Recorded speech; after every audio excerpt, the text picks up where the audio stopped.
Hey guys, welcome back to the channel. Today, we're starting part 1 of an awesome What If Deku Had True Friends Who Believed in Him story. If you want to see part 2, drop a comment below and tell me what you think. Don't forget to like, subscribe, and share. Now let's jump into the story. 𝐻𝐸𝐽 walking through the cafeteria was a rather rare event. This was not because the food was bad or anything, quite the opposite actually. Lunch Rush was a true MSTR that always went above and beyond when it came to his chosen craft, something the young inventor deeply respected. Eating food was just so inefficient when it came to providing her with the nutrients she needed. Walking to the cafeteria, waiting in line, eating and then having to rely on her poorly designed digestive tract to do its job, all took away precious time from the thing that truly mattered. The thing she had dedicated her life to. Making lots and lots and lots of super cute, mega awesome babies. So, Mai usually relied on the contents of her lunchbox for sustenance, which most of the time meant granola bars for lunch, unless her big sister got her something different. The fact that she was here now despite viewing it as a big waste of time had a different reason. A green-haired, emerald-eyed, freckled reason that she had trouble finding in this goddamn sea of students. Very inconvenient considering she had an important mission. Izuku was feeling really bad for some reason, and the fact that Mai had been able to pick up on that was very worrying. Dealing with feelings, and people in general to be honest, were additional things the pink-haired teen preferred to avoid for similar reasons why she preferred eating her bland granola bars instead of Lunch Rush's magnificent freshly prepared meals. Which unfortunately left her woefully unprepared for what she intended to do. Think. The future co-founder of 𝐻𝐸𝐽 Industries is feeling down. It was bound to happen eventually, so the sooner you learn how to deal with it the better. The young inventor mumbled to herself while continuing her search. Her life would be so much easier now if she would know why her rival, friend and future employee was in this depression-like state in the first place. It didn't make any goddamn sense. He should be super happy right now. His hard work had paid off big time. How many people outside the hero course could claim to not only have won not one but both of the first 2 events, but also facing that recommended guy with the half-burned face and giving him a run for his money? Sure, Izuku lost that fight in the end, but it was still a great success in her book. This fight pretty much dominated the highlight reels of the whole event, meaning everyone got to see Izuku's amazing gear in action. And what amazing gear it had been. 𝐻𝐸𝐽 does not give praise easily, and his gear was definitely some of the best she had seen since coming to UE. She was pretty sure all the support companies worth their salt had Izuku on their radar now. Then why is he sulking in this corner over there instead of being happy? Quickly forgetting her quick flash of frustration, Mai immediately used her quirk to confirm what she had seen from a safe distance. Messy green hair. Check. Diamond pattern of freckles on the cheeks. Check. Dull-eyed 1,000-yard stare that looked like his will to live had evaporated like Power Loader Sensei's goldfish he kept in his office when Mai's microwave gun malfunctioned. Unfortunately, double check. Identity confirmed. Now what? Mai again had no idea what to do. She was really new to this whole cheering up friends business. Hell, having anything resembling friends or friendly rivals in the first place was uncharted territory for her. Stupid Izuku with his stupid irrational emotions. Why do I have to try and fix his stupid brain for him? I should just leave him alone. He's going to get over whatever is bothering him eventually, Mai thought. Unfortunately, Mai remembered that this wasn't an option. Baby making time was at stake here because for some reason Power Loader Sensei gave Izuku a key for the workshop. While Mai was really happy for Izuku that he was honored with almost unlimited access to the support department's resources for after-school projects, the simple fact that she as the best student of Class 1H was excluded annoyed her a teeny tiny bit. Also, Power Loader Sensei explicitly said she wasn't allowed to stay in the workshop unsupervised anymore. This effectively made Izuku the gatekeeper of the workshop and in turn the person that decided whether baby making would be on the agenda on a given day or not. Which was absolutely unfair. It was almost like Power Loader Sensei was trying to punish her for causing almost 3 times the workshop accidents in barely half a semester than there were last year. If she just had a key of her own, then she wouldn't have to worry about this nonsense and leave Izuku to his nonsensical misery. A sudden unpleasant feeling, like somebody suddenly dropping a lead weight in her stomach, ripped her from this train of thought. What was that? Did I eat something bad? No, the feeling is gone now. Weird. This is getting nowhere. I am just gonna walk up there, sit down and delicately approach the topic to find out what's wrong. The self-proclaimed genius hyped herself up. Oh hey Izuku, what a surprise to see you here. Do you mind me sitting here for lunch? Mai called out in a reasonable conversational volume. All the people around angrily staring at her all of a sudden were just easily startled and should probably invest in some earplugs if her perfectly normal speaking voice could startle them so much. Izuku himself seemed to barely acknowledge her, only the faintest nod towards Mai signifying his consent in her sitting with him, which in turn made the gadget-obsessed teen do so in the chair opposite of him. The next few minutes had Mai practically inhaling the mountain of food piled up on her plate since she had to make the coincidence believable by doing what people are supposed to do in the cafeteria. That and for some reason she felt really hungry. It was almost like it had been longer than a week since she last had a warm meal in school. Or was it 2 weeks? Mai really didn't keep track of trivial things like that. How could she have forgotten to eat lunch for 2 weeks straight? That hasn't happened since she and Izuku became friends. He usually made sure to drag her away from whatever she was doing at the moment to ensure she would never miss more than 1 or 2 meals a week at most. The unpleasant heavy feeling in her stomach returned with a vengeance when the implications started to sink in. Izuku was a good friend. A really good friend. A friend that would always, even if it was sometimes unappreciated, look out for others. The fact that he had forgotten to interrupt her work for lunch breaks was a very bad sign. Faintly hoping to find evidence to the contrary, Mai took the time to look up at her classmate's side of the table for the first time since sitting down. His usually brilliant emerald eyes were dull and unmoving, seemingly fixated on the barely touched bowl of katsudon he was lazily poking around in. The same kind of katsudon, which just so happened to be his absolute favorite food in the world. She really scared at this whole looking out for your friend thing, didn't she? This short moment of introspection quickly made way for an intense feeling of panic and also nausea. Partly because of the heavy feeling of guilt in her stomach and partly because she just consumed double the recommended caloric intake of a person her size and age within a few short minutes. The panic, however, took precedence. What was she supposed to do now? She was barely qualified to cheer up Izuku from a minor funk, so how in hell was she supposed to help him with what looked like a full-blown depressive episode?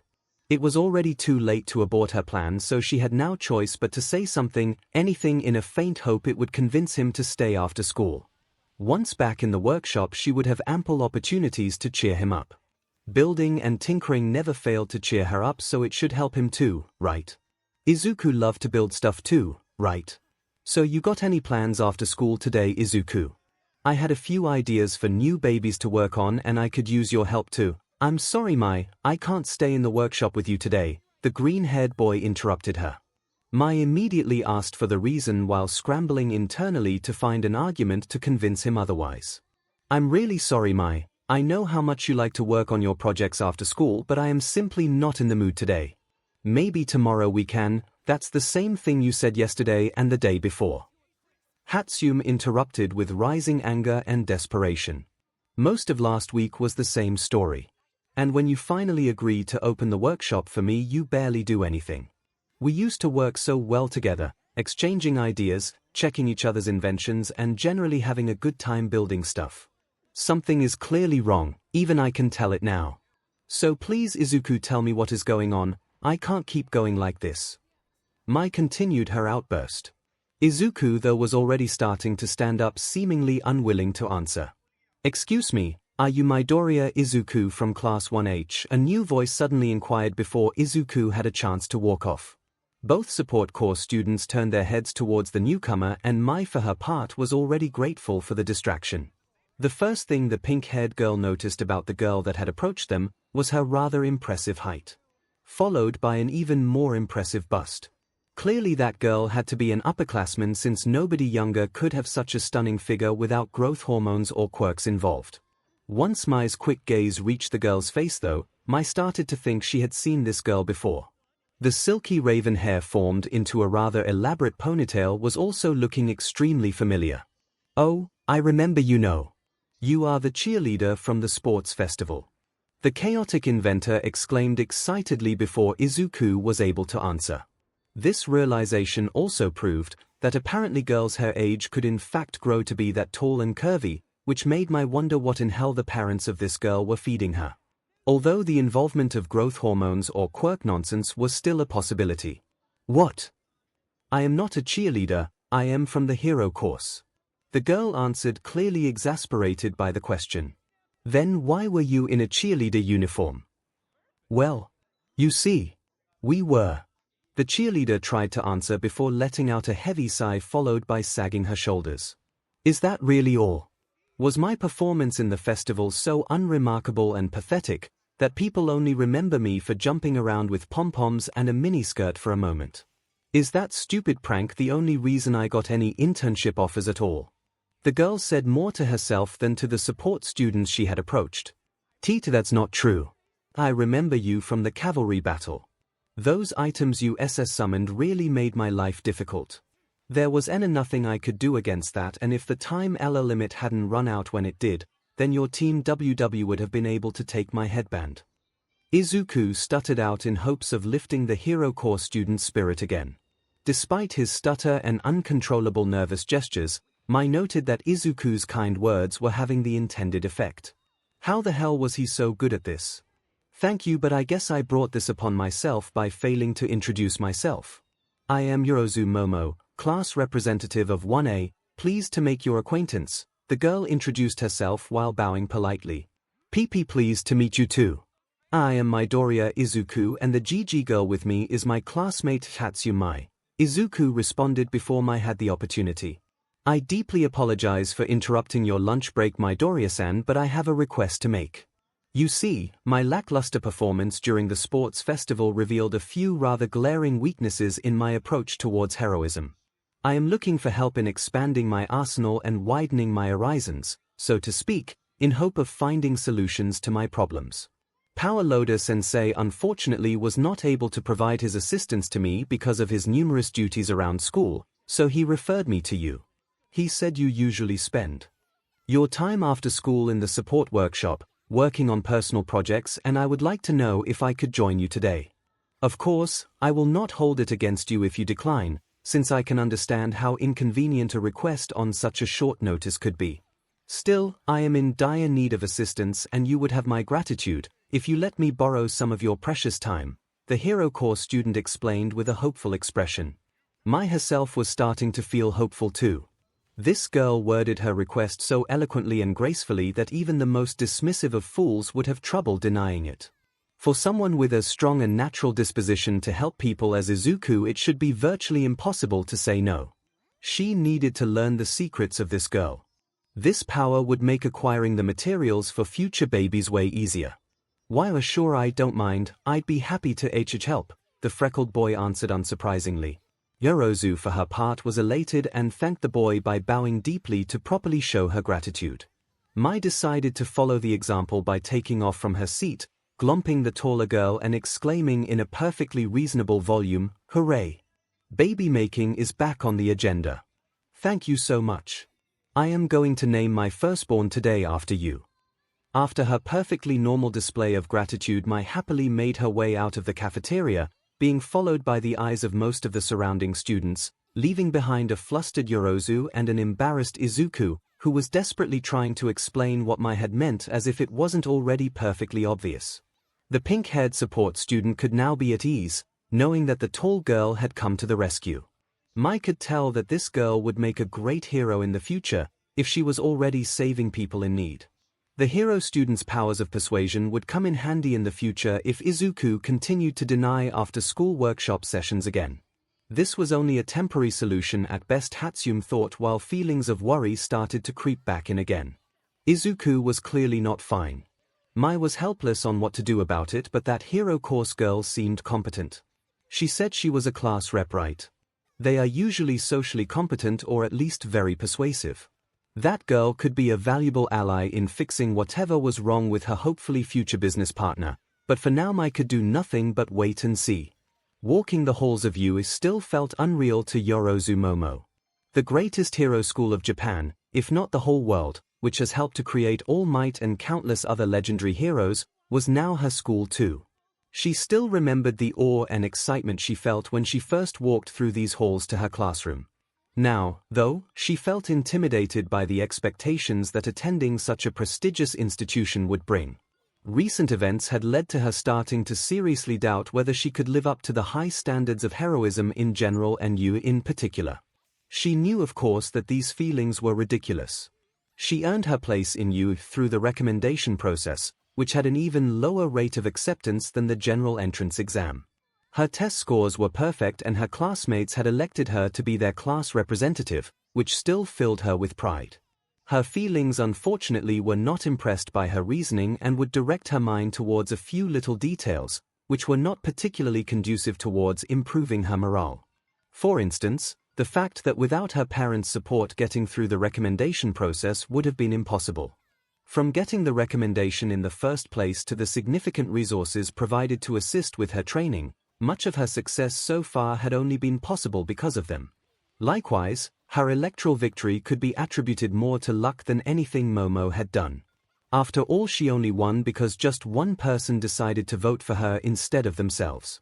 The only things she truly could call her own were her defeats. She knew the fight with 𝐒𝐭𝐴 had been an incredibly bad matchup for her. Pretty much every conceivable variable was stacked against her. His direct combat quirk versus her indirect support quirk, the lack of cover or preparation time, and the very rules with the instant lose condition on a ring out. There had been no way for her to win this with the skills and knowledge she had at the time. She had been completely and utterly powerless to stop him. That too did little to dissuade her feelings of doubt. Fighting and beating the odds to protect others lies very much at the core of being a hero, as Momo understands it. She had failed miserably at doing that, and she was not sure if just 3 short years of training would be enough to change that. This doubt was eating her up from the inside, and she was just as powerless to stop it than she was at stopping 𝐒𝐭𝐴-san's dark shadow. She could only hope that she would be able to find a way. A new idea or a new approach for the application of her quirk might help her to cover for her weaknesses better. An outside perspective might be able to help her in this regard. This hope is what had brought her to the workshop for the first years of the support course after school. Was there a genuine chance for her to turn her situation around, or was this the last desperate resort of a future dropout? Only one way of finding out. Entering the workshop, Momo wondered for a moment where the person she was supposed to meet was before she heard his voice. Am I for the last time don't switch it on? That power cell is not supposed to be overclocked in that way. PFFF, that's what you say every time I overclock any sort of power source. It's gonna be fine. True progress requires taking the occasional risk. It appeared Midoriya-san was having a rather heated discussion with his classmate, Hatsumi-san, if she recalled correctly. She should announce her presence before. My no. My yes. That was about the last thing Momo remembered before a bright flash, followed by a loud blast, disoriented her. The projectile or debris hitting her next did the rest in knocking her off her feet. Unpleasant as this experience was, the hero course student gratefully noted that she was neither dead nor in the process of dying. She was merely pinned from the chest downwards by an object and probably bruised in several areas, which was rather inconvenient considering the sparring session Aizawa-sensei had announced for tomorrow. Opening her eyes and trying her best to ignore the smell of burnt plastic and metal, Yorozu finally saw the mostly pink head of hair belonging to the person, not object, pinning her in place. Hatsumi shortly afterwards started to raise her head from between Momo's biases and, seemingly realizing what had happened, started to talk. Oh hello. You're the hero girl. When did you get here? Thanks for providing me with a soft landing there. The softest one I ever had actually. Guess you are on roll today, what with you saving the day for a second time. Momo herself did not process the entire fast string of sentences following afterwards because she was rather distracted by 2 things. One, the relief over the fact that the pink-haired girl was not seriously injured by the explosion, and secondly by the relief her body felt when said girl finally stood up and stopped applying pressure on the bruises, which were already forming thanks to this ordeal.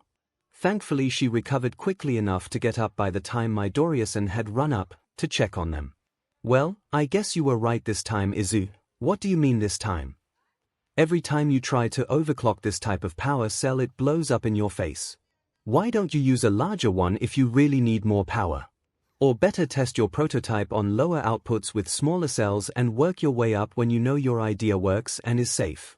𝐿𝐴 Sensei is preaching proper testing and safety procedures to you every day, so why do you keep pulling reckless stunts like this? Well, firstly, Sensei doesn't let me use the bigger cells anymore since the accident last month. Secondly, I had to try and make up for lost time since someone had been cancelling our regular sessions because he felt grumpy all of a sudden. That last response from Hatsune-san made Midoriya-san visibly wince, and Momo was also starting to feel a little bit uncomfortable, since this felt like a private discussion she was not supposed to hear. Anyways, now that I am here, you probably want to know what exactly I needed your assistance for. Yorozu tried to change the topic. I guess you wanted some new support gear or costume changes, alright? I am not really sure what exactly you were expecting, BB, but we are just first years. Gear requests and costume changes are usually handled by 𝐿𝐴 Sensei personally, and she only hands these assignments to third years he trusts when he is unavailable, SSO, or he hands it to us. Didn't you hear her back in the cafeteria? Sensei sent her straight to us. That means he trusts us to handle her equipment. Oh my god, does that mean I can finally start taking on clients? This day is getting better and better. Now what do you need, hero girl? I bet I already got a baby or two ready to get you covered, Hatsune-san exclaimed as she interrupted Midoriya's statement. Expanding my arsenal is part of it, but by no means all of what I came here for today. Midoriya-san, 𝐿𝐴 Sensei told me that you are quite gifted when it comes to analysis of quirks and their application in combat. That and your rather impressive display in the sports festival made me hope you could give me some insight on how to improve my fighting style and the way I utilize my quirk, Momo explained. Midoriya-san looked taken back by her explanation. The fact that he had received so much praise and trust from his teacher seemed to surprise the green-haired support student. His attempts to stutter out a response to deny his usefulness in this endeavor were promptly interrupted by a reassuring slap on his back by Hatsune-san, who promptly reaffirmed that there was no better person for the job. Momo was a bit surprised herself. This meek and unassuming boy seemed like a completely different person than the one she encountered during the festival. He had seemed quite nervous back then too, in between the contests. During the events though, the ferocity he had displayed there could easily make Bakugo-san seem well adjusted in comparison. The fight with Todoroki-san, however, was what really stood out. Like most of the audience, Momo had not been able to hear exactly what the boys were yelling at each other. It was abundantly clear though, that it had been something quite personal. Midoriya-san had fought like a berserker without even the tiniest regard for his own well-being. As hard as it may have been to watch, there was no denying that Midoriya-san had pushed Todoroki-san to his limits. Midoriya-san may have lost in the end, but having pushed Todoroki-san to the brink of defeat, without a powerful offensive quirk of his own, was undeniable proof of his prowess in battle, which was why she had sought him out today. At the very least, her fear of having to deal with another Bakugo was definitely not coming to pass. Momo let out a big breath of relief at that. She should probably get everything back on track, because it seemed Midoriya-san and Hatsune-san had descended into another discussion between each other, while she had been busy contemplating Midoriya-san's nature. I know my request falls more into the métier of a professional quirk analyst rather than a support technician, but I still humbly ask for your assistance. An outside perspective might just be what I need. Momo reaffirmed her reason for joining the support students. Thankfully, Midoriya-san seemed to have finally accepted the unusual circumstances of her request and asked her for a quick summary of her quirk and its capabilities.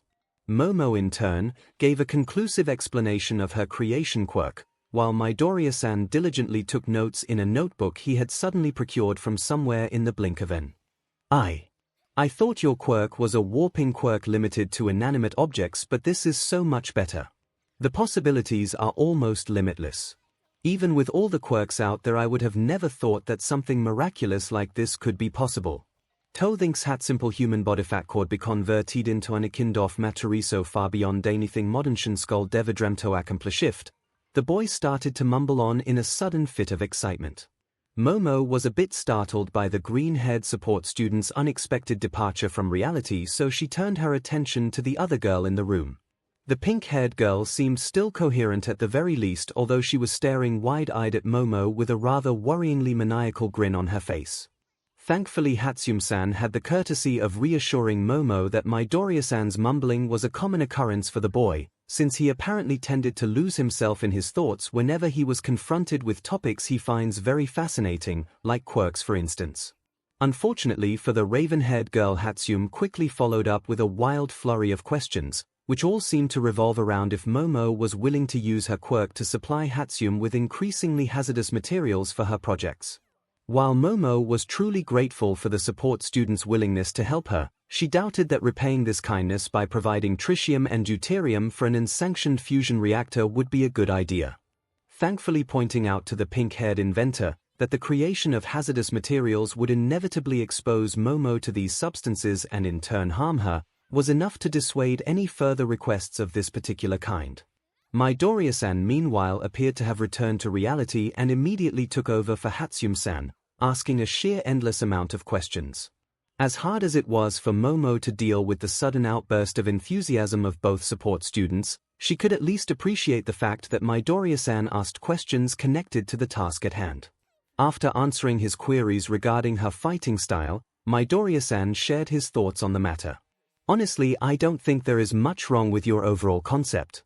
The only reason it didn't work out in the festival was because you didn't have enough time to properly use your quirk. Until you learn to speed up your creation ability, using some pre-made items is the only thing you can realistically do. While Momo had hoped for an insight, which was a little bit more groundbreaking, she had to agree that this was a reasonable conclusion. One that she herself had internally discussed before. Now you're speaking my language. Anything in particular you want, hero girl? I've got this crossbow with custom-made darts that can be filled with a wide variety of chemical compounds. Explosives, tear gas, or my very own 𝐻𝐸𝐽 brand instant hardening foam, this baby is a real workhorse. Only drawback is that carrying all these darts around is a pain, literally if the containment seals fail, but that won't matter for you since you can simply make all the ammunition you need in the field. 𝐻𝐸𝐽-san rambled on while showing off said, thankfully unloaded, weapon. While I appreciate your generous offer, I was more interested in the equipment Midoriya-san used during the sports festival. In particular, the powered gauntlets and boots looked really promising considering the mobility and mid-range combat potential they would provide. Momo answered, earning her a disappointed pout from the rejected inventor. I don't think that's a good idea. While the concept WW worked a lot better than I hoped, I had to cut a lot of CC corners to actually finish them on time. They are deeply flawed designs as a result. Why we saw what happened WWN Todoroki used his. Indeed, I saw it like everyone else. Please know that Todoroki-san is deeply sorry about what happened at the end of the match. He is still blaming himself and his lackluster control over his flames, as he says, for ending the match in such an unpleasant fashion for you. Momo interjected when she noticed how uncomfortable the topic seemed to be for Midoriya-san. She couldn't blame him for that. The burns from the molten metal and plastic were still visible on his hands. Prototypes have the tendency to have flaws. Regardless, the potential of your creations is undeniable. More stopping power and mobility would be a great boon to me. I would be honored if you allowed me to participate in the redesign process, Momo continued. The last part surprised both support core students. Midoriya-san immediately tried to dissuade her from this, saying that he didn't want to waste her valuable time with such a tedious and time-consuming endeavor. 𝐻𝐸𝐽-san for her part genuinely asked if Momo knew anything about baby making, as she phrased it. After another quick clarification from Midoriya-san over what 𝐻𝐸𝐽-san actually meant, Momo explained that the requirements of her quirk necessitated an in-depth understanding of several fields of engineering and the material sciences. This knowledge should allow her to contribute, even if she was inexperienced in the design process itself. Wow! Guess that means someone got themselves a client. I never would have thought you would get one before me, Izuku. I hope that finally proves to you that you did amazing in the sports festival. Well, I won't keep you from working any longer. If you need me, I'll be at my desk over there spending some quality time with my babies, 𝐻𝐸𝐽-san said after giving Midoriya-san an encouraging slap on the back. Midoriya-san himself still seemed a little bit unsure about the whole situation, but he did start moving to get the blueprints for his gear and everything else he might need. The rest of their after-school time quickly flew by while the three students were busy with their respective projects. On her way home, in the car her parents had sent for her, Momo couldn't help but feel hopeful. While Midoriya-san was not at all what she had imagined him to be, he still had proved to be an intelligent and highly dependable support technician. His insights had been reasonable and working on the next iteration of his powered gauntlets had been rather enjoyable. Said gauntlets themselves were quite impressive pieces of technology, as were their boot counterparts. While Midoriya-san insistently emphasized that most of the technology he used was based of training equipment he jury-rigged together, as he worded it, how well he adapted everything for his purposes was a testament of his skill. The repulsors used to give his gauntlets ranged capabilities and enabling his boots to make those impressive leaps were apparently based on the very same mines used in the obstacle race of the sports festival. This explains how he had been able to use these mines to win the first contest despite not carrying any support gear at the time. His NTMT familiarity with the mines and their capabilities allowed him to launch himself to victory. Momo was relieved that it wasn't suicidal overconfidence or sheer desperation that had motivated him to do this. While this move had still been reckless, she couldn't blame him for capitalizing on this fortunate windfall. She couldn't wait to find out what improvements her newfound friends in the support course would suggest for her costume during their next session together. That is if her bruises allowed her to survive tomorrow's sparring session. Midoriya Izuku loved heroes. Ever since that fateful day when he first watched the video of All Might's debut, where he saved hundreds of people from a burning and collapsing building with a reassuring smile, his goals were set in stone. Fate had other plans. Earlier than most people, Izuku had to learn, the hard way, that not all men are created equal. Despite his lack of a quirk and the subsequent hell that his school life devolved into at Aldera Junior High, he held on to that dream. Kaken insisted that someone as weak and useless as him could never be a hero. That his only purpose in life was to be a stepping stone for better people. He still continued doing every little thing he could to find a way. Eventually he found a potential path. Many heroes relied on support items to better control their quirks, enhance it or to compensate for weaknesses. Some of the ancient fictional superheroes of the pre-quirk era even were depicted relying solely on their gear, their wits and sheer determination. Maybe Izuku could do the same. It was not an easy path. Since he would have to make his gear himself, he would need to learn everything related to the craft of a support technician. This meant he had to go far beyond the curriculum of an ordinary middle schooler in the hard sciences. With an intensive workout regime on top of that, he hoped he could get himself in good enough shape for UA's entrance exam. The Dagobah Municipal Beach had been a lucky find for his preparations. Not only was he able to salvage lots of material for his first attempts at making gear there, hauling all that trash around for disposal proved to be a decent workout too. All Might always said that community service was the most underrated form of heroism. Unfortunately, the powers that be did not remain idle and provided setback after setback. The first big one happened on a day that should have been the happiest one of his life. Getting saved by All Might and getting his autograph was well worth being nearly suffocated by a sentient lump of sludge. All Might's answer to Izuku's question if he could be a hero without a quirk, on the other hand, made him almost wish the villain had succeeded in taking his life. It took Izuku more than a month to get back to his preparations after this blow. The knowledge that he was heading into uncharted territory was what allowed Izuku to proceed despite his idol's well-meaning but soul-crushing words. The second big setback was the fact that Yu refused to allow him to use his items during the entrance exam. Even though this turn of events was expected and his enrollment into UA's support course was guaranteed, thanks to his excellent test scores, Izuku once again couldn't shake the feeling that the universe enjoyed toying with him. The sports festival was his last shot. Every single moment of his free time had been dedicated to refining his equipment. This time he was sure he could do it because this time he was allowed to use his creations. The results had been a mixed bag. Sure, he won the obstacle race on his athleticism alone thanks to his daring ploy with the repulsor mines. Likewise, he won the cavalry battle, although barely thanks to the clock saving him and his team. The battle tournament is what had him really worried. Todoroki Shoto was easily one of the strongest if not the most powerful hero course student among the first years. Beating him would have been undeniable proof that Izuku could make it as a hero. The most frustrating fact was that he almost pulled it off if he had just kept his DMN temper in check.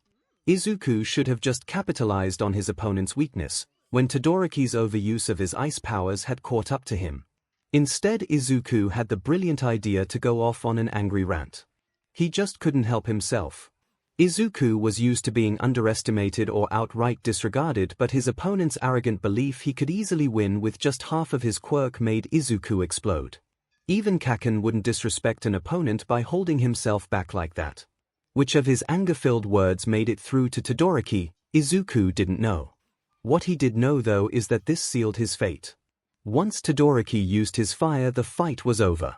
The power gauntlets Izuku had designed were ideal for brawling thanks to their sturdy armor, and the repulsor coils in the palms allowed him to fire shockwaves at his opponents, giving him short to mid-range capabilities. This came at the cost of insufficient heat insulation, an overtaxed coolant system, and finally a volatile and very flammable energy source. In short, the perfect conditions for a critical failure of epic proportions once Todoroki's flames hit. The resulting explosion was the reason Izuku spent the rest of the sports festival comatose in the infirmary. With this track record, he was standing in a conference room before the judging eyes of the entire U faculty. "Well, I must say that your request has been most unexpected, Midoriya. Students of the support department are usually not asking to be swayed to the hero course." Principal Nezu broke the uncomfortable silence. "Well, I always wanted to be a HH hero and worked really hard for it, and I know that it's going to be difficult, but I thought that I could." "You are not transferring," Eraserhead interrupted, earning him uncomfortable views from all the teachers present. "I don't have all day, and sugarcoating it benefits no one. Congratulations on your performance. You exposed quite a few glaring shortcomings of my students that I will have them work on, for which I am grateful. Your requests, though, formally denied, and that's final," the Erasure hero continued. "Why? I placed highest of all the students not in the hero course. How much more do you want from me to let me transfer? Is it just because I am quirkless?" Izuku asked desperately, trying to keep his rising frustration in check. "Yes," was the blunt response of Eraserhead, earning him a lot of angry looks from his colleagues this time. "With my equipment I was able to beat most of the hero course. Why would I still need a quirk? There are no rules or laws anywhere stating a quirkless person can't become a hero. You yourself rely on support gear for most of your villain takedowns." Izuku yelled at Aizawa, with his composure quickly crumbling. Support items, unlike a well-trained quirk, can be lost, broken, or outright fail. Without my quirk leveling the playing field, I would have died early on in my career. Hell, even with my quirk, my gear, and all of my experience, I almost certainly would have died in the USJ if reinforcements hadn't arrived when they did. Heroics is a very dangerous career, kid. All the cards are stacked against you, and not having a quirk to help even the odds is going to get you, or worse, other people, killed. Hate me for it if you want to.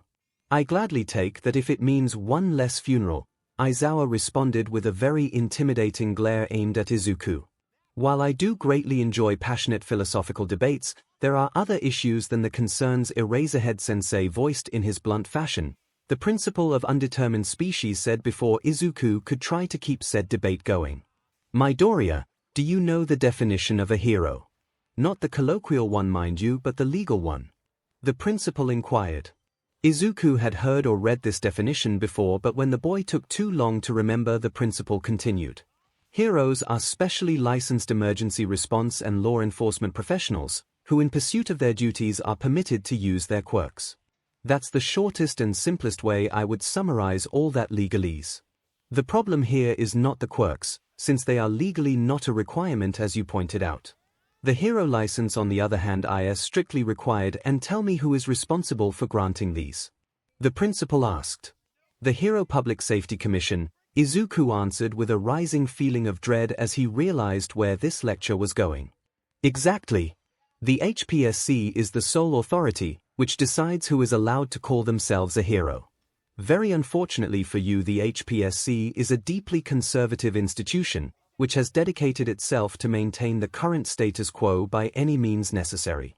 While said status quo does not explicitly prohibit the existence of quirkless heroes, The lack of a precedent in this case will be reason enough for the HPSC to do everything they can to prevent it from happening. Even though I do not see eye to eye with them on many issues, I am still required by law to abide by their standards and guidelines.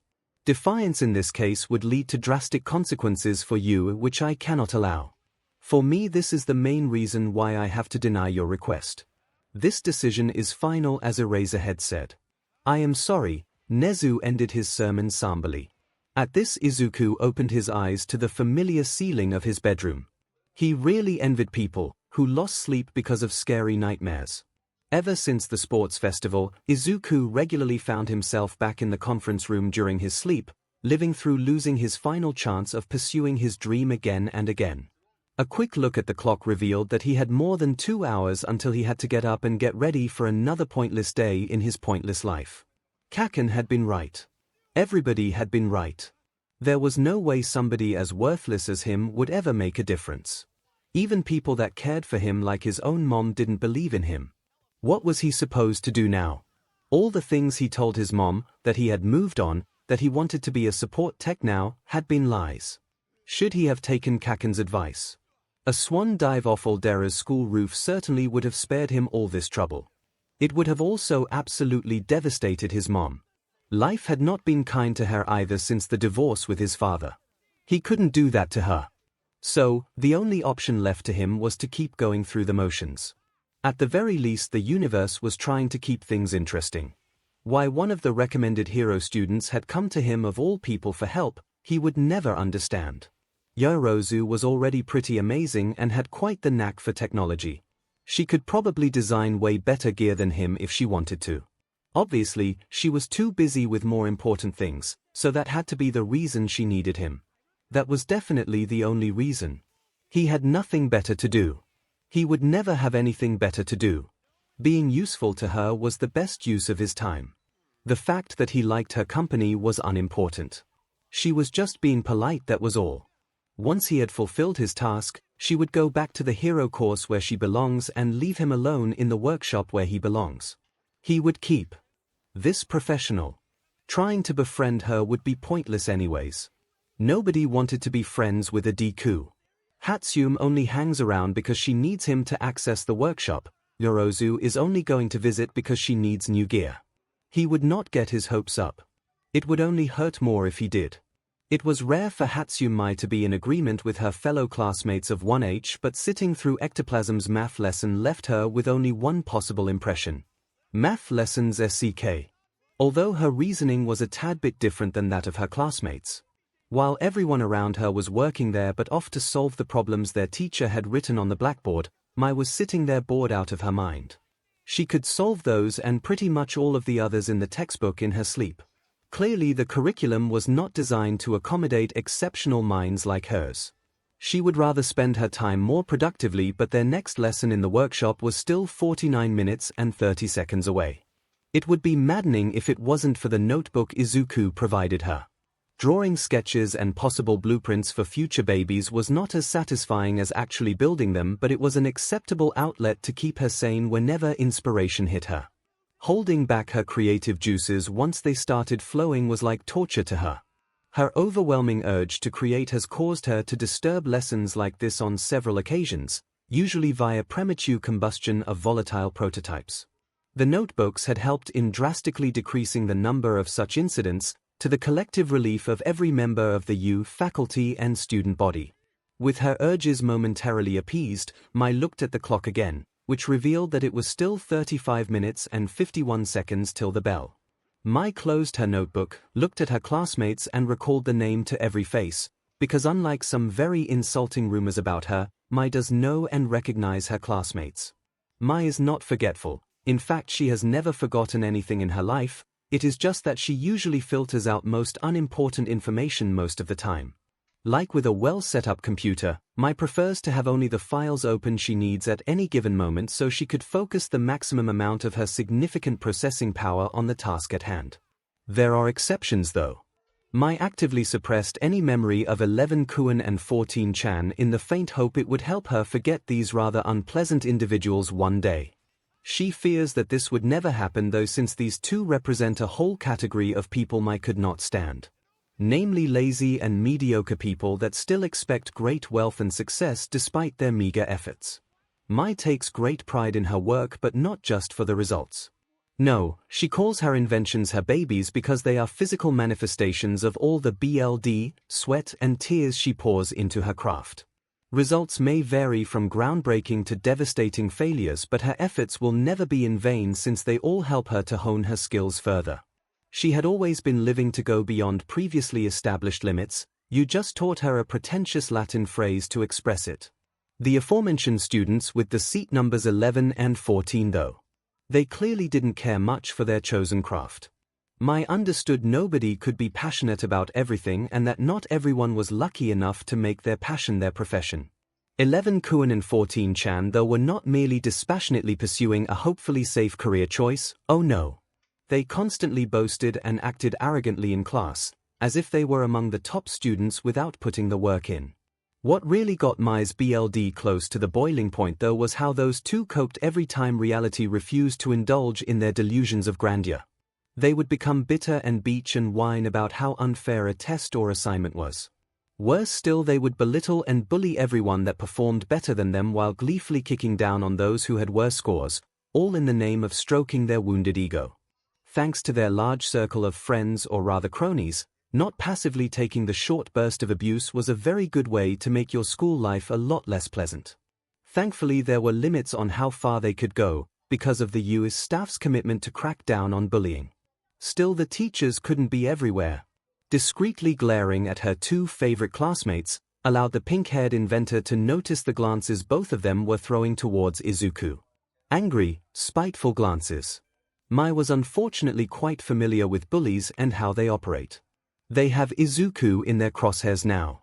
Of all the goddamn times they could have chosen to go after him, they of course had to just pick the time when he is going through a full-blown depression. It's not like she was already in over her head to get him out of that. Now she had to deal with 11 Kuan and 14 Chan on top of that. What's next? Is Scarface Kuan from the hero course gonna show up to finish the job and turn Izuku into Fing charcoal? Shaking her head, Mai chastised herself for tempting fate. Well, she was going to ask Hero Girl for advice in how to deal with Izuku's issues anyway, might as well consult her about this mess too.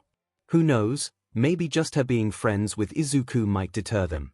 As much as the convoluted social hierarchy among you students remained a mystery to Mai, she was pretty sure that Hero Corps students were above 11 Kuan and 14 Chan in the pecking order.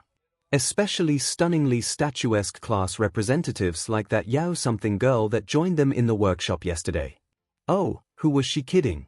Nothing short of the threat of nuclear war would deter these spiteful snakes.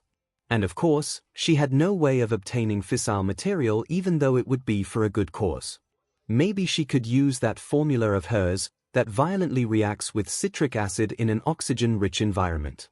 No, that would not work well as a deterrence, unless... The sudden ringing of the bell ripped Mai out of her current train of thought. Finally, the upcoming class of Power Loader Sensei in the workshop and the after-school session with Izuku and their guest from the hero course would provide a welcome distraction to these heavy topics plaguing her mind. She would also have the opportunity to work on a new DLVRY system for a certain formula of hers. A little part of her was hoping now that these dimwits were going to escalate things far enough to justify her in finally using that stuff. Diplomacy of course had to come first.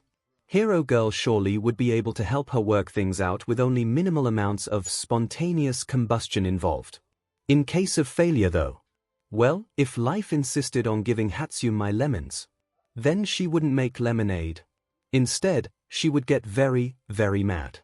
That's the kind of language all bullies understood. Yorozu Momo had learned a lot in today's sparring session. Especially on what to do if you have to fight in hand-to-hand combat with several fresh bruises along your upper body. Namely, don't fight in hand-to-hand combat with several fresh bruises along your upper body.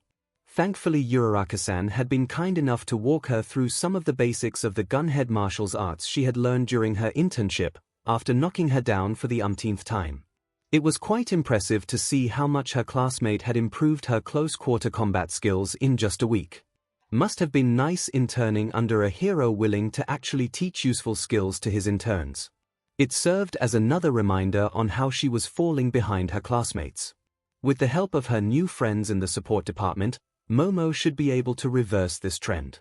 Just to be safe though, Momo would stay to the side of the heavy workshop doors and wait a few seconds before entering. This caution on her part quickly turned out to be justified as a projectile immediately came shooting out of the doorway and embedded itself in the opposite wall. "Oh my God! Whoever is out there, are you okay?" came the familiar voice of a certain freckled support technician in training. Momo answered in the affirmative of course, but she asked if whatever device was responsible for discharging the projectile was safely disabled, before going in. "Oh yeah, my baby is off and secure. No idea who put it there, facing the door and switching it on. That is really dangerous, considering those bowlers still shot out at way to high speed. Probably should calibrate them before somebody loses a limb," came the voice of Hatsumi-san. Momo really thought that all the reports of the record-breaking number of accidents in the support course this year had been exaggerations, but now. She had known Hatsumi-san for barely a day and was already wondering if the support department would make it through the semester without fatalities. Her respect for Power Loader Sensei certainly went up by quite a bit, considering he had to deal with the manic inventor on a daily basis. Finally entering the workshop itself, Yorozu exchanged greetings with her hosts before quickly moving to an empty workbench, which Midoriya had pointed her to, and putting the heavy suitcase containing her costume on top of it. "You agreeing to assist me means a lot to me, Midoriya-san, Hatsumi-san. The new boots and gauntlets you are designing with me are going to be a tremendous addition to my arsenal. So please allow me to once again express my most sincere gratitude," the Class 1A representative said while bowing deeply. "It's FF fine. Although I am still confused why you want to help with DD designing them." Midoriya-san stuttered out his response. "On one hand, I would say out of pure principle. I don't like the idea of entrusting my life to equipment I don't understand. However, there are also more practical concerns. An NTMT familiarity with my equipment will allow me not only to do emergency repairs in the field but also replace it outright, if necessary, thanks to my quirk," Yorozu explained. "Okay, that makes sense, but I guess you two are not going to be reworking Izuku's design since you went through the trouble of bringing your costume down here," Hatsumi pointed out. "Indeed, you are correct, Hatsumi-san. I am deeply sorry to burden you with another request, but I need you to have a look over my costume. While you said that my overall concept to fight as a hero is sound, Midoriya-san, I still want to be as thorough as possible in reviewing my current equipment and tactics. So please go ahead and have a look." Momo lined out her plan for today's session. Thanks to the quick reassurance from both support technicians that they were happy to assist her, Momo couldn't help but let a soft smile adorn her face. Yu was truly an astonishing place full of dedicated and accommodating people. She was incredibly happy to finally attend a school like this. She should start thinking about a proper way to return the favor. It didn't feel right to her to have them work for just her benefit. Consulting Power Loader Sensei on a potential list of banned items for Hatsumi-san first would be necessary, however. Maybe she should inquire with them about their preferred choice of snacks and refreshments. That should be a safe enough gift choice. Hero girl. I think you accidentally put your swimsuit in there because I can't find your hero costume, came the perplexed voice of Hatsumi-san. Ripped from her thoughts, Momo immediately walked back to the suitcase just to find her costume in there. She affirmed this to the support students. "Wait, that's your costume. Are you an XHBTNST or something? Not judging or anything. Just saying there are laws on how much skin your costume is allowed to expose in public, and this looks awfully close to breaking them. What do you think, Izuku?" Hatsumi-san said, looking visibly confused. Midoriya-san, for his part, appeared to be dead to the world. Ever since opening the suitcase, his eyes had been transfixed on the contents like a deer caught in the headlights, while his face had been taking on a progressively darker shade of red. He looked like he was just moments away from having steam come out of his ears. While Momo brought her costume here seeking, even openly encouraging criticism, this was certainly not what she had been expecting. Her previous smile now replaced by a pout, Momo wasted no time to inform them that this was a perfectly serviceable costume, designed by a reputable support company with the specifications of her quirk in mind, and that she wasn't an XHBNST. "What did you write in the request form then?" Help me out here, hero girl, because I can't see any way in which this design could be considered practical. Oh my god, are those heels? Great, not only are all of your vital organs unprotected and your body altogether exposed to the elements, but also you risk twisting your ankles every time you move faster than a casual strut. The pink-haired inventor veered off into a rant. Momo once again tried to defend her costume by pointing out she needed to expose her skin to use her quirk. How else was she supposed to do it, since her creations couldn't simply phase through fabric? Well, how about you do it like with the gym uniforms during the sports festival? You know, by using this amazing technology called a f-zipper. Please don't take this the wrong way, hero girl, but whoever designed this is either an idiot, super lazy, or both. Seriously. This whole ensemble just screams half-butted rush job to me. Hatsum finished her rant. Now this was getting a little bit unfair. Sure, the costume had flaws and probably veered a little too close towards violating certain costume regulations for comfort, but it still had been designed by a large support company and approved by UE. That meant it couldn't be that bad, right? Oh, who was she kidding? Hatsum was right. The excitement of finally being able to wear a costume and be more like the confident and capable hero she admired had blinded her to the obvious downsides of her costume. She believed that her quirk would allow her to compensate for these shortcomings, but Tokoyami-san had proven that this was not the case. Her trust in the involved institutions and her inherent dislike to inconvenience others had also contributed to rationalizing her concerns away. With the flaws being laid out in front of her in such a blunt fashion, Momo couldn't find a reason to disagree anymore. At this moment the door to the workshop opened again and Power Loader himself entered, carrying a few boxes of assorted building materials. Ah, you are all still here.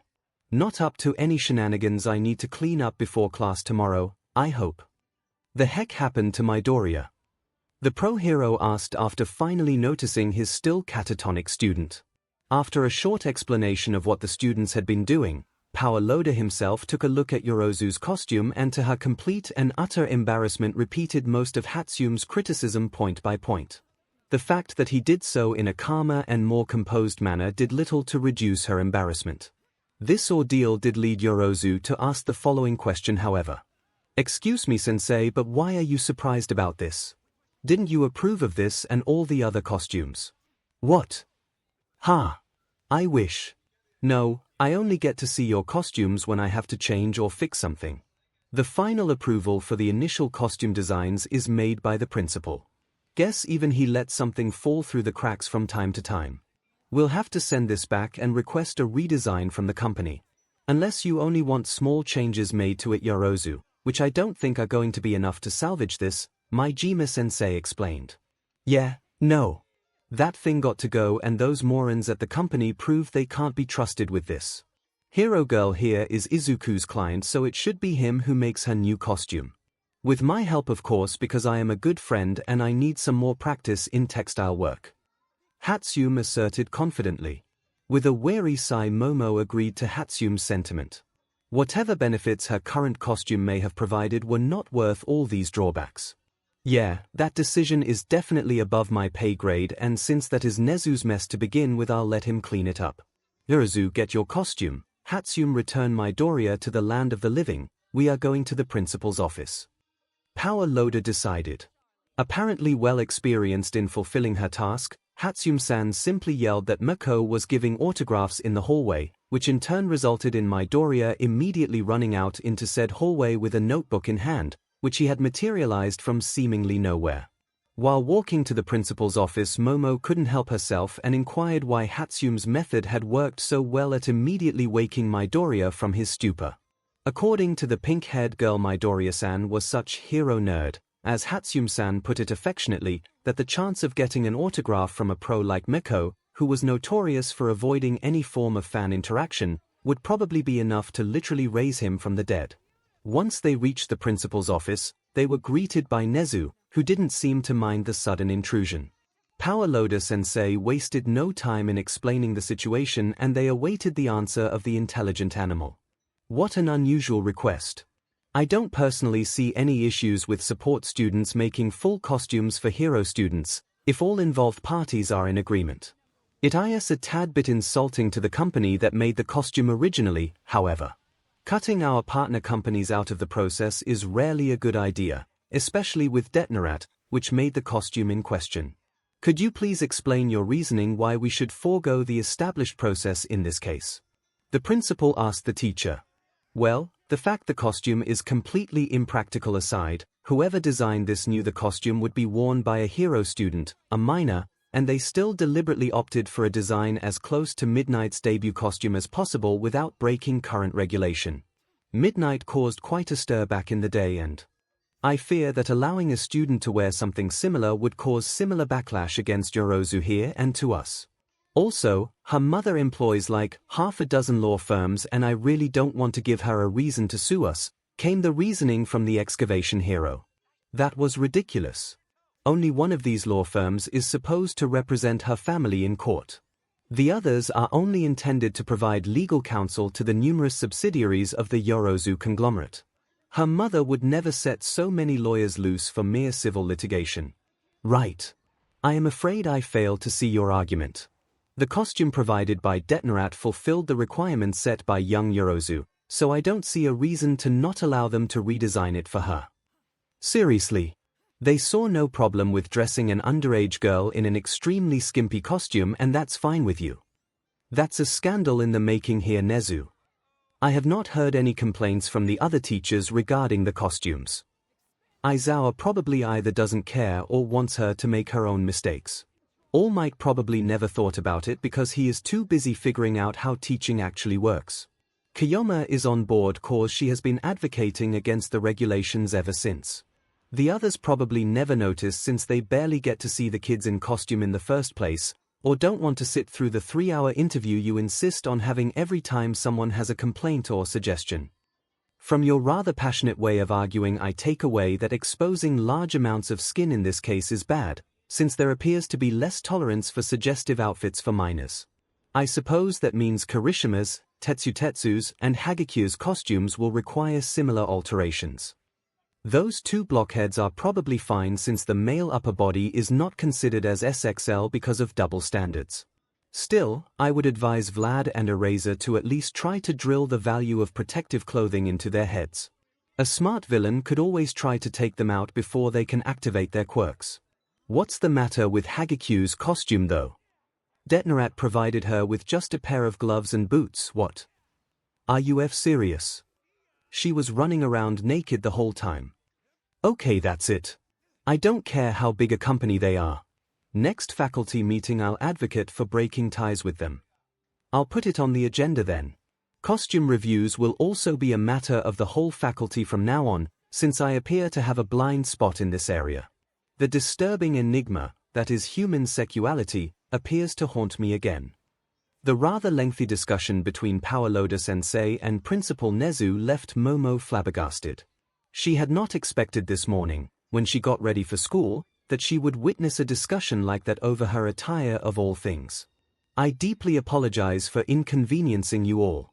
If I had spoken out about my own concerns regarding my costume, things could have been resolved more smoothly. I suppose the excitement of finally having a costume and starting to pursue heroics like I always dreamt of got me carried away. Now that the matter appears to be settled, I would like to request your permission to involve myself directly into the making of my new costume. It doesn't sit well with me to just considerably add to my Doria-san's and Hatsumi-san's workload and then just leave them to fend for themselves, 𝐻𝐻𝐲 spoke up. I don't see any issues with this. As long as your after-school meetings with our aspiring support technicians here doesn't negatively impact your hero training, which I sincerely doubt it will, I'd say go right ahead. Developing your skills in this field could potentially synergize very well with your quirk. These skills could be helpful to any hero actually, but alas, I can't just change around the curriculum as I see fit. Your worries over taking advantage of others here are also unfounded. Designing and making a complete costume for a hypothetical hero is usually among the final group assignments for first years. Thanks to you, they are able to have a little head start on it. Being able to refer to their work in outfitting a soon-to-be pro hero will also greatly benefit their careers. The principal stated as he voiced his approval. If there is anything you guys need from advice to more exotic materials, feel free to just ask. I'll see what I can do for you. Just promise me to try and keep the workshop in one piece, okay? I'm looking at you there, Hatsume. 𝐼𝐺 quickly added. I can't make promises like that. I can only promise to not intentionally set the workshop on fire, which is pretty much unnecessary since I never did that in the first place. Mai answered with an annoyed pout on her face. Should I add another order for fire extinguishers? Please do. Stocking up on more first aid kits might be a good idea too. With the two faculty members resigning themselves to the fact that the accident rate is not going to drop anytime soon, the three students excused themselves and made their way back to the workshop. Momo's schedule certainly has gotten significantly busier today. Balancing her hero studies, duties as a class representative and social life with her newfound commitment to contribute to the development of her new costume and support gear won't be easy. Looking at the students accompanying her, who were already enthusiastically discussing ideas, Momo couldn't help but smile. Dealing with busy schedules was nothing new to Momo, of course, so she should be able to manage. Ever since starting to attend this school, however, she got to experience what working alongside like-minded people was like. Whether it was with her classmates from 1A or her newfound friends from the support course, Momo could rest easy in the knowledge that it would be time well spent. Yorozu Momo considered herself as someone who loves learning new things. The long list of books and scientific journals Momo had used to develop her mind far beyond the academic level deemed appropriate for people her age were a testament to that. Yet, there were more lessons for her to learn, and not all of them were pleasant. The latest of these lessons life had sent her way was the realization that the development of a hero costume from scratch was significantly more difficult than she had previously imagined. So many different factors had to be considered. Which materials to use, how to cut and fit the different parts together without creating exploitable weak points, and keeping everything lightweight enough to not encumber her.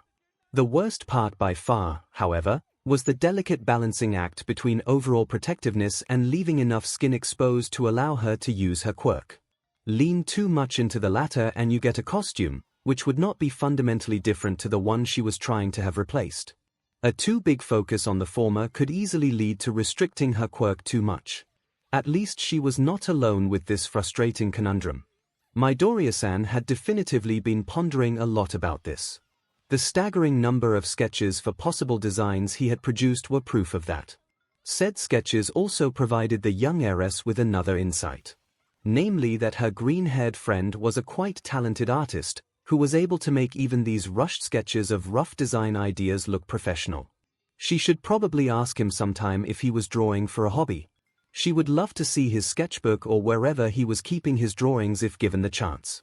Unfortunately for Momo and both of her friends from the support course, none of Izuku's sketches so far had been completely satisfactory. Progress would possibly be faster if it weren't for some of the heated discussions that had popped up. Momo welcomed Hatsume-san's input, but the pink-haired inventor's insistence on replacing the 𝐻𝐸 dictionary with a wrist-mounted computer had unfortunately caused tempers to rise a little bit. Momo fully understood the benefits of a digital lexicon, but Hatsume had been indignant when the idea was shot down. There were multiple reasons for this. Firstly, there would not be much space for such a device since she would be wearing the power gauntlets. Secondly, even if she had the space, the device would be too susceptible to damage for her liking. The final reason, however, was the simple fact that Momo vastly preferred simple books over computer screens. Hatsume-san can call her old-fashioned as much as she wanted, but Momo would always feel more comfortable flipping through the pages of the 𝐻𝐸 dictionary, which she has written herself by the way, than fumbling around with a touchscreen that was likely to break the first time she was engaged in melee combat. Midoriya-san thankfully had been able to defuse the situation by offering a compromise, which would maintain Momo's wishes while addressing Hatsume-san's constructive criticisms of the current 𝐻𝐸 dictionary. The current book would be split into 2 or 4 smaller versions, which could then easily be fitted into Momo's future utility belt. This way she would no longer require the prominent shelf on the backside of her costume to hold her lexicon. This shelf could have been a major hazard to her if she ever suffered a hard fall, and Momo was glad this issue was resolved before she could ever suffer a major injury because of it. While the discussion had been settled in a satisfactory fashion, it also exposed the fact that frustration was running high. A major source of this frustration in Hatsum's case had been the lack of internship offers she and Midoriya had received. Apparently support course students are supposed to spend their summer breaks on internships with support companies. Gaining internship offers from major support companies was difficult and usually required getting the attention of their scouts at the sports festival, not unlike how it worked for the hero course. I can't believe they didn't send any offers our way. Did they send blind and deaf people as scouts this year? We totally killed it at the festival. I am not that surprised I got no offers. The scouts usually are more interested in our gear and how it performs rather than our athletic abilities. Having my gauntlets literally blow up in my face probably didn't do me any favors in their eyes. Guess I have to settle with one of the default options that 𝐂𝐬𝐽 provides. That's bullshit. I don't want to spend my summer break cleaning out storerooms and running meaningless errands for some C-list company, like the rest of our classmates, and neither should you. We deserve better after all the effort we put in. The raven-haired hero student could empathize with the plight of the support technicians in training. Few things could be so frustrating as a wasted internship. Her classmates had all been able to gather valuable experience during their time working under a pro hero, while all she got from Uwabami was exposure. When do you have to turn in your internship choice? If you give me a little time, then I could ask my father if he was willing to accept interns for his newest venture. Yorozu Support Technologies is still a rather small company in this field, but my father is very committed to turning it into a market leader. Considering all his recent efforts in expanding, it stands to reason that he would be willing to take in promising new talent, Momo offered. No way. Your dad owns YST. That would be amazing. Thank you, thank you, thank you, thank you, Hatsum-san almost screamed in joy while happily bouncing up and down. Wow. I don't know what to say. I hope it is okay for you to do this. I don't want to trouble you or your father over this. I am sure I would be fine with the options you would provide, the freckled boy stated with a timid smile on his face. It is no trouble at all. I am merely going to ask my father. There won't be any harm in that. It is the least I could do to repay the kindness you have shown me, and I fully agree with Hatsum-san that both of you deserve better, Momo insisted while trying to put the boy at ease with a friendly smile. With this Midoriya relented and both support students gratefully agreed to wait until she could talk with her father about a possible internship for them. Afterwards Momo suggested to move on and let the costume be for the day, and instead divert attention towards other projects. The new power gauntlets and boots were the more important project anyways in Momo's mind. Okay, I agree, but there is one more thing I would like to get done before we shelf the costume for the day. Say, hero girl, what size exactly do you want your new costume to be in? You know, since your size probably fluctuates a little bit, the support girl asked. I beg your pardon. Momo responded, fearing another unnecessarily heated discussion looming on the horizon. You use your body's lipid reserves to fuel your quirk, right? That means you should slim down when you use it a lot. You got any data on how much exactly you lose, like in cup size, inches on your waist and so on? You wouldn't want your new awesome costume to just accidentally slip off of you after a long fight, right? To avoid that, I think we will have to make your costume a little bit tighter and probably use a stretchier material, Hatsum-san elaborated. That won't be necessary. While I do burn a lot of fat during extended usage of my quirk, I so far never had any trouble with my clothes not fitting properly afterwards, Yorozu answered. Amazing! Your quirk must be extremely efficient at converting your lipids into different types of matter. It kinda has to be, I guess, since you also said that you can't use all of your body fat. Considering how body fat is intended as an energy storage for emergencies, it makes sense that your quirk would not get access to all of it, since it could potentially harm you if food ever wasn't readily available to you. Any idea how much exactly you can use? Midoriya-san said as he enthusiastically went off on a quirk-related tangent. While you are not wrong about the fact that my quirk is quite efficient, it is not the whole truth, Midoriya-san. Humor me for a bit, you too, if you may, and tell me what you would think if I told you that I am in fact overweight, Momo said to the support students. This question certainly caused quite some reaction. Both of the support students looked completely dumbfounded, like she had just said the most outlandish thing imaginable, before letting their eyes wander over Momo's body head to toe once just to be sure. Yeah, no. If that is what you consider overweight, then I don't want to know what skinny looks to you.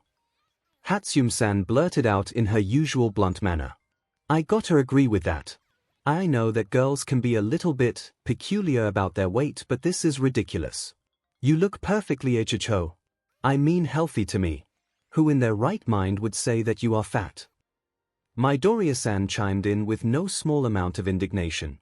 While I am touched by your kind words, it unfortunately doesn't change the fact that it is true.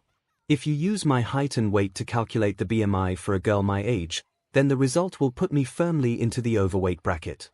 Any ideas why that may be? Momo said with a playful smirk on her face. She could of course just tell her two friends, but Momo had decided on a whim that it would be more fun to just let them guess for a bit. Are you trying to say your body is denser than usual? Midoriya-san inquired. Indeed, that is correct. Momo confirmed, unsurprised that her green-haired friend had figured it out already. My body roughly contains two types of fat cells. The first kind is identical to what everybody else has and therefore not particularly noteworthy. The second kind, on the other hand, is capable of storing a significantly higher amount of lipids without taking up much more space. My quirk exclusively takes its resources from these mutated high-capacity cells. The distribution of these cells is quite uneven, however. The overwhelming majority is situated in my belly and waist, followed by my thighs, arms, and legs. My breasts and buttocks, on the other hand, contain only a minor amount of mutated cells. Since the mutated cells never took up that much volume to begin with, depleting them does not cause my measurements to fluctuate in any meaningful way. The same is also true in reverse. Momo continued her explanation. As convenient as it may be to have a quirk that maintains her slender waistline, it did come with a major drawback, which Momo did not feel comfortable enough to discuss, however. Subtlety looking over the pink-haired girl's arms, Momo noticed with no small amount of envy how toned they were. No doubt, the copious amount of physical LBR done in the workshop every day had allowed 𝐻𝐸𝐵-san to build up a respectable amount of muscle. Momo herself was no slouch either in that regard, of course. Unlike 𝐻𝐸𝐵-san, however, Momo's well-defined musculature would always remain hidden under the layer of fat her quirk required to function. The fact that she would never be able to achieve the impressive physique of heroes she admired, like Miko, did little to lift her spirits. So, your melons are not that big because of your quirk? Well, there goes that theory, 𝐻𝐸𝐵 again blurted out. Why 𝐻𝐸𝐵-san was suspecting that Momo had no idea, but she made it clear to her friends that this was probably just the result of simple genetics. 𝐻𝐸𝐵 immediately followed up with the question if gene editing had played a role, which Momo shot down again, much to the pink-haired inventor's disappointment.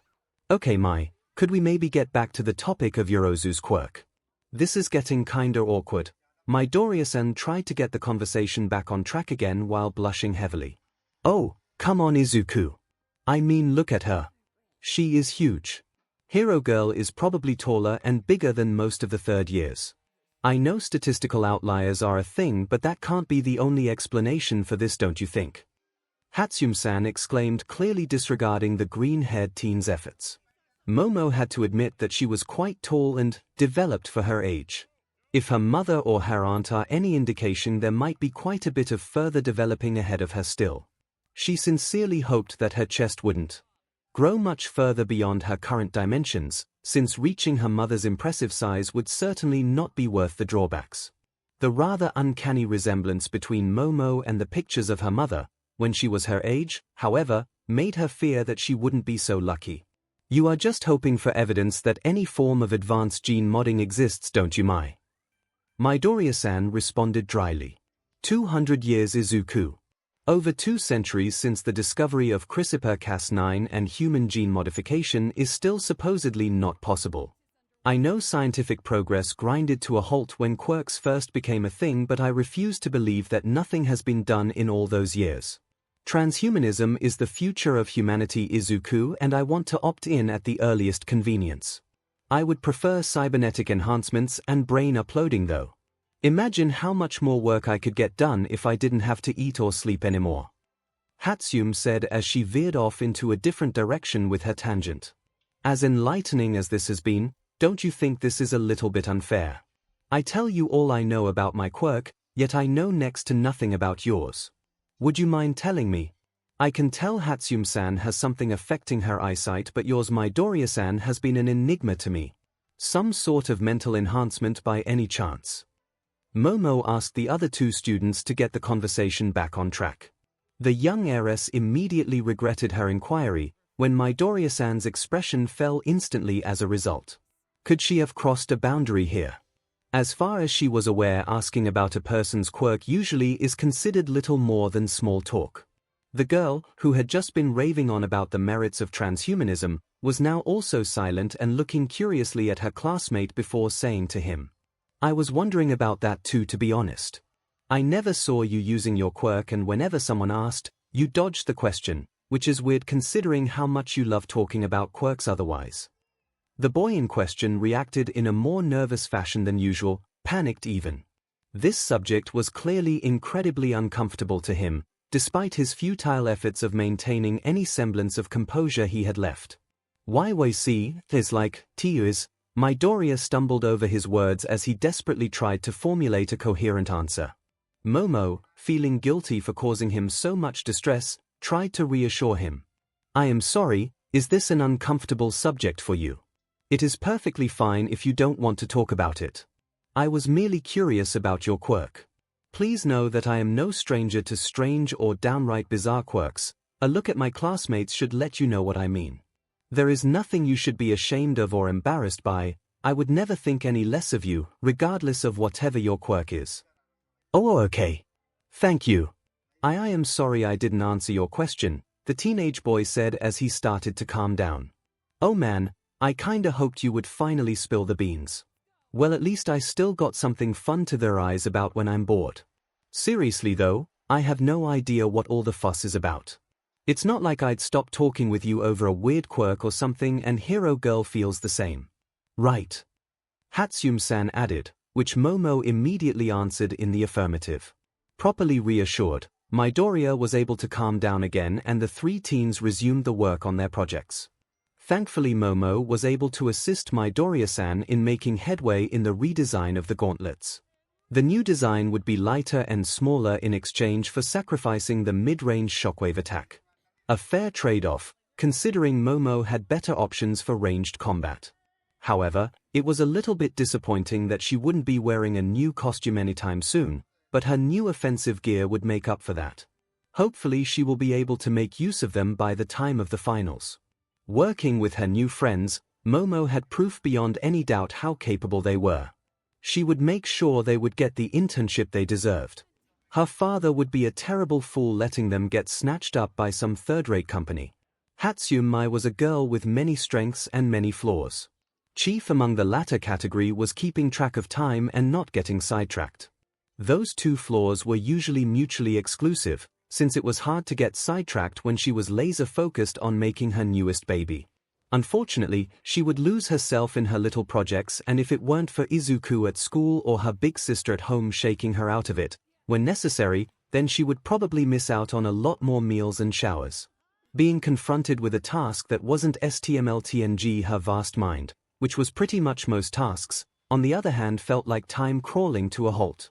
In these cases, maintaining any focus on the subject becomes pretty much impossible as Mai starts counting the seconds until she can leave, while trying to distract herself with thinking about new babies she could make or reminiscing about some of the old sci-fi books and movies from her dad she enjoyed. Thanks to these habits of hers, getting certain things done could prove very difficult even if she knew how important they were. Case in point, her plan of asking Hero Girl for help with Izuku. Mai knew that she needed the help. She knew it was important to get to the bottom of what was wrong with her classmate. Still, it had been days since making her decision, and she still had not talked with the girl. Granted, it is not like she gets that many opportunities to talk to the 1A class rep. Their after-school workshop sessions were pretty much the only time she gets to see her, and then Mai is usually too enthralled with baby making to think about other topics. She had to make up for lost time after all. Also, Mai couldn't shake the feeling that talking to someone about the fragile mental state of a different person, while said person was in the same room and able to listen in, was at the very least very awkward. Or rude. Awkward and rude. Honestly, she didn't know for sure, but she was not willing to take any chances here. That left only one feasible option for talking with the hero girl, without Izuku present. Catching her friend's client after their session before she left school grounds was easier said than done, however. She kind of had to help Izuku tidy up the workshop when they were done, which in of itself would take long enough to make intercepting hero girl difficult. Unfortunately for her, keeping her mind on quickly tidying up was a tremendous challenge thanks to the distraction present. Said distraction was no other than her classmate, or rather his choice of workshop attire today. You would think that something as mundane as Izuku wearing a white tank top, while carrying some boxes, wouldn't be a particularly interesting sight.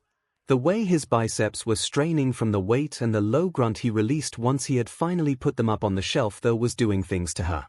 A very primitive part of her brain was doing its best to keep her rooted in place, staring and waiting for the moment when Izuku would finally lift up his tank top to wipe off the sweat that had collected on his forehead. Mai wanted to stay. She wanted to get another glimpse of those perfectly cut abs that could make Greek gods cry in envy. The fact that she had already got a picture and burned them into her memory didn't matter. She also knew that this HTML site would make her miss her opportunity. With great difficulty she managed to tear herself away, finished tidying up and started running out of the workshop, while cursing her rampant teenager hormones. Why couldn't she be asexual? That would make her life way easier. Thankfully, today's session had been spent more behind the drawing board than actually building stuff, meaning tidying up had not taken up as much time as it usually did. Still, Mai was not leaving anything up to chance, and sprinted down the hallways in record time, finally catching her target at the school lockers near the entrance. "Hero girl!" Mai yelled before stopping and desperately trying to refill her lungs with precious oxygen. "Hatsume-san. Do you need anything? Please take your time and regain your breath before speaking, okay? I am not in a hurry and neither is my driver," the tall girl responded to Mai's sudden appearance. After catching her breath and her heart rate going down to a reasonable level again, Mai wasted no time with her request. "I need your help, Yoyoru.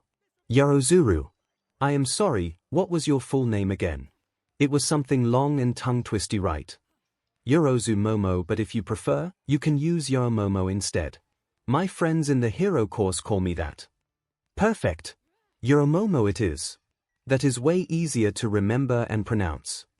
"I am glad to hear that, but what exactly did you need my assistance for?" "What? Oh yeah. Okay, look, I am not sure exactly how to put that, but something's wrong with Izuku's brain." "What?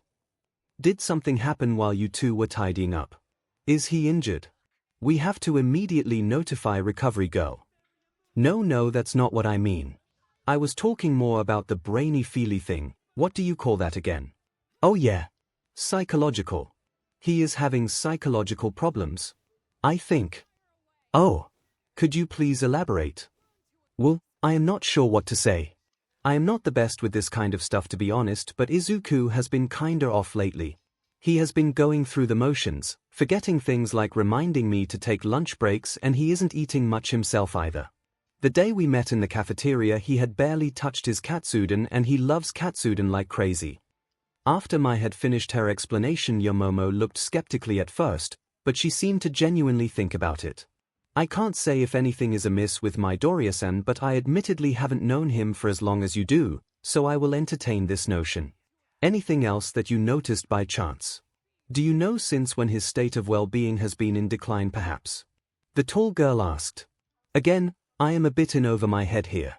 It took me a while to figure out something is wrong, but I did notice that he hasn't been the same since the sports festival. Honestly, it makes no goddamn sense. He should be happy with how great he was doing." Mai informed Yomomo. "Curious. He is quite meek and shy for someone that fights so ferociously. I had expected to meet somebody quite confident or boisterous even. Could this be related?" "Nah, he has been a quiet and shy boy all semester. Humble too. He always downplayed it when he aced a test or impressed sensei with one of his projects. Honestly, it's better that way. Our class has enough entitled braggarts already." "That does not contradict what I said. A shy and humble person like Midoriya-san would logically try to avoid the limelight, wouldn't he? Yet during the festival he was going above and beyond, truly in the spirit of our school's slogan, taking incredible risks and pulling off incredible feats. All this effort he put in and all the pressure he burdened himself with must have been for a purpose. He doesn't strike me as the kind of person that would do all of that on a whim, does he? Yoirozu theorized. Of course, he didn't do it for nothing. He was trying to impress the scouts for the support companies. Mai countered. That is what support students usually aim to do, yes. Yet he failed at this thanks to his perceived recklessness and the catastrophic failure of his prototype. I don't think this was his goal, however. He had no way of knowing that he would get no offers after the festival after all. He was suspecting it though. Yes, but he did not know for certain. It doesn't matter anyways since I provided him with a solution because I was impressed with his performance. If internship opportunities were all he was seeking, then he has succeeded already, if in a roundabout way. In that case our problem is solved, Yomomo continued her speculation. So, you want to say everything is gonna be fine now? Wow, I knew you were good, since his mood seemed to have improved ever since we started to have these sessions. To think you fixed him already before I had a chance to ask you is just amazing. You're my hero. Mai exclaimed, full of hope. Unfortunately, no. This is only true if the previous assumption about Midoriya-san's goal is correct, which I doubt. Going slower and playing it safer would have provided a better chance of acquiring promising internship offers. Me reaching out to him was something he could have never been predicting, Yoirozu said to the disappointment of Mai. Then what is wrong with him? He is my only friend in this stupid class and I want him back to normal. Mai said louder than was necessary thanks to her rising frustration. I do not know. All I can do is speculate with the very limited information I have. I do have one hypothesis remaining, however. Midoriya-san's reaction when I asked about his quirk surprised me. While he has every right to refuse telling anyone about his quirk, don't you think he looked quite panicked when I asked? Could he be ashamed of it? Quirk-based discrimination is an unfortunate reality some people face if their quirk can be perceived as villainous. You said Midoriya-san is your only friend in 1H. What about him? Does he have any other friends beside you there? The Class 1A rep asked as she explained her hypothesis. Well, this kind of relates to the other thing I wanted to ask you about, Mai replied as she tried to think of the most diplomatic way of explaining the situation. You see, Izuku and I are kind of the outcasts of 1H. It is not that big of a deal since I couldn't care less what the rest of my classmates are thinking about me, as long as they leave me be. They are just a bunch of boring people that can't understand the genius of my work and are afraid or jealous of me. Izuku is on better terms with them, I think, but he barely talks with anyone else in class and he usually eats his lunch alone when I am not with him. Well, you know what they say. It's lonely at the top, Mai continued. I am sorry to hear that. I, for one, think you two are lovely people, in your own way. I am happy to count you as friends. Your classmates clearly don't know what they are missing out on. Yomomo said sincerely. That was probably the first time someone in school openly said they were glad to know Mai. Was it weird that this was making Mai feel all warm and fuzzy inside all of a sudden? Thank you, but let's get back on topic. There are unfortunately two individuals in our class that I am very worried about. You see, they have deluded themselves into thinking they are the best in our class, despite being slightly above average at best. They think they are entitled to success despite rarely putting any meaningful work in, and they get very unpleasant whenever they get a reality check. What exactly do you mean with unpleasant? Modified bully tactics. Yui may make an effort in cracking down on abusive behavior, but they can't really do anything against the more subtle methods of bullying like spreading rumors and ostracizing. They are also fond of verbal abuse when no teachers are around. How can they get away with that? I never would have believed such a thing was possible at UA. I hate to break it to you, but UA is still a high school and I can speak from experience when I say that teenagers are the worst. Especially middle schoolers. And since we are all first years, some bad habits from middle school have unfortunately carried over. As for how they get away with it, finding the source of rumors is pretty much impossible once they have spread far enough, and those two individuals are smart enough to make sure no witnesses are around before they tear into you. Also, they have many friends in Gen Ed, business, and the remaining support course classes for some reason, which means they can maintain pressure on their victims without being at risk themselves. This sounds appalling. And you are trying to say they are targeting Izuku. Why would they all of a sudden? Probably because he did so well in the festival. As I said, they like to think of themselves as the top of the support course, and they really hate it when someone shows them up. Usually, I wouldn't be worried that much since they never keep the bullying up for that long. I guess it's more them lashing out against someone to vent their frustration over their inability to escape their mediocrity. This time though, Izuku is already in a pretty deep funk, and with his defenses already low, you fear that this kind of negative influence would exacerbate his worrisome mental state. Exactly. So, any ideas what I should do about them? I do have ideas, which helped me with bullies in the past, but they may be considered a teeny tiny bit excessive. And could potentially be considered war crimes depending on your reading of the Geneva Convention. Mai finished her explanation. Well, the obvious first step would be to report them to the faculty. Momo replied immediately. Now won't work. It would be their word against mine. The faculty can't do anything without proof, and there won't be any until they hurt Izuku. What about their previous victims? Surely they could be convinced to come forward. I don't think anyone would be willing to risk it. Most prefer to just take the short time of abuse rather than risking getting on the shit list permanently. Also, nobody would want to associate with me or Izuku, since that is also an easy way to get on their bad side for good, Mai said as she shot down the idea. Then let me do it. Provide me with the names of the victims and the bullies and I will investigate. As class representative, no, as a hero in training, it is my duty to protect people from malicious miscreants like that. Momo proclaimed with an expression of righteous fury on her face. Awesome. I don't know the names of everyone they went after though, so you might have to do quite a bit of digging.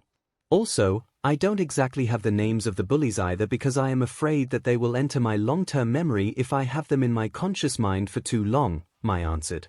That statement did earn her a stunned look from Momo.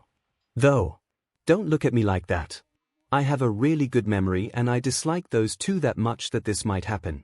I would prefer to one day simply forget they ever existed, because they are definitely not worth being remembered in any shape or form. Mai said, feeling defensive about this topic. I won't be able to do much without knowing the name of the perpetrators, Hatsume-san. Yorozu said exasperatedly. Just check the class list or something. Their seat numbers are 11, and alternatively just look for the smuggest looking boy and girl from the support course. Their inflated egos are pretty damn hard to miss. Mai suggested in a slightly more annoyed way she intended. Well, I have no other choice then. I suppose getting some practice for investigative work can't hurt, Momo whispered to herself. Cool. So, now that my little unsanctioned fireworks display is hopefully not needed, what am I supposed to do? Mai wondered. Momo, with a worried look on her face ever since Mai mentioned fireworks, lost no time to provide instructions. Not much, I am afraid. I will need quite a few people to come forward to convince the faculty to take action. Until then, the best course of action for you would be to remain vigilant. Keep an eye on Midoriya-san whenever possible and support him if these people make a move against him. Most importantly, do not escalate under any circumstances. Try to disengage or find a teacher, but don't use violence unless you are assaulted first. Do you understand, Hatsume-san? Yeah, keep your eyes open, make sure to protect him when they do SHT, get out or get a teacher, I got it. May I take a baby or two with me? Jutsch in case things get ugly. The hero course student pinched the bridge of her nose in response and collected herself before she replied. No, Hatsume-san. With your track record, the risk of an accidental discharge is too great. Way to ruin my fun. Also, just call me Mai. No need to be all formal with me. I'll keep that in mind, Hatsu. Mai. If Midoriya-san is unwell in the way you suspect, then the thing he needs the most is a supportive environment. As his friends, we have to make sure he feels cherished and welcome, at least in my layman's opinion. Can I trust you to do your part in this endeavor? Momo appealed to Mai. Yes, I will do everything in my power to get Izuku out of his funk. Baby making just isn't the same without my workshop buddy. Mai returned with a mock salute. With that, Momo finished getting her things from the locker and left. With her important task finally completed, Mai went to her locker too, to start her way back home in a happy mood. Thanks to Yomomo, she finally had something resembling a plan to fix Izuku. This plan was sure to succeed. How could it not? It was devised by the two smartest students of UA after all. There was a little caveat though. Yomomo had insisted on Mai not carrying any babies with her, assuming rather rudely that there would be accidental discharges. Preposterous. Any babies Mai had in mind for her guard duties were already way beyond prototype stage. They should be 100% reliable. Well, more like 85%. 65% in unfavorable conditions, which was still impressive considering the stuff she had used to jumble them together, since a certain teacher of hers had denied her some important materials. Anyways, there was no way Mai would be doing such an important mission without proper equipment. She did feel a little bit guilty over disregarding the instructions of her pretty friend, but the benefits outweighed the risks in her humble opinion. And what Yomomo didn't know won't hurt her. Midoriya Izuku was not sure what to make of this turbulent day, as he was reminiscing on his way home. Progress on Yorozu's costume had been frustratingly slow, and the disappointing news about his and Mai's lack of internship offers had not helped either. The offer from Yorozu to put a word in for him and Mai had been a very pleasant surprise. Yorozu's support technologies was still new and would definitely face quite a few challenges considering how extremely competitive the support tech business was. Still, an internship there could benefit him greatly. The Yorozu conglomerate was very powerful with many hugely successful subsidiaries, so their newest venture was guaranteed to be well-funded and incredibly well-equipped. He and Mai would have the opportunity to work with the bleeding edge of technology, only surpassed by what they have on Island. That beats any of the options you could have been providing by far. Yorozu is really kind to offer him and Mai this opportunity. He really hoped it wouldn't get her into any trouble or anything. He really had to make sure that Mai won't do anything reckless if they get that internship. He wouldn't be able to forgive himself if he failed to live up to the trust that was put onto him. He still found it hard to believe that one of the top students of the hero course had come to him for help. His performance in the festival had not been that great, honestly most of it had just been dumb luck. When it ran out, everything literally blew up in his face. Despite that she had put her trust in him and asked for help. There was no way he would not do everything he could to make her the best new costume and gear he could. He still remembered the look on Yorozu's face when she lost her fight against Tokoyami. That look of bitter defeat and helplessness after having been utterly crushed. Izuku knew these feelings very well. He didn't want Yorozu to look and feel like that ever again. She had been so kind ever since they started working together after school. It was a lot of fun. It felt to him like the last time, when he actually had friends. Even if they were not really friends. He knew she was just being polite and would leave him for her actual friends in the hero course once she got what she needed from him. He still enjoyed the time they had spent in the workshop together. Her asking him about his quirk was a quick reminder why he spent his time since elementary school without friends. His reaction had been less than ideal. But Yorozu and Mai had at least been kind enough to drop the subject. He knew it was silly to try and keep his quirk lessons a secret. It would come to light eventually, and both of them had told him they wouldn't judge him. Maybe he could trust them. No. Not yet. He was still too afraid of history repeating itself. There was no point in thinking any more about this. He was almost home, just taking this corner through the narrow side street and he would soon reach his neighborhood. Thankfully he had no homework today, so he had time to relax after. Finally came the words from a familiar blonde boy who was waiting behind the corner. Staying for hours after school and taking the longest route back home. Seriously, it's almost like you waste my time on purpose. Kaken snarled. KK Kaken. And nice to see you. What can I do for you? Izuku replied, desperately trying to maintain composure for the second time this day. How about a nice little chat? You owe me some answer Deku. Kaken said angrily. Izuku didn't need to ponder anymore. Running into his childhood friend turned tormentor was reason enough to conclude that today has been horrible. If Midoriya Izuku didn't already know that the powers that be had it out for him, he would know for certain now. As if his disastrous attempt of dodging any questions about his quirk by Yorozu and Mai had not been stressful enough for him today, No, now he was confronted with his former childhood friend on top of that. It was like the universe wanted to remind him what the world at large was thinking about people like him. As if he would ever forget. Trying to escape this situation was futile. Even if 𝐭𝐿𝐴 wasn't blocking his path, running would be pointless. The blonde teen had always been the faster sprinter between the two boys, and that was before he discovered he could use his explosions as propulsion. His only option was to comply, and hope that his former friend was in a good enough mood to not leave any scorch marks or burn scars that would be too difficult to hide. Seeing the angry glare of the blonde boy, however, made Izuku fear that he wouldn't be so lucky. So, the first question to you, Deku. Are you deaf? 𝐭𝐿𝐴 yelled as he started his interrogation. WLI, shut it, nerd. That was rhetorical. I asked because I believe I made it very clear to you that you were not supposed to apply for you, did I not? The angry boy interrupted. I thought that you only meant the hero course. I applied for the support course. Izuku timidly stammered out in reply. No, you idiot. I was supposed to be the only one from our shitty middle school to make it into UA. So, congratulations UP, my carefully prepared backstory, so I hope you had fun trying to drag me down. I am sorry I didn't, I said shut it. You talk when I tell you to. The blonde boy snarled at Izuku. All Izuku could do in response was to nod his head. This was very bad. 𝐭𝐿𝐴 was clearly very angry. Izuku can clearly remember the few times when the boy was agitated in such a fashion. It usually ended with him receiving a long-lasting burn scar. But you know what? I could have overlooked this transgression, since it's not like anybody would have cared if some pathetic nerd from the support course came from the same middle school as me. It would have barely been worth a footnote in the history books.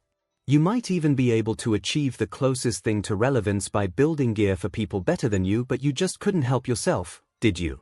You just had to rock the boat because you still think you are entitled to something better. 𝐭𝐿𝐴 ranted.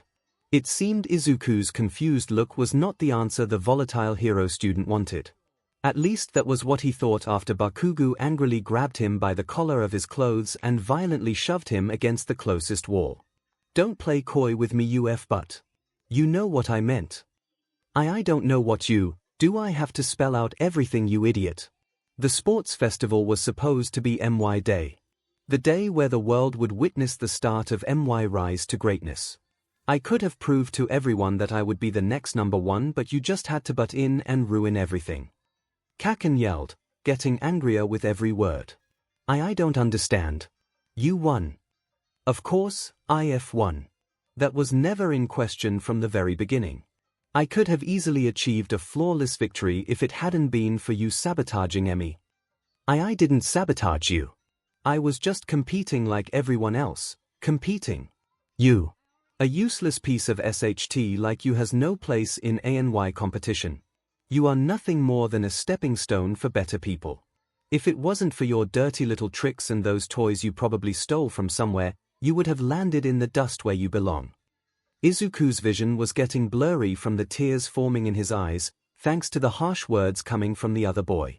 He had heard variations of this kind of speech all his life, but it didn't hurt any less coming from the boy, who Izuku admired so much for his skills, confidence, and willpower among other things. He had no idea what he had done to deserve this, but he had no choice other than to continue to endure the abuse. You just had to keep going, as if winning the first 2 rounds was not enough to make me look like a chump. No, you just had to make it into the battle tournament and take the highlight of the entire day from me. I don't know what you said to 𝐼𝐶HOT during your little chit-chat in the match, but it ruined everything. 𝐭𝐿𝐴 yelled, emphasizing his words by setting off an explosion on the wall right next to Izuku's head. Whatever mindfuck you put him through turned what was supposed to be MY climatic final match into a snooze fist. 𝐼𝐶HOT barely fought back. The fact that he went all out, using his fire, against you of all people, turning your match into the highlight of the day, was just the cherry on top of this bullshit Sunday. Why? Why did you go out of your way to ruin this for me? 𝐭𝐿𝐴 screamed at the end of his rant. This had nothing to do with you. I was just trying to do my best and go beyond. You know plus alt, bullshit. Bakugo yelled as he interrupted Izuku with a punch into his gut, and held him up by his collar to prevent him from falling down. "Don't you dare to lie like that again. Ever since I stopped letting you ride my coattails, getting in my way was all you did. Every time I tried to fight some uppity little extra to put them back into their place, you showed up and interfered. Why do you insist on getting into my way?" Why exactly Izuku yelled his next words the way he didn't know. Was it out of a sudden flash of anger against his tormentor? Suicidal tendencies? Or was he desperately trying to get through to his former best friend to avoid one of his biggest fears from coming true? No matter the reason, the words came out all the same. "Because you were turning into a villain." Bakugo looked shocked by this statement, momentarily letting go of Izuku, giving the green-haired boy the opportunity to continue.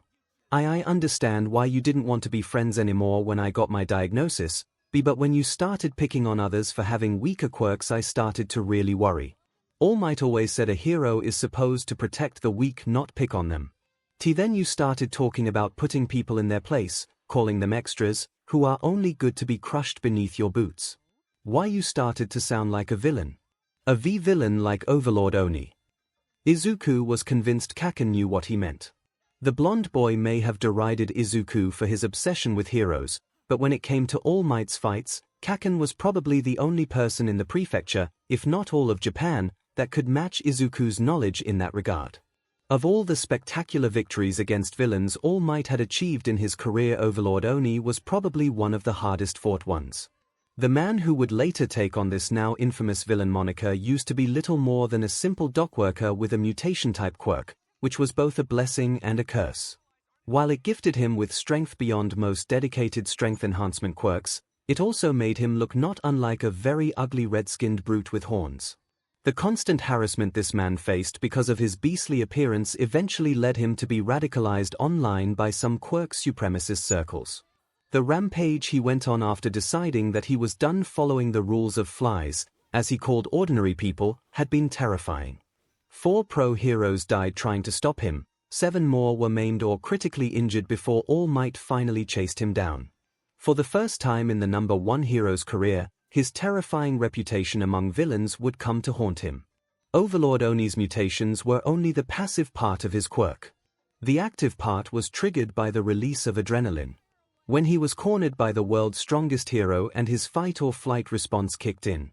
The resulting rush of adrenaline made the villain grow to truly monstrous size and strength, making him the only person in recorded history who might be physically stronger than All Might. All Might's skill and experience as a fighter lead to him prevailing in the end, but not without further collateral damage and civilian casualties. Izuku was terrified of Katsuki becoming a similarly menacing villain. He was already thinking in an eerily similar manner to the one the villain laid out in his manifesto, which made Izuku terrified of the kind of carnage his former friend could unleash should he ever fall off the deep end. Their friendship might have been over, but Izuku would have been DM'd if he just watched idly as someone slid down this dark path. So Izuku had done his very best to interfere whenever Bakugo's growing cruelty caused him to bully someone. Getting between the would-be victims and their tormentor, hoping that reminding Bakugo of All Might's words of what a hero ought to be would one day get through to him. Unfortunately, he was just a useless Deku, so his words could easily be brushed aside. Doubly unfortunately, this also applied to his current predicament, if the fist coming for his face was any indication. The punch was actually pretty sloppy, probably because the blonde was too furious to care about his form. It didn't hurt as much as it should have as a result, but Izuku still let himself drop to the ground and coiled himself up in a position that would hopefully protect his face from the inevitable follow-up. F you, F you, F you. You are just a shitty F Deku. Nobody cares about your worthless opinions. Kaken swore as he accentuated every word with a kick against Izuku's body on the floor. After a couple of kicks for good measure, Bakugo calmed down enough to address the other boy lying on the ground. This is all our fault. If you just used your brain once and followed my advice, I would have happily forgotten that you ever existed and continued building my legend. Taking your advice. Like taking a swan dive off the roof. Is that the legend you want? Do you really hate me so much? Izuku whimpered as he looked up at his former friend teary-eyed. Again, Izuku's words shook the hero student and stunned him into silence. He recovered faster this time, however, glaring at Izuku as he said in a threatening tone. "We are done. You are not going to worm your way back into my life. You are going to stay put in whatever dungeon they keep you grease monkeys in. If I ever catch you even thinking of going near me or the hero course in general again, I will make you IE the day you were born. Seriously, never ever get in my way again." With that, Bakugo left, leaving Izuku with several new bruises on his right side, which at least would be easy to hide. While in regards to physical pain Izuku may have gotten off lightly, emotionally this encounter has easily been one of the more harrowing. After several minutes being spent on calming himself down from crying, Izuku finally was able to head home. Still, Izuku couldn't help but wonder what he has ever done to his former childhood friend to deserve this virulent hatred. Hatsumi's schedule has been shifting recently. As much as the reduction in baby-making time was hurting her, it was a necessary sacrifice. Keeping an eye on Izuku and backing him up should he get in trouble with certain unpleasant people required her to be constantly by his side. Thankfully she was able to do this without raising much suspicion. Izuku was already spending most of his time between classes at U either in their homeroom or the workshop of the first years, since he didn't feel the need to wander around the school during breaks like their classmates. Mai shared that sentiment, so her staying behind and keeping him company was nothing out of the ordinary. Following Izuku into the cafeteria during lunchtime, without his prompting, was what stood out. Mai claimed that she had already used up her allowance for granola bars this month, so she had no other choice but to eat the free lunch U provided for its students. It was a lame excuse, and she would need a new one next month, but it would suffice for now. If Mai was lucky, Yaomomo would have dealt with the bully problem by then. As annoying as it was for Mai to waste precious time with this inefficient way of feeding herself, she had to admit it came with some perks. For instance, Lunch Rush's famous chocolate pudding. Pretty much everything the culinary hero provided for the students was easily the tastiest thing they would eat all day, but his chocolate pudding was easily among the most popular dishes among the student body. Every day it found its way onto the menu. Ectoplasm specifically had to keep watch in the cafeteria to prevent the dessert section from devolving into a bloodbath. Mai, for once, completely understood the average student in this regard. She had no doubt in her mind that she could kill a fellow student if that would guarantee her another helping of this heavenly chocolatey goodness. And that was not just because Mai loved chocolate almost as much as making babies, and definitely more than life itself. The pudding was just that good. Which immediately made Mai realize that, once again, something was amiss with Izuku, since his helping of the divine dessert was only half eaten. A selfish part of Mai's mind hoped that she could have the rest of his pudding, before she could focus her full attention on his face. He seemed to look a little gloomy.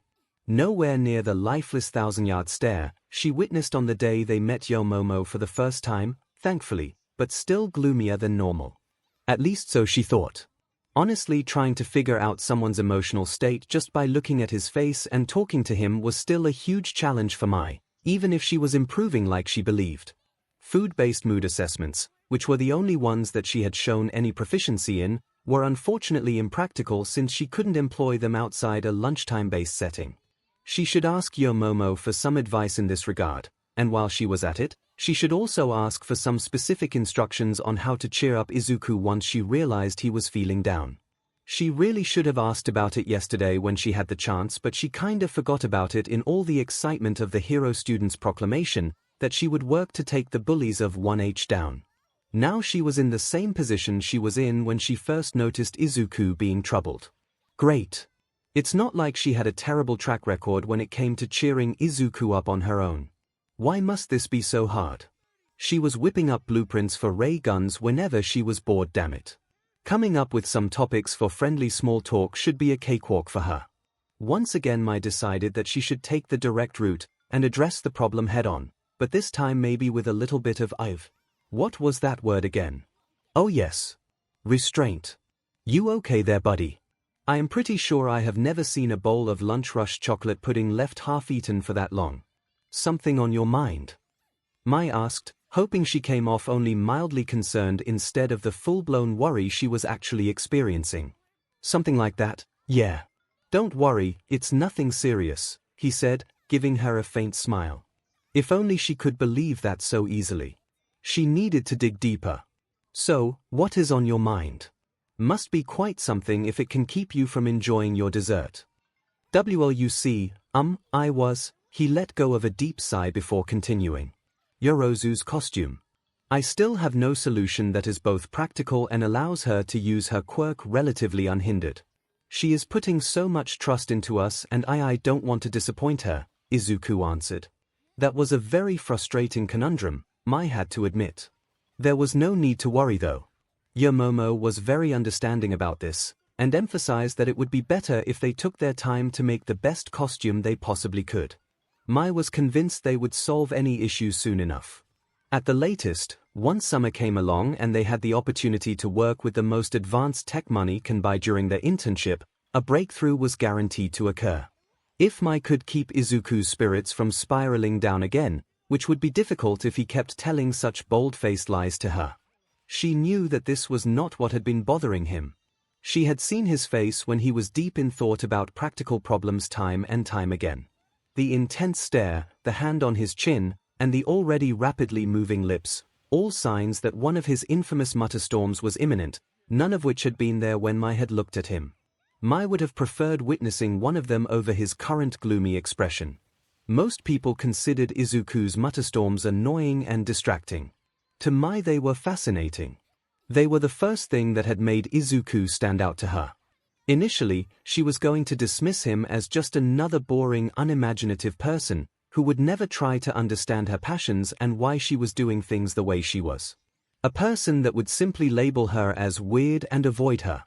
From that moment onwards, his mutterings, as difficult as they were to decipher thanks to the speed of his muttering, gave her little glimpses into his mind that had started to intrigue her. Also confused the hell out of her. His by-the-book style of work seemingly clashed with the sparks of creativity she found. That was until she realized that he was following a completely different design philosophy than her. Mai used to think that words like practicality and iterative design process were just the excuses of lazy hacks that wouldn't recognize progress if it hit them in the face.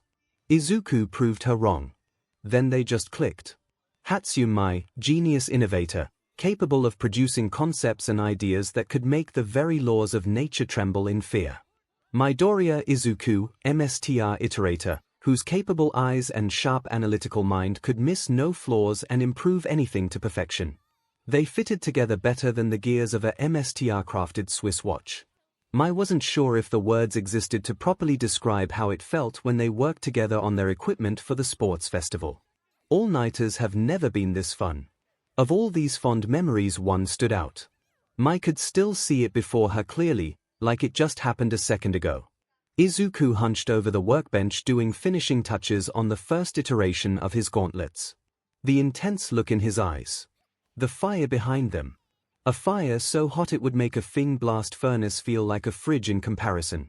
Like every time when she conjured up this memory, Mai started to feel this weird but really nice fluttery sensation in her stomach.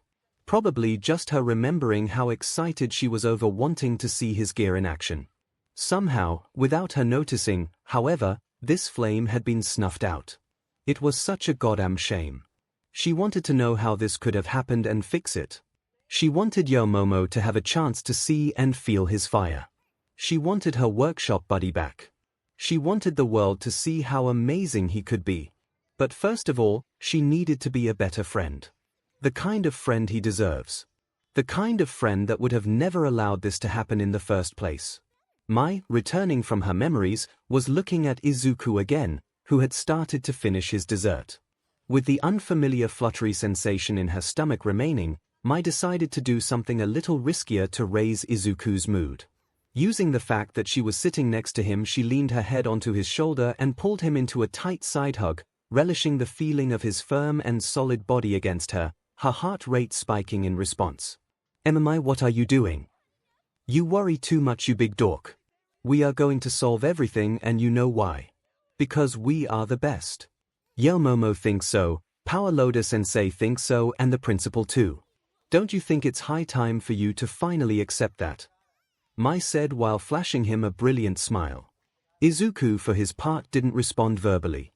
Instead, he started to sport one of his cute wobbly and unsure smiles, which at the very least seemed genuine. Mai's own smile grew wider still at that before releasing her friend.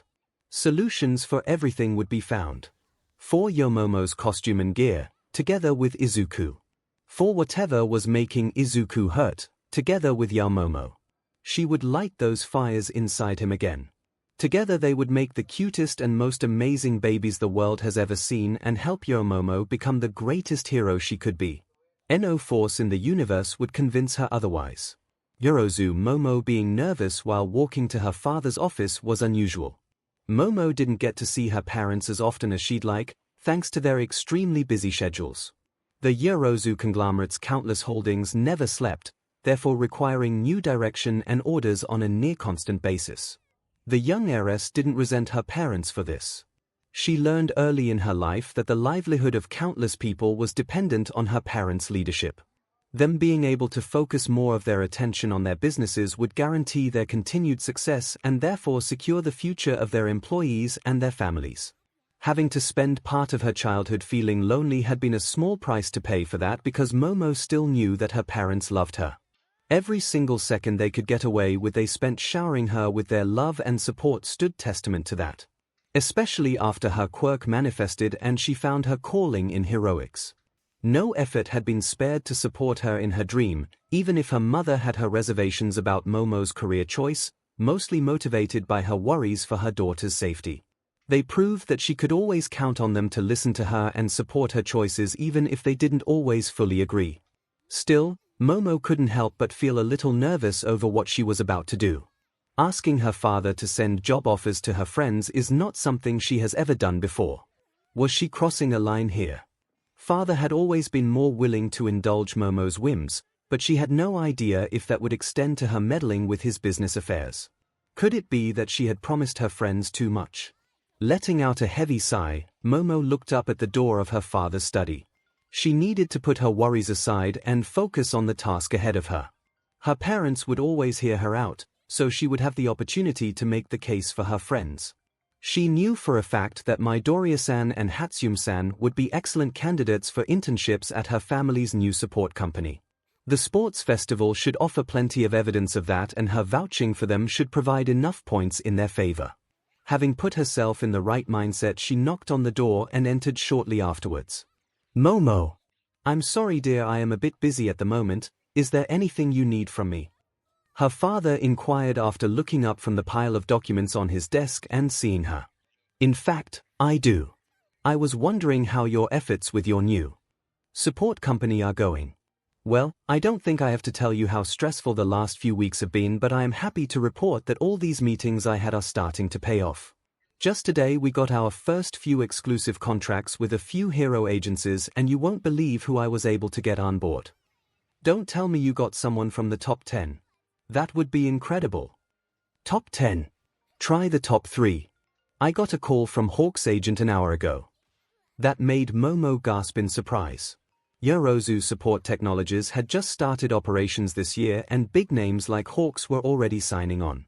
If they kept that kind of momentum going, YST would be a major contender in the support tech sector by the end of the year. That is amazing. I am so happy your hard work paid off. Momo said, her excitement starting to get the better of her. Now she just had to get her friends this internship. Having the name of such a successful company in their resume would be a great boon for their future careers. I can't wait to tell Mosomi the news. She thought moving into support tech was too risky. That should finally put her at ease. I should, however, get back to work.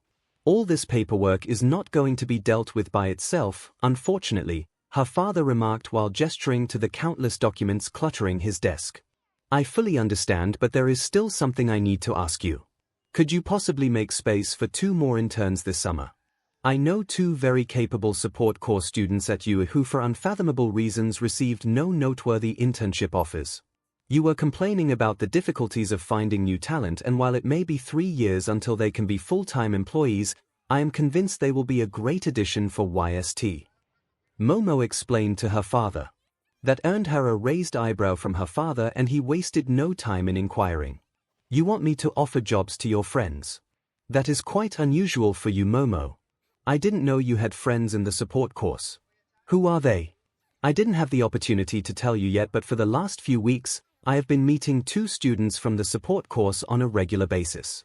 Their names are Midoriya Izuku and Hatsune Mai, and I sought them out for help after my disappointing performance at the sports festival. Not only are they helping me expand my arsenal with new equipment, they also volunteered to redesign my hero costume. You won't find any interns that are more capable and diligent than these 2, I promise. Momo asserted. Wait. Aren't those the support students that made it into the 3rd round of the sports festival? The reckless boy who blew himself up and the manic girl that turned her match into an infomercial.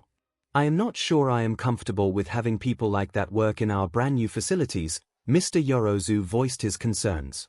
I can assure you that your assumptions couldn't be further from the truth. Midoriya-san's ferocity is limited to the arena only.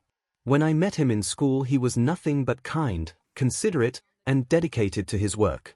Power Loader himself had nothing but praise for the boy when I initially came to him for assistance.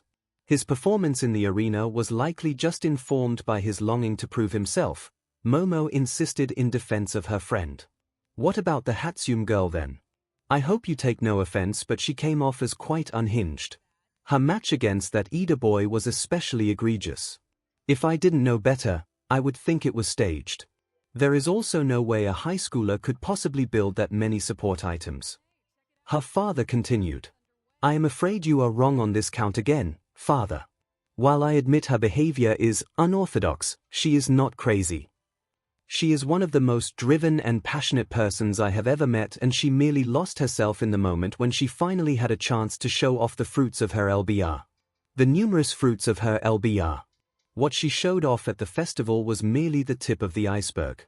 Once you see her at work, you will know what I mean. She will not disappoint you, believe me. Momo argued in favor of the other student.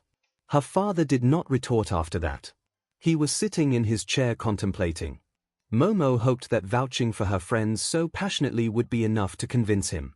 She never liked leaving things to chance, however, so Momo decided to use the strongest weapon any daughter could bring to bear against her father. Please, Daddy. They have shown me nothing but kindness, and I really want to return the favor to them after everything they have been doing for me. They will not disappoint you if you give them a chance. Please, Daddy, do it for me. Momo pleaded, making sure to give her father her best puppy dog eyes and raising her voice an octave higher than usual for maximum effectiveness. Were the puppy dog eyes overkill? Possibly. Was using her cutesy little girl voice a dirty trick? Almost certainly. Exploiting her father's affection for her was never something Momo liked doing, but if that was what it took to secure Midoriya's and Hatsune's internships. I suppose the singing tutor we hired back in the day was not completely in vain. You almost sounded the same way you did when you were 6 years old. They must be quite the friends if you were willing to use your sweet little princess voice to sway your father, came the voice of Momo's mother from the side entrance of the room. Without either Momo or her father noticing, Yorozu Mosomi had made her entrance into the study, which was the kind of complication Momo had hoped to avoid. Sway me. I was merely hearing her out, dear. I would never jump to a conclusion without considering all the available information. Her father huffed at her mother's comment. Honey, please don't take this the wrong way, but I vividly recall you making arrangements for replacing our hedge maze with stables for half a dozen ponies, once. I know Momo has been the sweetest little girl, but completely restructuring our gardens according to the whims of a 7-year-old goes a little far. The Yorozu matriarch replied flatly. I was just researching how feasible that would have been. I was not going to just do that without talking to you about it. Momo's father protested with an embarrassed tone of voice. Her mother answered this with an amused smirk that made it clear she didn't believe a single word of her husband. After being brought up to speed by her husband, Momo's mother wasted no time to weigh in with her opinion on the matter. I must say I am surprised to hear that. While I find your intentions commendable, I fear we just can't hand out internship positions like that on a whim. Momo herself wasn't particularly surprised about this. Her mother has never been the kind of person to blindly put her trust in others. Together with her extremely cautious nature, she would not like the idea of hiring seemingly very disruptive students as interns.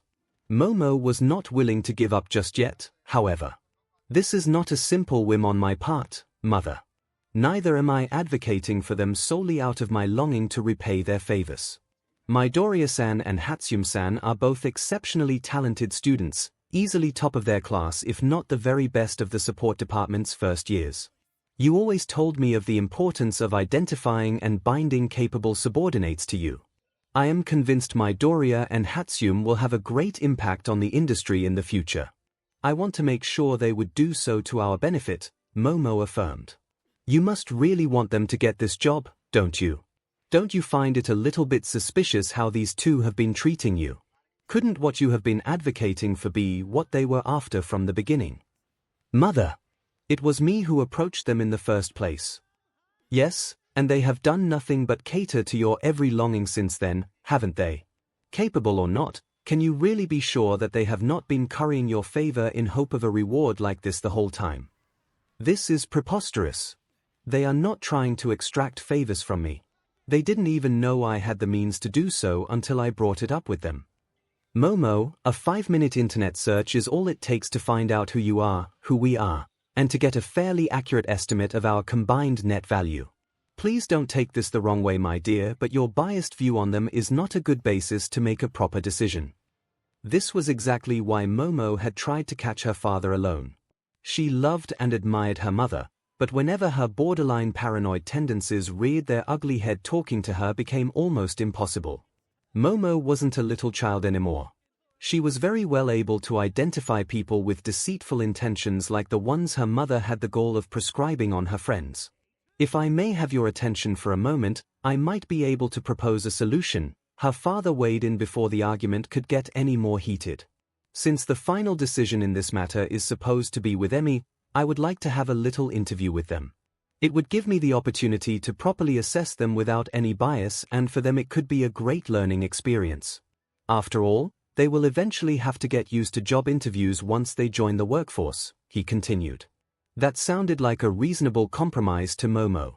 She wouldn't be able to give Midoriya and Hatsune the promised internship outright, like she had hoped, admittedly. She had faith, however, that they would be able to convince her father on their own merit. Showing the two women in the room a playful smirk, Momo's father added to his statement. Also, since I have reason to celebrate, why not make this whole affair more fun? We could invite Momo's friends and their families over for dinner.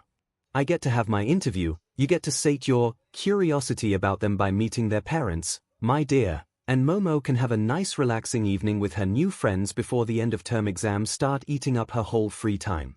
Everyone wins. Reason to celebrate. May I know what you mean by that, honey? Oh, nothing big, just that fact that the number 3 Pro Hero Hawks is willing to make me his exclusive provider for support gear. Momo's father remarked with no small amount of satisfaction in his voice. That is excellent news. Certainly, worth a little celebratory indulgence. I see no issue with this plan of action, her mother replied. These news were certainly not what Momo was expecting when she had entered her father's office, but she could not say that she was upset with this turn of events. Quite the opposite. The prospect of having friends come over to visit her home for the first time in her life actually had her nothing short of feeling giddy with excitement. All the things she could show them.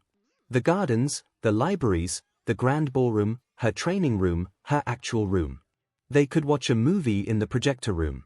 They would love to see the lab she had used to experiment with her quirk.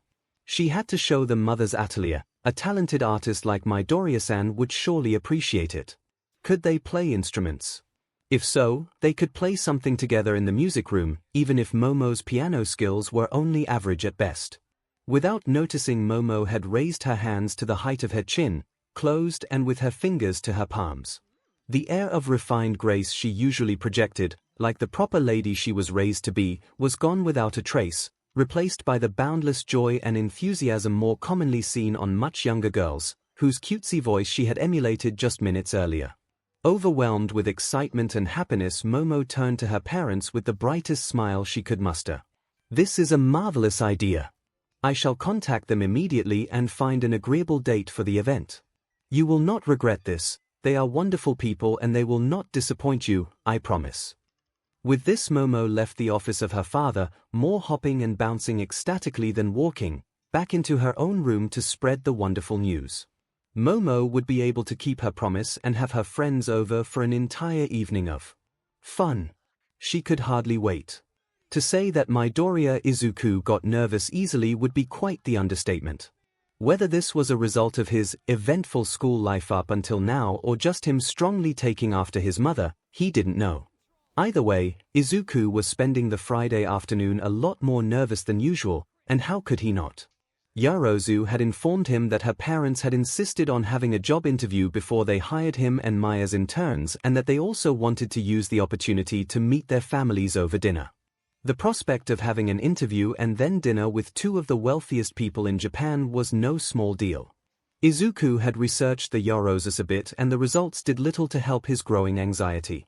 The reach that their network of companies had was mind-boggling. It was probably safe to say that every time a product made in Japan was sold, the Yorozu conglomerate would get a sizable piece of the revenue the sale generated. Worse still was the fact that this was nothing compared to the role Yorozu's parents played in Japan's export economy. If their business empire ever collapsed, prices for consumer electronics, cars, household appliances, and pretty much everything requiring electronic components or high-tech materials would skyrocket worldwide. So, in summary, there was a downright absurd amount of wealth and power behind the Yorozu name. All Izuku had to do was make it through an entire evening chock full of opportunities for horrible faux pas for the slight chance of having a better internship this year. No pressure. Oh, who was he kidding? He was under enormous pressure. A goddamn hydraulic press wouldn't be able to match the pressure from his anxiety. He couldn't just back out of this though. Yorozu had gone out of her way to give him and Mai this opportunity, and it would be really rude not to take it. In an attempt to calm his nerves a little bit, Izuku mentally went over the instructions the black-haired girl had sent him. He was wearing a white dress shirt and his nicest pair of black briefs together with a red tie that his mother had insisted on tying for him for some weird reason. That should hopefully fulfill the professional but not too formal requirement for his clothes. He also had filled his backpack with the materials she'd asked for. Hopefully, her parents would be as impressed by the sketches for his costume ideas as Yorozu was. Yorozu herself was probably still at school because of class representative business, but she said she would pick up everyone on her way home in her family's car. When exactly she would show up, Izuku, unfortunately, didn't know, and all the waiting around had negatively contributed to his struggle with his nerves. His mother wasn't faring much better. She had checked the light amount of makeup she had applied at least 6 times by now. She would not get an opportunity for a 7th time, thanks to Izuku finally receiving a call from Yorozu, who was double-checking the Midoriya family's home address and informing them that it was only a matter of minutes until she would arrive. With the arrival of the limousine, which Yorozu, for some reason, had just called a simple car, came another moment Izuku had dreaded. Introducing his mom to Yorozu. Thankfully, the girl in question, who was still in her school uniform, took the initiative and introduced herself. "Hello. You must be Midoriya-san's mother. My name is Yorozu Momo and it is a pleasure to meet you." "Yes, I am Midoriya 𝐒𝐭, Izuku's mother, and the pleasure is mine. I'm not sure if there's a way to thank you enough for what you're doing for my son here, but regardless, you have my most sincere gratitude." "That is the least I could do, Midoriya-san. Your son has been a great help for me these past few weeks, and just standing idly by as his and Hatsume-san's talents are being overlooked wouldn't have sat right with me." "So, it's you, who all these new projects Izuku is working on, are for, right? I'm sorry, but Izuku doesn't talk much about school despite my best efforts, and I was a little bit worried about him starting to stay so long at school again." "Really? Have you never told your mother about what we were doing after school, Izuku-san? Why would you keep something that trivial secret?" That was a complicated question to answer. Izuku loved his mother, but he hated needlessly worrying her, and pretty much everything school-related used to be a pretty extensive source of worry for her. He hated putting her through that, so he started doing his best to keep her out of the loop. Admittedly, his school life had been a lot better ever since he started attending U, and he had thought about sharing more of it with Mom. Ultimately, he had decided against it. It was too risky. He had no way of knowing how long this could last. Continuing his secrecy would hurt Mom less than opening up just to suddenly clam up again when people inevitably start turning against him. How he was supposed to explain everything without spilling any unpleasant things, he had no idea. Oh, don't mind him. I'm used to such things. Izuku has this habit where he just gets so absorbed in heroes, quirks, or his work that he forgets the simplest things. I'm just relieved to know he isn't spending all this time in the workshop by himself. Just promise me that you keep an eye on my Izuku. I don't want him to overwork or hurt himself, his mother answered before Izuku could embarrass himself by attempting to stammer out a lie.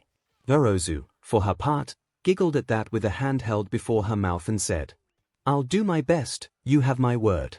I suppose this also explains why Izuku-san and Hatsume-san get along so well. It's like they say, birds of a feather flock together. Izuku would have groaned at having Mai's obliviousness ascribed to him, but he decided against it. Better that than having to talk about things he'd rather kept unsaid. Mom getting along well with Yorozu did relieve him a bit at least, even if the opposite had been extremely unlikely to happen. He sometimes could worry about ridiculously unlikely things. Guess that's what having absurdly bad luck does to you. What was worrying about his mom and Yorozu, however, was that they might be getting along a little bit too well. Izuku had to make sure his mom didn't invite Yorozu to visit their home. He wasn't sure if he would survive if the raven-haired girl was to see the chapel to all might that was his room, or worse, his mom might even try to show her his baby pictures. He'd rather blow himself up again than have to suffer that kind of embarrassment. With the pleasantries exchanged, Yorozu quickly called Mai to notify their mutual friend that they were about to arrive at her home. Soon enough, his pink-haired friend joined them, carrying a metal suitcase from the support department and taking a seat next to Yorozu, followed by a woman that looked way too young to be Mai's mother. The family resemblance was obvious. The only noteworthy differences were that her hair was light red instead of pink and her eyes had an X pattern instead of Mai's crosshairs. While Izuku wasn't confident in his ability to judge someone's age by their appearance, he would be quite surprised if that woman was much older than 25. "Good day. I am Hatsume Maho, Mai's older sister, and I'm glad to finally meet you," the woman introduced herself after she had been greeted by Yorozu. "The pleasure is mine. I am, however, a little confused. Mai, is your older sister the only person in your family to join us? You could have told me if your parents were not available for today and we could have rescheduled without issue," the Hero Corps student said. "That wouldn't have worked. It's been just me, my little sister, and our big brother in Kyoto for quite a while now. Have you never told them, Mai?" "They never asked," came the curt answer from a frowning Mai who was looking at her feet. The older Hatsume's sister pulled Mai into a side hug and gently kissed her on the head before continuing. "Guess I can't blame you for that. It's not my favorite topic either. We lost our parents in a villain attack when Mai was 8 years old.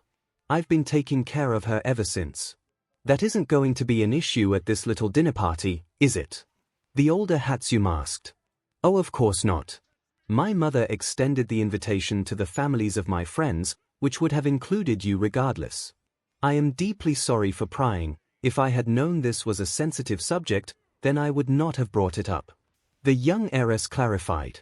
After reassuring Yorozu that they were not offended, Mai's sister turned her attention to Izuku. "So, you must be Izuku. I wanted to thank you for putting up with and looking after my little sister. I know my little troublemaker here doesn't make your life any easier. Mai was never good at making friends, so I was really happy when she started talking about you. I hope you and Yorozu continue getting along with her and keep her out of trouble and, failing that, try to minimize the collateral damage. Mahone. My babies are never meant to cause any trouble. Any damage they cause are just unfortunate accidents, which are sometimes unavoidable if you want to make progress."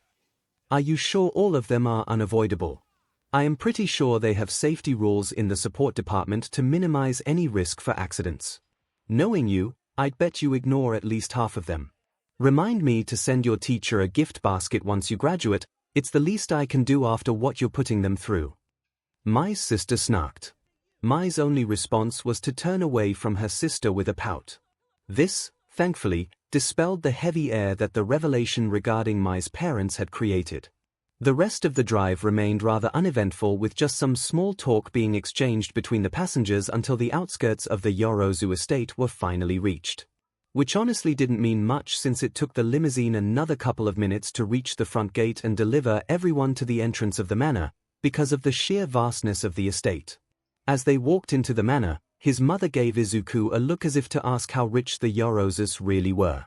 He had told her just very rich when absurdly or mind-bogglingly rich would have been more accurate ways to describe the estimates he had found online. This knowledge was making him anxious enough already, he didn't need her adding to it. Reaching the entrance hall of the manor, the group was greeted by the owners of the lavish estate. "Welcome. Welcome. It is a pleasure to finally meet all of you." A tall man with dark hair and eyes, dressed in a business suit, exclaimed enthusiastically. Yorozu stepped forward at this and started introductions. "Mother, father, allow me to introduce you to Midoriya Izuku and his mother Midoriya Inko.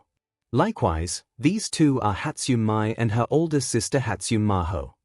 "Good afternoon to all of you," the tall woman dressed in an elegant black dress responded. "I am Yorozu Mosomi, and this is Yorozu Hideyoshi, my husband. Our daughter has told us so much about you, and I am looking forward to getting to know all of you." Izuku himself was taken aback a little when he got a good look at the MSTS of the manor. The resemblance between mother and daughter, once again, was striking. The biggest difference he was able to make out was the sharper, piercing and steely gaze of the mother compared to the warmer and softer onyx eyes of the daughter which she seemingly inherited from her father. The first thing he had noticed, however, was the fact that this woman was an absolutely breathtaking beauty. The woman's dress, while not designed to show off much, failed to hide the voluptuous hourglass figure underneath. Her dark black, shoulder-length hair looked like it was woven out of silk, and at first glance it looked that at least half of her impressive height was made up by her SNSL legs. Time itself had left none of the marks on her body that age usually causes. Could it be that her quirk helped her in maintaining her youthful looks like it was with Mitsuki Byasen? Either way, she looked like she had walked straight out from a magazine cover, or the wet dreams of people with certain tastes. When the daughter walked up to her mother and he saw them both side by side, Izuku started to wonder what he had done to be allowed to meet the archetypal incarnations of maidenly and matronly beauty. Maybe he was still in a coma from the explosion of his gauntlets, and everything that has happened since has just been a fever dream. Mai, for her part, had her own theory, he knew for sure. The way she was lightly tapping him in the side and looking between the Yorozu women was clearly meant to convey that this was further proof for her genetic modification hypothesis. Izuku honestly couldn't blame her. The odds of any person winning the genetic lottery that hard were absurdly low. If it wasn't for the fact that he himself had lost said lottery in the statistically least likely way, he might have been willing to entertain the notion of artificial means being involved. Izuku was quickly ripped from his thoughts when he heard the Yorozu matriarch speak again. "Now with the pleasantries behind us, let us go on with business, shall we? Momo dear, go to your room and change into something more appropriate for a hostess entertaining her guests, would you?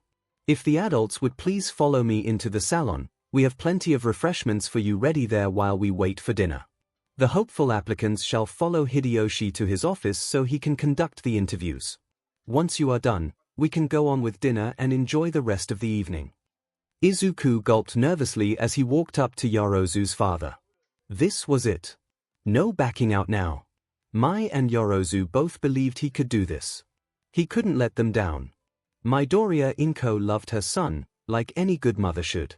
To this day, the fact that she has been unable to support Izuku with his longest-held dream, or worse, that she might be responsible for making it impossible, ate away at her. She knew it was stupid of her to blame herself for Izuku being quirkless. Still, having to helplessly watch her once so happy little ray of sunshine turn into the secretive nervous mess he was now had been painful. Worse, he refused to tell her anything about what was going on during his school years, instead, doing everything he could to hide the bullying he was obviously going through. High school seemed to be different at first, but it turned out Izuku had lied to her about his reason for attending U, which had hurt more than all the secrecy of the years before combined. For a short time, she had believed he had moved on and that his life would finally turn for the better, because that is what she had so desperately wanted for him. To be happy. Instead, the time right after the sports festival had been the worst she had ever seen. She had been scrambling to find a way to stop her son's descent into depression, when he suddenly was shaken out of his lethargy and started staying late at school again, working on new projects as he had said. 𝐒𝐭, while happy about Izuku's improving mood, had taken this with a grain of salt. He might have lied to her again, preparing another reckless and desperate plan. Naturally, when Izuku, all of a sudden, told her that they had been invited to dinner at the home of a new friend of his, who he was working on these new projects for, and that they might give him a lucrative internship spot, he caught 𝐒𝐭 completely off guard. Of course, her son had failed to mention a few tiny details.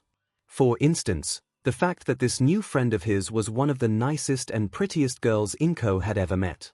She had already known about the 𝐒𝐻𝑒um girl thanks to the sports festival, and now the hero core student he was working with turned out to be one too. He had always been so shy with girls around his age, and now all his friends she knew about were not only girls, but also very pretty ones. Could it be that her little baby had started to grow up? She should probably have the talk with him soon, just to be sure. While 𝐒𝐭 would love to have grandchildren one day, she would like for Izuku to graduate high school first at the very least. The other and currently more important detail was the fact that her son had understated who, exactly, it was they were having dinner with today. A family that could afford to live on an estate large enough to fit her entire neighborhood with room to spare could be considered a little bit more than just very rich, in 𝐒𝐭's mind. To say that 𝐒𝐭 has gotten nervous ever since setting foot inside this palace would be an understatement. The fact that the woman sitting opposite of her also towered over her, even in a sitting position, and had a steely gaze that felt like it was piercing right through her soul, contributed to 𝐒�'s feeling of intimidation. The woman of the house did at least take her duty as hostess very seriously and immediately asked her guests for the kind of drink they would like to have. "I would like some simple sencha tea please," 𝐒𝐭 responded, hoping the soothing beverage would help her calm her nerves. "Just a simple sencha. I could offer you a heavenly fukamushi blend or this 𝐒𝐽𝐽 a business partner of mine is recommending. I also have a wide assortment of imported blends if you are feeling a little adventurous. There is no need to hold back, Midoriya-san. If there is any particular kind of tea you want, please ask, I am very confident that I can provide it." Yororozu-san offered. "Tea then I'll take any soothing blend you would recommend, Yororozu-san. I need something to calm my nerves. My poor baby never had to go through a job interview before and I can't help but feel worried." Mrs. Yororozu nodded and quickly moved on to 𝐻𝐻𝑒um for her order. "I'll take a black coffee. I don't particularly care what kind as long as it's strong. I had a difficult shift today and I need the caffeine, otherwise, I'll spend the whole evening with a headache," 𝐻𝐻𝑒um answered quickly. The refreshments arrived shortly, and to 𝐒𝐭's delight, the soothing warmth of her drink had the hoped-for effect. "I hope everything is to your liking." "Yes." "Excellent. Now I must say that when I told Momo to invite the families of her friends, I expected more guests to show up. I suppose it is just us ladies for the time being then. Would you mind introducing yourselves again and telling me a little bit about your families and your children? My daughter has never requested favors from us like this before, so I would like to get to know better what surely must be close friends of hers," their hostess said. "Well, I am 𝐻𝐻𝑒um Maho. Mai's my little sister, not my daughter, because I took custody of her after our parents died and I got old enough to take it from our older brother. Taking care of a child is quite the responsibility, especially for someone so young. Is everything all right for you too?" 𝐒𝐭 asked. "Everything is all right, don't worry. I have a job in the call center for Dokudimo's customer service hotline. Not a dream job by any imagination, but it gets the bills paid, and if money ever gets to be an issue, then our brother Mikey can help out thanks to his successful car workshop. If your brother owns a successful business, why did you not stay with him and share the responsibility of raising your little sister, if you don't mind me asking?" Yororozu-san inquired. After letting out a heavy sigh, the older 𝐻𝐻𝑒um sister started explaining, "Well, how do I put this? The members of the 𝐻𝐻𝑒um family have a tendency to be quite obsessive. I'm the black sheep because I took more after Dad, who had married in. My siblings took heavily after Mom, and boy does it show. Mikey is obsessed with anything that is powered by engines, combustion, or otherwise, while Mai is crazy about tech gizmos in general. While this makes them pretty much geniuses in their fields, it comes to the detriment of everything else. Mikey's heart is in the right place, but taking care of a little girl is beyond him. That's why I took our little sister with me once I was old enough and got a job. I see. You mentioned they are taking after their mother. What was she like? What was her obsession? Their hostess dug further. Law. She was a public prosecutor. You'd think that'd be a much safer career to immerse yourself in than working with machines, right? Unfortunately, her career ambitions led her to take on the wrong case. The minions of the villain she was trying to get sent to Tartarus killed her and Dad when they showed up at the trial to bust their boss out. BS's got to dodge the long arm of the law for years before they were finally locked up for good, Hatsum recalled bitterly. That's all in the past though. All that matters to me now is making sure Mai is taken care of. Not an easy task thanks to her obsessive nature and her shenanigans. She's worth it, though, and I know for sure that she'll make a big impact once she graduates.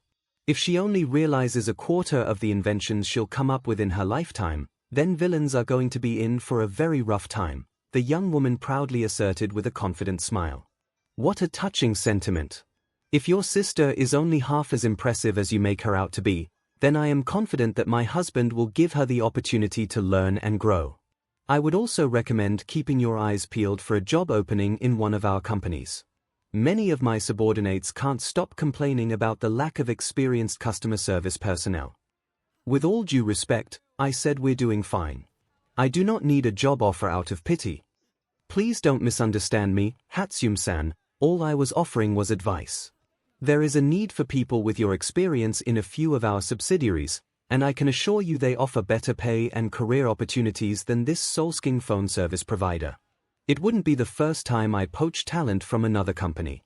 Also, as commendable as your dedication to your sister is, you should not be forced to put your own life on hold for her sake. Your little sister would surely hate to think that she is the reason why you failed to fulfill your own ambitions. Just take your time and consider it. Hatsum, despite her initial protest, agreed to think about it. With that, unfortunately, the attention of the room swayed to 𝐒𝐿, who even after having the chance to calm down a bit, couldn't fully shake her nervousness as she started to explain. There's not that much to talk about me and my son. I worked as a clerk in City Hall before meeting my now ex-husband through a mutual acquaintance. I became a housewife after I married and had my lovely little son. All his life, he greatly admired heroes in general and All Might in particular. His dream of becoming a hero himself wasn't to be, unfortunately, because of his lack of a suitable quirk. He still worked really hard to make it into UA's support course, so he could still find a way to help people the best way he can. He is very shy and had not many friends, so I was very happy to hear that he started coming out of his shell, even if just a little. Are you still married, Midoriya-san? I am sorry if I am prying too much, but you are here alone and I can't see a ring on your finger, her hostess noted. Hisoshi and I divorced shortly before Izuku started middle school. Honestly, it wasn't a big surprise. We were only going through the motions for a while at that point. So we decided to move on with our lives. I've been raising Izuku on my own ever since, and Hisoshi is providing a generous amount of money to support us. 𝐒𝐿 had also caught him cheating on her with a younger woman before the divorce, but the people present here did not need to know that. Being left for a younger woman wasn't a nice experience, but if Hisoshi would have been honest and talked with her, then they might have been able to pull off a more amicable divorce. The generous child support he was paying showed at least that he felt some kind of remorse for what he did. Or fear. Mostly fear probably. There was a reason Hisoshi left for Anchorage, Alaska, after all. Turns out cheating on the woman that is known to and well liked by almost all the wives of your superiors at work has consequences. So, am I right to assume that you have never remarried since your divorce and have been raising your son on your own, Midoriya-san? That must be quite challenging, even if your ex-husband still financially supports you. I don't know where I would be today if I didn't have Hideyoshi supporting me. I am not against remarrying, but I didn't really have the time to get back to dating. Middle school was really bad for Izuku because, well, I fear he was being bullied there. Schools in this country are the goddamn worst, Hatsum angrily cut in. You don't want to know half the stuff my sister had to go through. We had to SWCH schools pretty much every year, and it was the same story every time. Teachers and principals these days either don't give a SHT or are too overworked to do something, so bullying is rampant. I was called into the principal's office pretty much on a weekly basis because Mai is a fighter and refused to just take the abuse. They only ever punished her just because she is different and they couldn't be bothered to think how to properly care for her. I am horrified to hear that your son and sister had to go through such things. It makes me glad that I had Momo homeschooled, although I fear I may have sheltered her too much. Ever since she started attending UA and had the opportunity to spread her wings, she seemed happier than I have ever seen her before, her frustrations with the results in the sports festival notwithstanding.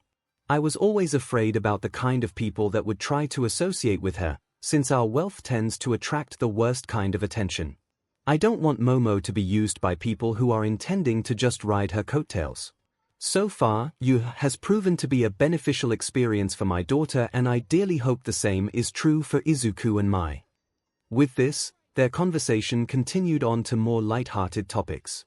Inko was relieved to note that Mrs. Yorozu wasn't as stern a woman as she had first appeared, starting to soften and open up as they continued to exchange stories about their children. Throughout the conversation, however, she couldn't stop worrying about Izuku. Hopefully her baby was doing okay. Hatsune Mai wasn't one to suffer from performance anxiety. Quite the opposite. She eagerly embraced every opportunity to show off and sing praise to her super cute babies. The interview would be the perfect chance to show the fruits of her hard LBR to a very wealthy support company executive, and she couldn't wait.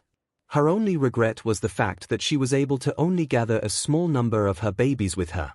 UA was, unfortunately, very strict when it came to taking support gear off campus. Mai had to fight Power Loader tooth and nail for permission to take any of her babies with her. Even after explaining what she needed these prototypes for, her teacher had remained adamant on setting up a few rather ridiculous requirements to avoid her causing any accidents. Preposterous. As if she would be so stupid to pick any volatile prototypes for a demonstration that important. Who did he think she was? Some kind of goddamn moron. The end result was that Mai got a lot less material to present to her hopefully future employer than she would have preferred. Thankfully, not all of her babies were objects that could be physically locked away. What initially surprised her was the fact that Izuku wasn't carrying a metal suitcase with prototypes with him for the interview, like Momo had asked her to do. Mai quickly realized why that was the case. Izuku was dedicating pretty much all of his time working on stuff for Momo, so he didn't have the time to work on any personal side projects anymore. Neither the costume, the gauntlets, nor the boots were ready yet, which left Izuku with no prototypes to show off. That begged the question, what was Izuku going to show to convince Momo's dad? Maybe the sketches he had made for the new costume. That would make sense. Those designs were all absolutely awesome. Mai had a hard time deciding which of the designs she had seen so far was her favorite. Mr. Yorozu would be speechless once he got to see Izuku's artwork. However, Mai found it weird how many of the sketches did not do Momo's thickness any justice. Admittedly, concept sketches like that were meant to show off the costume design and not necessarily accurately depict the figure of the wearer. Still, that fact stood out to her. Maybe the more slender depiction was faster and easier to draw. She didn't get much more time to ponder this question as they finally arrived at Momo's dad's office.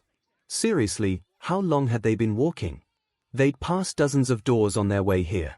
Guess she really was going to play in the big leagues if everything went well. After taking his seat behind his desk and offering seats to them, their hopefully future employer started to talk. Well, here we are.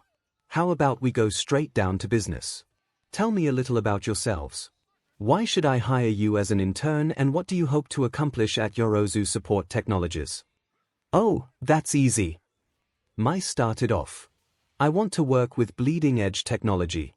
UA does provide good stuff, but there are so many rules and restrictions. The really cool stuff is all restricted to third years cause we first years are supposed to learn the basics first, as if I never had a screwdriver in my hands before. I built my first robot assistant when I was like 10. I know the thing basics by now. Lifting her metal suitcase up, Mai continued excitedly. As for why you should hire me, well, why tell you myself when I have my super cute babies here to do the talking for me? First, she took out a syringe with her special little formula and a single lemon. What you see here in this syringe is something I cooked up when Power Loader Sensei, during one of his grumpy fits, denied me the kerosene I asked for to power one of my other babies. For some reason, we had a crate full of lemons that were probably meant for the kitchen in the workshop, and I was like, hey, those are technically combustible, right? I can totally find a way to turn them into a fuel source. And I succeeded. Well, sort of. I injected the liquid into the lemon. The skin of the fruit started to discolor into a rather unpleasant-looking brown at the injection site, while a sizzling noise slowly filled the silence. Please don't tell me this is, Izuku said worriedly. It's gonna be fine. I refined the formula. Still, Mr. Yorozu, would you kindly open the window for me? Otherwise, the room temperature might become less livable. Thankfully, she was obliged, allowing her to quickly throw the lemon as far out of the window as she could. Not a moment too soon, as the fruit exploded midair into a spectacularly large fireball. The formula I injected into the lemon reacted with the citric acid, creating a new volatile compound, which was what exploded out there. I still need to refine it a bit to make it stable enough for use as a fuel, but until that time you could sell that stuff to Hollywood, I guess. Combustible lemons should be cheaper than the gasoline bombs or whatever they use these days for pyrotechnics. Mai told her audience of two. An audience that looked a little pale after seeing the fireball and noting how quickly the fruit had detonated. Surely, they were impressed with her impeccable sense of timing. Now to continue pressing the attack while they were stunned into silence. Next, the perfect tool for the silent infiltrator. The 𝐒𝐻𝐈 Universal Entrance Facilitator, name still pending. This unassuming little plastic cylinder shoots a stream of 𝐻𝐈 brand universal molding foam, quickly filling any mechanical lock and creating an impromptu key to open it after it hardens. And why risk your neck checking every room of a villain's lair if you have this? Mai dramatically opened the palm of her hand, revealing a little robotic spider she was holding. The 𝐻𝐈 Automatic Reconnaissance Assistant. This adorable little fella can go ahead and spot any baddies waiting in ambush. Word of warning though, the battery life is pretty short for now. Changing that is my top priority for future iterations. Next up, hold on a second, 𝐻𝐈. Mr. Yorozu cut in, I see now why Momo told me that you are quite prolific and very passionate about your work, but please tell me how many more items you have in that suitcase of yours before we go on. I came here with, like, a solid dozen of my babies just to be safe. Okay, that is way too much. You can show me one more item. Afterward, I'd like to give my Doria a chance to talk if that's okay with you. Oh, right, this was supposed to be an interview for both of them. She had forgotten for a second there and got carried away. Now she felt a little bad for leaving Izuku with barely a chance to say anything. Now, which baby should she pick as the last item of her presentation? She hated having to choose. All of her babies deserved a spot in the limelight, after all. Finally, she settled on one and continued her presentation. Okay, last but not least I present to you the 𝐻𝐈 Auxiliary Sensory Array. Your Momo, like most people, doesn't have a set of eyes in her back, making her vulnerable to attacks coming from outside her field of view. Not anymore. These little devices, packed to the brim with any sensory technology one could imagine, if placed correctly on the back and the sides of her costume, will provide her with ample warning should a villain try to sneak up on her. Even better, when calibrated correctly, these sensors should also be able to detect projectiles in time to give her a chance to dodge. Integration into her costume should be easy, especially if we can convince your Momo to wear a helmet or visor. Wow, that is a fantastic addition, Mai. Izuku said, eyes sparkling. I am not sure if Yorozu would want to wear a full helmet, but I was thinking of adding a visor and headset combo. With this, a simple visor is going to increase her defensive capabilities by quite a bit. Well, your Momo did say that she would prefer avoiding an attack instead of taking the hit. That's why she doesn't want heavy armor for her costume to stay mobile, so giving her a little baby to make detecting incoming attacks easier made sense. Mai shrugged. Mai was glad Izuku was happy to accept her addition. Yomomo was his client first and foremost, so Mai didn't want to intrude too much on his vision. Also, developing gadgets like that was more her forte than actual costume design. Very impressive selection, 𝐻𝐈. To think a teenager made so much equipment with such a degree of sophistication. Now, however, I would like to put my attention on Midoriya. Same deal here, young man, why should I hire you and what do you expect to achieve? Yorozu's father asked Izuku. WWLYC. Izuku stammered as he attempted to make his pitch. Attempted being the important word here. That was bad. Mai had seemingly forgotten in all the excitement just how bad Izuku was at presentations. She had to basically take over for him when they had to present their first group project together in class. Calm down, young man. Take a deep breath. It's okay, I understand you are a little nervous. Just gather yourself and start again when you are ready, Mr. Yorozu told her nervous friend. Thank God. Momo had not only her height in common with her dad, they were both really nice and considerate too. Thank you. I am not sure what I'm supposed to say. I'm just some guy doing his best in school. There are lots of people better than me at what I do. I still don't know why your daughter went out of her way to recommend me for this or why she approached me of all people for help in the first place. What I do know is that she is placing a lot of trust in me and I don't want to disappoint her. I want to make her the best costume I possibly can. A costume worthy of the amazing hero she is going to be. But I am still too inexperienced to do that right now. I hope that working as an intern for your company will help me change that. Izuku expressed his motivation. Mai, for her part, was moved by Izuku's words. How could she not be? Such dedication. He just gets it. What's the point if you don't go above and beyond to make the very best? You can. She did not get much time to dwell on her rising fluttery feelings as she suddenly heard footsteps coming from behind her. I am pleased to hear that. Momo never tired of emphasizing how diligent and dedicated you are, and it seems she was not exaggerating for your benefit, Momo's mom said as she made her way across the room to her husband. Dear, what are you doing here? I thought you wanted to talk with our other guests. Well, I am here to inform you that the kitchen staff told me dinner is almost ready. Also, there happened to be an explosion right outside your window, if you haven't noticed. Any idea what that was about? Oh, that was me. That was just a little demonstration of one of my many babies I brought with me. I got more amazing stuff here if you want to see, but that has to wait for later since your husband wants to get Izuku's part of the interview done first, Mai explained to the woman before her husband had the chance. Are any of these babies likely to cause any further accidents? Momo's mom asked. Accident? That was no accident. That explosion was supposed to happen. It was meant to be the hook of my sales pitch. I mean, come on. What better way to get your audience's undivided attention than a big ol' fireball? Mai asserted a little bit indignantly. At that the woman turned to her husband with a raised eyebrow. I suppose it is safe to assume Momo's description of young Hatsune was not exaggerated either. Honestly, my gut is telling me Momo might have undersold us on that front. The girl brought a suitcase full of functioning prototypes with her, from what I have seen. Still, would you mind giving me a little bit more time? I would like to finish up with Midoriya's interview before we have dinner. Not at all. Please go ahead. Act as if I wasn't here. Momo's mom almost purred the last part into her husband's ear as she sat down on the armrest of his chair and leaned into him in a way that made it very difficult for Mai to ignore her presence as requested. How this woman made this simple act look so graceful and SNSL at the same time was beyond Mai. Her face was starting to feel very warm, however, as she started to imagine Momo doing the same to her while wearing that cheerleader uniform from the sports festival. Where that mental image had come from I didn't know, but she had the feeling she should hold on to it for later. Dear, please.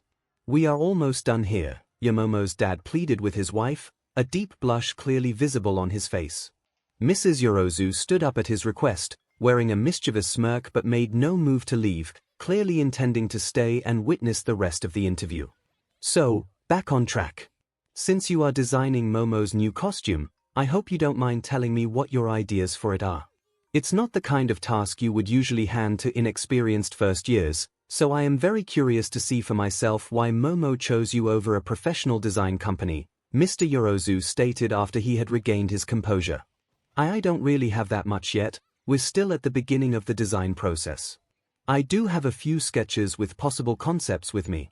Your daughter has rejected most of those so far, but she found a few of those ideas in them interesting enough that I am going to include them in the next set of sketches, Izuku said as he got the stack of papers containing said sketches from his backpack and handed them over to the approaching wife.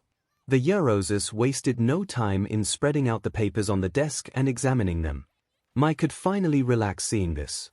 There was no way that Momo's parents would reject Izuku now. He may not be the best at giving sales pitches thanks to his nerves, but he honestly didn't need to. His work could easily do the convincing for him.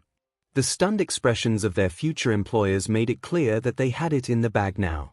These are really all from you? Mrs. 𝐂𝐬𝐳 asked. Why yes, those are the first batch of rough drafts I made. I know they are not much.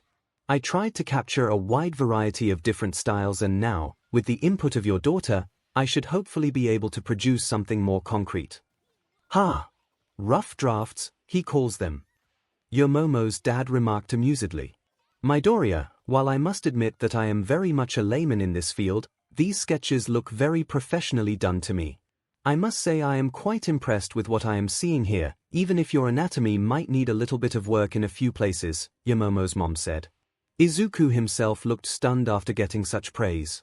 The expressions of their hosts morphed into full-blown smiles when they reached the last few sheets of paper. Oh my! Young Midoriya, I am almost inclined to have my husband reject your application based on these. Mrs. 𝐂𝐬𝐳 exclaimed excitedly, holding up a sheet of paper with a very detailed sketch showing a smiling Momo sitting at a desk in profile. Like a really good one too. Holy I knew Izuku could draw, but she had no idea he was that good.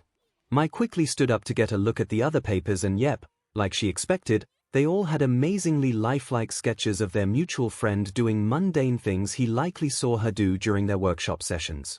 I must say such talent is wasted sitting in a workshop all day working with machinery. Are you sure you don't want to pursue an artistic education? I have friends in high places at the Tokyo University of the Arts. If you hone this gift properly, getting accepted there should pose no challenge for you, their hostess continued. It seemed to take a moment for Mrs. 𝐂𝐬𝐳's words, as well as the situation, to fully sink in for Izuku. After a moment though, Mai did see something click, and he started responding with his face progressively turning a darker shade of red as he spoke. WW. 𝐂𝐬𝐳 my personal sketches send dupe with the costume concepts 𝐒𝐭𝐚𝐲 𝐔𝐸𝐽𝐝 please. That reaction was unexpected for their hosts. While Mai herself also didn't really understand what there was to be so embarrassed about, she quickly calmed her friend down with a comforting hand on his shoulder. After taking care of Izuku, Mai addressed the wealthy couple again. So, do we have the job now or what? I'm starting to feel kinda hungry. Instead of an immediate response to Mai's question, Mr. 𝐂𝐬𝐳 threw a pointed look at his wife. Why are you looking at me? YST is your company, so the decision is yours. Is it? 𝐂𝐬𝐳's father asked, his voice dripping with sarcasm. Of course. Why would you think otherwise? Well, maybe because someone insisted on getting involved after Momo came to me with her request. I feared this wasn't the case anymore. I was merely being careful. I hope we both agree that Momo handing out favors like that is a worrying development. Don't even try to deny that this whole event today was not merely a ploy to appease me, the 𝐂𝐬𝐳 matriarch huffed indignantly. Still, I'd like to hear your verdict, dear. Well, consider me appeased then. I am still not a fan of the precedent this sets, but I shall not veto your decision. Excellent. Young Midoriya, young Hatsune, let me officially welcome you to 𝐂𝐬𝐳 Support Technologies. I will make sure to take care of the paperwork for you by Monday so your families should be able to fill out the final forms by the end of the week. Now let me clarify just one more thing, honey, if you don't mind, Mrs. 𝐂𝐬𝐳 interrupted her husband. You two seem to already have the right mindset, but I prefer to leave as little room for misunderstandings as possible. You will be employees of the 𝐂𝐬𝐳 conglomerate and as such there will be expectations. Do not think for a second that my daughter's favor exempts you from this. Quite the opposite. I despise nepotism, so expect your conduct to be scrutinized heavily. Fall short, and this will be little more than a one-time summer job, even if quite a lucrative one. If you use this opportunity to impress us, however, then I'll guarantee you that you will find your coming internships and careers with us to be exceptionally rewarding. Do I make myself clear?" Mrs. Yoirozu asserted. While Mai wasn't particularly worried about not living up to expectations, she still, like Izuku, nodded obediently in response. DMN, Yomomo's mom could be intimidating when she wanted to, while somehow still coming off way hotter than any woman had any right to be. With the boring formalities out of the way though, they could finally move on to the more fun parts of the evening. Mai had never been over to a friend's house before. Hell, she'd never even had friends before you at all. This was going to be exciting, she could tell. Yorozu Momo was nervously pacing up and down her room. She knew that it was rather silly of her to worry that much. Still, she couldn't help but feel that this has been her fault. She had promised them a proper internship, and because of her failure to avoid getting her mother involved, they had to sit through a job interview. Momo had done her best to stack the odds in favor of her friends. With Hatsume-san's prototypes and Midoriya-san's costume sketches, her father should be convinced that Momo had not been exaggerating when she had been advocating in their favor. Logically, she knew that this interview should not be a big obstacle. It was most likely just her father's way of appeasing her mother's overbearing skepticism. Yet, the heiress couldn't keep herself from thinking about all the ways everything could go wrong. This overthinking habit of hers was starting to become her biggest flaw. It was likely the main reason Tokoyami-san had been able to overwhelm her so easily. She really needed to find a better way to deal with that, since so far, her only way of stopping it was to distract herself with a different task. Freshening up had been a welcoming distraction after arriving. Unfortunately, now that she had showered and slipped into the pink blouse, black tights and white knee-length skirt she was wearing now, she was running low on possible diversions. Well, pleasant diversions. Her growling stomach had been an incessant reminder how much she was yearning for the dinner she had invited her friends and their families for. At one point it had been so loud she could have sworn it sounded more like an explosion in the distance. Thankfully, she was not forced to wait any longer when she finally heard a few knocks on her door. Seeing both of her friends and both of her parents in the hallway had been a worrying development at first. Her mother being present during the interview would have meant a much harder time for her guests. Hopefully Mother had just decided to personally collect everyone to lead them into the dining hall. Looking at her friends, however, allowed her to take a breath of relief. Well, mostly looking at Mai. The wide ear-to-ear grin Hatsume sported, coupled with the fact that she was excitedly bouncing in place, made it pretty easy to infer the result of the interview. Momo herself couldn't help but beam her brightest smile in return. How could she not? The knowledge that she had been able to fulfill her promise and that they would be able to spend their summer in a productive way was a major weight off her shoulders. The metaphorical weights were suddenly replaced with a very literal one once Mai jumped her and pulled her into a tight hug. We got the job. We got the job. This summer is gonna be the best one ever. Thank you so much, yo Momo. Mai expressed her gratitude in her typical unrestrained fashion. There is no need to thank me, Mai. I am merely trying to return the favor, and I can speak from personal experience when I say that I know how unpleasant an experience an internship can be. I rest easy now that I know you will be in an environment that will help you learn and grow. Wait, you already had a bad internship experience. What happened? Midoriya-san inquired. Well, I made the mistake of choosing the hero I wanted to work under solely based on their ranking. This led me to spend a week at the Uwabami agency, which turned out to be a grave mistake. Don't get me wrong, she was not treating me bad or anything, it was just that she couldn't provide me guidance in the matters where I needed it the most. This entire affair has been a huge waste of time, which I frankly can't afford considering the limited opportunities for gathering field experience I will get.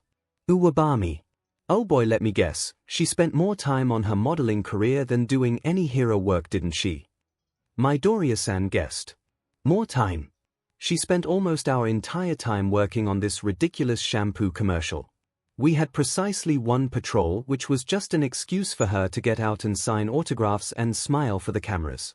Me and Kendo-san were little more than unpaid personal assistants for her. Worst of all, when the other models that were to star beside her had to cancel all of a sudden, Uwabami had a star in their stead. Momo remarked as she vented her frustrations. Wait, are you telling me that this Uwabami woman had you and this Kendo girl, 2 minors, star in a commercial without asking permission from the parents first? Why am I hearing about this just now? Mrs. Yorozu asked, as her face took on a very displeased scowl. I did, didn't I? I could have sworn that I told you about the internship after I returned home. Well, it appears you left out this rather important little detail, Momo dear, her mother replied. Could she really have forgotten to tell her parents about the commercial? She remembered that she was not in the mood to go much into detail, thanks to her dropping spirit, but she could have sworn that she at the very least mentioned it once. I suppose it slipped my mind. Why would that be important? While it was a waste of time, Kendo-san and I were obligated to follow Uwabami's instructions since we were her interns. Shouldn't the documents for the internship you signed cover the parental consent? Momo, those forms we signed for you cover parental consent only for hero work. If Uwabami had you do work outside the legal bounds of hero work, then she broke the law or at the very least bent it heavily to suit her needs. At best she exploited a legal gray zone there, her father clarified. Not for much longer, her mother grimly asserted. Oh, dear. Momo turned to her mother and seeing the darkening scowl on her face made it abundantly clear that someone was going to hear from her family's lawyers pretty soon. Should she try to rein her mother's wrath in a little and prevent her from completely destroying Uwabami's career? The woman was a fairly competent rescue hero, on the occasion where she actually bothers to do hero work. Losing an experienced hero to scandal like that could have unpleasant repercussions for society at large. On the other hand, Uwabami did neglect her duties and used her and Kendo-san for her own convenience. Having her face the consequences for her actions could be a wake-up call and make her reflect on her life priorities. It could feasibly lead to Uwabami becoming a better hero. At the very least it would prevent others from having their time wasted like she and Kendo-san did. It would probably be for the best to save herself the trouble of getting involved in this matter any further, since she herself wasn't sure how to proceed. Hopefully that was not her own bitterness about this whole affair speaking. Anyways, we should probably hurry to the dining hall since we wouldn't want to delay dinner any longer, do we? Making our guests wait any longer would be terribly rude and I for one feel like I am starving. Momo attempted to change the subject. Yeah. What she said. This sales pitch made me really hungry. Mai voiced her agreement. The fact that you only had 2 granola bars during lunch break probably didn't help either, Midoriya-san added with no small amount of snark. I was busy, okay? Also, why waste time eating lunch at school if you can have a nice fancy dinner in the evening? Think Izuku. Don't you want to have the largest possible amount of room available for this? Mai shot back. Well, I suppose it is fortunate you came here on an empty stomach. I had our chefs prepare a multiple-course meal in celebration of today, so nobody should have to leave hungry. Momo's mother commented. That was indeed sounding fortunate. Momo's own appetite had been tormenting her for a while now despite her having a nice meal during lunch p. A nice hearty, multiple-course feast was exactly what she needed right now. Midoriya Izuku was in high spirits for once. Well, relatively speaking. He made it past the main hurdle of this evening with only minimal embarrassment. How his personal sketches of Yorozu had ended up in his backpack he had no idea. Those had just been intended as practice so he could make better illustrations for her entry in his hero analysis notebook. His first sketch had been really rough and with all the new things he had learned about her during their sessions, revising her entry was overdue anyways. Izuku was even thinking about starting a new notebook for this purpose, maybe even a new series. Having separate notebooks for thoughts regarding his current and future clients would make sense. He could even show these without having to worry about exposing his more personal ideas. It's not like hero analysis for the future would do him much good in the foreseeable future anyways. Yue won't transfer him into the hero course no matter what he does, so he was stuck in the support course. This was the path his life would be following now for better or worse. This path at the very least appeared to be less rocky, which was probably more because of the help he was receiving. He had not expected to learn today why Yorozu had been so incredibly supportive in getting him and Mai this internship. It had been more than just repaying them for helping with her costume, she wanted to help them avoid a bad internship experience like she had. Considering she had wanted to work on her combat skills, Uwabami really was among the worst possible choices she could have made. Ryukyu, Majestic, Gunhead, Edgeshot and maybe even Death Arms would have been significantly more helpful for her, and those were just the ones that came to Izuku's mind from the top of his head. It's a shame he didn't meet her sooner. He might have been able to offer her advice if he could have seen her list of offers beforehand. It's really a shame that someone so kind like Yorozu had such a rough time during her first internship. Midoriya-san. Hello, can you hear me? We have arrived, the girl in question said as she tried to get his attention. Is that normal for him? He was mumbling so fast I was barely able to make out a word, apart from him name-dropping a few pro heroes, Mr. Yorozu added. PFFFD, that was nothing. You should see him when he really gets going, it's like he's in his own little world. It's awesome though, because he always has his best ideas during his mutterstorms. Mai explained. Izuku for his part was mortified. Had he really just said all of this stuff out loud? First the unwanted reveal of his personal sketches and now this. How many more blunders would he have to endure before the end of the evening? He was ripped from his thoughts when Yorozu gently touched his shoulder and told him, "If it is any consolation, your mumbling was a lot less intelligible than usual. Would you mind telling me what was on your mind?" I was thinking about which heroes might have been able to offer you a better internship, Izuku told her. I suppose I should have spent more time researching. Well, it can't be helped, what's done is done. At least some good has come from this ordeal. I might have never sought out you and Mai if my internship had gone better. For what it's worth, I think making new friends is the better outcome. Yorozu remarked while giving him a soft smile. After Izuku's heartbeat had the opportunity to get down to levels that wouldn't overload a heart monitor again, they met up with his mom and Mai's sister and took their seats in the dining hall. With Mai to his left and his mom to his right, Izuku quickly noticed the worrying amount of cutlery in front of him. He started to suspect they would be having European food. Great. More opportunities to make a fool of himself. His suspicions were validated once a man, who he assumed to be the chef, entered and announced the menu to them. Izuku could not remember when he last heard so many French words in a sentence. Probably that time when he researched that Franco-Canadian hero who fought alongside All Might once during his early years in California. Izuku foolishly assumed that his, admittedly remarkable for his age, English skills would make translating other European languages easier. Boy, had he been wrong. At the very least he should have an easier time with the French food, since he wouldn't need to be able to pronounce it to eat. Figuring out which fork and knife he was supposed to use, however, could be an issue. Thankfully just watching his wealthy friend should suffice in finding the right utensil. The problem was moot for the entry at least, since it consisted of some sort of cake which you were apparently allowed to eat with your fingers if Yorozu was any indication. Cake sale, much to Izuku's surprise, was quite savory rather than sweet. The following courses consisted of grilled salmon with sorrel in a creamy sauce, a lime sorbet as palate cleanser, chicken in red wine sauce, a French salad and then, cheese. Just a plate with a variety of different kinds of cheese. By the way, Momo, please send my utmost thanks to that classmate of yours. That import business he recommended is exquisite. Mrs. Yorozu said as she enjoyed her slice of cheese. I'll make sure to let Hermasen know. I suppose I shouldn't be surprised his family knows a good source for French wine and cheese considering he has a strong affinity for the latter, Yorozu responded. Izuku already felt that he was close to bursting after 5 or 6 courses when it dawned on him that there would be one more. Dessert. Closing their rather expansive meal would be a serving of mousse chocolate which made Mai, who until that moment had been clutching her overstuffed belly like Izuku, perk right up. Guess when it came to chocolate, Mai always had some more room left. His pink-haired friend definitely enjoyed dessert more than the previous courses, if the visible shiver that went down her spine after her first spoonful was any indication. Or the ecstatic squeals after every spoon. Or the heavy breathing between every mouthful. Or her heavily dilated pupils.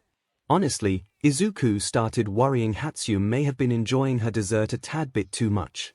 She looked like she was only moments away from actually emming in ecstatic bliss.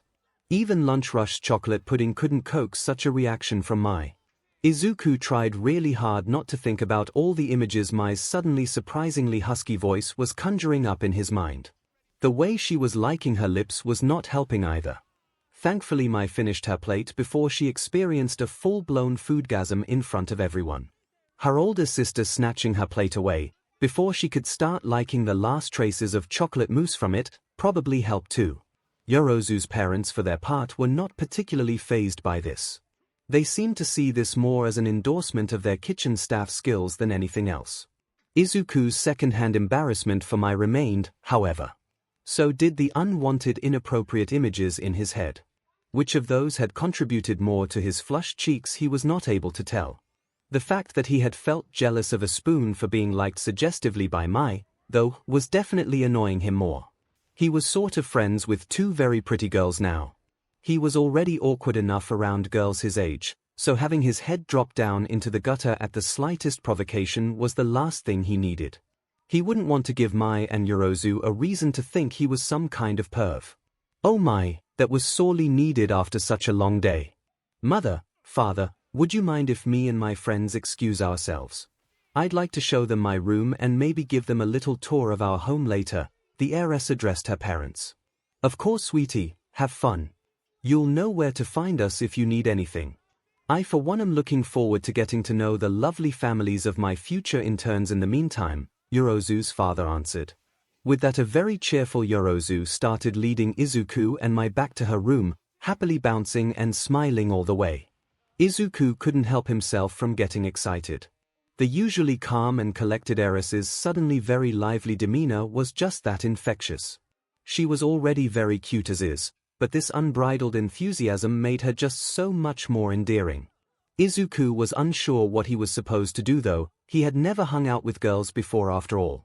Well, it was also a very long time since he had hung out with people his age at all. Facing the boundless vivacity of Yorozu, which was also gleefully reciprocated by Mai, however, Izuku decided to stop overthinking and just go with the flow. After spending the better part of the afternoon worrying himself sick, he deserved some time relaxing. Hatsune Mai was elated, and that was not just because of the sugar high caused by what had possibly been the best chocolate dessert she had ever had the pleasure of eating. Turns out Yomomo could be quite the mood maker if she really wanted to. Ever since leaving the dining hall, Yomomo had basically been happiness personified, bouncing and bopping ahead as she led them to her room. The girl was so bright and her enthusiasm so strong that not getting swept away by it was impossible, so Mai didn't bother even the slightest to resist. Who would have thought a girl, who was usually so refined and serious, could become so frigging adorable out of nowhere? Yomomo's room on the other hand was not a big surprise once they reached it. Parts of it looked more like they were part of a library, what with all the high, filled to the brim bookshelves. What did stand out, though, was the huge queen-size bed with a matryoshka doll on the nightstand. All three of them could easily snuggle up in there with lots of room to spare. It also looked very, very soft. Not one to leave an hypothesis untested, Mai leapt straight into it. Yep. As expected. Very, very soft indeed. Mai. You can't just jump in there. We are guests here. Izuku said. In my defense, this is like, super comfy. Easily the comfiest bed I ever jumped in. Mai remarked. It's fine. Yomomo interrupted, giggling. It would be very hypocritical of me to chastise you, Mai, considering how much I used to do this. Sitting up from the bed, Mai asked her friends. So, what are we gonna do now? With my belly full and the internship in the bag, I am up for anything. Well, eventually I do hope to get the chance to show you around a bit. There's so much, so see. The grand ballroom, the music room, the projector room, our library, and so much more. I just have to show you Mother's atelier. I am sure you would like that one, Midoriya-san. A stroll through the gardens would be lovely too, and I suppose I could show you my training gym if you want to, although I am not in the mood for any more strenuous physical activities for today. Wow! How many rooms does your mansion have? With all the doors I have seen walking around here, I don't think we can see everything even if we stayed over for the whole weekend. Izuku wondered out loud. To be frank, I am not really sure myself. I know this wing fairly well, and I know most of the rooms my parents have set aside to display their collections and interests. I have no idea, however, how many rooms we have for our staff or guests, and I shan't forget about all the utility closets, bathrooms, 𝐻𝐻𝐻𝐻 thought out aloud, seemingly trying to give at least a rough estimate to answer Izuku's question. While 𝐻𝐻𝐻𝐻 was busy listing off everything she knew about her home to Izuku, Mai used the time to look around the room a little more. Naturally, the near-ubiquitous bookshelves catched her eyes. Honestly, Mai was not really surprised about all the books lined up there. It made sense that someone as smart as 𝐻𝐻𝐻𝐻 would be well read. Mai quickly noticed that not all the books were about matters concerning the hard sciences, however. In true polymath fashion, there were books covering a wide array of topics from philosophy, history, mythology of various cultures up to classical Japanese and English literature. There was one section in particular that caught her interest. A section whose contents could be summarized with one word: fiction. It was good to know her erudite friend was also able to enjoy reading just for fun. Mai recognized quite a few names from the works in front of her. Asimov, Herbert, P.P., Le Guin, Jules Verne. Yet pretty much all the names from her dad's sci-fi novel treasure trove were represented here. 𝐻𝐻𝐻𝐻 truly had excellent taste. She even had Neuromancer. Him. Everything all right over there, Mai? The tall girl asked. You've got Neuromancer. Even in the original English. My dad tried like forever to get a genuine copy. Not surprising, it is a very old book after all and quite a niche genre, so demand for reprints is low. 𝐻𝐻𝐻𝐻 revealed. You can borrow it if you want, she then offered with a smile. Oh, you sure? Of course. I already read it years ago, so all it's doing here is gather dust. I'd much rather have it in the hands of a friend that appreciates the genre. Momo affirmed, maintaining her friendly smile from before. Mai, for her part, was suddenly overwhelmed by a cavalcade of different emotions. Joy, sadness, and a whole lot of confusion. Why was she getting so riled up over a silly little book? Sure, her dad had been a big fan of the genre in general and that author in particular, and sure, his collection of sci-fi movies and novels was one of the few things she had left of him, but that was no reason to get shaken like that all of a sudden. Still, all the memories of watching those silly movies with her dad and him passionately talking about the books that had inspired them rushed to the forefront of her mind. Before she knew what she was doing, Mai walked up to 𝐻𝐻𝐻𝐻 and hugged her tightly. She was still very confused why her vision was so blurry and why this storm of emotions was running through her, but the hand of her friend closing around her gave her comfort. Mai, are you okay? A concerned-looking Izuku asked as he added his hand on her shoulder for comfort. I think. Sorry guys, I don't know what came over me. Mai told them after she had calmed down and let go of Momo. I guess I got a bit emotional since this reminded me of my dad. He was really into that stuff too, you know. Sorry for bringing down the mood. It's all right. I can't even begin to imagine what it must be like to lose your parents, so please take your time, 𝐻𝐻𝐻𝐻 comforted her. Meanwhile, if you'd like my Doria-san, you can look through my books too. If something catches your eye and you want to borrow it, just ask. With that, Izuku seemingly reluctantly started looking through the bookshelves, occasionally peeking back awkwardly to the bed where Mai and Momo had sat down together.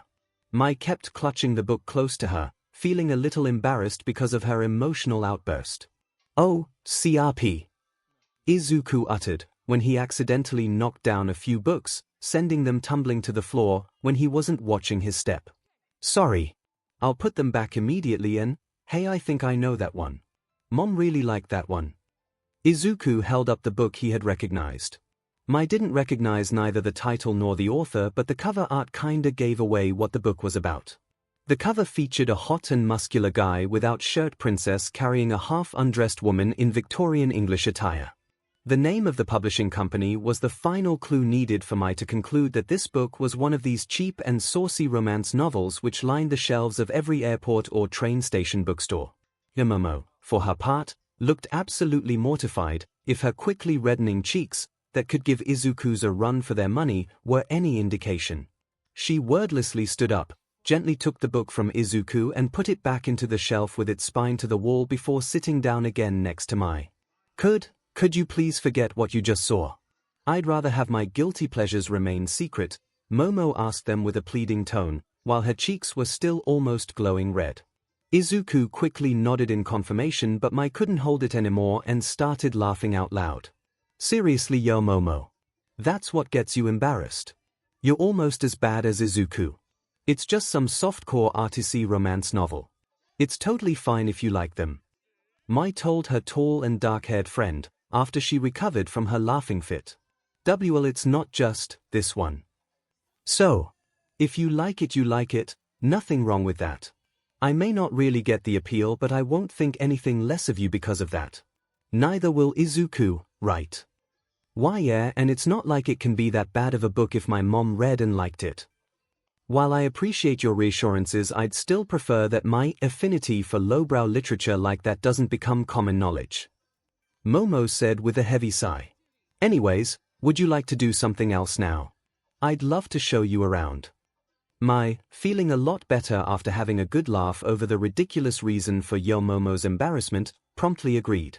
Yo Momo wanted to show them the atelier of her mom first, since she was convinced Izuku would like it. Mai herself was looking forward to the projector room, which supposedly was more akin to a huge home cinema, according to Yo Momo's description. If she could get a good look at the projector and find it compatible, then she could provide some fun entertainment to her friends with one of her recreational babies, which she packed for the occasion. Midoriya Izuku was in awe of the size and splendor of the Yorozu family's home. It was difficult for him to wrap his head around the sheer size of the mansion. The fact that Yorozu, who grew up in this lavish estate, was unable to provide even a rough estimate of the number of rooms didn't make it easier. It was not just the size that stood out. Izuku had not noticed before the interview, since his nerves were distracting him, but the hallways were richly decorated. Paintings, exotic plants, very expensive-looking vases, and even a couple of sets of European-style plate armor, to name a few items he had seen. Everything was so expensive-looking that Izuku worried that he could cause damages in the billions just by sneezing in the wrong direction. Mai, naturally, didn't share his concerns and got uncomfortably close to the most recent display they came across. Wow, Yomomo, you could outfit a whole army with the amount of suits of armor you have standing around here. Where did you get them from? Was there a clearance sale in Europe or something? Yorozu snickered at the comment, but wasted no time to clarify afterward. No, these are merely reproductions. My father knows a few specialists in Europe that remake authentic weapons and armor. Is there a reason why there are only displays for Western armor? Izuku threw in curiously. My father has a very wide array of interests, history being chief among them. He was always fascinated by the European early modern PRD in particular. My mother too, in a way, considering her love for Renaissance-era paintings and sculptures. So they are history and art history nerds, who filled their huge mansion with old-looking Western stuff from the era they liked most. Heh. Gotta say, I do like the commitment to a theme. There is a glaring lack of swords, guns, and other weapons though. Mai remarked, Mother doesn't like the idea of weapons, even just decorative ones, being strewn around our home. We set aside a secure display room just for them, but it is quite far away from here, since my mother was adamant for them to be kept outside of my reach. I suppose it is better this way.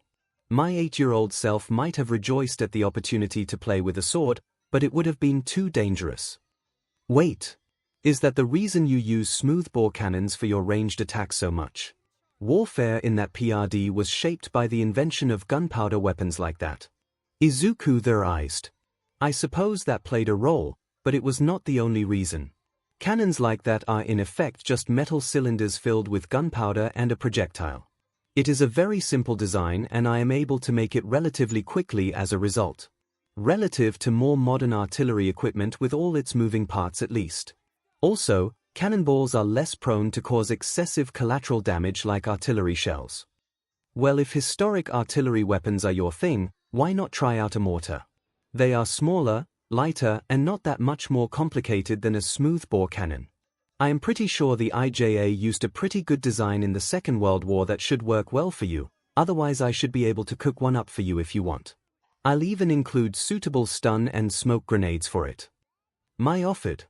I sincerely hope that I'll never need firepower of that magnitude, but I'll take any designs you show me into consideration.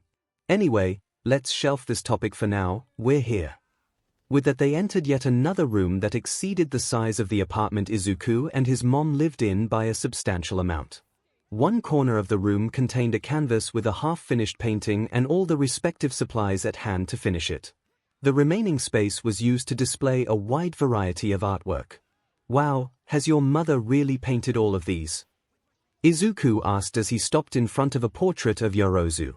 The painting looked very well made and showed a younger Yorozu, probably somewhere between 10 or 12, sitting in a chair with her hands folded in her lap in a ladle-like pose. What really made the portrait stand out, though, was the exceptionally detailed face which perfectly emphasized the bright smile the pictured girl was sporting. Indeed she has. Painting is her favorite pastime, and according to her nothing is more relaxing than immersing herself in the process of making art like this. I reckon you might be familiar with what she means yourself, are you not, Midoriya-san? What do you mean? Well, you seem to be quite the prolific artist yourself. The artwork you produced to show your costume ideas was really well done. One of these days I'd love to see your sketchbook. I am sure you have some lovely pieces hidden in there. It's nothing special, they are just some doodles I make from time to time. This earned Izuku a giggle from Yorozu before she continued. That's quite similar to what my mother says about her art. She fervently denies that she has any talent and insists that all we are seeing here is just the product of her accumulated experience. It appears most artists tend to be their own harshest critics. Anyways, I really liked your sketches and I hope that I can see more in the future. If you want to see more of Izuku's drawings, then why not ask him to show you his quirk analysis notebooks? I only got a few fleeting glances at them, but they do seem to have plenty of sketches in them. Mai commented. Yes, I was wondering about those notes too. How many of those do you have and about which people? Yorozu wondered. Well, mostly about pro heroes I saw on the news and the students from the festival I got to get a good look at. I do like theorizing about quirks, strategies, and potential support gear after all. Izuku said, desperately hoping he wouldn't be questioned about the purpose of his notes any further. Judging by what I have seen of your abilities so far, those notes must contain quite valuable insights. Could I possibly see your material about my classmates as well? As their class representative, they often turn to me for advice.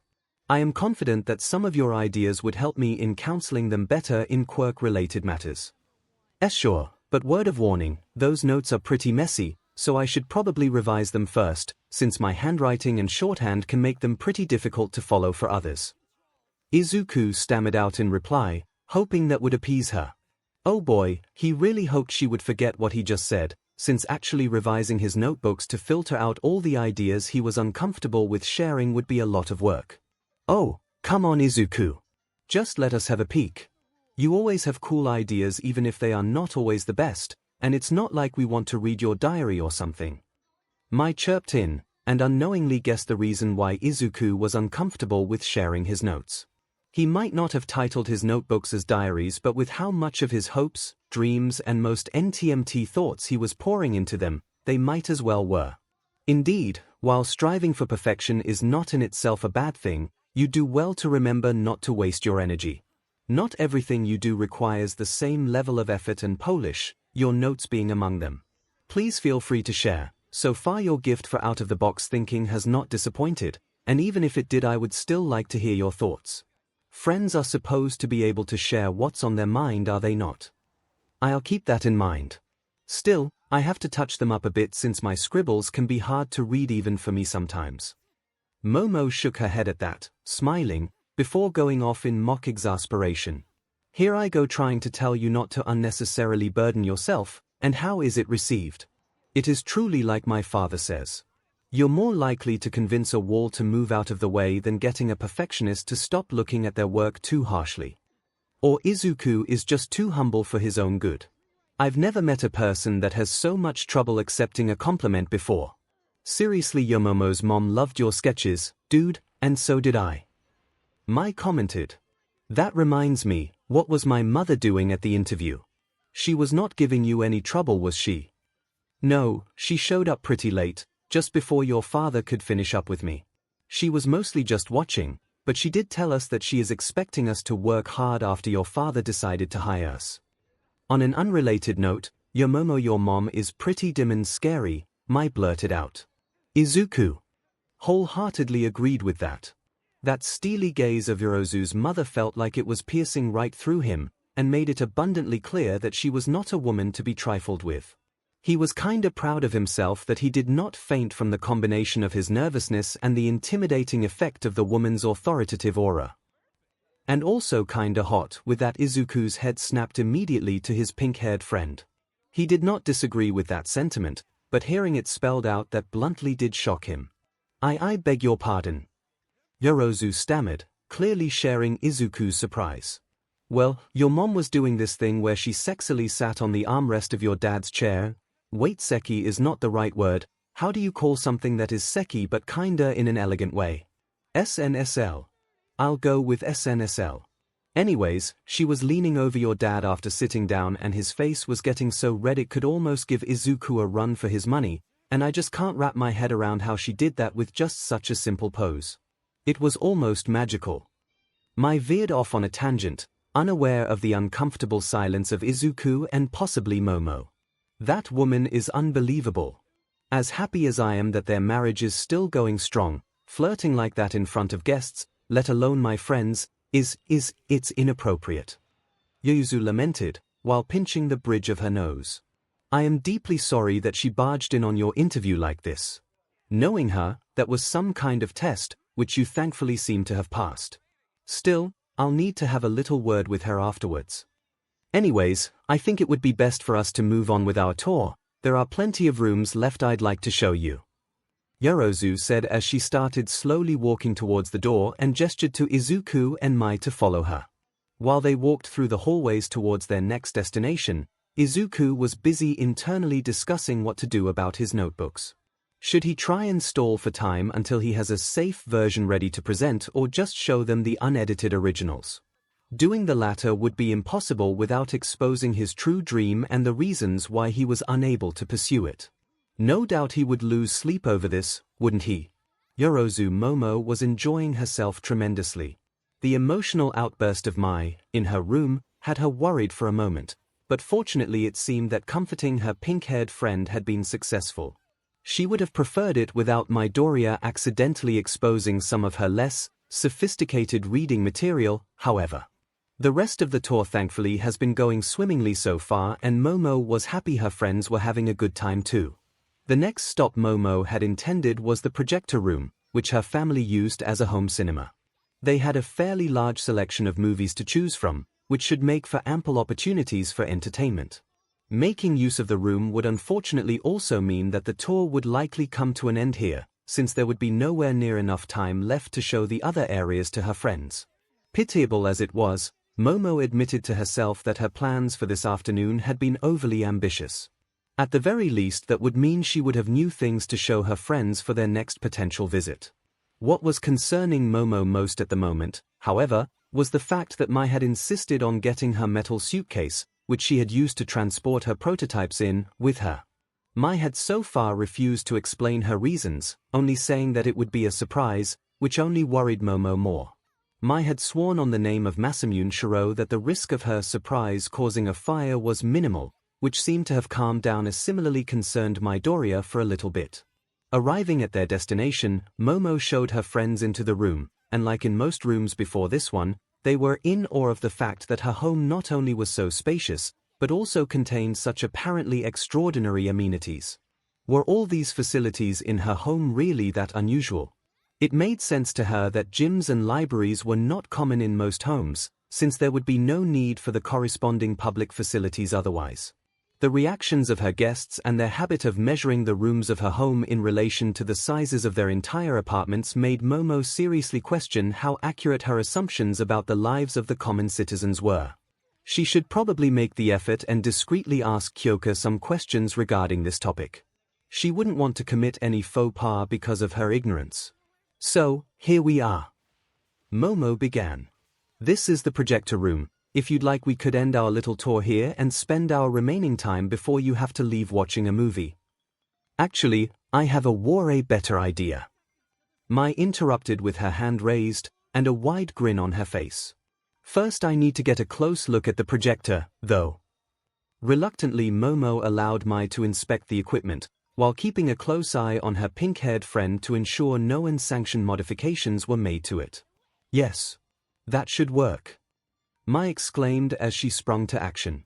Within a short few moments the manic inventor had pulled out an odd contraption that looked like the haphazardly jumbled together insides of a small computer, plugged it into the projector and swayed everything on with a device that looked like a jury-rigged game console controller. "Who's up for some superhero smash, Ultra?" Mai asked, wiggling her brows as she pulled 2 more controllers out of her suitcase. That took Momo for a spin for a moment. Did the other girl seriously build a bootleg game console? Admittedly, something like that wasn't that far-fetched considering the kind of contraptions 𝐻𝐻𝐈 was making on a regular basis. It did make Momo seriously question where that girl was taking the time to do things like that, however. She seriously hoped that all the comments Mai had made over considering sleep a waste of time were not indicative of an unhealthy sleep schedule. "My Ultra is over 5 years old," Midoriya stated flatly. "Yep, and it's still the best one of the franchise by far." Mai chirped. "Debatable. Also, its servers were shut down at the beginning of the year and I am pretty sure they never released it for PC." He continued. "Well, I don't know what to tell you, Izuku, but game consoles are nothing more than dumbed-down PCs. I thought you knew that. Also, emulators are a thing and I mod the game to add a little workaround to its need for the official game servers." Is that legal?" Momo asked, concerned. "Well, no. It is a victimless crime though." Mai answered without missing a beat. "Are you sure? What about the developers of the game? Their livelihood depends on the sales numbers, do they not?" Momo argued. "You serious? Yeah, Momo, the devs got their salaries during development and that's it, they don't get royalties. The money from the sales almost entirely went to the publisher, who is so greedy and scummy that I can't call them villainous, because that would be an insult to villains. They shut down the servers to force the Ultra community, which was still going strong after all those years, to move on to the shitty sequels they ruined by stuffing them chock full of microtransactions. Hey, 𝐿 Revenge was not bad. I also like the roster updates they have been doing for 𝐿 Mayhem." Izuku countered impassionedly. "Roster updates? Oh, you mean those overpriced DLC with which they resell you most of the features of the previous games piece by piece? They are not DLC. You could still play the new heroes, only their story mode and alternative costumes are locked behind microtransactions. You know how you unlock those very same things in Ultra? Just by playing the DMN game. Updated graphics are the only thing the newer 𝐿 games have over Ultra." With that, the 2 support corps students continued their passionate argument over which game of the series was the superior one, the initial concerns over the dubious legality of 𝐻𝐻𝐈's pirated and modified version seemingly forgotten. Momo herself was quite startled how people could argue over something that trivial. Thankfully it didn't seem to be a serious argument, but Momo was still scrambling to think of a way to prevent further escalation. "You just like the newer ones better because you are such a hero fanboy. Bigger roster does not equal a better game. And you are blinded by nostalgia. Ultra was amazing for its time, but they have refined the mechanics a lot since then." Mai gasped at that. "You take that back. Ultra is still the best in the series by its own merits. I'll prove it. We are gonna play, and you'll have more fun having your butt kicked than you ever had with the sequels.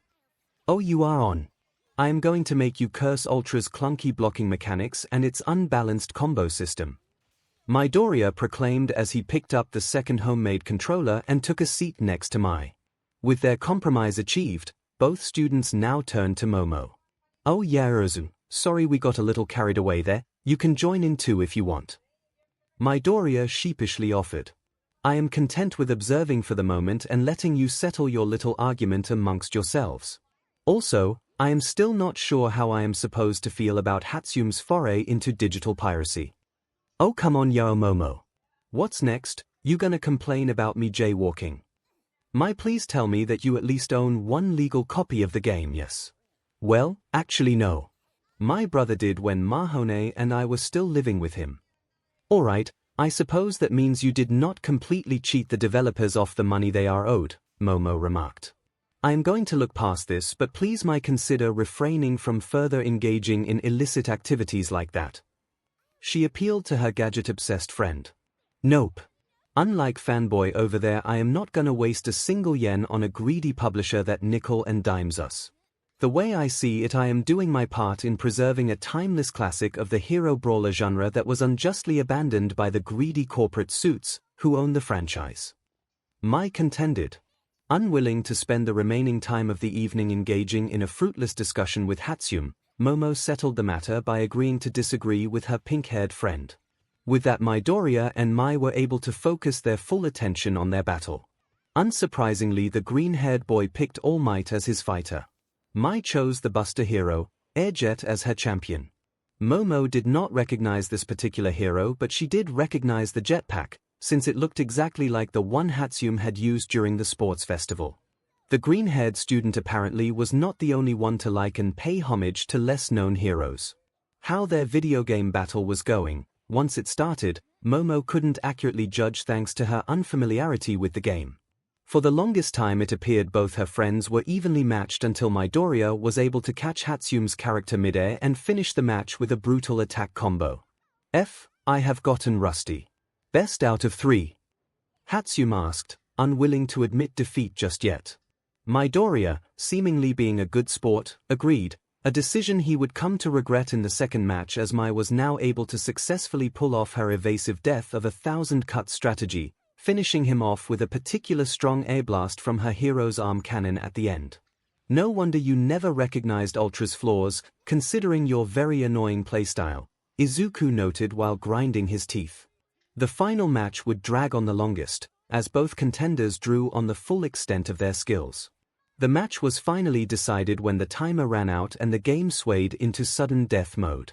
Mai, confident that her better ranged capabilities would give her the edge now, believed victory to be hers, until Midoriya, after an impressive display of his evasive skills, hit her mid-air with a kick, winning him the game. What the hell? You barely grazed me with your demon toe. Hatsune yelled, exasperated. Well, I forgot to mention that Ultra's hitboxes were a bit on the Yankee side as well. Guess I win, Midoriya proclaimed. So, which game is the best in the series now, Mai? The boy asked with an uncharacteristically smug grin on his face. Ultra, obviously, came the reply. Before Midoriya could angrily retort, Mai continued. Did you think we were fighting over which game was better? Have you forgotten my exact words?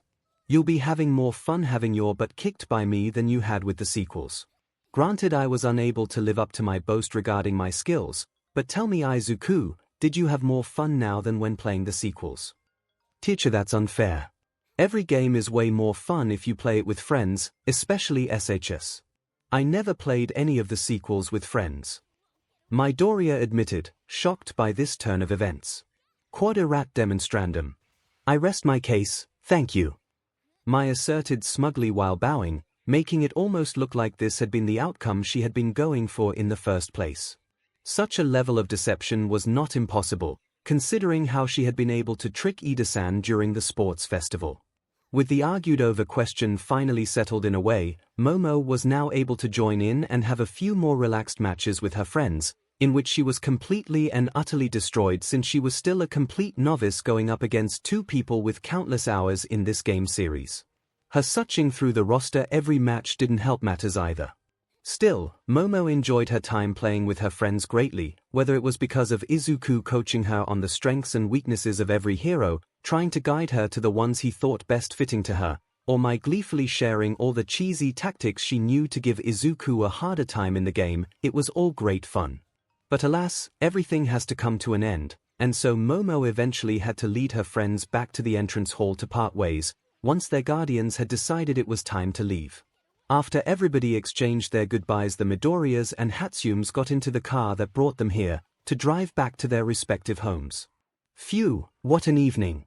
Still, I think we can count today as a success, don't you think, Momo? Her father said to her. I had a delightful evening. Thank you again for giving my friends a chance and for inviting everyone over. Momo replied, beaming a bright smile at him. Indeed, it was quite an enjoyable time today. I am concerned that I heard of the neglectful actions of Uwabami for the first time, however. That reminds me, honey, how is your schedule for next week? I want to personally discuss our options regarding this matter with our lawyers. Her mother weighed in. Her father was unsure and immediately went ahead to his office to double-check his appointments for the coming week, vowing he'd make time for this matter if need be. It seemed her mother was indeed willing to have the snake hero face consequences. Nonetheless, this was an opportunity for Momo to confront her mother she was not willing to pass up. I hope it is safe to assume now that you approve of my friends. Still, I don't appreciate the assumptions you have made beforehand. For the time being, I will say yes, but was that a hint of anger I heard there? My oh my, you must already be quite close to them if you feel the need to be angry on their behalf. Anger is a strong word, frustration would be more accurate. I was merely wishing to repay the kindness they have shown to me, and while everything has turned out the way I hoped for, your paranoia had needlessly complicated things. Oh my sweet little daughter, let me tell you this was not out of malice. The most dangerous people are not those who openly announce their hostility to you, it's the ones who try to get into your good graces. They'll extract what favors they can from you and then either abandon you or jam a knife into your back. This kind of person is attracted to people with wealth and status like us, like moths are to flame. I just had to make sure this wasn't the case here. Still, your assumptions have been quite insulting to my friends and to me. Do you honestly believe I am so naive that I would easily fall for something like this? I believe you are an incredibly smart young woman, Momo. Unfortunately, there are things you can't learn from books, only from experience. I hope you can forgive me from not wanting you to learn this lesson the hard way. It is mostly my fault for sheltering you so long. I should have let you go to the private school your father suggested. I might have unwittingly left you vulnerable in this regard, since what I said before applies to villains too. The hooligan minions in the streets are nowhere near as dangerous as the masterminds, who pull the strings from behind the scenes and are able to blend in with society. Momo sighed heavily before responding. I think I understand what you mean, but I hope you can see where I am coming from. I just wanted to help my new friends and you were making it difficult. Believe me when I say I didn't extend this offer to them lightly. I spent enough time with them beforehand that I could be confident in my assessment of their character. I think I can see it now, and I'll do my best to be more open-minded going forward. It's just sometimes so easy to forget how much you have grown. It feels like it was just yesterday when you made that first Matryoshka doll. I never get tired of explaining to our Russian business partners why I have that one on my desk. Oh please, that silly thing is not that special, Momo said bashfully. You made that one when you were barely 5. Considering the requirements of your quirk, it is downright miraculous that you were able to achieve this. How many 5-year-olds do you know that are familiar with the molecular composition of wood and of the paints used for such a doll? I am very proud of you, Momo, not just for your achievements but also for the fact that you have remained such a kind and selfless person. I know enough people that would have let all of this get to their head, myself included. Again, I hope you can forgive me for being a bit overzealous in my longing to protect you. It's alright, I wasn't mad in the first place. I acknowledge that I am still inexperienced and that your concerns are not completely unjustified. I hope I am right to assume that you will try to extend more trust in my judgment in the future. That you are. Anyways, as lovely as today's festivities were, I can't help but feel a little bit drained. A nice relaxing bath is exactly what I need right now. Her mother said as she started to make her way towards her bathroom. Momo had to admit that she felt similar. She would probably have to turn in for today pretty soon too. Even if tomorrow was the weekend, maintaining a healthy sleep schedule was important after all. Still, Momo was surprised to find out that having fun with your friends could be so exhausting. She was still looking forward to getting another opportunity to have them over again, however. Yorozu Momo was content. Some of her classmates disagreed with this sentiment, lamenting the fact that the weekend had ended and that they had to spend their time once again with schoolwork. As a proper class representative, Momo did her best to combat this resignation that some of her less academically inclined classmates were spreading. Seriously, 2 full days were more than enough time to recover from the fatigue of hero training. Momo suspected that the approaching end of term was at the root of this. Their schoolwork had not slowed down in the slightest, and keeping up with it, while rehearsing all of the previously worked through material, could certainly look daunting on paper. For a student like her, who diligently kept up with all assignments and regularly reviewed everything worked through in class, The written part of the looming exams was little reason to worry. She hoped the rest of her classmates were doing something similar and would not be foolish enough to put off studying for the written exam until the last second. So what did you guys do over the weekend? A certain pink-skinned person, who Momo feared would be especially inclined to put off learning for the tests, asked around in their corner of the classroom. 𝐤𝐬 and 𝐔𝐸𝐽 gave their answers before Mina's attention fell onto Momo. What about you, yo Momo? Did something good happen? You had this spring in your step all day. I suppose you can say so, yes. My father was able to close an important deal for his newest venture and we decided to celebrate a bit. I was also able to invite some friends over. Momo replied, growing more enthused towards the end. What? 𝐤𝐬, why didn't you tell me you hung out with your Momo this weekend? Mina accused 𝐤𝐬, with no small amount of indignation. What? I was not at her place. I told you I was busy with my new guitar. The punk music enthusiast defended herself. I didn't have any of our classmates over, Mina. You do know of my visits to the support department, do you? Well, I met two very friendly students there and I invited them for the occasion. Oh yeah, the guys that have been working on your new gear. Right. 𝐤𝐬 assumed. You had a big party at your home and invited those guys but none of us. Betrayal. I thought we were friends. 𝐔𝐸𝐽 remarked in an overly dramatic fashion, which hopefully meant she wasn't too serious. It was far from a big party, 𝐔𝐸𝐽-san. We merely had dinner and spent some time together afterward. Also, this was not a purely recreational affair. My father's newest venture is a support company and we were using this opportunity to conduct job interviews for my friends.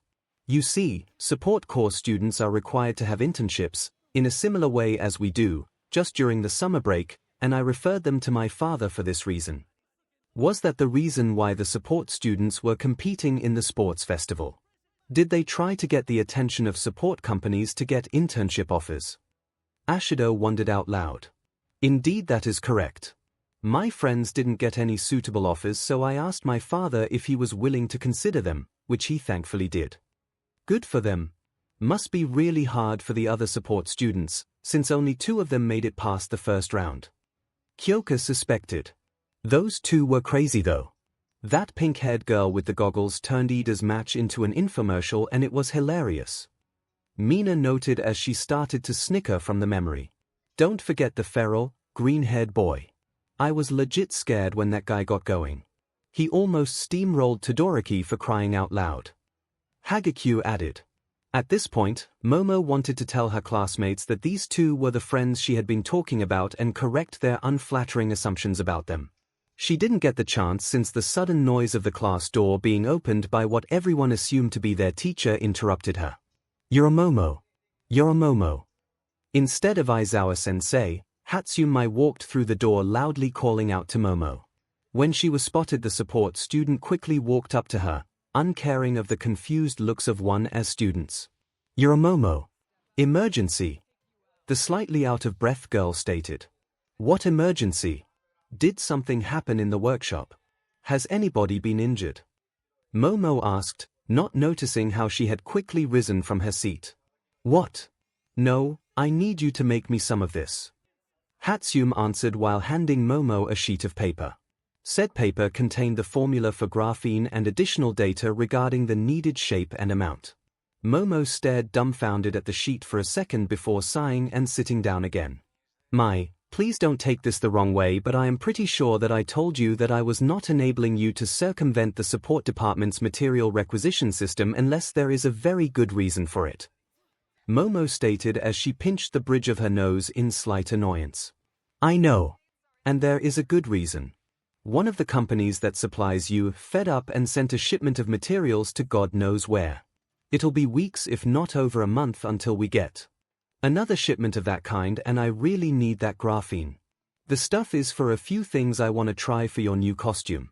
I even got Power Loader Sensei's approval and everything. Please Yomomo, you're my only hope. Hatsumi pleaded. Graphene. I don't know how I feel about adding such conductive material into my new hero suit. Also, wouldn't it be too flammable considering it is made out of pure carbon? I am more interested in its tensile strength. Graphene is about 100 times stronger than steel of the same thickness. I wanted to go with a multi-layered approach, and the graphene would have been the second to the innermost layer. That way your suit could potentially be stronger and lighter than even Kevlar. The electrical conductivity of the material could also allow us to power any other gadgets without needing any external wiring, after finding a material for a proper insulating layer. I wanted to have a prototype ready before our next session, but that stupid logistical fuck-up ruined everything. Mai explained.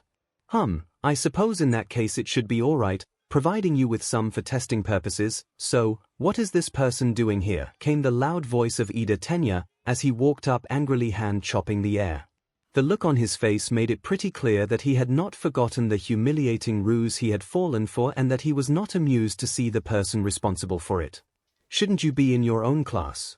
The break between peers is almost over. Your teacher could arrive any second now, and I am sure that a delinquent like you doesn't need tardiness added to their record.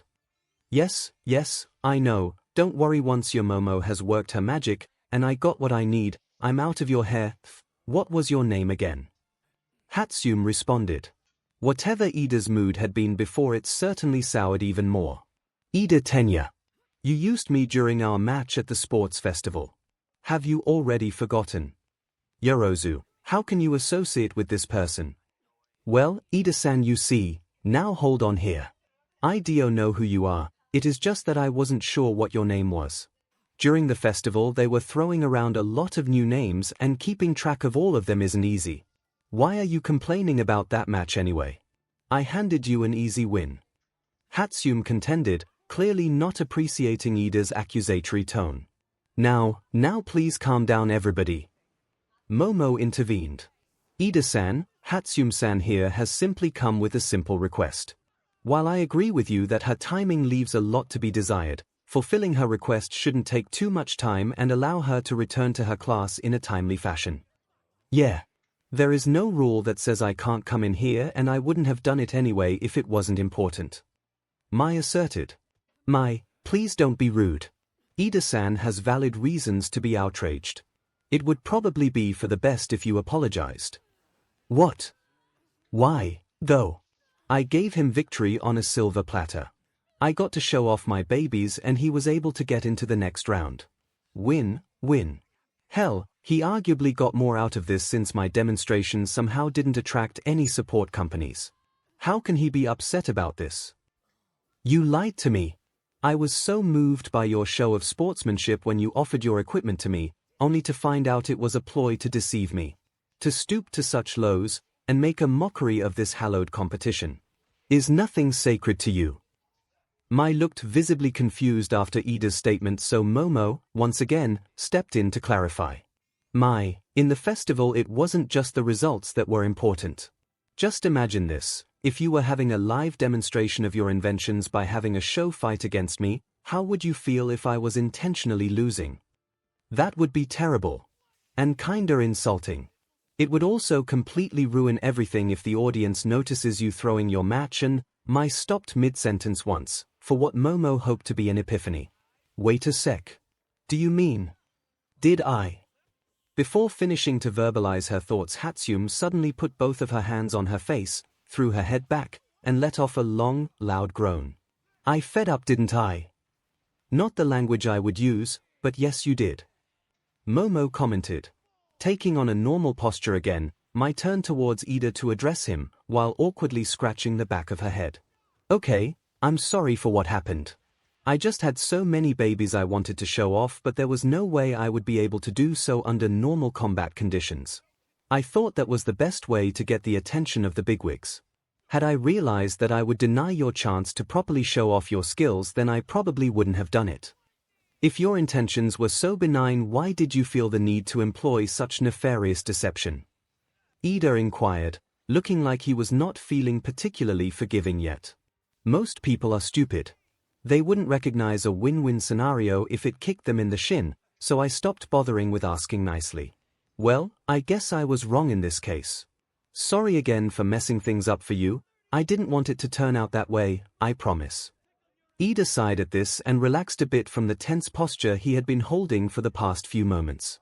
I must admit that what happened in the ring was far from being the worst I had to endure that day. Considering how I also had to learn how unbecoming holding grudges is for a hero, I will do my best to leave this matter behind me. That being said, please head to your class post-haste. Tardiness is unbecoming for any student of such a prestigious institution like UA. No worries, Ida-san, she will be on her way soon. This should not take too long. Momo interjected as she started unbuttoning her uniform from the bottom up after making sure that Mineta and Kaminari had not yet returned from the toilets. Yes. This is going to be amazing. I can't wait to show Izuku what I have cooked up.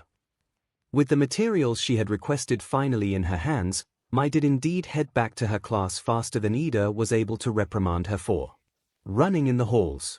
Okay, just so we are on the same page, that girl is the one you're staying late at school with to make your new gear right. 𝐔𝐸𝐽 tried to clarify. Well, not directly, no. I actually approached Midoriya-san, her classmate, initially, but since Hatsune-san is close friends with him and tends to stay after school to work on her personal projects, she usually ends up participating. Momo explained. Who was that Midoriya guy again? Wait, Mina said as realization set in and her face started to sport a mischievous grin that made Momo deeply regret sharing any information. So you are telling me you have been spending all this time in the workshop all alone with the support course's resident bad boy. I guess I understand now why you have been so eager to visit the support department after school. Mina said while wiggling her eyebrows in a suggestive manner. There it is. While Momo usually considers the cheery and energetic pink-skinned girl to be pleasant company, her habit of imagining romance everywhere could be seriously grating. Momo lost no time after rolling her eyes to clarify. First, we have never been alone in the workshop so far since Hatsune-san has always joined us. Secondly, Midoriya-san is not a bad boy. If you take the time to actually get to know him, you'd quickly realize that he is a very kind and caring person. He truly is a model student, and I'd prefer you stop calling him a, wait a sec. Are we talking about the same guy here? Kind and caring are not the words I'd use for the guy that looked like he was trying to fight Todoroki to death. A confused-sounding 𝐔𝐸𝐽 protested. I'll admit that I don't know the reason for his ferocity back then either. Anything I have seen from him since convinced me of his kind nature, however. By agreeing to assist me, he added a significant workload to his existing schedule without ever expecting any tangible rewards. This, among other reasons, is why I consider him a friend, which leads me to my final point. My relationship with Midoriya-san is purely platonic in nature, and I'd prefer it if you'd stop speculating about everybody's love life. Hey, I was not speculating about anything, merely noting a few interesting facts. Mina replied, still sporting her mischievous smile. That being said, I am happy to hear that he is such a nice guy. Bad boys are so overrated if you ask me. A cutie with a hidden wild side, though. Where a more interesting. That also sounds like a way better match for ya Momo. Toru chimed in. Don't be ridiculous, you two. Momo attempted to interrupt her two classmates gossiping. Just think about it. It could be like one of these modern-day hero dramas. The brave heroine and her trusted support technician who supports her not just with his gear but also emotionally as her lover. It would be so romantic. Are you really sure you two are not a thing yet? Mina continued undeterred. Momo desperately hoped that the sudden warmth she was feeling in her cheeks after Mina's ridiculous assumptions was not indicative of a very visible blush. Just because she greatly enjoyed spending her time with him didn't automatically mean she was romantically interested. She barely knew the boy. Mina and Toru were just being silly, as they always were when they lost themselves in their romantic fantasies, right? Wow, Mina, you turned your Momo into a traffic light. 𝐔𝐸𝐽 exclaimed in surprise. Tarnation. Holy SHT, you are right. I was just joking. Well, half joking. I never thought I would hit the nail on the spot. Mina said, seemingly equally surprised. Wait, no, it's not like, Momo stammered out, still blushing, unable to formulate a coherent response as she was still reeling from the scenario Mina had put into her head. Okay, you two had your fun, now get off her back. Jiru asserted with her jacks raised in a threatening fashion. Oh, come on Jiru. Are you not curious what your bestie has been up to in the support department? 𝐔𝐬𝐽 pleaded. I sure am. However, just because I am her friend does not mean I am entitled to know about everything going on in her life. Whether she got a crush or not is none of our business until she decides to share with us. You two shoujo manga addicts better get off her case now, or else. Jiru wiggles her jacks in a threatening fashion again. You better watch out what you are saying from now on. I won't feel any remorse in invading your privacy. Okay, now you are being overly dramatic. Also, your hearing can't possibly be that good to make out anything Toru and me are saying all the time, Mina retorted. It's good enough to hear Aizawa entering our hallway, Jiru claimed. Said claim would be proven true when Class 1's homeroom teacher entered the classroom mere moments after Ashido and 𝐔𝐬𝐽 had made it back to their seats. With the next class starting and Aizawa-sensei being busy reprimanding Mineta and Kaminari for returning late from their toilet break, Momo finally had some time to calm down. Still, the pictures her gossiping friends had been painting were stuck in her head now, reframing all her interactions with Midoriya in a new light. The role of a tender caregiver and love interest fitted the green-haired boy so well, and the racing of her heart at the thought made it abundantly clear that a scenario like this had a large amount of appeal to her. Momo cursed her affinity for romantic stories for her predicament, but it couldn't be helped. As much as she'd like to say she wasn't interested in relationships, she was unfortunately at the age where feelings like this blossoming was considered a common occurrence. While she was still convinced that her relationship with Midoriya was strictly platonic in nature, there was no denying that she was at risk of developing crushes like that during her high school career. That begged the questions. How was she supposed to recognize feelings like that, and more importantly, how was she to properly deal with them? Heroics as a field was far from conducive for romantic relationships. A quick glance at the rankings revealed that the overwhelming number of pro-heroes were single. That meant her hypothetical love life would likely be a short-lived affair, restricted to only her remaining student days lest she severely risk her career prospects. That was a rather depressing thought. Teenage romance was often characterized as fickle and short-lived, but unlikely as it may be, there was still the possibility that she actually finds someone to forge such a deep connection with. Would she be strong enough to cast away her feelings for the sake of her chosen career? Could doing so even be considered strength on her part and not just cowardice? Wouldn't that be cruel to her potential partner? The more she pondered these questions, the more she wished that life could be more like those cheesy hero dramas. Choosing love in those usually works out for everyone in the end. Momo let out a quiet sigh as she refocused her attention on her teacher. This question would undoubtedly have her agonizing over it for the foreseeable future, but for now, she needed to concentrate on the task at hand. With a little luck, this matter would never amount to more than an interesting hypothetical to ponder over. Hatsumi was running down the halls in a hurry. Going to the toilet directly after having lunch with Izuku had been a bad idea. Really bad even, since it meant that Izuku had now gone ahead and started heading back to their class alone. Unwittingly, she had provided the perfect opportunity to strike to her most favorite classmates and their cronies. Cursing the inefficient and deeply flawed human digestive system, Mai continued speeding down the halls, praying she would soon spot a familiar head of green hair. She really hoped that this slip-up would not have consequences for her friend. Who could have known that keeping watch over somebody all the time could be so hard? This could have been avoided if she was just allowed to use a bottle to relieve herself. But, no, if you try to do that in class, everybody starts yelling at you. For some reason, she was also sent to the principal's office to endure a long-winded lecture, and all of her arguments for increasing productivity by making the walk to the restrooms unnecessary were shot down without consideration. Granted, she should have seen that coming, considering Mahone doesn't let her do that at home either, probably for similar illogical reasons. Thankfully, lunch break was almost over, meaning the hallways should fill up soon with students returning to their classrooms. Even if the time window for any potential bullying was small, Mai feared that a short clash could be all it took to not only ruin Izuku's day but also undo any potential progress she and Yaomomo had made over the weekend. She should have known that luck wouldn't be on her side. In one of the side corridors, Izuku was standing cornered by 11 Kuon and 2 of his cronies.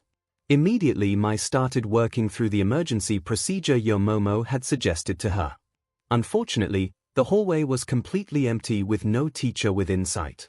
Leaving to get a teacher was not an option, since it would mean leaving Izuku alone with those 3 idiots, so Mai mentally prepared herself to intervene. Hopefully, Mai would be able to disengage with Izuku without needing to further escalate things. Without a lemon on her, Mai didn't like the odds she and Izuku would face should things get ugly. She had her work boots with the iron toe caps on at the very least. Her mental battle preparations were cut short when she heard the boys talking. "Now come on, Midoriya. Don't you want to help us out? I would owe you big time, and believe me when I tell you that I can make it worth your while," the leader told Izuku. I honestly don't know what you are expecting me to do, Ito-kun. I don't know Yorozu that well, except that she is very nice and friendly. If you want to befriend her that bad, just go and talk with her. For someone who is supposedly so smart, you are really slow on the uptake. I can't just walk up to her like an idiot. You don't get second chances with babes like that. I need intel first, and outside the hero course you are the person that has spent the most time with her. That sounds awfully shady, Ito-kun. I don't like that at all. It's not shady, I'm trying to do her a favor. You of all people should know all the things pro heroes have to give up to do their job. Do you want her to go through all her life without ever experiencing some of the mundane joys of life, like having a boyfriend? High school is the only realistic chance she and the other hero course girls will ever get to have fun like normal girls. Me and my buddies are volunteering to make this a reality for them. By getting us all the intel you would help us in making their time at U truly the time of their lives. You'll be our hero if you can deliver us the info on Yorozu and her classmates. Like, guys, which girls were you aiming for again? The brunette one who fought the explosion guy. I like girls that can be feisty like that. Crony number 1 said with a creepy look on his face that sent an unpleasant shiver down my spine. I am torn between the pink one and the frog girl. The frog girl has a weird face, but she looks like she has a pretty sweet butt going for her. The pink girl on the other hand looks pretty cute, and I like bubbly girls like that. Just look what you can find out about them. I should be able to decide once I know more, crony number 2 thought out loud, doing a similarly bad job at not coming off as a creep. That but was unbelievable. 11-kun honestly thought he could have a shot with Yaomomo. Granted, Mai couldn't blame him for wanting to date one as class rep, considering how pretty much anybody attracted to girls among the first-year students had been mesmerized by Yaomomo's beauty. Still, the fact that these guys wanted to use Izuku to get into the panties of the hero course girls in such an underhanded manner sickened her. It was actually physically sickening her. Mai felt like she was about to throw up her lunch at the disturbing images her mind was starting to conjure up. It took Mai a considerable amount of willpower to not repeatedly smash her head into the closest wall to get the image of 11-kun shoving his tongue down Yomomo's throat and G her out of her head. Never before has she yearned for brain bleach to be a thing more than now.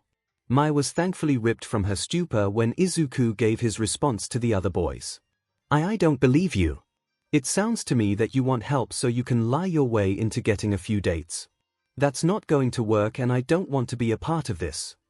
The boys did not look like they liked this response, and Mai used this as her cue to step in, since she didn't want to find out how these bullies would deal with a rejection like that. With a good run-up, she might have been able to give 11-kun a nice hard kick into his crown jewels and spare womankind from ever having to go through the trouble of carrying this butt's progeny. Remembering Yaomomo's directive of not escalating things, Mai instead opted for the morally superior, although tactically less advantageous, option of verbally calling out to the group. Hey, Izuku. There you are. Why didn't you wait up? Oh, I see you got company. What do you guys want? Oh, hey Hatsune. Me and my boys were just having a nice little chat with Izuku here since we needed his help with something. Why don't you just go ahead? We are not gonna need much more of his time. 11-kun lied like it was second nature to him. Really? Since when does someone as great and amazing as you need help from us lowly commoners? Well, whatever, I don't care. Come on Izuku, let's go. I don't want to be late and have Power Loader yell at us. Mai answered, making absolutely no effort in hiding her disdain. You are right, Mai, that would be bad. Izuku said before turning to the other boys. I'm sorry Ito-kun, but I don't think I'll be able to help you and your friends in that matter. Who knows though, if you give it an earnest try you might be able to get the results you want. What a shame, here I was coming to you in my hour of need, thinking you would be cool for once in your life, and what do I get? I really would have made it worth your while. I could have introduced you to some pretty cool people, but no, you'd rather stay a loser and play chaperone for the walking disaster area. 11 Kuan spat after them as Mai and Izuku tried to leave. Mai immediately stopped after hearing the comment, her eyes twitching because of the feeling of anger rising inside her. While the insult had been rather tame, she really felt like taking her frustrations out on this idiot for causing these disgusting mental images earlier. Mai, please come on, it's not worth it.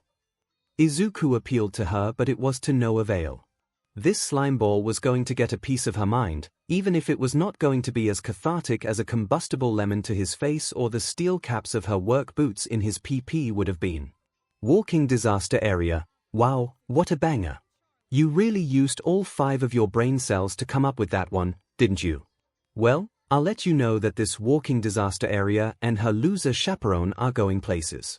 Unlike you, we won't be cleaning out storage rooms and wasting our valuable time doing meaningless errands for some tiny third-rate company. Me and Izuku are going to spend our internships working with the very best tech money can buy at YST. Mai revealed at the end, sporting her biggest and smuggest grin. Crony number 1 seemed confused at the statement since he probably was a gen ed or business student, but 11 Kuan and his other minion were stunned in disbelief. Bullshit. How in the hell would you be able to get a spot there? Crony number 2 accused her. Oh, you already forgot what the Y stands for. Yorozu Momo, class rep of 1A, is our friend and Izuku's very first client if you haven't heard yet.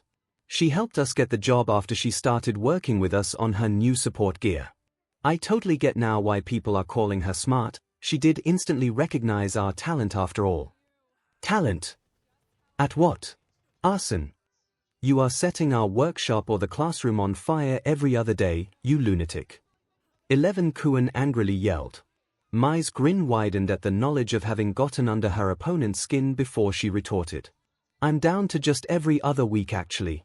Also, despite all the setbacks, I still produce results. My babies carried me to the 3rd round during the festival, and the same is true for Izuku.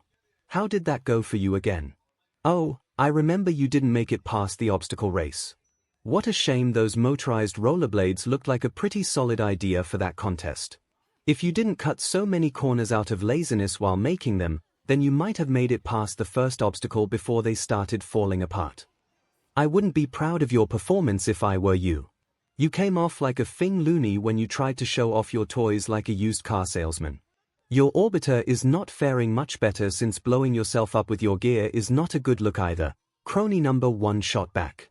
Say what you want, it doesn't change that we were able to keep up with the hero course. Especially Izuku. Do any of you guys seriously think you could have faced the son of the number 2 hero and fared better? Izuku pushed the guy to the limits before his gear failed. Making gear that can last so long under high-stress conditions is something even third years struggle with. Face it guys, we are leaving you in the dust and no amount of name-calling is gonna change that. Think of us as losers all you want, the people who matter have already recognized our potential. Mai boasted. Mai, please just let us go back, Izuku pleaded, the concerned look he was giving her making her heart clench and draining most of her anger away almost instantly. What exactly it was that had affected her like that she was unsure. Whether it was the specific tone of his voice or the way his emerald eyes bore into her heart, Mai couldn't stand it. As a result, she was unable to put up any resistance when Izuku took her hand and started leading her back towards their classroom. Mai was deep in thought as she was led by her friend.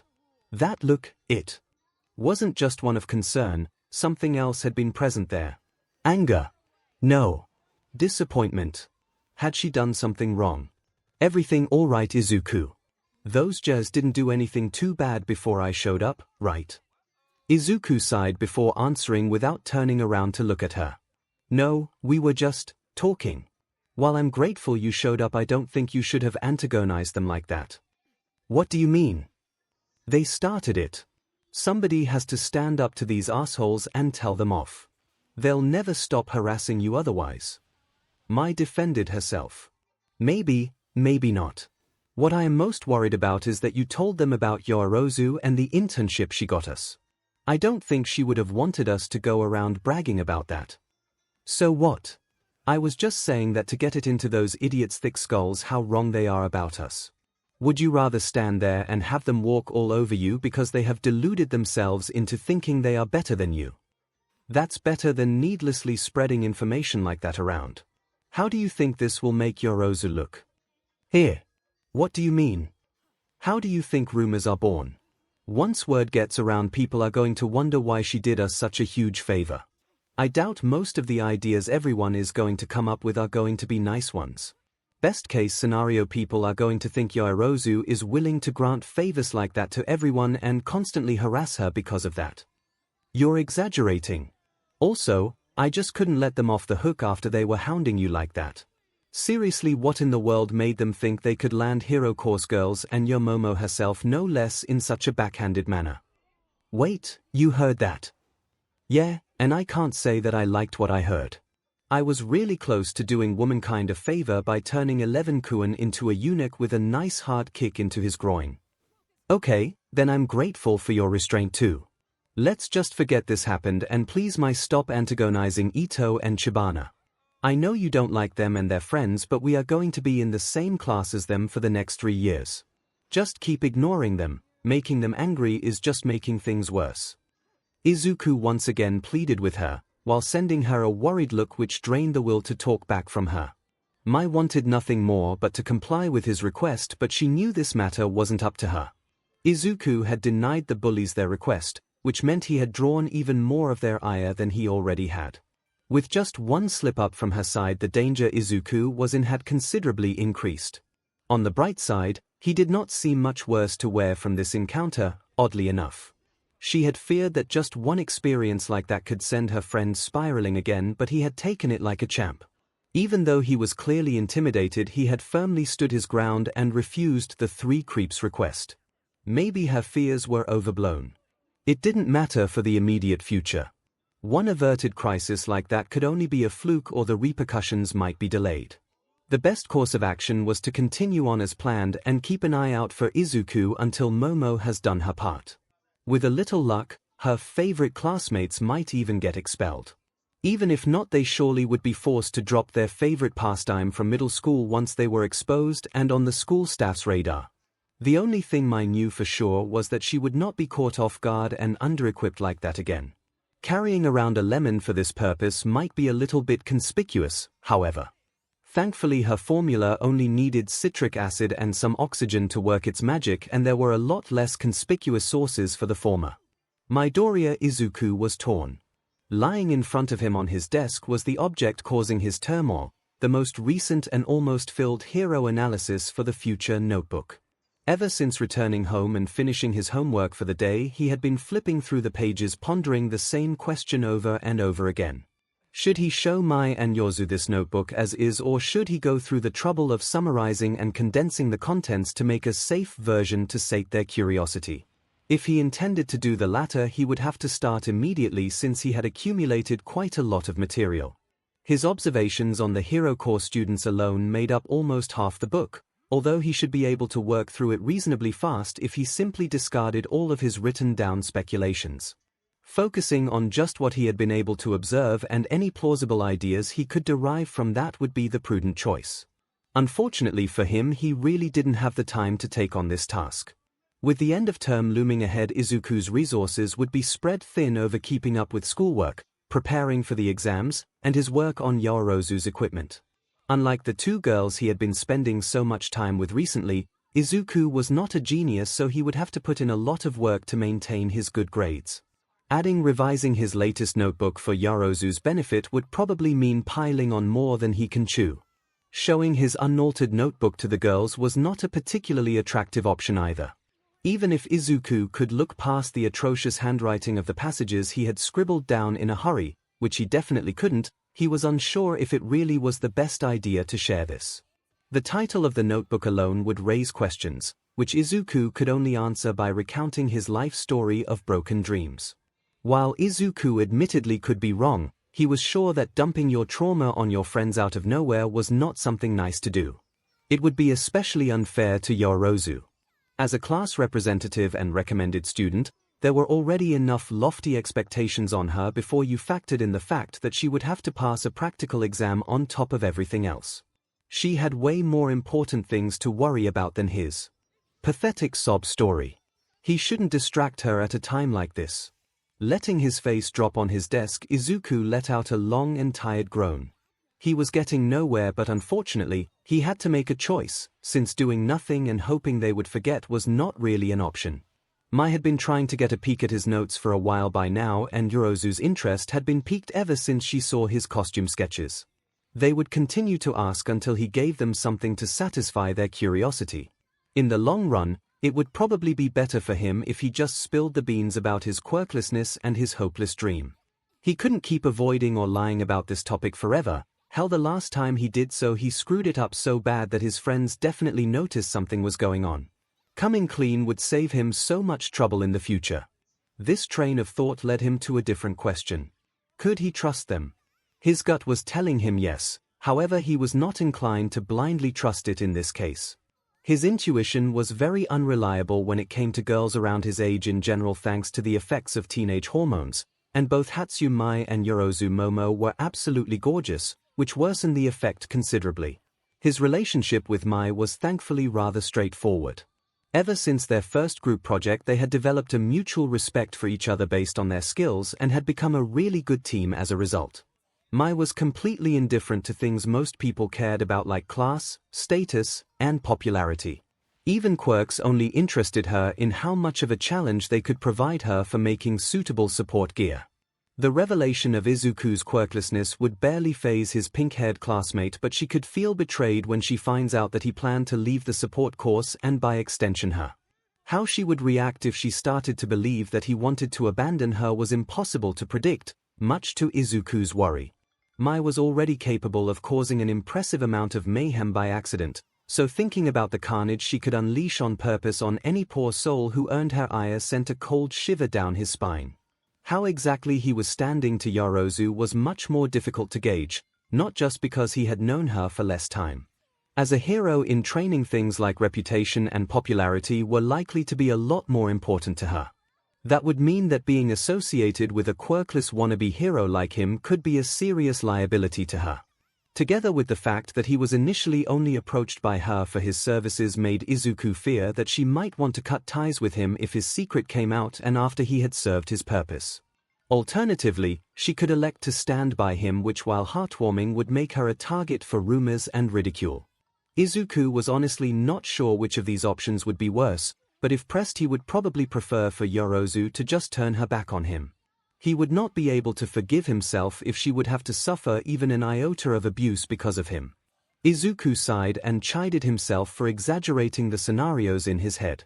While my feeling hurt and betrayed was a risk, she was unlikely to just start firebombing everything in sight as a result. Likewise, Yorozu has not been coming off as the kind of person that would abandon people if things were going rough. After all the time he had been spending with them, Izuku knew now that they wanted to be his friends. If he wanted to keep it that way, then he had to tell them that he was quirkless no matter how scary and potentially risky it was. Honestly, the fact that no one had figured out Izuku's lack of a quirk so far bordered on a miracle.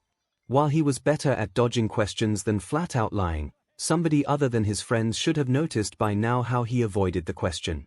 Izuku has also gone to you fully expecting Kaken to expose him and continue picking on him, which hasn't really happened either if you exclude their recent little chat, when Izuku had been intercepted by his former childhood friend on his way home. The explosive blonde's antisocial tendencies and single-minded pursuit of his goal seem to have mostly worked in Izuku's favor so far.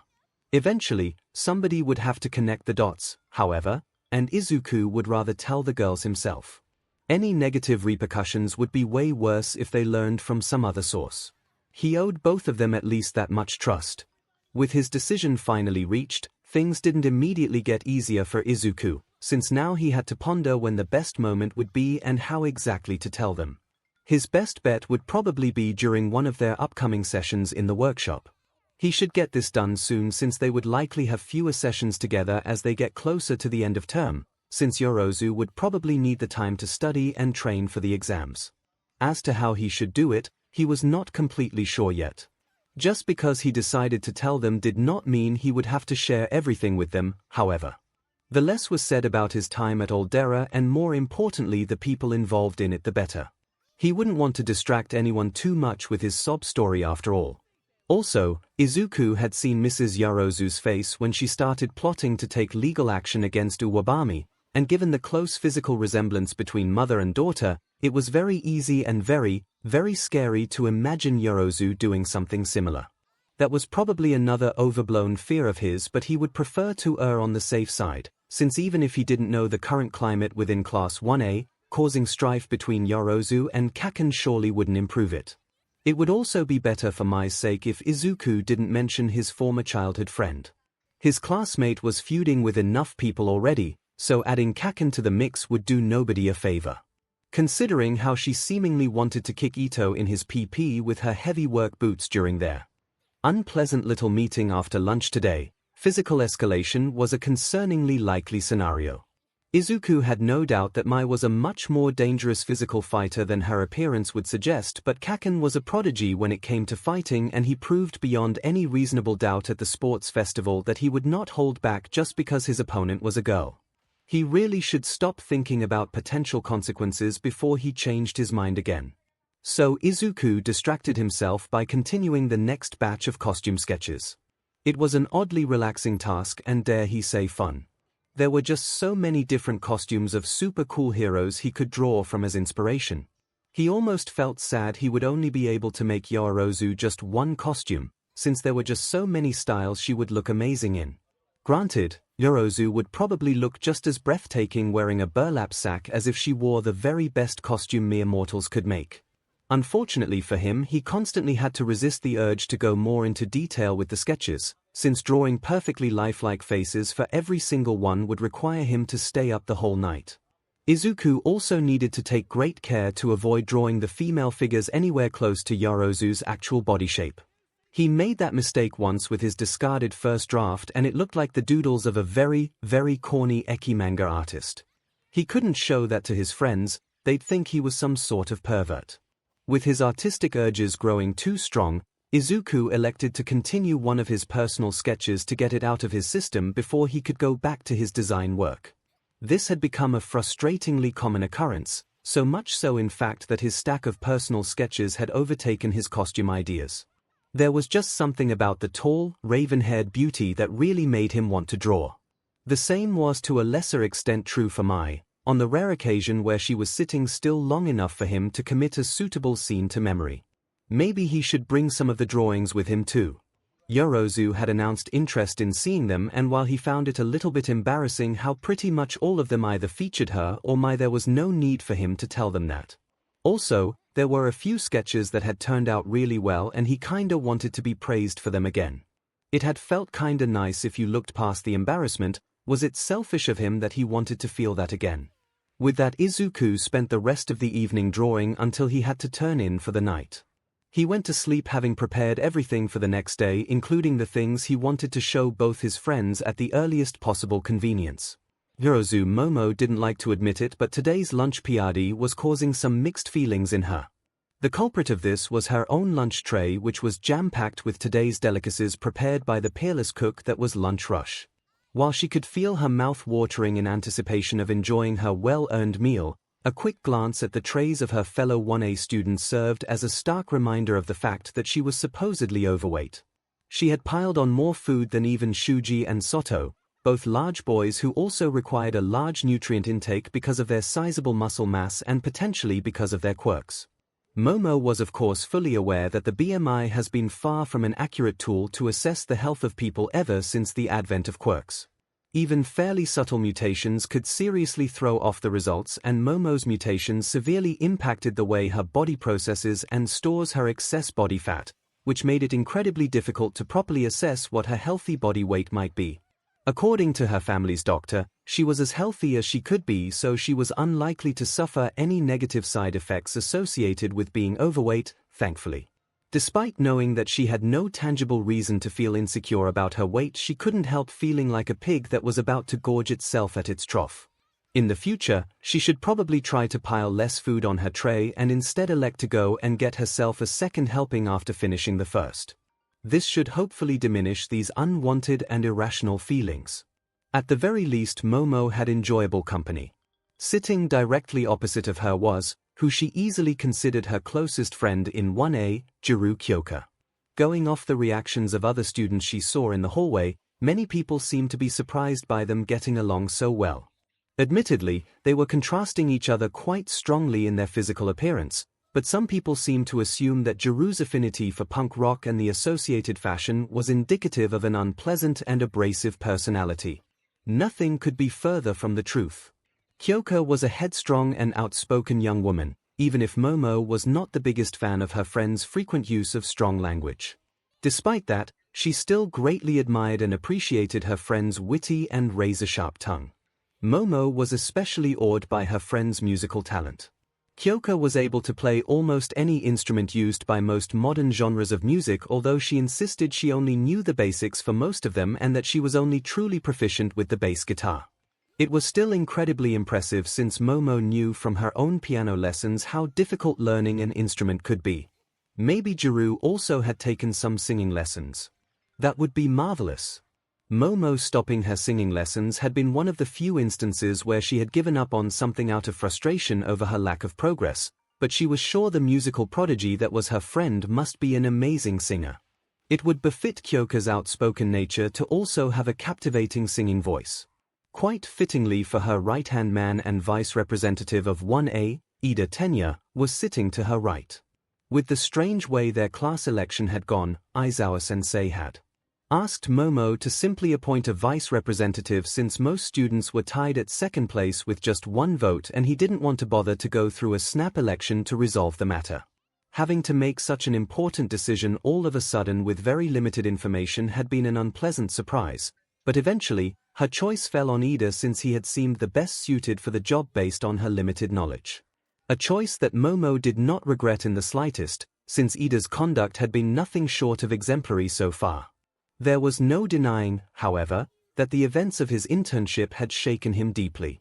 Momo could hardly blame him since having to experience the carnage of Hosu was far from what a first-year internship was supposed to be like. Having to face the league's nomis so shortly after the USJ alone would have been bad enough, but the knowledge that Stain had used the chaos to strike again must have been exceptionally hard for Ida. He had confided in her, after his return from the ordeal, that he had gone to Hosu specifically in hope of confronting the hero killer and how ashamed he felt for abandoning his duty of protecting civilians during the attack just to pointlessly run around looking for Stain.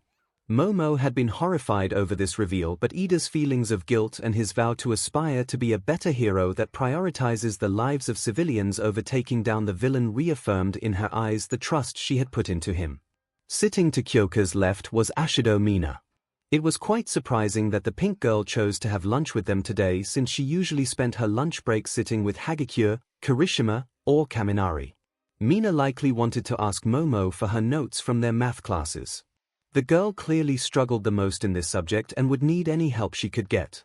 This would at the very least be proof that Mina was actually studying and not goofing off until the last possible second as Momo had feared. While Momo would usually eagerly help her classmates with any schoolwork-related requests, today she was feeling not particularly accommodating to Ashido. Mina's gosh darn imagination had disturbed Momo's sleep the last 2 nights. Momo usually was a heavy sleeper and rarely remembered any dreams that occurred, with the exception of the incidental nightmare, but thanks to the stupid fantasy her classmate had planted in her head, Momo had awoken in a very flustered way during the night 2 times in a row. The details of said dreams were a little bit hazy, but, from the flashes she remembered, they looked an awful lot like they were inspired by the romantic scenes of the last hero drama she had watched, and worse yet the lovemaking scenes too. As a result, Momo was very much willing to have Mina squirm a little bit before relenting and granting her any potential request. Momo was of course very much aware how hypocritical she was being, blaming Mina alone for this. While she would never consider herself to be as romance-obsessed as her pink-skinned friend, there was no denying that she had quite an affinity for the topic herself. The lowbrow novels she enjoyed reading and the occasional hero dramas she indulged in were plenty of proof of this fact. Momo, however, had the decency to keep her romantic escapist fantasies to herself and not include uninvolved people, while Mina gleefully projected them onto others in her vicinity. She really needed to have a serious talk with 𝐻𝐸𝐲 about how unappreciated this tendency of hers was. Unfortunately, all the girl had to do to derail that conversation was to reiterate her stupid fantasy involving Midoriya. On that note, Momo subtly glanced at the person sitting to her left. Why Todoroki Shoto had decided to have lunch with them today instead of his usual routine of eating by himself, Momo had no idea. It had been pretty noticeable how the stoic and aloof boy had gradually started to open up, even if the pace had been rather glacial, no pun intended. She had no doubt, however, that the emotional fight between Todoroki and Midoriya had been the catalyst for this development. If Momo played her cards right, then she might be able to convince Todoroki to share some of the words he had exchanged with the green-haired boy between their violent clashes. The reason why Midoriya had been so ferocious during the festival, and that fight, in particular, was still an enigma to Momo, so she was eager to use any opportunity to gain new insights. This was also the perfect opportunity to learn a little bit about Todoroki himself. She knew pretty much nothing about the boy other than the fact that he was a fellow recommended student, fairly diligent in his studies, and the son of Endeavor. So far the only person that had been even less approachable than Todoroki was Bakugo, and she had feared that the aloof attitude of the ice and fire quirk user was born from a similar lofty opinion of himself than the explosive blondes. His recent change in demeanor woke the hope in Momo that this was not the case and that he might find some friends in their class, because the last thing 1A needed was another source of discord that shared the uncouth explosion quirk user's superiority complex. Her musings came to an end when Mina started addressing the group. So, how are you guys doing so far learning for the exams? 𝐻𝐸𝐲 Mina bringing up studying and exams on her own accord. It seemed Momo's assumptions had been correct. This would be a cry for help. So far progress has been steady. I am fairly confident that I should be able to produce acceptable results, but I admit that adding a few more hours of studying just to be safe would be a prudent choice. Ida answered in his typical overly earnest way. I would say everything has gone well for me so far. I have been constantly reviewing the materials we went through in class, which thankfully prevented any significant gaps in knowledge from appearing in the first place. Momo replied. I'm managing was the terse reply Todoroki gave between slurps of his soba. So. I made good gains so far, but I saved the topics I am worst with for the final. Push.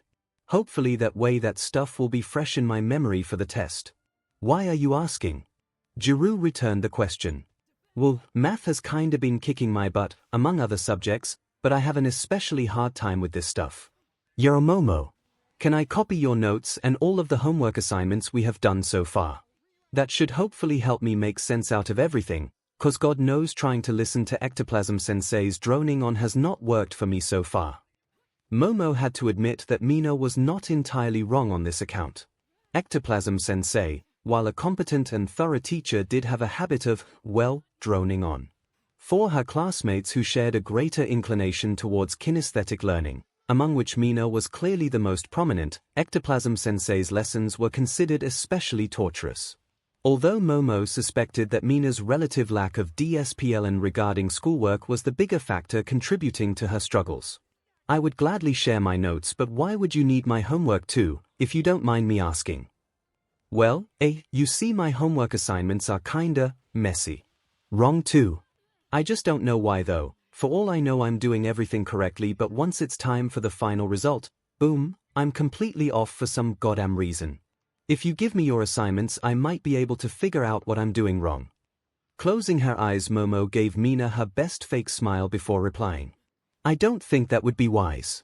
Trying to redo these assignments would be what I'd recommend, since it would be the ideal practice for the exam. My notes from class should be all you need to help you make progress. I concur with Yarozukuan's opinion. The only true way to MSTR math is via practice, and even more practice. Ida commented, punctuating every practice with one of his air chops. Why would you need Momo's solutions at all, Mina? Ectoplasm has usually marked any mistakes on our homework already by the time he returns it to us. Have you never bothered actually going over and correcting them? Jiru asked with a raised eyebrow. Well, Mina stammered as she tried to come up with an excuse. Ain't nobody got time for that, Jiru. The pink girl finally retorted at 𝐤𝐸 out of frustration when she failed to find an explanation that allowed her to save face. Unfortunately for 𝐻𝐸, her statement was immediately contested by 𝐤𝐸 with dry wit to spare and by 𝐸 in his typical overbearing fashion. I usually do that on the same day we get our homework back, Todoroki surprisingly said when Mina was looking at him with hopeful eyes. Damn it, Todoroki. Why did you have to talk now? I wanted to interpret your silence as support. Mina said, clearly frustrated. Oh. I thought participating in conversations is the whole point of sitting with others during lunch. I'll stay in my lane then. Todoroki said as he tilted his head slightly to the side out of what Momo guessed was confusion, while maintaining his stoic demeanor. After reassuring Todoroki that his participation was welcome, Momo had to focus her attention on Mina again. Please Momo. You're my only hope. Math is not the only subject I am struggling with, so I just don't have the time to work through all of our homework assignments like that. Please just let me copy your homework. I'm sure I'll be able to make sense out of everything once I get to look through your stuff.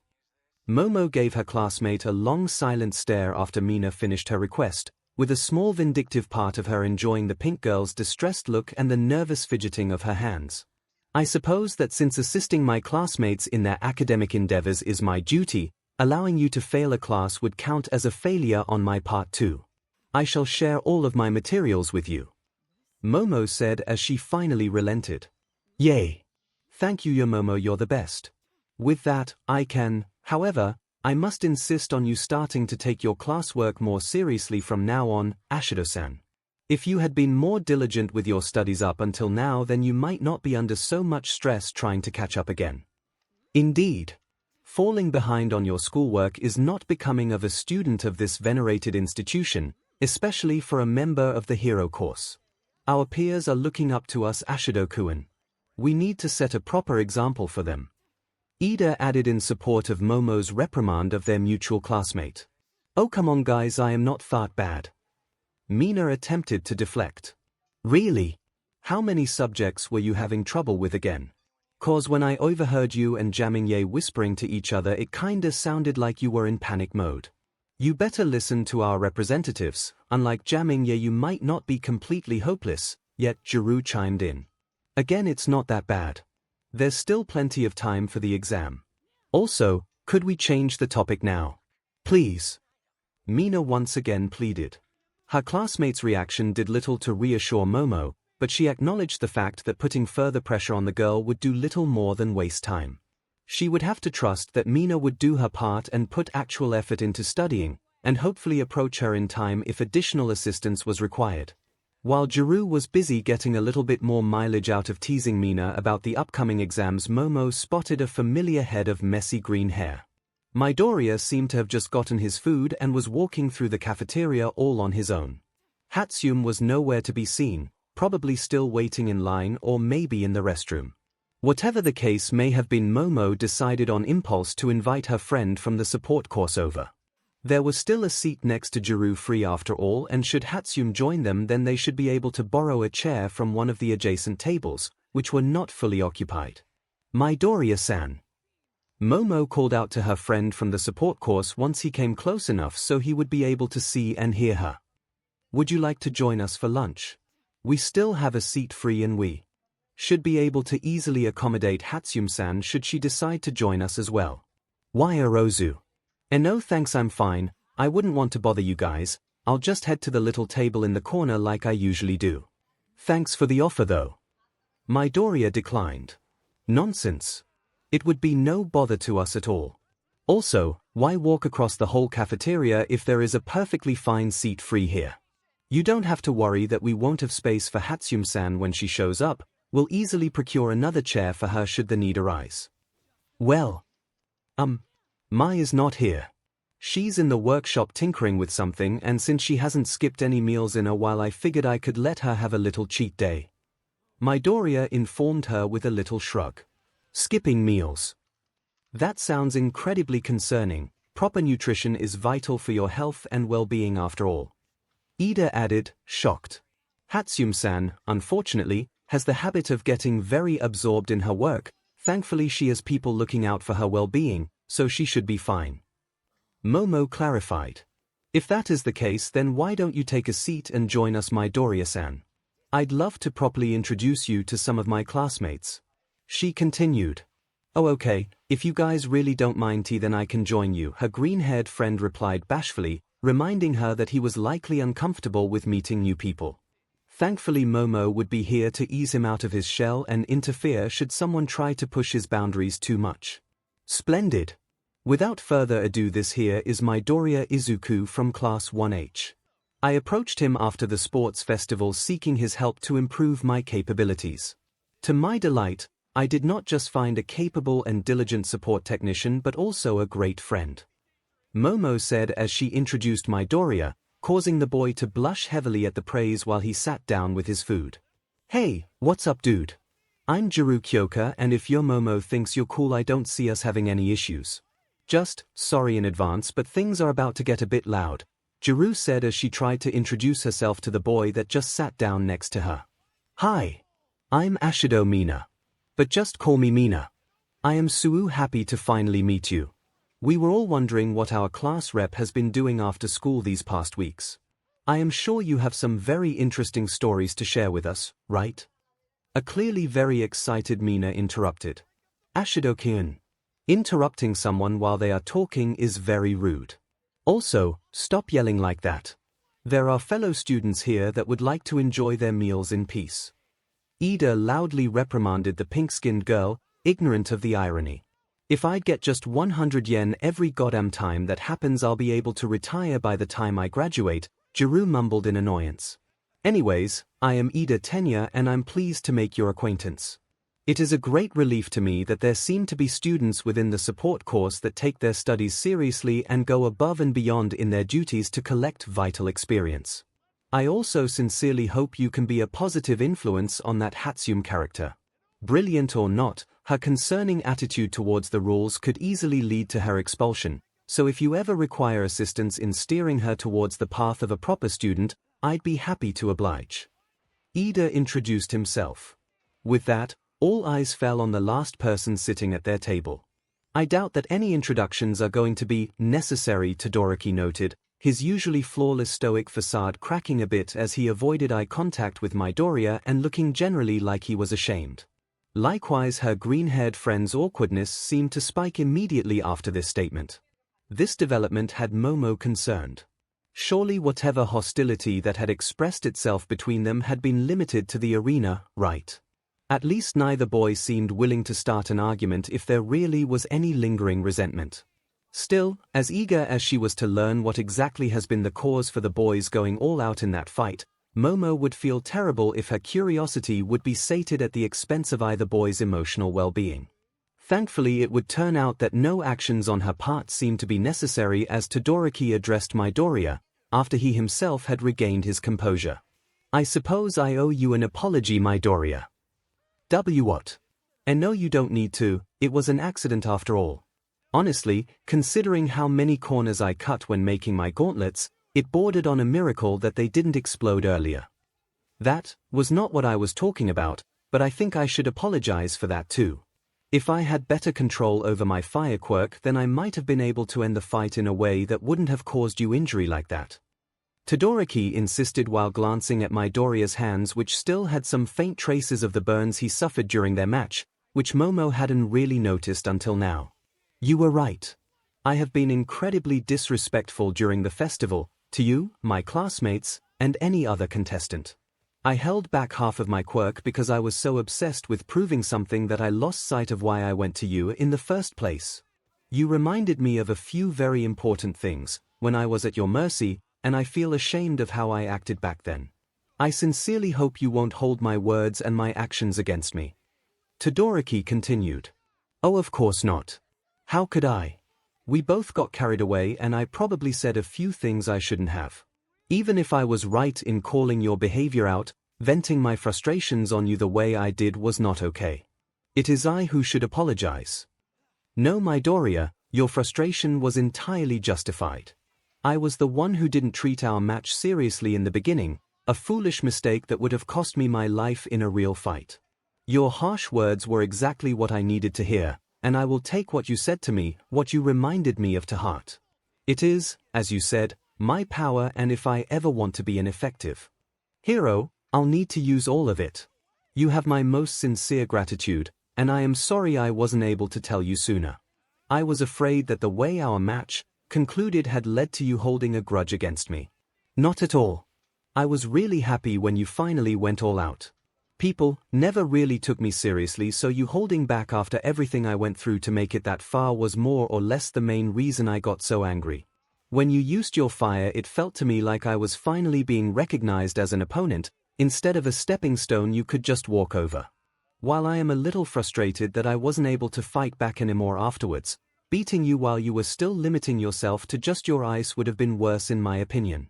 That victory would have been hollow. Todoroki released a sigh of relief at that, before the faintest hint of a soft smile adorned his face.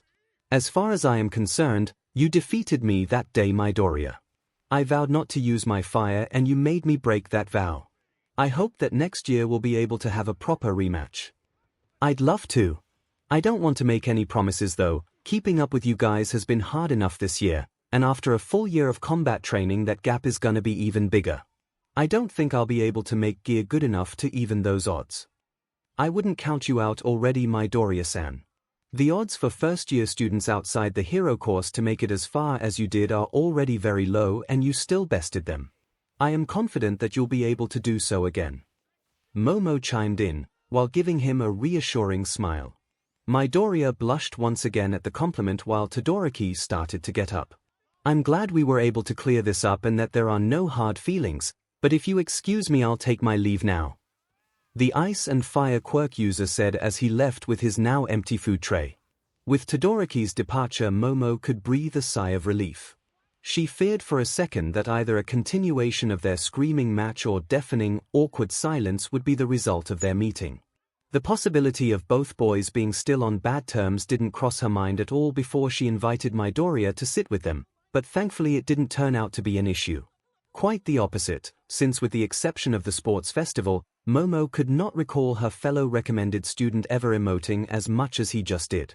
People were never taking you seriously. What do you mean by that, Midoriya? Jiru inquired. Well, people in middle school used to make fun of me when they realized I wanted to go to you, and I mean, I get it, it's a really hard school to get into, but it was still not nice of them to disregard me like that no matter how slim the chance would be for me. Why would people mock you for that? There is nothing wrong with having lofty ambitions if you are willing to put the work in to realize them, which you clearly did, Midoriya-san. Momo asked, feeling confused. Oh, I get it now. If it's any consolation, I had the exact same type of dips hits in my Jiru-kun language. Ida interrupted. Jiru rolled her eyes in response before continuing. I had the same kind of JRKS in my school. When they found out I was aiming for you, they said things like, oh how cute, what are you gonna do when a villain shows up? Poke him with your jacks. Or other condescending stuff like that. You know what my answer was. Jiru suddenly had her jacks shoot forward fast enough to create an audible snapping sound. Yes. Among other things. Don't let talk like that get to you, dude. Try imagining their faces once they saw you on national TV. It's what I do every time the memories threaten to get me down. Jiru concluded with a confident smile. What the hell? What kinds of schools were you guys going to? I have known bullies in my middle school and I never heard stuff like that. A clearly disturbed Mina interjected. My theory is that Shizuoka's middle schools deliberately try to be as shitty as possible to compensate for the country's best hero school being here. We would make the other prefectures look bad if we were too far above the national average after all, and we can't have that, can we? Jiru commented, her voice dripping with sarcasm. I would love to refute that theory but, well, I guess Aldera Junior High would probably serve as a prime example for a bad middle school, and to add insult to injury you could actually see you from there. Midoriya said as he awkwardly laughed at his attempt to lighten the discussion a little bit. I'm kinda surprised you have no experience with that, Mina. I thought you, Shoji, Koda, Tokoyami, Ojiro and maybe Asui had a rougher time in middle school because you had more eye-catching mutations. In my old school that would have caused you a lot of grief. Jiru told the pink-skinned girl. I mean, it's not like there never were any JRKS making a few stupid jokes, but I usually got along fine with everybody. I was also doing my best to get any bullies I knew to stop and even made friends with some once I convinced them. I must say that is quite commendable of you, Ashido-kun. Trying to rehabilitate delinquents is indeed a worthy cause. Although it probably would have been better if you notified the teachers and let them handle the affair, since they are more qualified in guiding students towards proper behavior. Ida weighed in. Ghirou snorted at that. Ha! Good one, Ida. In all seriousness though, getting the teachers involved usually doesn't do jack sht, if the school is already shitty. Seen it happen often inu, Ghirou-kun again langua. Ida-san, please, she got the message the first time. There is no need to continue to admonish Ghirou-san, especially considering she is not the most egregious example of vulgar language by a significant order of magnitude. Momo chided her vice rep for being overzealous. I would also argue the way she worded her arguments was in line with the unpleasant nature of the discussed subject. To be quite frank, I'd prefer if we could change the subject altogether, but I'd like to ask Ghirou-san one last question before we do. Why do you suspect that our classmates with more visible mutations specifically are more likely to have suffered such unpleasant experiences? She continued, unable to ignore her morbid curiosity on this subject. You for real, yo, Momo? Looking different is like the number one thing any bullies will latch on to give you. SHT heavy mutations like 4 extra arms, a rock-like facial structure or a fingbird head are an easy way to get singled out. Considering how Shoji is wearing a mask all the time or how Koda is desperately avoiding talking or even interacting with others, I'm willing to bet they had a really goddamn rough time. Ghirou explained without mincing her words in the slightest. That was rather concerning to hear. Momo had always assumed Koda was just awfully shy and just needed some more time to open up, and she had been wondering what Shoji's mask was all about. Nobody had ever seen him without it. Even during lunch he preferred to eat using mouths created by his quirk rather than take it off. There wasn't much Momo could do with this information, especially considering it was little more than speculation at this point, but she would try and be more mindful of her mutant classmates lest she risked adding to any potential past grievances. I must say, it saddens me to hear that you and Midoriya-san had suffered such treatment, Ghirou-san. I'm glad for both of your efforts to make it to you to succeed despite the harassment. Thankfully, this school takes its duty to provide a safe and productive learning environment to its students very seriously. Momo affirmed to her two friends, while trying not to think about the conflicting information Hatsune had provided her on this matter. Anyways, we should move on now. How has your day been, Midoriya-san? She concluded by turning to the green-haired boy. Well, there's nothing much to say honestly. The support course is not as exciting as whatever you guys are doing. At the moment we are mostly focused on the end of term and finishing our projects. I think you overestimate the level of excitement we experience in our daily routine, Midoriya-san. For all intents and purposes, we are just students like the members of the other courses with roughly the same subjects in our curriculum. For better or worse, the PRDS we spend with the hero training unique to our course only makes up a small portion of our schedule. Definitely for worse, Mina grumbled to herself, likely annoyed over the fact that the looming exams and the more ordinary subjects she was struggling with once again became the main topic of conversation. I mean, I know that, but considering how amazing you guys were at the festival, I figured that heroics must be quite an intense subject. You are also being taught by All Might himself. He is kind of my absolutely most favorite hero. Sitting in a classroom with him as the teacher, lecturing about all the amazing things he has done in his career, that sounds like the most exciting thing I could imagine. I hope you don't take this the wrong way, Midoriya, but I'd say you haven't really missed all that much. If I'm entirely honest, All Might in class comes off kinda bumbling to me. What do you guys think? Yeah, I get what you mean, Ghirou. During our first heroics class he was looking at his cue cards all the time. I think it's kinda cute though. Knowing that there's stuff that even the number one hero struggles with makes him a lot more approachable and relatable. Mina added.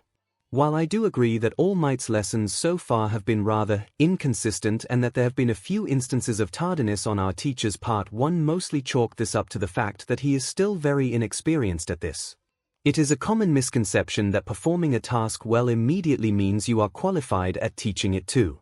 Nevertheless, I am confident that his vast wealth of experience will benefit our training greatly. While I do agree with this sentiment, Ida-san, I still find it strange how woefully unprepared or bumbling, like Jiru-san put it, All Might appears to be at times. Unless the decision to have him teach at U was made just days before the official announcement, which I heavily doubt, you'd think he would have partaken in a few teacher seminars beforehand to get up to speed with his future duties. All Might is usually pretty busy, so finding space for that in his schedule is probably pretty hard. Also, he might have been staying away from teacher seminars out of fear of his upcoming employment at U being leaked. Izuku suggested. Possible, but that begs the question of why so much secrecy was necessary in the first place. I don't see how this benefited anyone. You'd think U would like to aggressively advertise having the #1 hero as a teacher. Momo speculated. I think the secrecy was for U's benefit. You went through the recommendation process, Yorozu, so you didn't see it, but there were a lot of people here for the entrance exams. If All Might had announced his new job well in advance of the new school year starting, then the number of applicants might have grown to an unmanageable amount. The support corps student replied. I suppose that might be an issue, but wouldn't you be able to just split the entrance exam up over several days to combat this? That would still be a lot more work for little gain. The logistics are gonna be an issue too. The train ride on the day of the entrance exam was already atrocious, even though it was a pretty short one for me, since I'm from this town. The narrow streets in this part of the city make bus transfers very difficult too. A larger than usual number of applicants could push Musutafu's public transport to the breaking point, and I don't think U has the means to easily take care of that problem. Fair enough, Midoriya-san. Still, all this hinges on the assumption that All Might would cause such an uptick in applications. I don't think it's impossible, but I doubt that this would have been the most likely outcome. Well, there is at least some evidence for my claim. All Might has for the last few years started to announce his appearance for any kind of public event only on a very short notice. Despite that, the crowds he draws are still large enough to practically paralyze the cities he is appearing in. Even if it wasn't the main reason for the secrecy, I bet it was a contributing factor. I suppose I could try and ask All Might to find out whether your suspicions are correct, Midoriya-san. I can't make any promises, however, since our heroics teacher has the habit of leaving very quickly once class is over. Wow! Look at you two go! I barely caught a word of your rapid-fire discussion. An astonished Mina exclaimed. It's almost like you two are really in sync with each other, she added with a playful smirk. Momo felt the telltale heat in her cheeks, which was a signifier to what must be a substantial blush from the embarrassment. Was she really just that absorbed in that little discussion that she had tuned out everything else? Was that how Midoriya felt every time he was ripped out of his mutterstorms? You say that as if you never get carried away. Every time you and Hagekyu start gossiping, you descend into squealing that barely qualifies as human speech. Jiru quipped at Mina's expense, earning her an annoyed look from the pink-skinned girl. Well, I believe it is safe to say by now that Midoriya-san and I share a certain level of familiarity, which shouldn't really come as much of a surprise considering the time we have spent in the workshop together. Momo explained after regaining some of her composure but unfortunately still visibly blushing. I meant to ask you about this, Yorozu-kun, but is it true that you actively participate in the design process yourself?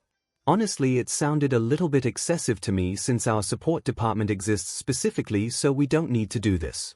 I do admit that there are advantages to be found by involving yourself this much in this matter, but to me focusing more on our hero training seems to be the more prudent course of action.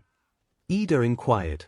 Yes, I am participating, Ida-san, and I can assure you that I'm convinced my hero training will benefit from it. Having a greater understanding of how my equipment is made will make not only using it effectively easier but also expand what I can create with my quirk. If you are worried that I am spreading myself too thin between my studies, class representative duties and this, then let me reassure you that my contributions in the workshop mostly limit themselves to suggestions. The bulk of the design and development I leave to the experts, like Midoriya-san. Momo explained to Ida. I think you shouldn't downplay what you bring to the table, Yorozu-san. It's really impressive how much you know about engineering, and I don't think I would have been able to make as much progress with your equipment on my own. Honestly, I don't think you really need me for this in the first place, You could easily design your own support gear if you had the time. I'm still going to give it my all though. Can't disappoint my first client. Midoriya insisted, his earnest nature starting to push past his lingering nervousness. The praise did little to alleviate Momo's blush, but she wasted no time to respond. Don't be fooled, Midoriya-san. Having engineering knowledge and being able to engineer such marvelous devices like you and Hatsune-san do on a regular basis are not the same thing. I could potentially learn the craft thanks to having the preliminary knowledge necessary because of my quirk training, but that wouldn't guarantee that I would be any good at it. Creativity isn't a skill that can be simply learnt, and after working with you those past weeks I am certain I wouldn't be able to match you in this regard. I will continue to lean on your expertise and support you wherever I can in turn. I'm certainly looking forward to seeing the fruits of our collective efforts and properly field test them. Midoriya for his part remained silent after this, but Momo was convinced that she had properly conveyed what she wanted to say, if the boy's soft smile and bashful aversion of eye contact were any indication. Unfortunately, this wasn't the case for Mina, since her playful smile made it clear that the pink-skinned girl did not interpret this exchange in a platonic manner at all. Momo dreaded already that another long conversation with Class 1's romance enthusiasts was ahead of her, in which she would have to futilely try and dissuade their misinformed notions of her relationship with Midoriya. She really wished for something to happen that would take her gossiping classmates' mind off this subject. What the flying F is going on here? A sudden newcomer yelled, instantly gaining the attention of everyone from Momo's and the other surrounding tables. None other than Bakugo Katsuki had just arrived and disrupted their conversation. Bakugo-kun, mind your language and your volume too while we're at it. Disrupting our fellow students' lunchtime by yelling profanities is unbecoming of an aspiring hero. Shut it, Four Eyes, I wasn't talking to you. Bakugo approached their table, his gaze wandering between everyone seated before finally settling on Midoriya. Momo had seen the blonde boy angry plenty of times before, but Bakugo's current expression unsettled her. The intensity behind her explosive classmate's eyes was closer to the hatred in Shigaraki's gaze rather than the usual foul mood that drove him to verbally lash out, and all of it was leveled directly at Midoriya for some reason. What in the ever-loving F are you doing here? Bakugo asked her friend, his words dripping with an amount of malice that felt excessive even for him. Having lunch, a very nervous Midoriya shakily replied. Don't F with me. You know what I meant. Why the F are you sitting here? You know what, F it, I don't care why, just get up and F before I change my mind again. The blonde boy ordered, seemingly unwilling to give Midoriya a chance to explain himself. I was invited, came the indignant response of the green-haired boy, raising his voice at the end. Bullshit. You might be able to weasel your way into these extras letting you sit with them, but we both know you don't belong here, so F move. Bakugo-san, he is telling the truth. He was invited. Momo affirmed after standing up from her seat and rising to her full height. I have no idea what the meaning of this is supposed to be, but I would appreciate it if you would cease your vulgar behavior at once. This matter does not affect you in any way, so leave us be. She continued. The explosive quirk user unfortunately did not seem willing to comply. Instead, he was looking from person to person with a disgusted expression before asking. Who the F invited this loser? I know my expectations for you extras have never been particularly high, but have you no goddamn self-respect? Trash like him is lucky enough that he is allowed to breathe the same air as us. Don't let him get any ideas by letting him act all buddy-buddy with you. Bakugo spat with almost equal amounts of contempt directed at the seated Hero Corps students than at Midoriya. The venomous word stunned everyone into silence, but just one look at Midoriya's hurt expression made something snap inside of Momo's head before she addressed the unwanted guest. I invited him to sit with us because he is my friend. What in the world has driven you to just come here and harass us by spitting this bile? I expect your next words to be an apology, and don't think for a second that I won't report this. You invited him. What the F, ponytail? Weren't you supposed to be the extra with at least some brains? Whatever bullshit he fed you so you'll tolerate him orbiting around you was obviously a lie. Honestly, I'm doing you a favor by getting him out of your sight. Okay, I don't know who the F cessed in your cereal today, but nobody here wants to deal with your bullshit, so take it somewhere else. Also, you better start thinking what lame excuse you're gonna tell Aizawa-sensei, since I know he'll just love learning that your anger management issues just got worse again. Jiru shot back in defense of Momo. Shut it ears. No one asked you, and no amount of white knighting is gonna get you anywhere. Bakugo yelled at the purple-haired girl, shocking her into silence. What the hell? Bakugo, what's gotten into you? I thought you were supposed to be the JRK with a hidden heart of gold after Kiri told me you were cool, but right now you are acting like a bully. Mina interjected. Tell that to someone who cares, recognize, preferable to someone far away, cause I don't need to deal with your annoying but right now. Okay, that's it. You asked for, Mina started as she tried to get up and probably give the offender a piece of her mind face to face, but she was interrupted by Ida quickly getting up before her and putting a hand on her shoulder. This has gone on long enough. Bakugo-kun, you are out of line. For too long have I allowed your unacceptable behavior to go on with only minor warnings and reprimands. Clearly you are in dire need of disciplinary action from a teacher. Ida firmly stated as he walked off to get a teacher. I look out for you extras one goddamn time and what do I get? First backtalk and now you wanna sick the teachers on me. You guys have no clue what's good for you. The unpleasant boy yelled after Ida indignantly. Doing us a favor. I can't for the life of me figure out how walking up here, spewing profanities at us and trying to chase a friend we invited away is supposed to be good for anyone involved. For the short PRD of time I had the displeasure of knowing you, I had to witness how arrogant and self-centered you could be, but I never would have imagined that you would see students from the other courses as lesser beings. I'm without words.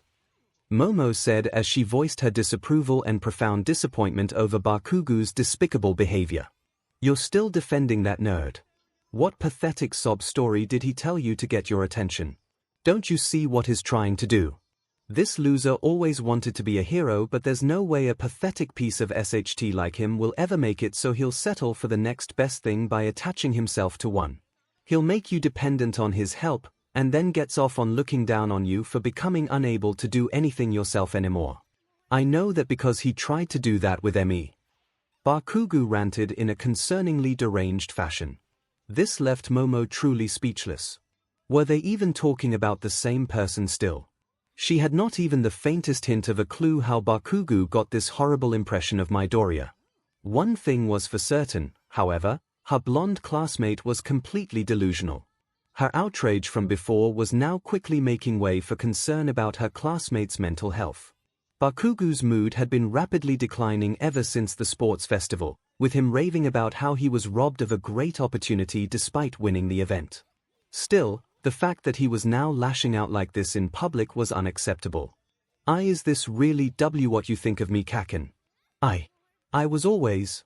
Why do you? Midoriya tried to stammer in a shaky voice, with his face scrunched up like he was close to tears. Seeing her close friend like this quickly made Momo forget any concerns regarding her classmate's mental well-being and reignite her initial anger with vengeance. Whatever turmoil Bakugo was going through, it was no excuse to hurt someone else. Especially not someone she cared about. Shut up, nerd.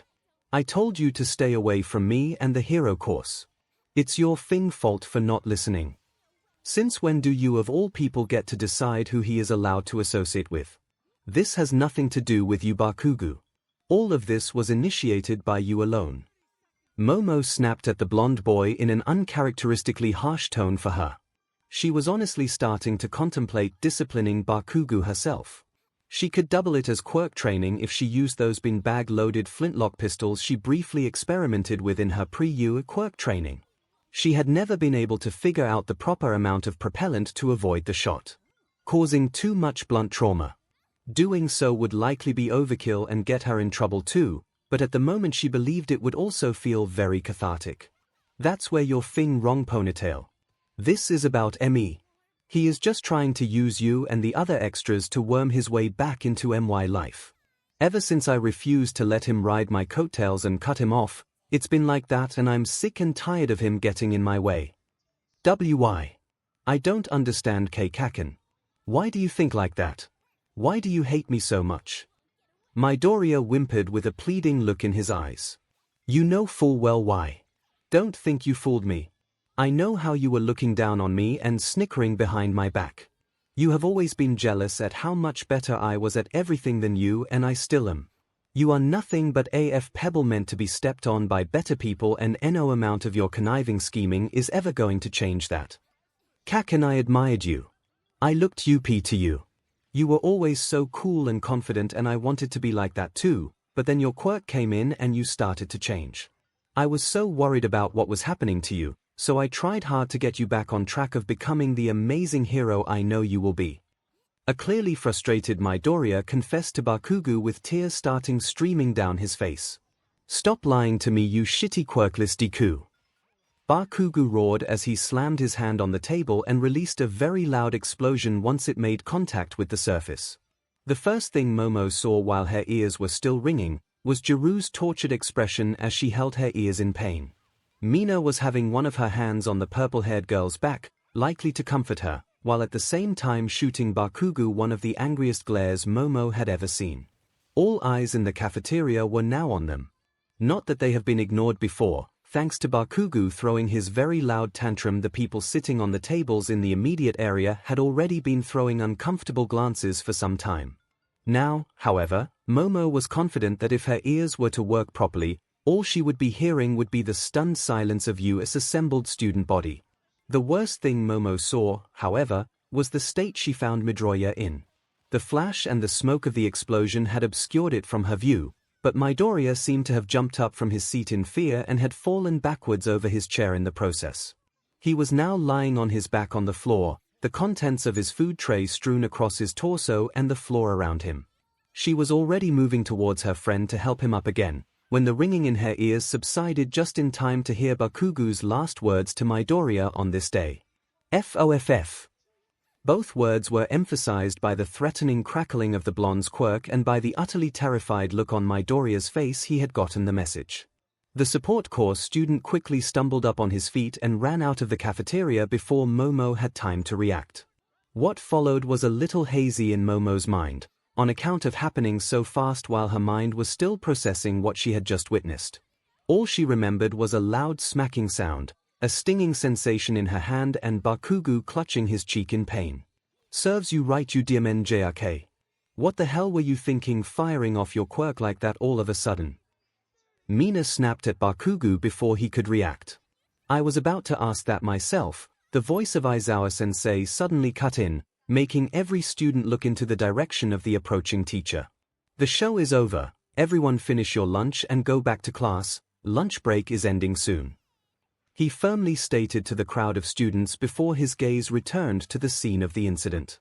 Someone get Jiru to Recovery Girl just in case, and Bakugo, follow me to the principal's office.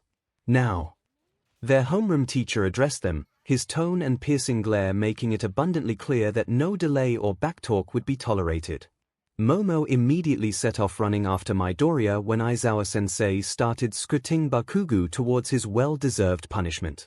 She felt guilty about leaving Jiru behind in pain, but thankfully the punk rock enthusiast would be in the capable hands of her vice representative. Right now Midoriya was in greater need of her attention, having been on the receiving end of most of this ordeal, and it didn't sit right with her that he would have to ruminate in his misery on his own. The only thing moving faster than her feet at the moment, however, was Momo's mind. Among the last of the horrible things Bakugo had said, something had stood out. He had called her green-haired friend quirkless, which, among revealing her hopefully soon-to-be ex-classmate's bigotry, had provided her crucial information that put everything she knew about Midoriya in a new light. The implications running through her head were unpleasant, to say the least, and she sincerely hoped they were just a byproduct of her currently agitated state of mind. Shaking the distracting thoughts away, Momo refocused on the task at hand. Hopefully Midoriya's head start was not too big for her to catch up. Aizawa Shota had known that today would be one of those days the second he stubbed his toe after getting out of bed. The rest of the day proceeded to add one annoyance after the other, and the lunch period, where he was supposed to keep an eye on the students in the cafeteria, seemed to continue this trend, when the coffee in the vending machine had been replaced with decaf, thanks to those DMN robots messing up on the last refill. As a result, he had been forced to walk back all the way to the teacher's lounge to get himself a cup. The short time span that this had taken had of course been exactly the moment some stupid kids had decided to cause trouble. What he saw when he had quickly followed Ida back to the cafeteria had managed the impressive feat of making this already disappointing day, which Shota wasn't having any high expectations for anymore, that much worse. He had no goddamn idea what the hell had made Bakugo think that firing off an explosion in the cafeteria was a good idea. Even now, as he was watching the security footage that Principal Nezu had provided when they had arrived in the latter's office did little to illuminate this, so he turned to his student. "Why? What were you thinking?" The boy did not answer, at least not verbally. Instead he averted his eyes and huffed, clearly annoyed at being there. Aizawa for his part still had trouble believing what he had witnessed. Bakugo was very abrasive and confrontational, but just straight up walking up to a person, screaming at them and finally threatening them with his quirk for no discernible reason was completely outlandish behavior even for him. The boy was aiming to be the next #1 hero, and Aizawa had believed that after a week of best genius drilling into Bakugo's head that his attitude needed to change, that the boy would finally grow up. Unfortunately for him, this has not been the case. The blonde boy had not been the first arrogant student Aizawa ever had to deal with. Most classes had at least one student in it, who thought they were the hottest thing since All Might. Being around similarly talented peers and the challenges of the hero course in general were usually enough to mellow most of them out by the time their first sports festival concluded. Bakugo unfortunately had turned out to be a particularly stubborn case, not helped by the fact that he had won the event. Whenever Bakugo felt his status as the self-proclaimed #1 threatened, he would double, triple, quadruple down and channel everything he had into his training. This exceptional work ethic had served the student well so far, but Aizawa was convinced Bakugo would sooner or later hit his limit and finally calm down. Once the boy dropped this edgy, abrasive attitude, which was holding him back, he could easily become a contender for the top spot. Unfortunately, Shota's assessment seemed to have been wrong, and now he had one hell of a mess to work through as a result. This was going to be the cause of so many headaches for him in the future. Just what he needed. "I suppose before we go to the why, we should make sure you fully understand what you did." The principal addressed Bakugo, his voice devoid of his usual chipper tone. Verbal assault, threatening a fellow student, harming a fellow classmate, and last but definitely not least unauthorized quirk use, just to name the most concerning things I had the displeasure of watching. "What the hell?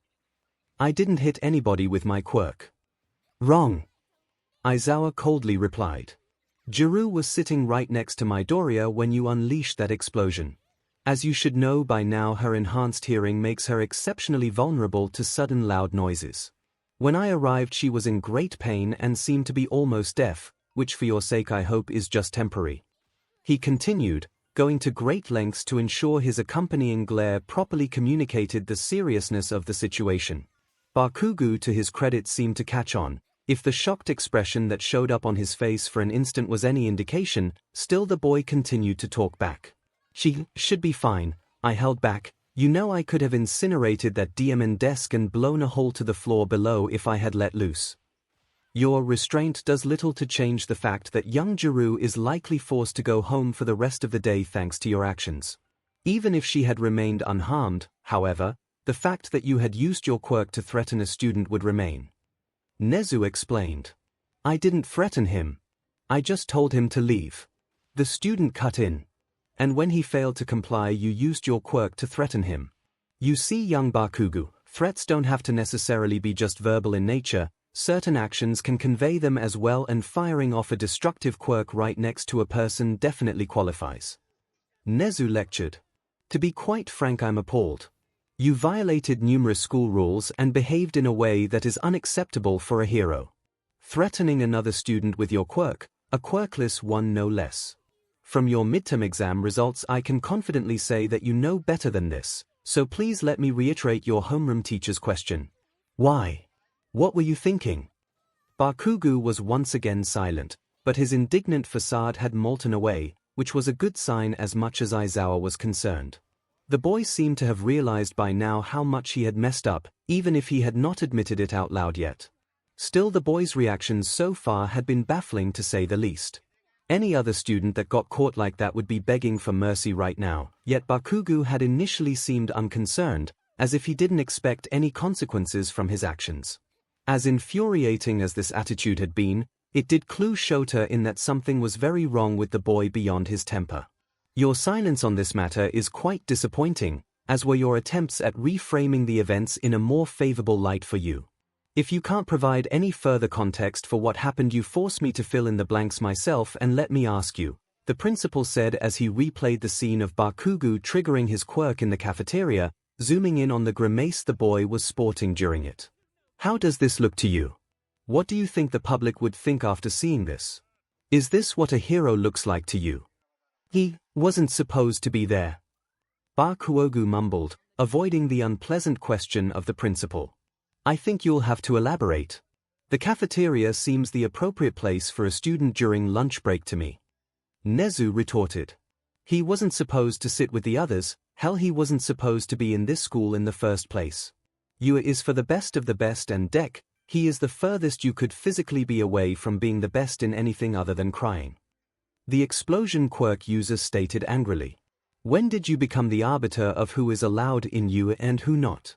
I personally don't engage much with the selection process for the support course, but according to my Ijima-sensei, Midoriya was among the top students on the entrance exam, easily securing him a place. Quirkless people are not excluded from this school by default. If they qualify for any of the courses except heroics, they get in. You've got a problem with that? Aizawa probed. His student being an open bigot or worse, a quirk supremacist, would be the cherry on top of this whole goddamn mess. The F. He could have the most amazing quirk in the goddamn universe for all I care. It wouldn't change the fact that he is a pathetic, whiny loser. He seriously believes he can be a hero, since heroics to him is just holding corny speeches and grinning like an goofy idiot for the cameras. In a real crisis, even the lowest trash tier thugs would turn him into a red smear on the ground within seconds. The only thing he ever was any good at was getting in my way, and I'm sick and tired of it. I wanted him out of my hair, so I told him to stay away from me and the hero course, and lo and behold, the BSC suddenly sits with some of my classmates being all buddy-buddy to worm his way back in. That's why I got so angry. Bakugo ranted on, trying to explain his outburst. Shota was not sure what exactly to think about this explanation. On the one hand, it was a slight relief to find out that his new problem student had not been motivated by bigoted hatred of the quirkless. On the other hand, the boy was sounding completely delusional for assuming that Midoriya having lunch with other 1A students was somehow part of a plot to force himself back into Bakugo's life. Even in the very unlikely case that the boy was right, this would have been a very bad plan. Bakugo was notoriously dismissive of his classmates, with Kirishima being the sole exception, and even he was merely being tolerated by Bakugo, which was a far cry from actual friendship. You'd think that Midoriya would know that if he was as obsessed with Bakugo as the blonde boy implied. Correct me if I'm wrong, but fraternization between students of different tracks is not against the rules, at least to my knowledge. To be quite frank, your explanation makes even less sense than your actions, Bakugo. If Midoriya has been harassing you, then why did you never approach the faculty with this problem? If your claims had any merit, then we would have stepped in. Instead, you opted to confront the boy when he was minding his own business and escalated the situation at every opportunity. I hope you are aware that your actions today are completely unacceptable, even in the exceptionally unlikely case that your assessment of Midoriya is correct. The principal said as he pointed out the obvious flaw in Bakugo's reasoning. Unlikely. Pretty much since elementary school, he has done nothing but try and hold me back. Don't be fooled by his innocent act. He is always trying to twist the truth to his benefit by playing the victim. Bakugo once again raved on. Unless you can provide proof for your claims, Midoriya will be seen as innocent until proven guilty. Due process is important, Bakugo. We went through it in class and you answered the question regarding this matter correctly in the midterms. You acted like a stupid gung-ho vigilante and ruined your case, now if it ever had any merit in the first place. Illogical behavior like that allowed many villains to get off the hook scot-free on technicalities. Aizawa countered coldly. I'd prefer if we could stay on topic. Midoriya's character is not what is on trial here, your actions of today are. You have provided no proper explanation so far, instead you only tried to pin the blame for your actions on your main victim. Whatever your prior history may be, it is completely irrelevant to this matter, since violent threats, with quirks or without, are not tolerated at this school. This is a very serious matter, young Bakugo, and your very future at 𝐻𝐸 is now in jeopardy, I'm afraid. 𝐻𝐸 explained. What? What do you mean by that? Bakugo asked, his apparent attempts at remaining calm failing and revealing his rising panic. Expulsion or a lengthy suspension at the very least. What were you expecting after the stunt you just pulled in front of almost the entire school? Detention alone won't cut it. Hell, if Jiru's or Midoriya's families decide to sue, that might be the least of your worries. Eraserhead cut in. Shota observed the boy as he let everything sink in. Bakugo had regained some of his composure, but the way he was staring at his feet and his slumped shoulders made it clear he was still shaken from the revelation that expulsion was on the table. Admittedly, it would be a shame if it would come to that, since the explosion quirk user had a lot of potential, but with his current attitude it was clear he would be more of a risk to society than an effective hero who could protect it. Whether correcting said attitude was possible or worth the effort, Eraserhead didn't know. Not that it mattered, since the decision was not in his hands anymore thanks to this massive F-up.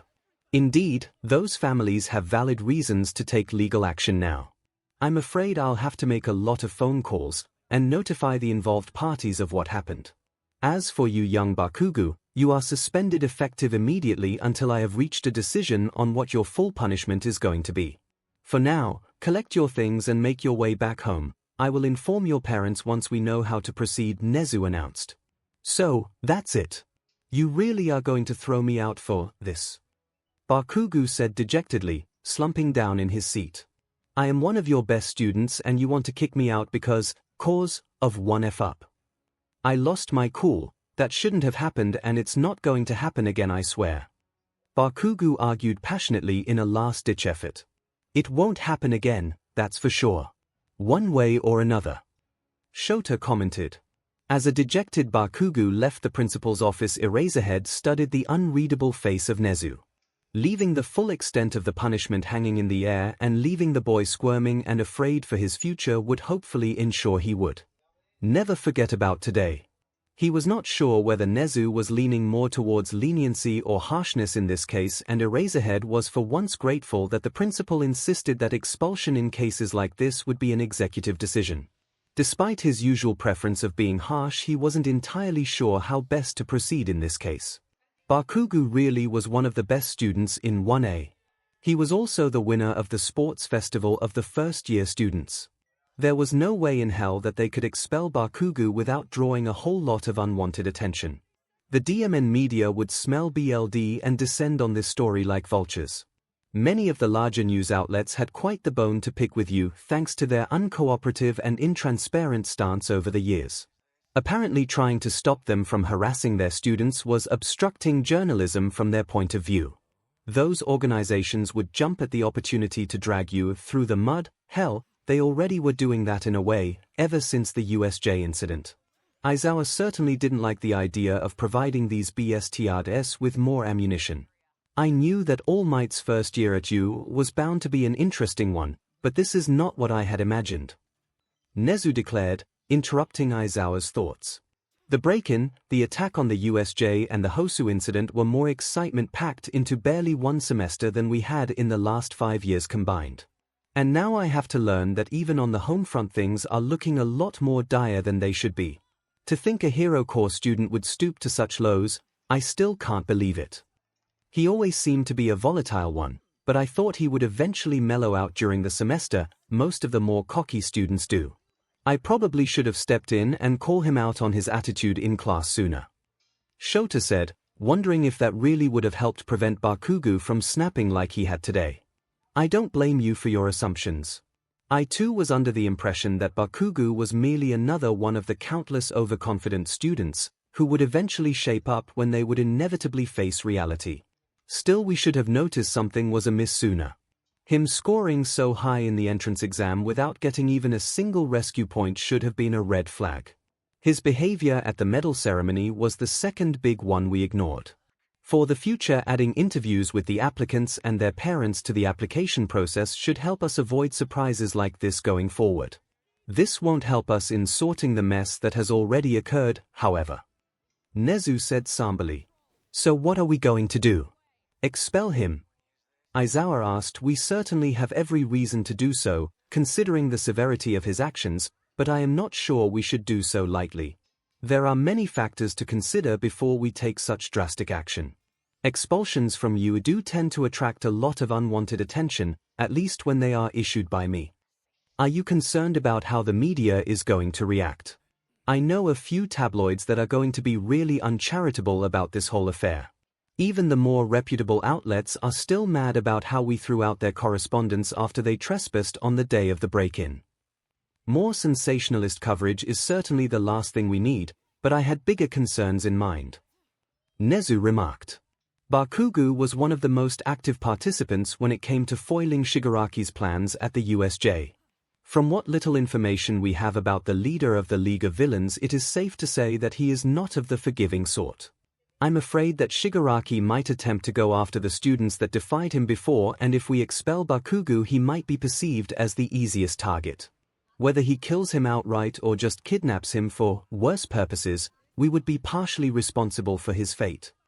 Why would that man-child ever bother with kidnapping Bakugo? Shigaraki is an attack dog, who is frothing at the mouth. He doesn't have the patience to pull off anything more, Shota asked, as he realized something horrifying mid-sentence.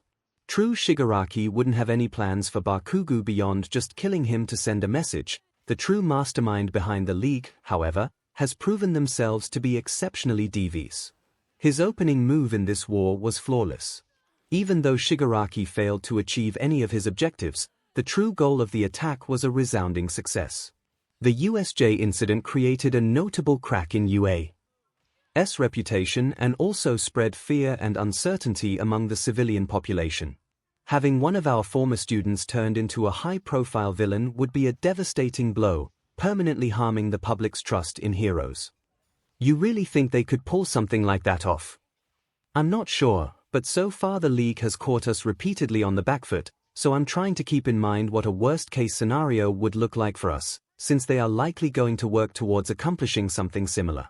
Those recent events have unfortunately proven that even you hasn't been safe from the rot of complacency. We must do everything we can to avoid playing into their hands. I share the concern for the students, but do we really have a choice here? I don't believe the Midoriya family is going to be very understanding with this explanation, especially since the media is already writing off the League as a threat after the debacle in Hosu. Aizawa said, already dreading having this particular family march in, demanding answers. Hosu is precisely why the League is so dangerous right now. Having Stain swear vengeance upon them has left them at a precipice. Either they fade into obscurity and get picked off by either Stain or the authorities, since nobody in the underworld is going to be willing to support them out of fear of the hero killer, or alternatively they pull off another high-profile attack to show their strength. The students of 1A are the most likely targets, and I severely doubt Shigaraki and the person behind him are going to overlook Bakugo just because we expelled him. 𝐒𝐻𝑒𝑢 explained. I guess requesting protection for the Bakugo family is out of the question too. Considering how close they got to catching Stain in Hosu, the HPSC is probably still getting as many heroes as they can to comb through the city and the surrounding area before he can slip away again, now that his work there is done. Figures. Aizawa commented on the heavy-handed approach the government was taking. Indeed, and that will unfortunately mean that there won't be any heroes available for protection duty, at least not anyone capable enough to stop an attempt from the League. Bakugo must remain at you so we can protect him, and I will personally see to it that he'll be back on track, assuming I'll be able to convince the involved families. If not, this mess is likely going to get a whole lot worse, as 𝐒𝐻𝑒𝑢 started droning on about the rather unpleasant potential lawsuits, which angry parents could throw their way. Among other problems, Eraserhead couldn't help thinking about the victim, Midoriya. Of all the students that could have been involved in an incident today, it had to be the very same boy, whose unrealistic dream he had shot down not that long ago. He could still hear the angry words Nemurai had directed at him after that meeting. Shota, goddammit. I know what you do comes from a place of caring, but has it ever occurred to you that your approach might do more harm than good sometimes? No. Well, this was one of these times. Yes, Coddling these kids would be bad, but the same is also true for the opposite. One of these days you'll drive one of your students to do something stupid that gets them hurt either out of spite or despair. That hasn't been a pleasant day either for Shota, especially since Midnight was still kind of mad at him because of his brutal but honest rebuking of the boy. Hisashi too. Honestly, most of his colleagues were, which was proof to him that they were just too sentimental. A good underdog story, while useful for brand building, does not make someone qualified for being a hero, and if it made him the bad guy when he pointed that out, then so be it. That didn't mean he had enjoyed doing so, however. Especially considering the boy had made some surprisingly salient points considering his agitated state at the time. Still, it didn't matter. Life is cruel and won't hesitate to tear you to shreds if you aren't prepared. Shota himself almost suffered this fate in the USJ despite using every conceivable advantage he could. The question of why exactly Bakugo had a bone to pick with the unassuming quirkless boy, however, was the main reason why Shota was thinking about the victim again. Bigotry was out as a reason, at least if Bakugo's statement was to be believed. The blonde boy's statements have not been helpful in pinpointing the reason, which was unfortunate since even Nezu would struggle to rehabilitate Bakugo if he didn't know where exactly the problem with the boy lied.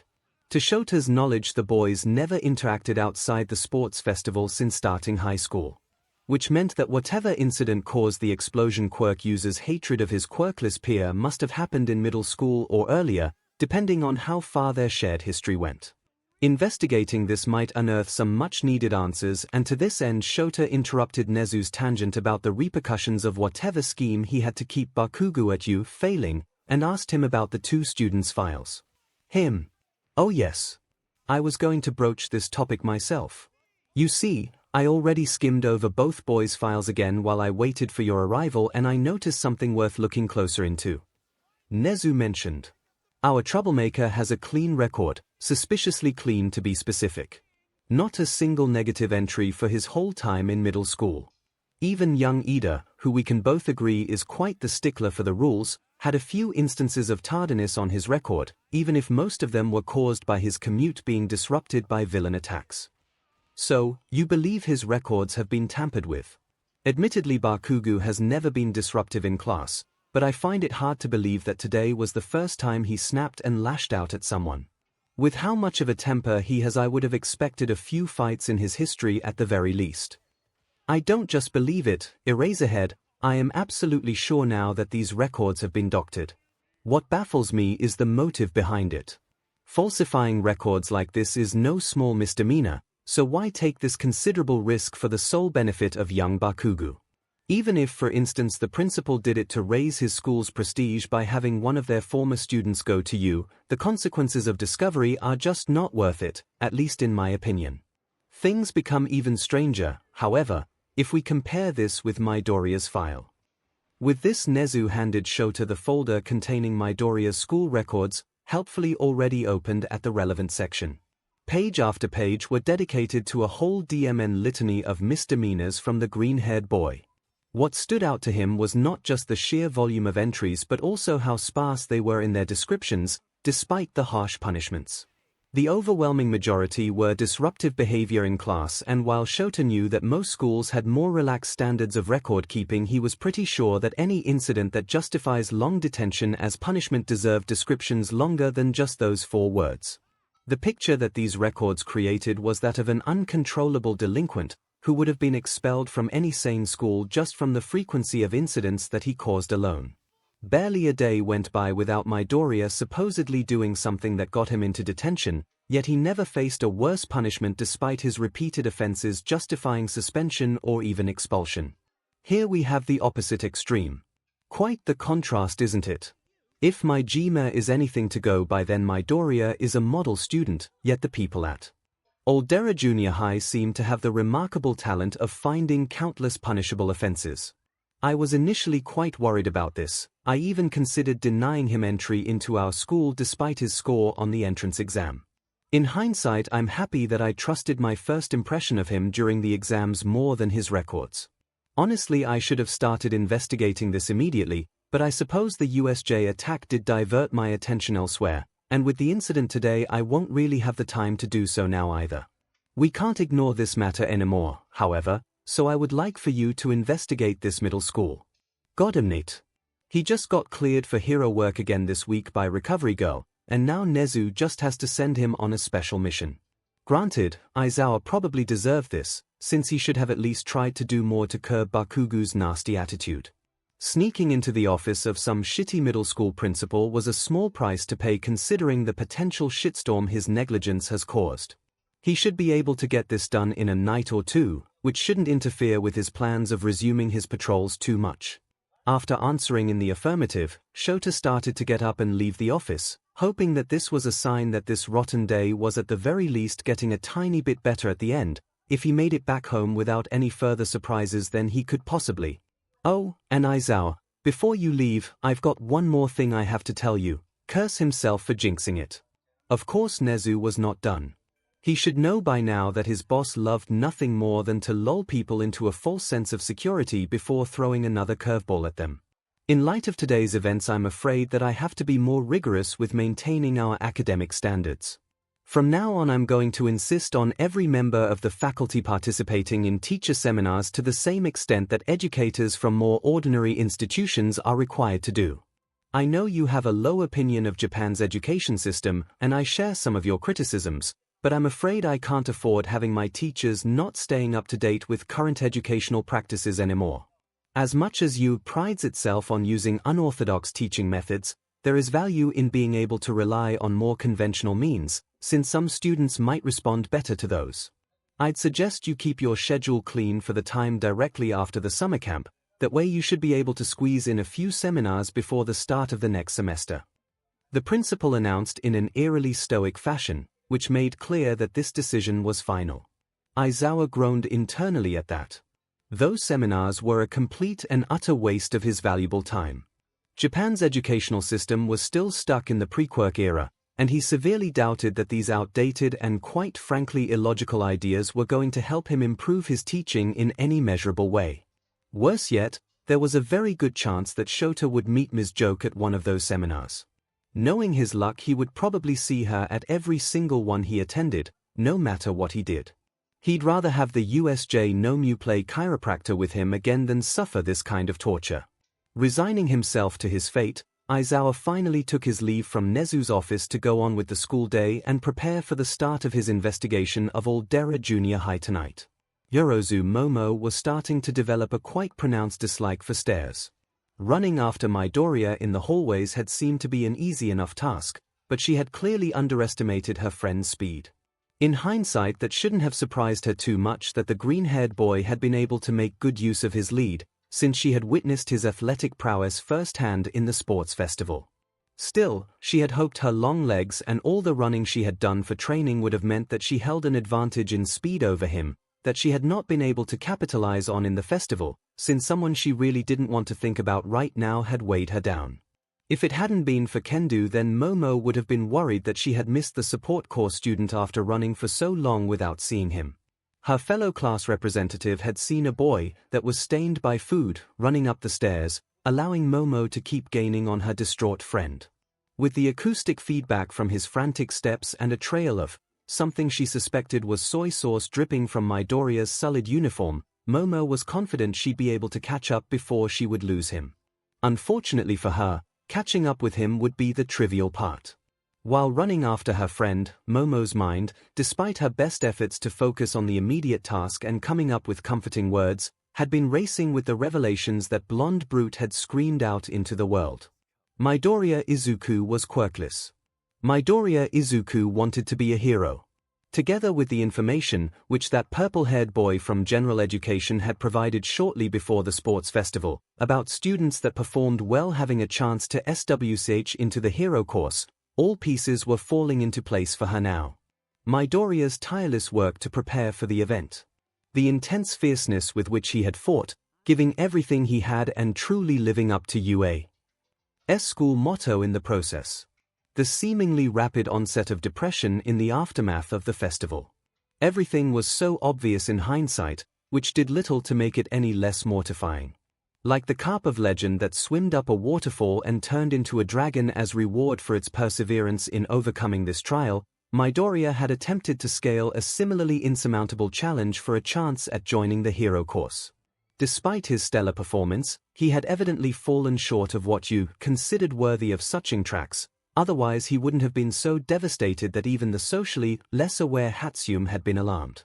What in the world was she supposed to say to him now that she knew? Was there even anything she could say to make him feel better? Worse yet, Midoriya's troubles clearly had started before the sports festival. When her classmates had discussed their middle school experiences, Midoriya's contributions, vague as they have been, had unpleasant implications. Something was telling her the students of his old school might have done more than just not taking him seriously, as he had put it. If headstrong Jiru, who had a versatile and useful quirk, had been the victim of ridicule for her ambitions to enter heroics, what kind of treatment would meek and quirkless Midoriya have received from his peers for his dreams? If Bakugo's actions were representative of Izuku's peers back in middle school, then Momo didn't want to think about it. Momo would like to believe that she wouldn't have been judgmental in this matter, but if she was honest with herself, she'd have to admit a rather ugly truth. If you'd asked her just yesterday if a quirkless person or just someone with a very weak quirk could be a hero, she would answer in the negative. A powerful or very versatile quirk was a necessary requirement to enter heroics, in a similar vein as excellent eyesight was a vital requirement for becoming a pilot, for instance. Now she wasn't so sure anymore. She was certain, however, that she wouldn't treat someone as a lesser person as a result. This reminded her of one of her silly romance novels, which had featured a quirkless character as the main rival in the fight for the heroine's heart. Brooding, deeply cynical and extremely standoffish as he was, had made it difficult for Momo to like this character, since she had never particularly appreciated the bad boy archetype. A tragic backstory full of abuse, condescending compassion and constant belittling was what the author used to try and make that character more likable, but in Momo's mind it was the weakest part of the book by far. The quite frankly absurd amount of misery made it hard for her to take the story seriously, since Momo used to think that there was no way a quirkless person would suffer anything close to such an ordeal in this day and age. Could this cheap novel really have made a salient point about what the life for the quirkless could be like? That had to have been an accident. There was no way that a writer of silly escapist fantasies would add valid social commentary into their story. Either way, the fact that this all explained the behavior of her friend so well deeply saddened Momo. All this time he had not just been shy, he had been scared of history repeating itself if he let anything slip, if he stepped out of line. That was not a healthy way to live. Hatsume's fears, as overblown as they had initially seemed, have been entirely justified. Reaching the top floor of the staircase, Momo finally got to see Midoriya again. He was sitting next to the door, which was leading to the roof, his arms around his legs and his face hidden behind his knees. Without missing a beat, she walked up and gently sat down next to him, her heart aching at hearing the soft sobbing noise coming from him. "Is everything all right?" was the question that slipped out of her before she had any chance to think. Obviously it was an exceptionally stupid question, since he clearly was not all right. He had just been verbally assaulted and had some private information about him revealed in public. Why in tarnation had she just asked him that of all things? "Why, Yoerozu? What are you doing here?" Midoriya said as he finally noticed her. As he looked up, Momo could clearly see his puffy and red eyelids, making it clear that if he hadn't shed any tears yet, then he was not far from starting to cry. "Well, I could ask you the very same question, but to answer you, I want to make sure you're okay," Momo answered, feeling her heart ache at seeing her friend in this state. Close to tears, his uniform dirty with the remains of his lunch and his usually shining emerald eyes dull and devoid of their light. "I'm fine, I had worse. But shouldn't you be back in class? The bell rang already." Did it really? Momo had not noticed at all if that was the case. Listening closely, she was unable to hear the usual bustling noise that came from the hallways during lunch break, which was concerning, but they were on the top floor, which was as far away as physically possible from the cafeteria without leaving the building, so this area being relatively quiet was to be expected. Still, Momo couldn't help but feel a little bit worried. A class representative being late for class. Unthinkable. She was supposed to be an example for others and what was she thinking? To hell with her perfect attendance record. She'd be an awful future hero and an even worse friend if she just let Midoriya sit here crying all alone. She would not move a single gosh darn inch from this place until the green-haired boy was feeling better. I'll survive being late for class. I'm more concerned about you. Running up all these blasted stairs hardly strikes me as something you usually do after lunch. Well, I wanted to get some fresh air after, why you know. Unfortunately the door to the roof is locked. Why not the courtyard then? Plenty of fresh air, especially with lovely weather like today. You see, there are too many people. Midoriya whispered out the last part. I suppose I can't blame you for wanting some privacy after today's tumultuous events. Still, I hope you don't mind me keeping you company. If you insist, I will leave, but you don't have to put a brave face on for me. I can tell that what happened in the cafeteria has shaken you. If you don't want to talk, then that's okay too, just let me sit here with you until you feel better. Momo pleaded. Momo interpreted the following silence as Midoriya consenting to her remaining with him. A silence that didn't last very long as the boy softly whispered to her. I'm sorry. I beg your pardon. Momo interrupted, growing slightly agitated. I'm sorry, for what happened today. Unbelievable. Why in the name of all that was good and holy was he apologizing? No, this wouldn't do. While she may have followed him up here to be the proverbial shoulder to lean on for him, whatever twisted logic just drove Midoriya to say that needed to be rooted out. She would not allow him to blame himself, gosh darn it. Midoriya Izuku, look me in the eyes. Momo told him firmly, continuing on after he complied. You are not responsible for whatever happened in the cafeteria today. I invited you and we had a pleasant time until that uncouth brute showed up to cause trouble. He is the only person at fault here. If I'd just left then so was all he got out before Momo silenced him again with a firm look. Momo sighed after this, before she addressed her friend again in a gentler tone this time. Politeness is something I hold in very high regard, Midoriya-san, so I hope you understand how unsettling it must be if even I find your habit of apologizing for almost everything excessive. It is especially egregious in this case since you were clearly the victim. It almost feels like you think your very existence is an inconvenience to others, which makes you feel the need to apologize for. I guess it is an old habit of mine, the boy said, avoiding her eyes the same way he was clearly avoiding answering her. I'm not mad at you, just concerned for you. Would you humor me and try to explain? I want to know what exactly happened. Clearly you and Bakugo have history with each other. I was able to gather that much from today's events, but there must be some explanation for why he thought he could get away with his horrible behavior. Momo inquired, already dreading the answer, but she had to know whether or not, and to what extent the new conclusions she had drawn were true. That's a very long story, Midoriya said, once again appearing to futilely try and dissuade her. I've got time, was her immediate response. But what about your classes? Her friend stuttered in surprise. I'm late for class anyways, so skipping the rest of this period shouldn't really hurt, were the utterly blasphemous words leaving her mouth, which Momo would have never believed she'd ever utter in 1,000 lifetimes. Yet she didn't feel a single shred of guilt like she had expected. Her class having English right now, a language she was quite fluent in already, combined with the fact that she didn't particularly enjoy the volume of MIC Sensei's voice, helped with that. Oh okay. Where do I even begin? I have known Kaken pretty much for as long as I can remember, Izuku said wistfully. We lived close to each other and our moms were close friends, so we got to spend a lot of time together. Our shared admiration over All Might is what we initially bonded over, although we had different reasons for liking him, but we both got inspired by him and dreamt from that day onwards to become heroes ourselves. He has always been headstrong and confident, and he was so good at everything he did, so it was easy to imagine, headstrong. That is not exactly how I would describe him, were the words slipping out of Momo before she could stop herself. Yeah, stubborn would fit as well, and if I'm honest, he had a pretty mean streak even back then every time his temper flared up, which was pretty often.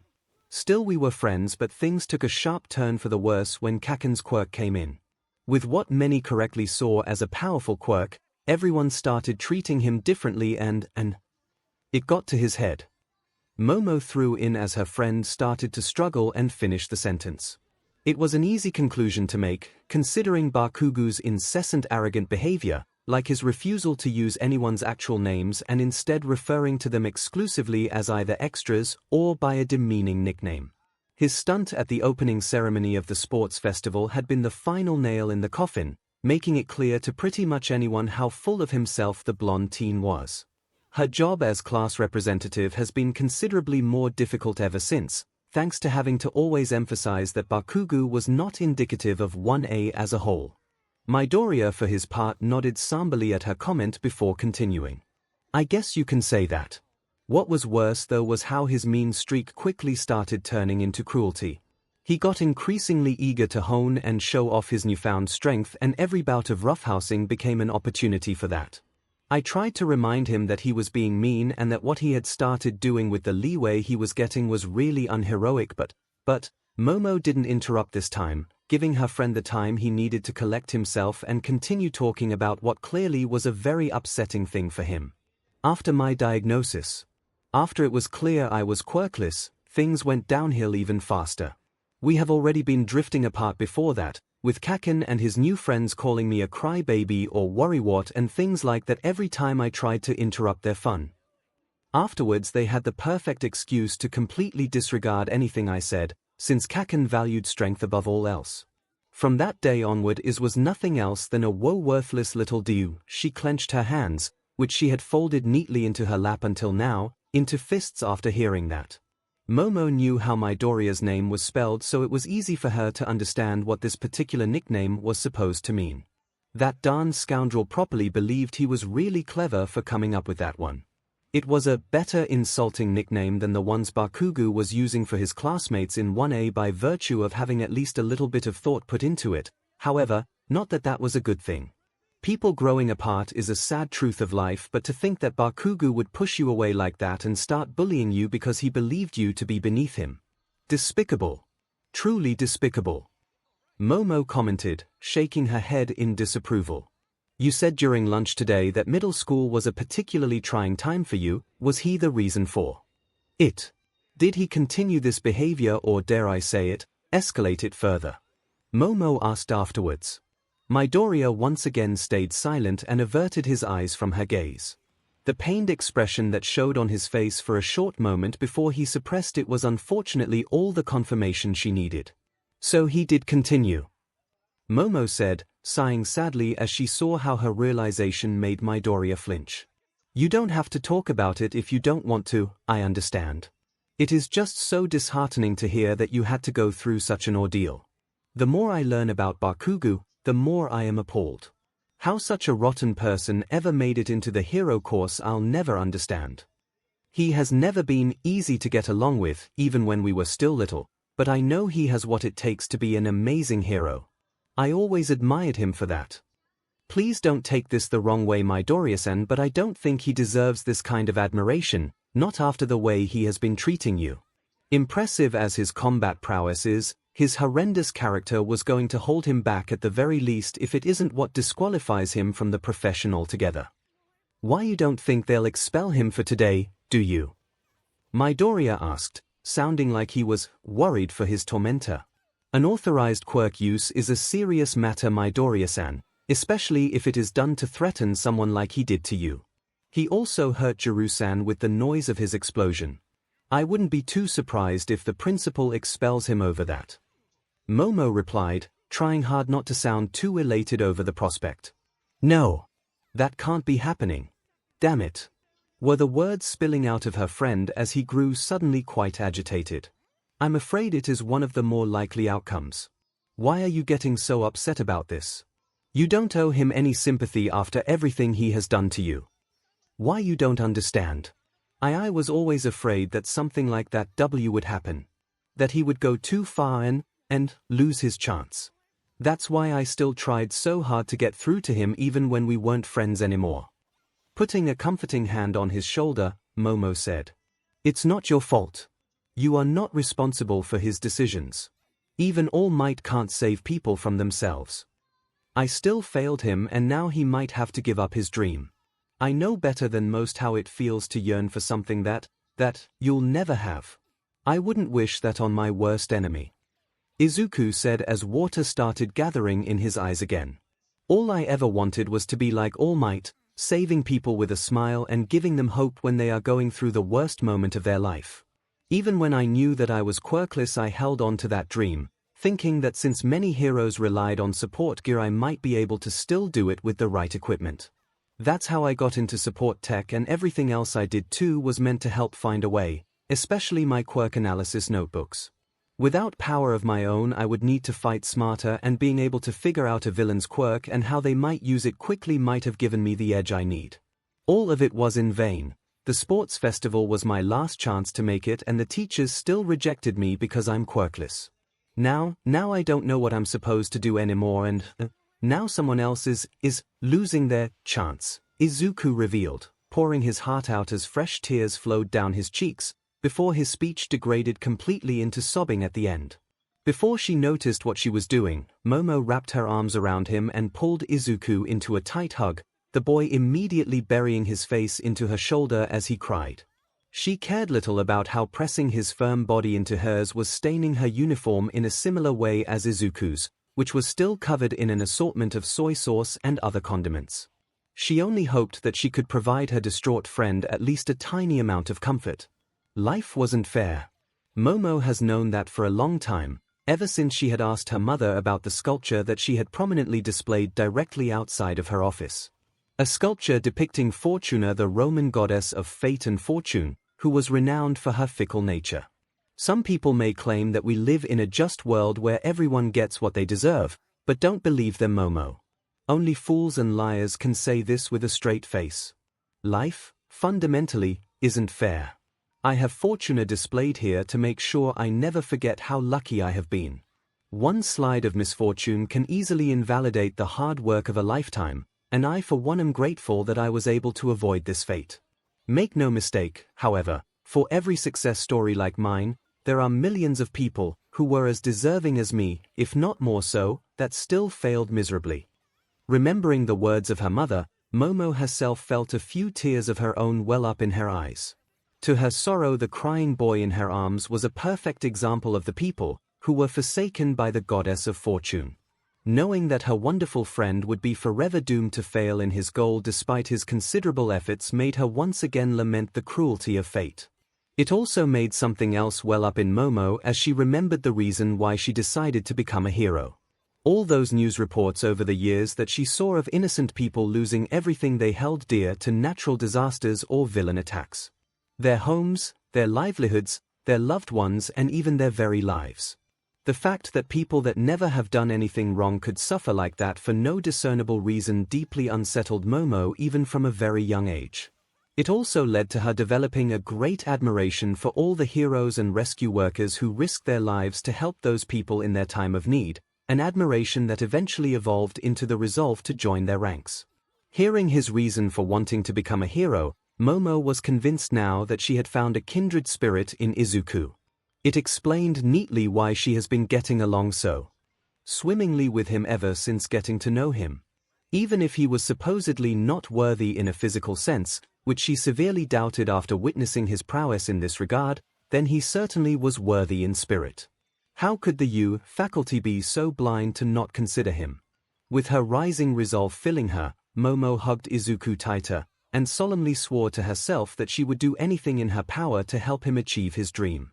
Midoriya Izuku would become a hero, one way or another, no matter how many mountains she might have to move. Should fate itself decide to be in her way, well, Ludwig van Beethoven put it best. I will take fate by the throat, it will never completely bend me to its will.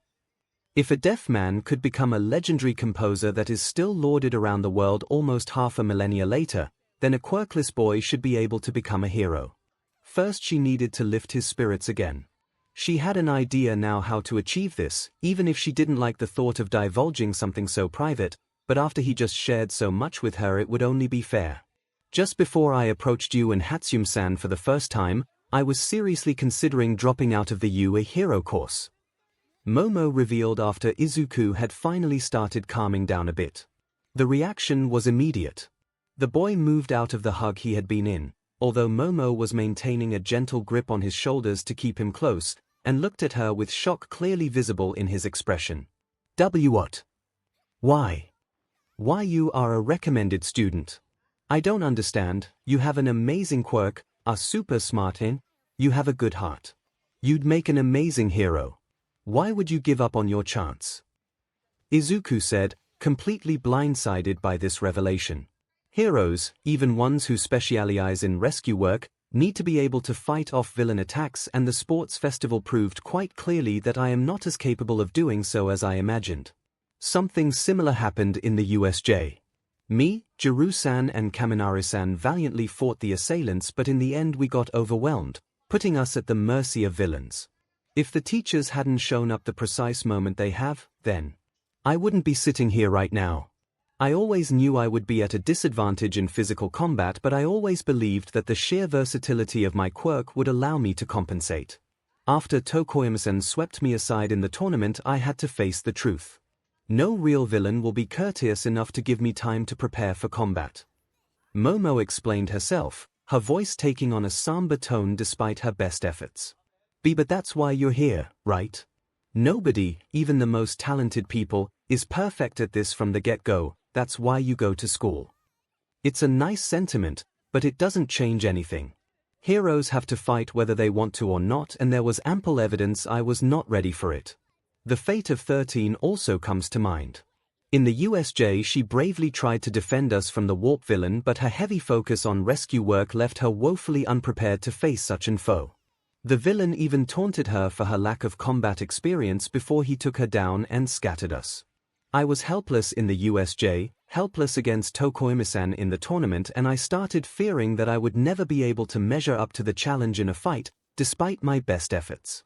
I went into my internship desperately looking for guidance and direction. Instead Momo took a deep breath, doing her best to keep all the negative emotions these memories were bringing to the surface in check, before continuing. She came here to comfort Izuku after all, so it would be rather inconvenient if she ended up as the person in need of comfort. Instead I got Uwabami.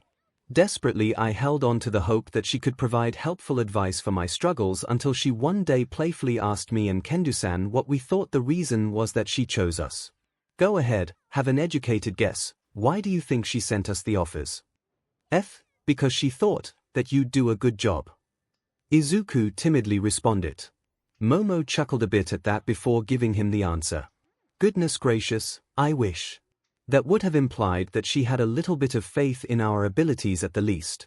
Unfortunately, no, the answer was our appearance. Not any feats we performed, or any potential she saw in our abilities, no, just the fact that me and Kendo-san were conventionally attractive caused her to send us offers. Pretty faces for her darn TV commercial were all we brought to the table and nothing else. That revelation finally crushed me. If a high-ranking hero saw nothing of note in me apart from my looks, then how could I ever be anything else than a liability for those fighting to keep society safe? Momo took another deep breath for the sake of her nerves, before looking deeply into the emerald orbs that were her friend's eyes and finally coming to the point that she had been preparing with her story. That was until I remembered you. Like most people in the audience, I pitied you when you walked into the ring against Todoroki. I expected you to be swatted aside like an insect by the mighty son of Endeavor, as he has done to the unfortunate contestants before you. Yet what I got to witness left me speechless. With nothing more than your crude-looking boots and gauntlets, you fought one of the strongest students in the hero course to a standstill and had him at your mercy. After descending on him like a force of nature, you didn't take the opportunity for an easy victory. Instead, you dared him to use his full power against you. Not the smartest decision I made that day, Izuku commented, likely thinking about his swift defeat after Todoroki's first flame strike. You may not be aware, but your actions in the ring had a very profound effect on Todoroki-san. At the beginning of the semester he was cold and dismissive to everyone, especially every time his fire abilities were brought up even tangentially. I was very worried about him. It didn't seem like a healthy mindset to have, but my efforts to talk with him were rather fruitless. After the fight, he has not only started training his fire quirk, he also began making an effort to open up and engage his classmates in a more cordial fashion. Izuku was taken aback by this information, But Momo was not willing to give him too much time to dwell on this and pressed on. Todoroki-san is not the only person you had an impact on. Your fight is undeniable proof that overwhelmingly powerful quirks can be matched and potentially overcome by people without raw power like that. It has given me hope that maybe if I can learn to fight like that there is still a chance for me to become a hero. That is why I sought you out. The equipment I ordered was merely an excuse. Your insights have always been more valuable to me. Whether the gear and the new costume perform as well as we hope or not doesn't matter, you have done so much more for me already. You have been a good friend and helped me regain my confidence. I don't think I'll ever be able to express how grateful I am for that. Her friend was staring at her wide-eyed and likely in complete disbelief. He truly was too humble for his own good. Time for the coup de grace to really hammer it home. Even though I have known you for only a relatively short amount of time, I can say with confidence that few people are as deserving as you. Your actions, your skills, and your convictions all paint the picture of a deeply caring and selfless person.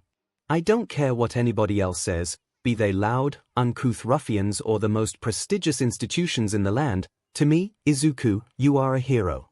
And I won't be the last person to think that way.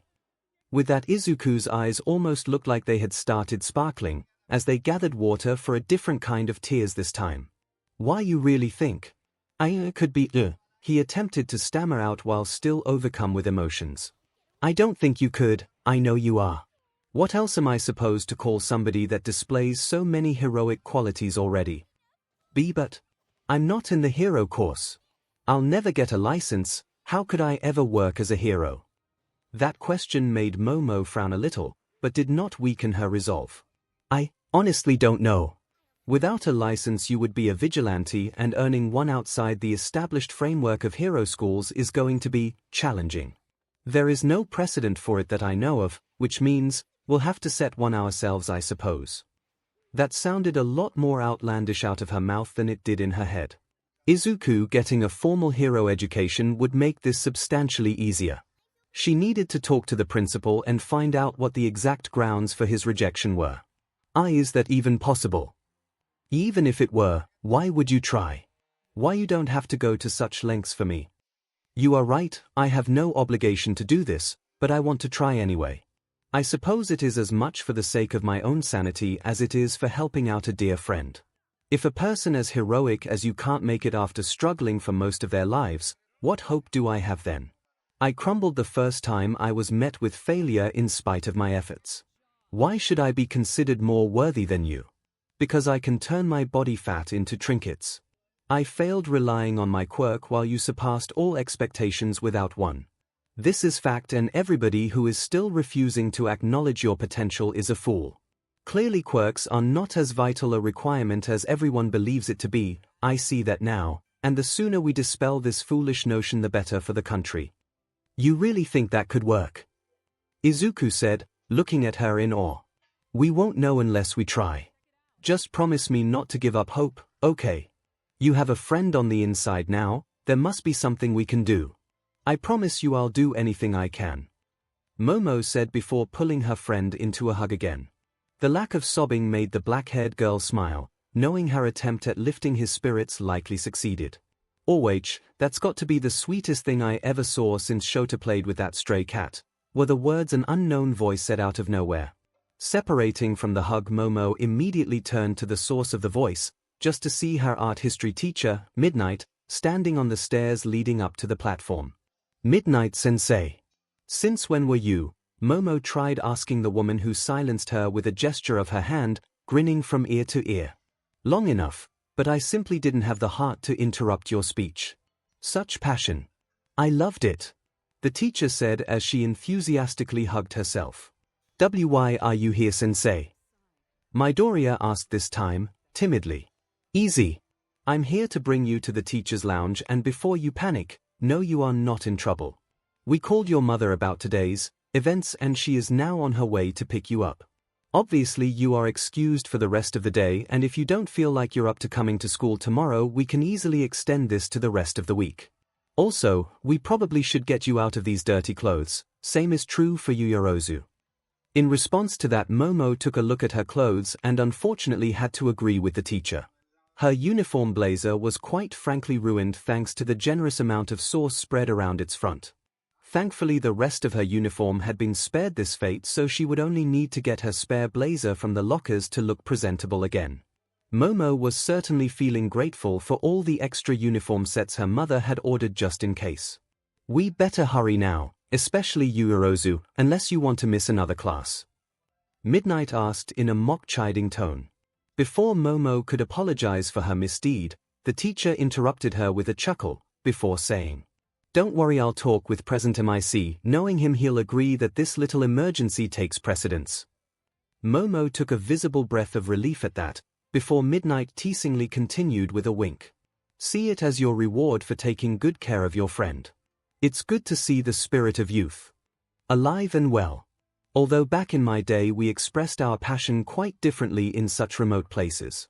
The rest of the walk down was spent in silence, mostly because Momo and Izuku needed to calm down from the bright luminescent blushes adorning their faces thanks to Midnight's comment. After getting her spare blazer and exchanging goodbyes with her friend, she returned to Class 1A. After dealing with the initial deluge of questions from her peers regarding the incident and Izuku's current state, Momo was able to find out how Jiru had fared. Thankfully it had turned out that the purple-haired girl had not suffered any lasting damage, although Jiru still emphasized in quite colorful language that the experience had been very painful. Nevertheless, the raven-haired heiress was relieved to learn that for all the anguish caused by Bakugu's outburst in the cafeteria, no lasting damage was done. As the day returned to a semblance of normalcy, Momo's mind started to go back to what she had told Izuku. She had made a very big promise in an effort to lift his spirits, and while some of her words had been spur of the moment, the overall sentiment was decidedly not. She was committed to follow through, however unlikely success seemed to be. Several things needed to be done. Information gathered, like the reasons for UA's rejection of her friend's transfer request. A trip to the school library would be necessary too, which was fortunate, since she had been eyeing a few hero lore books for quite some time and now she had proper reason to delve into them. The most immediate task that needed to be done was also the one she dreaded the most. She had to tell Hatsune about what happened today, and Momo was not sure if she had the energy to deal with any more drama today. That was especially true if the pink-haired girl decided to rightfully call Momo out for underestimating the threats to Izuku's emotional well-being and subsequently failing to protect him. Despite that she had to do it. Mai was close to the green-haired boy too, arguably even closer since she had known him for longer. Having Izuku not return after lunch and then hearing whatever twisted version of events word of mouth would bring to her would be devastating for Mai, no doubt. Momo would not allow Mai to ruminate in whatever anguish these news could potentially cause. She had not left Izuku alone in his misery, so she would not ignore her other friend from the support course either. Hatsune Mai was content. The lost shipment on Monday had really looked like it would ruin the whole week for her, but Yomomo had thankfully come in and provided Mai with the material she needed for her newest little project. Working with textiles was pretty new territory for her since she usually preferred playing around with mechanical parts and electronics. Costume design would have her to eventually deal with fashion and other nonsense like that. Mai perfectly understood the need of heroes for aesthetically pleasing and distinct costumes, but trying to wrap her head around fashion trends was not bound to be a good time for her considering how arbitrary and absurd they tended to be, at least from her perspective. Solving practical engineering problems was way more STMLTNG to her, which is why she preferred working on equipment instead of the whole costume ensemble. Thankfully, most heroes would usually already have a particular aesthetic in mind when they commission a costume. Her job as a future support tech would be trying to strike a balance between the idealized vision of her client and what is actually physically possible. Helping Izuku with Yomomo's costume had given her some insight into the challenges this could bring. As frustratingly slow as progress has been on that front, the work itself had been pretty fun, and Mai was looking forward to finally figuring this conundrum out and giving their heroic friend the kick-ass costume she deserved. Mai was proudly looking at the result of her most recent experiment in the workshop. Thanks to the graphene provided by Yomomo, Mai has been able to produce a composite fabric that they could use for the costume. It was lightweight, way more durable than conventional ballistic fibers, and the graphene layer even conducts electricity. The material was quite a bit thicker than she had anticipated, however, which could negatively impact its flexibility and therefore hamper Yomomo's movement a little bit. Some proper testing in their next session in the workshop together should sort out whether the fabric would be useful or not. Either way, it had been a very good first try. If Yomomo and Izuku rejected it, then Mai would definitely find a way to repurpose it. That power armor she had started working on for funsies did still need an interior lining after all. She might even save a bit of weight by removing the interior wiring and powering the servos exclusively over the composite fabric. Getting some experience in textile work and then either helping her friends with their project or making headway with one of her babies in one slide sounded like a win-win to her. With her newest creation finished, Mai set out to tidy up her workspace and started leaving when she finished just in time for the bell. It was at that moment that Mai realized something curious. She was all alone in the workshop. Weird. A quick look at her phone revealed to the pink-haired inventor that she seemed to have skipped lunch again. Oops. Silly her. Well, it was no biggie. If she hurried back to their homeroom class, she should be able to chow down a granola bar or two before the teacher for the next PRD arrived. Still, as Mai was running down the hallway, she couldn't help feeling like she was forgetting something. The feeling, annoyingly, persisted even after having her little snack. Had she been so in the zone again that something slipped her conscious mind? Mai was really starting to wonder why her usually excellent memory was capable of having lapses like that.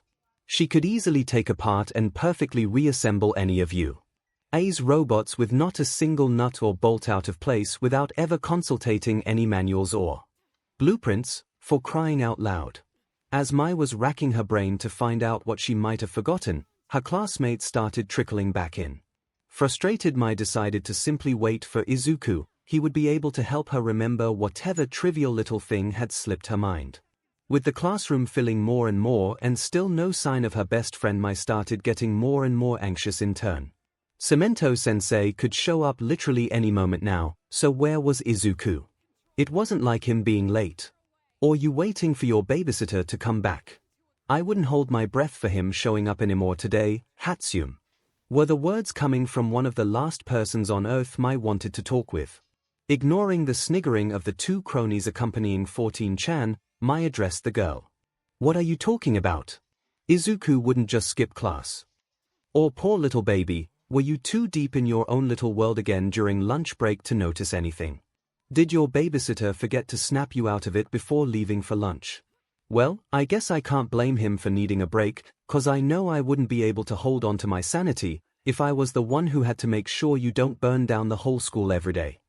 14-chan said once again, accompanied by the sniggering of her entourage of hyenas.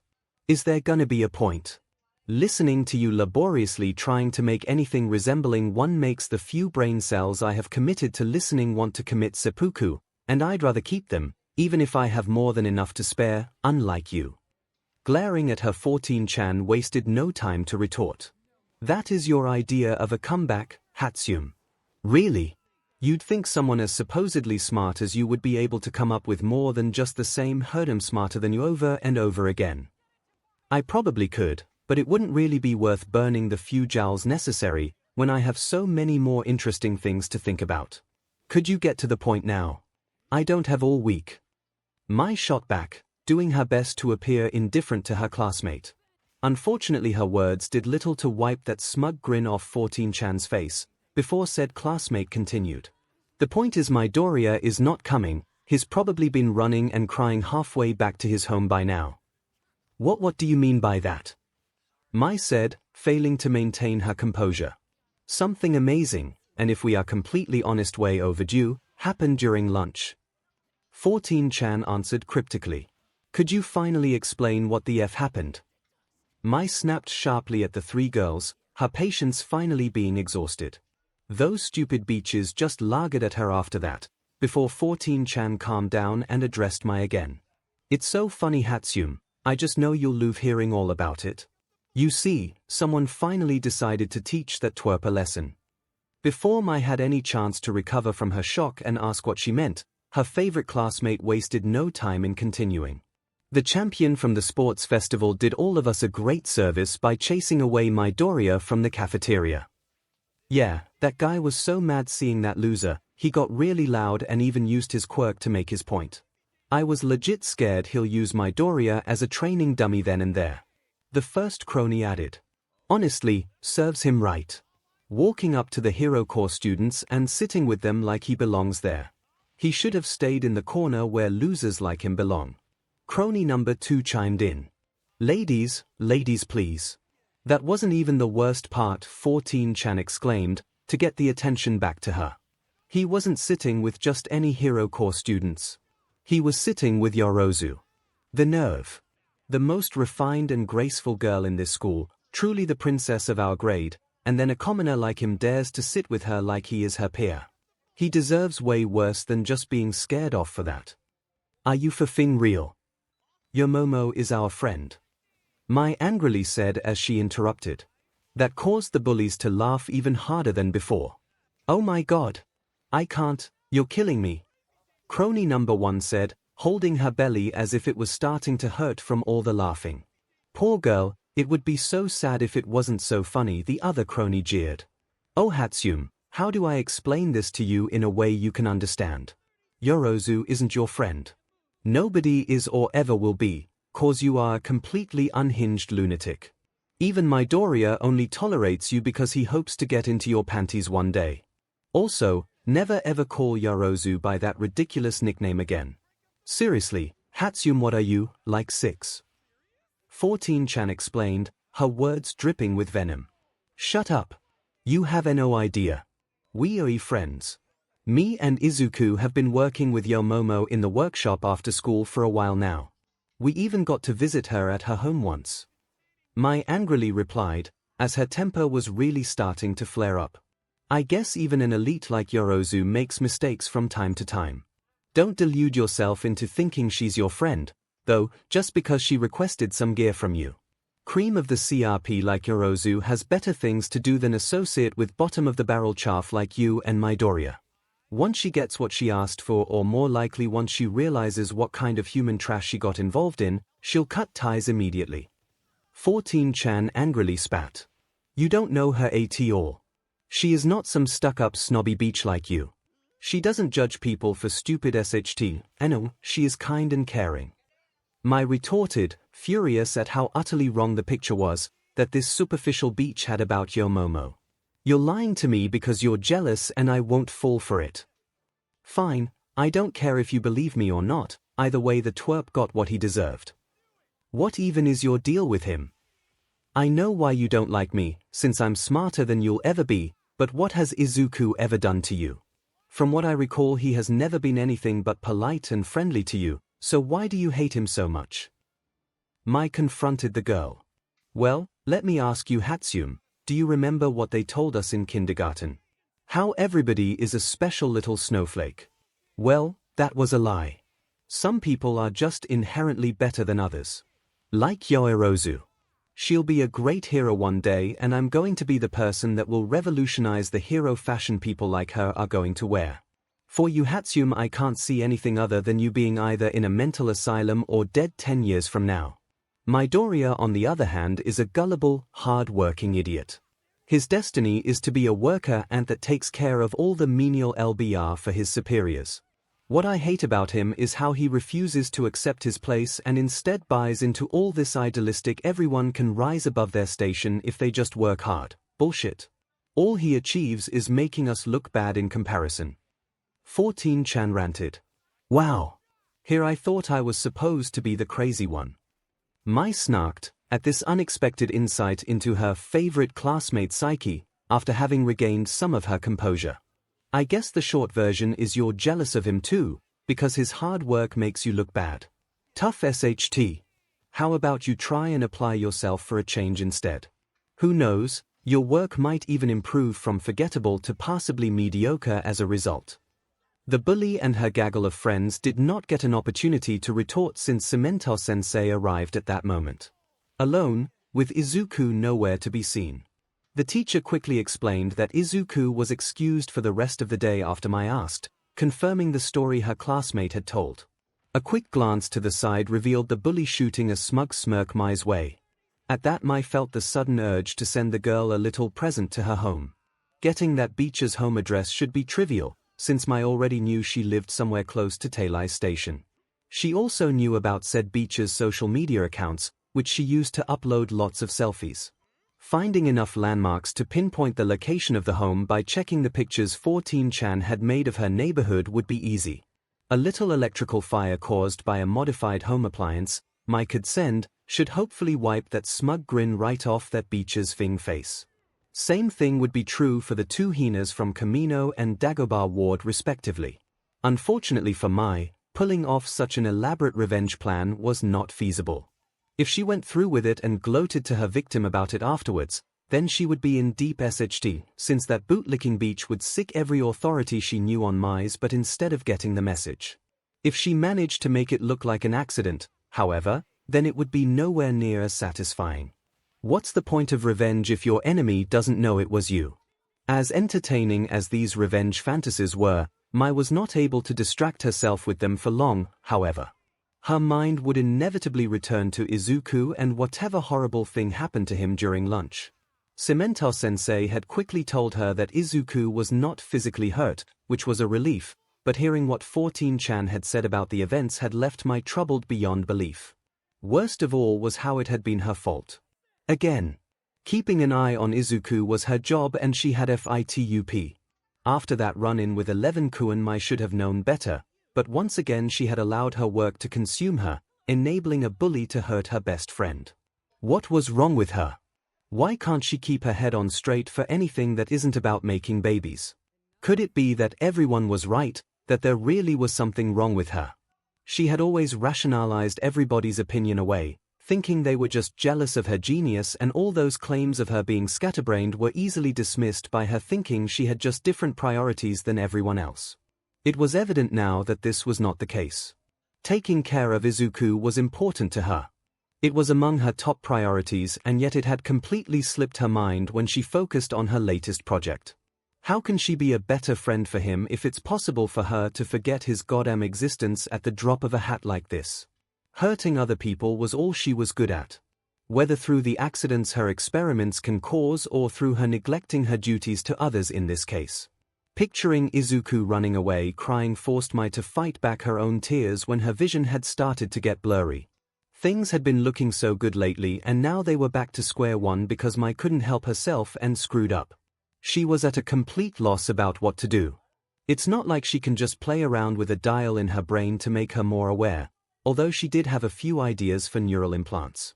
Unfortunately, she needed to deep dive into neuroscience first to get them anywhere close to right, and even if she got to the point where she had a usable prototype, finding a neurosurgeon willing to jam the thing into her brain would be pretty challenging.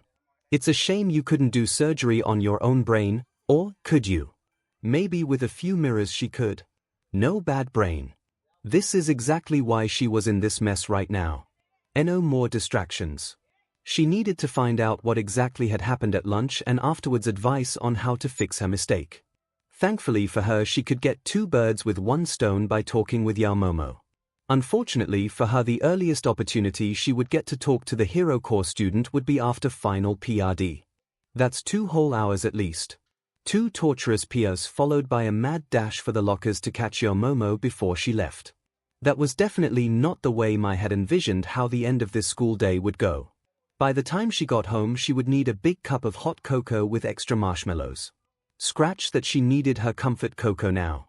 Any kind of comfort would be welcome to survive the oncoming avalanche of guilt. The best Mai could do at the moment to keep the sinking feeling in her stomach in check was trying to convince herself that the information she had received had been grossly exaggerated. 14chan and her entourage could hardly be considered reliable sources of information, considering how they relished spreading baseless rumors all the time. The incident actually happening and Izuku having gone home were obviously the kernels of truth in the story, but all the talk of him running off crying must have been just those Jayakis trying to get a rise out of her, right? Yaomomo has been there after all, and there's no way she would have allowed anybody to just walk up and hurt Izuku in any way, right? That got her thinking about the guy that had clashed with Izuku in the cafeteria. That talentless wannabe fashion designer had said that the champion of the sports festival was the perpetrator. Who was that again? Her brain, deciding to cooperate with her again, conjured up what she knew about that guy. Spiky blonde hair, red eyes, and an expression that made me finally understand what a resting beach face was supposed to mean. Incredibly full of himself, if his statement in the opening ceremony was anything to go by. Quirk allows to fire explosions from the palms of the hands, potentially rage-powered if all the angry yelling was any indication. Either way, it would border on a miracle if that guy made it to 25 without needing a hearing aid. Fighting style, exceptionally fast and aggressive, likelihood of violent and/or volatile personality high.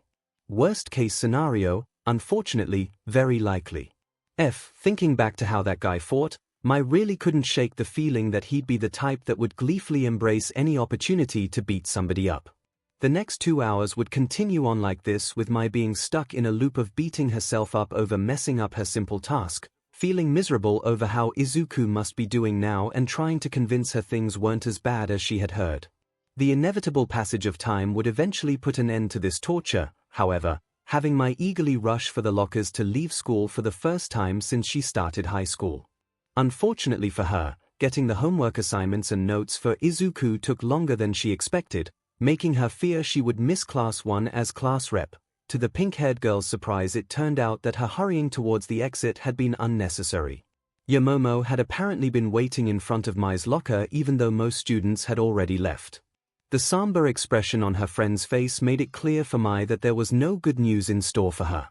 Under more favorable conditions, Mai would have steeled herself for whatever Yamomo had to say, but after the last 2 grueling hours she didn't have the energy for it.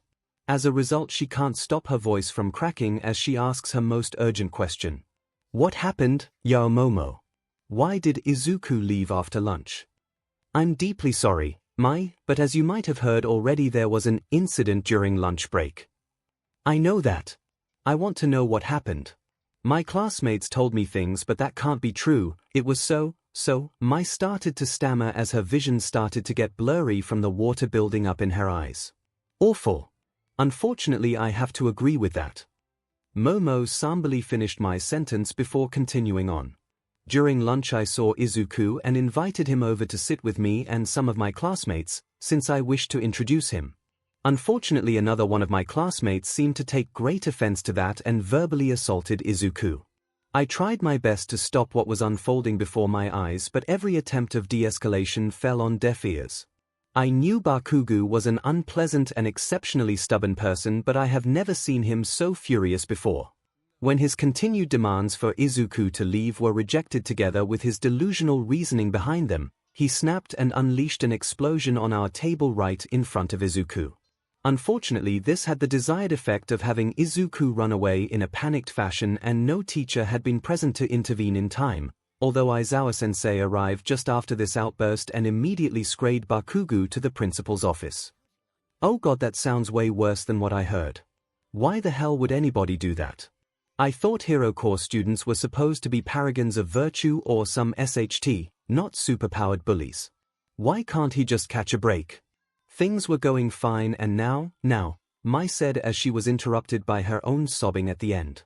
Mai, please calm down. Yamomo said as she closed in and took one of Mai's hands into her own. It is okay, Izuku is fine, considering the circumstances. I was able to catch up with him after he ran off. He's really okay? Mai asked through her blurred vision. Yes, we did talk for a bit and I was able to lift his mood somewhat. I was also able to shed some light on some of the questions surrounding him. The raven-haired girl replied, averting her eyes at the last bit. What do you mean? I'm not entirely sure if I'm at liberty to tell, but you and Izuku are close friends, so it should be fine. I'd still recommend that you call him once you get home. He might give you some more details, since he was not particularly forthcoming with them while we talked, which is understandable considering the mood at the time. Still, I'm not sure how to put this. The Hero Corps student quickly glanced around, possibly to confirm that they were alone before continuing. Izuku was the victim of quite intense bullying in the past, and I am reasonably sure that Bakugo was involved, if not the leading perpetrator. I don't know the details. Izuku was understandably unwilling to delve into these painful memories. I do have a hypothesis, however. Releasing Mai's hand now that she had calmed down a little bit, Yamomo started giving her explanation in a stern tone. According to Bakugo himself, His outburst was the result of him being outraged over 𝐒𝐿𝐵 associating with me and the rest of Class 1A. He seemed convinced that 𝐒𝐿𝐵 is merely attempting to use us to ride our coattails, so to speak, and potentially sabotage Bakugo. Suffice to say, his delusional, self-centered conspiracy theory failed to convince anybody. I suspect the reason for his anger has more to do with him seeing 𝐒𝐿𝐵 as a lesser person. From what little information I could get, it seemed 𝐒𝐿𝐵's abuse in middle school seemed to have that as a common theme, characterizing him as a worthless lesser being because he is quirkless. Mai stared at her friend for a few moments, blinking while the words were sinking in. This explained why she has never seen him use his quirk at all. The irony of one of the biggest quirk enthusiasts she knew being quirkless was not lost on her, despite her usual troubles with identifying irony, at least the non-dramatic kind. It didn't take long for Mai to be set off into a searing white-hot rage, however, when she thought about 𝐒𝐿𝐵 being bullied for his lack of a quirk. What the F? Are you seriously trying to tell me that 𝐒𝐿𝐵, the nicest goddamn guy I have ever met, has been bullied for years just because he is quirkless? Well, yes, came the hesitant response from a seemingly shocked Yomomo. Mothif. That's the stupidest reason I ever heard for that. I used to be made fun of, 'cause people couldn't handle me being way smarter than them. That was already a very stupid reason, but who boy that doesn't even hold a candle to that. Pacing up and down the rows of lockers, Mai continued her angry rant. Most quirks are SHT. My zoom is easily replicated with any cheap set of binoculars you can get from a store. I had classmates with quirks like turning your tongue green on command or never forgetting any haikus you hear. The average quirk doesn't get much more useful like that. Unless 𝐒𝐿𝐵's old classmates all had quirks viable for hero work, then they have zero right to give him SHT for that. Hell, even if they had better quirks it wouldn't be okay at all. Walking back towards her hero course friend, Mai took a short breath before starting to vent her frustrations again. As for that cherry bomb boy, well, he doesn't have much ground to stand on in this matter either.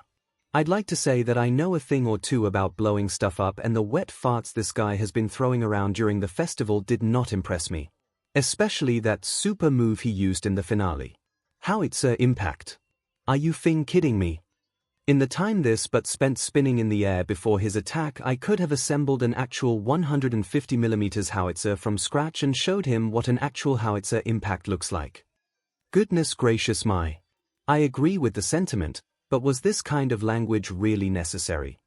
The hero course student asked, using the short break Mai took to catch her breath after that rant. What? Why? Don't you think this is messed up? Mai started to get going again after refilling her lungs with precious oxygen. Of course I'm appalled at this. I'm just way past my tolerance for vulgar language like that for today.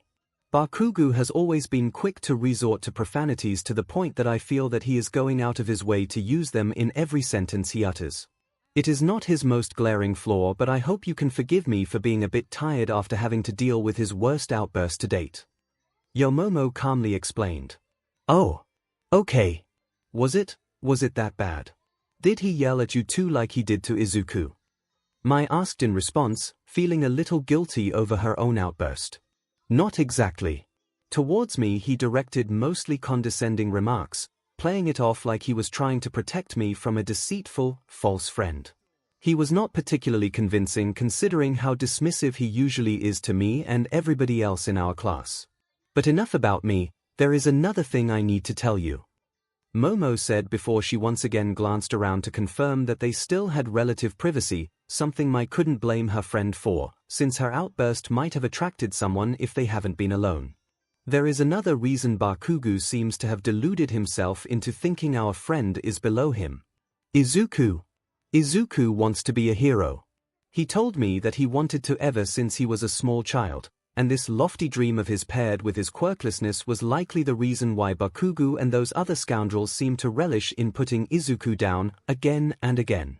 That is why he was fighting so hard in the sports festival. He hoped that a good showing would allow him to SWCH tracks, but he came short, apparently. The faculty rejected his request, and this was likely the main reason for him being in such bad shape mentally before I met you two. Yomomo revealed to Mai. Mai's head was spinning after this reveal. Stumbling back a step or two, I bumped her back into one of the lockers and slowly slipped down onto her, but her legs splayed out to her sides. Things were falling in place in her mind and left her with a horrible epiphany. I know nothing about him. Nothing beyond the most surface-level stuff. I'm a horrible friend, aren't I? My said out loud to nobody in particular, too numb and exhausted emotionally to muster any more tears for this sad realization. What are you talking about, Mai? You are not a bad friend for not knowing this.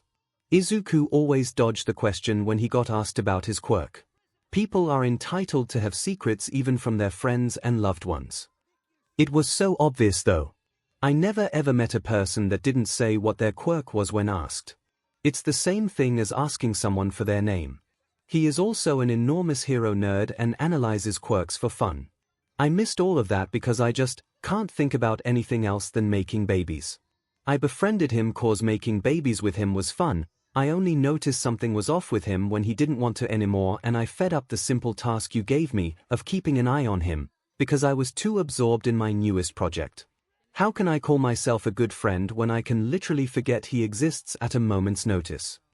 Mai chastised herself. Don't be so HRD on yourself. Yes, you do have a bit of a one-track mind at times, but your passion for your work is not a bad thing. On the contrary, it is quite an admirable trait to have. You don't have to blame yourself for what happened today. Your presence in the cafeteria wouldn't have deterred Bakugo. I'm sure Izuku sees you as a great friend. Just ask him and he'll be able to tell you why. Yomomo said, bending down and offering a hand to help Mai get up again. You mean it? Mai asked, her voice coming out in a soft and vulnerable way that was definitely not like her. God, she was a mess. She blamed that DMN classmate of hers. Conversations with 14-chan never resulted in anything good, usually leaving Mai angry and frustrated for the rest of the day. Hearing that Beach and her clique gloat about what happened to Izuku in the cafeteria had really gotten under her skin. After helping Mai up, her friend wasted no time in affirming her. Of course I do. You don't have to feel sorry for what happened. Neither of us had a way of knowing that anything like this could have happened. Continuing on, she asked. I did my best to do damage control, but going forward I'm going to need your help. Can I count on you? Wait, what would you need my help for? You are the one with the people skills. I wouldn't have been able to get anywhere with Izuku without you. Mai replied, surprised and confused. I made a promise to Izuku. He is one of the kindest and most selfless people I ever had the pleasure of meeting. While he may not have a quirk, he does possess qualities that are in my opinion more important for aspiring heroes. Powerful quirks do not necessarily qualify one to be a hero after all. Countless despicable villains with dangerous powers stand testament to that. Izuku has something more important that can't be just taught easily, the heart of a hero. I want him to succeed in his goal even if there is no established precedent for that. All I know for sure is that he'll fail without people that support him, so let me ask you again. Can I count on you? Yomomo proclaimed before asking again, with an expression of unwavering determination. Mai was once again stunned.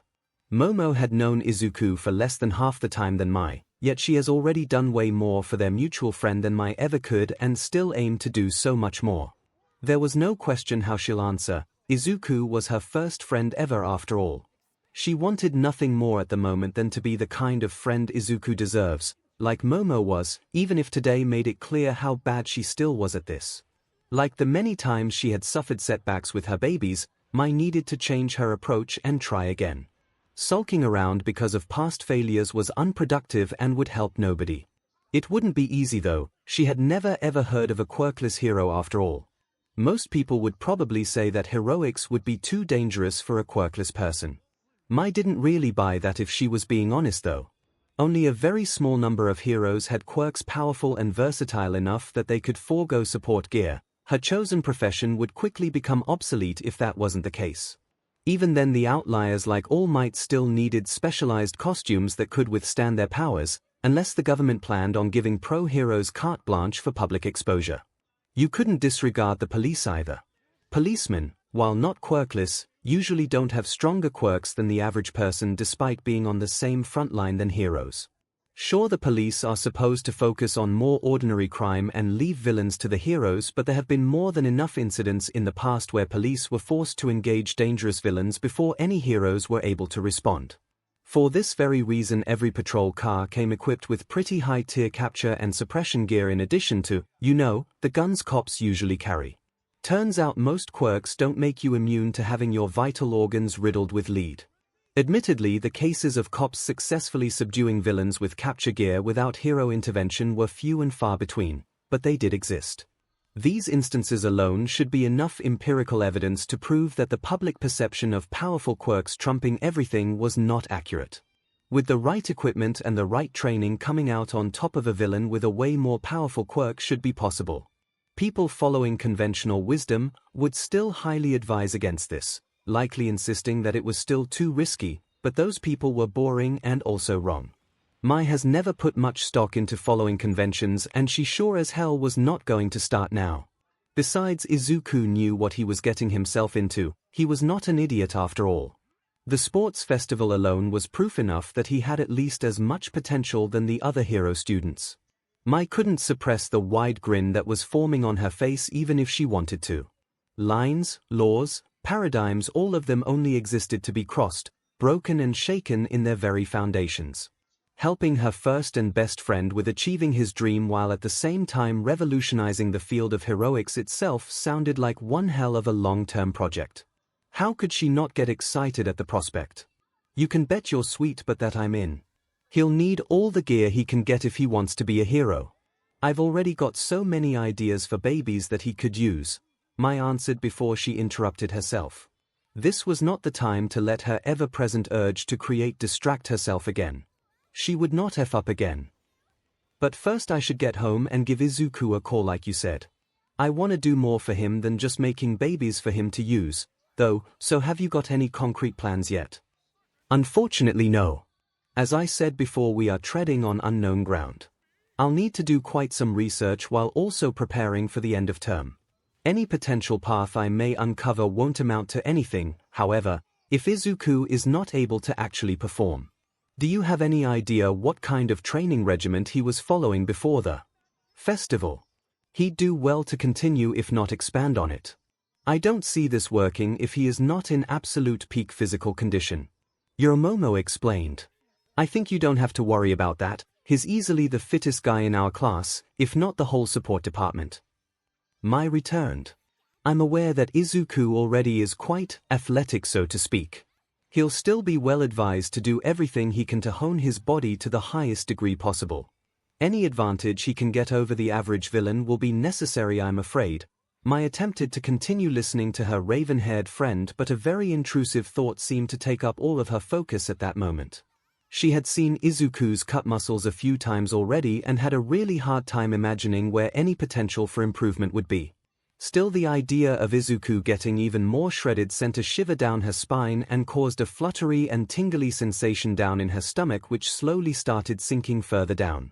I'm sorry, could you repeat that last bit again, please? Mai asked after regaining her focus and realizing she might have missed a sentence or five, thanks to the mental image of a shirtless engine grease-covered Izuku. Here. Oh well, I was saying that while I appreciate your longing to do more at the moment, I think your free time would still be best used for devising potential support equipment for Izuku, especially more utility and defense-focused ones. His boots and gauntlets should cover offense and mobility pretty well once we iron out the remaining 𝐭𝐴.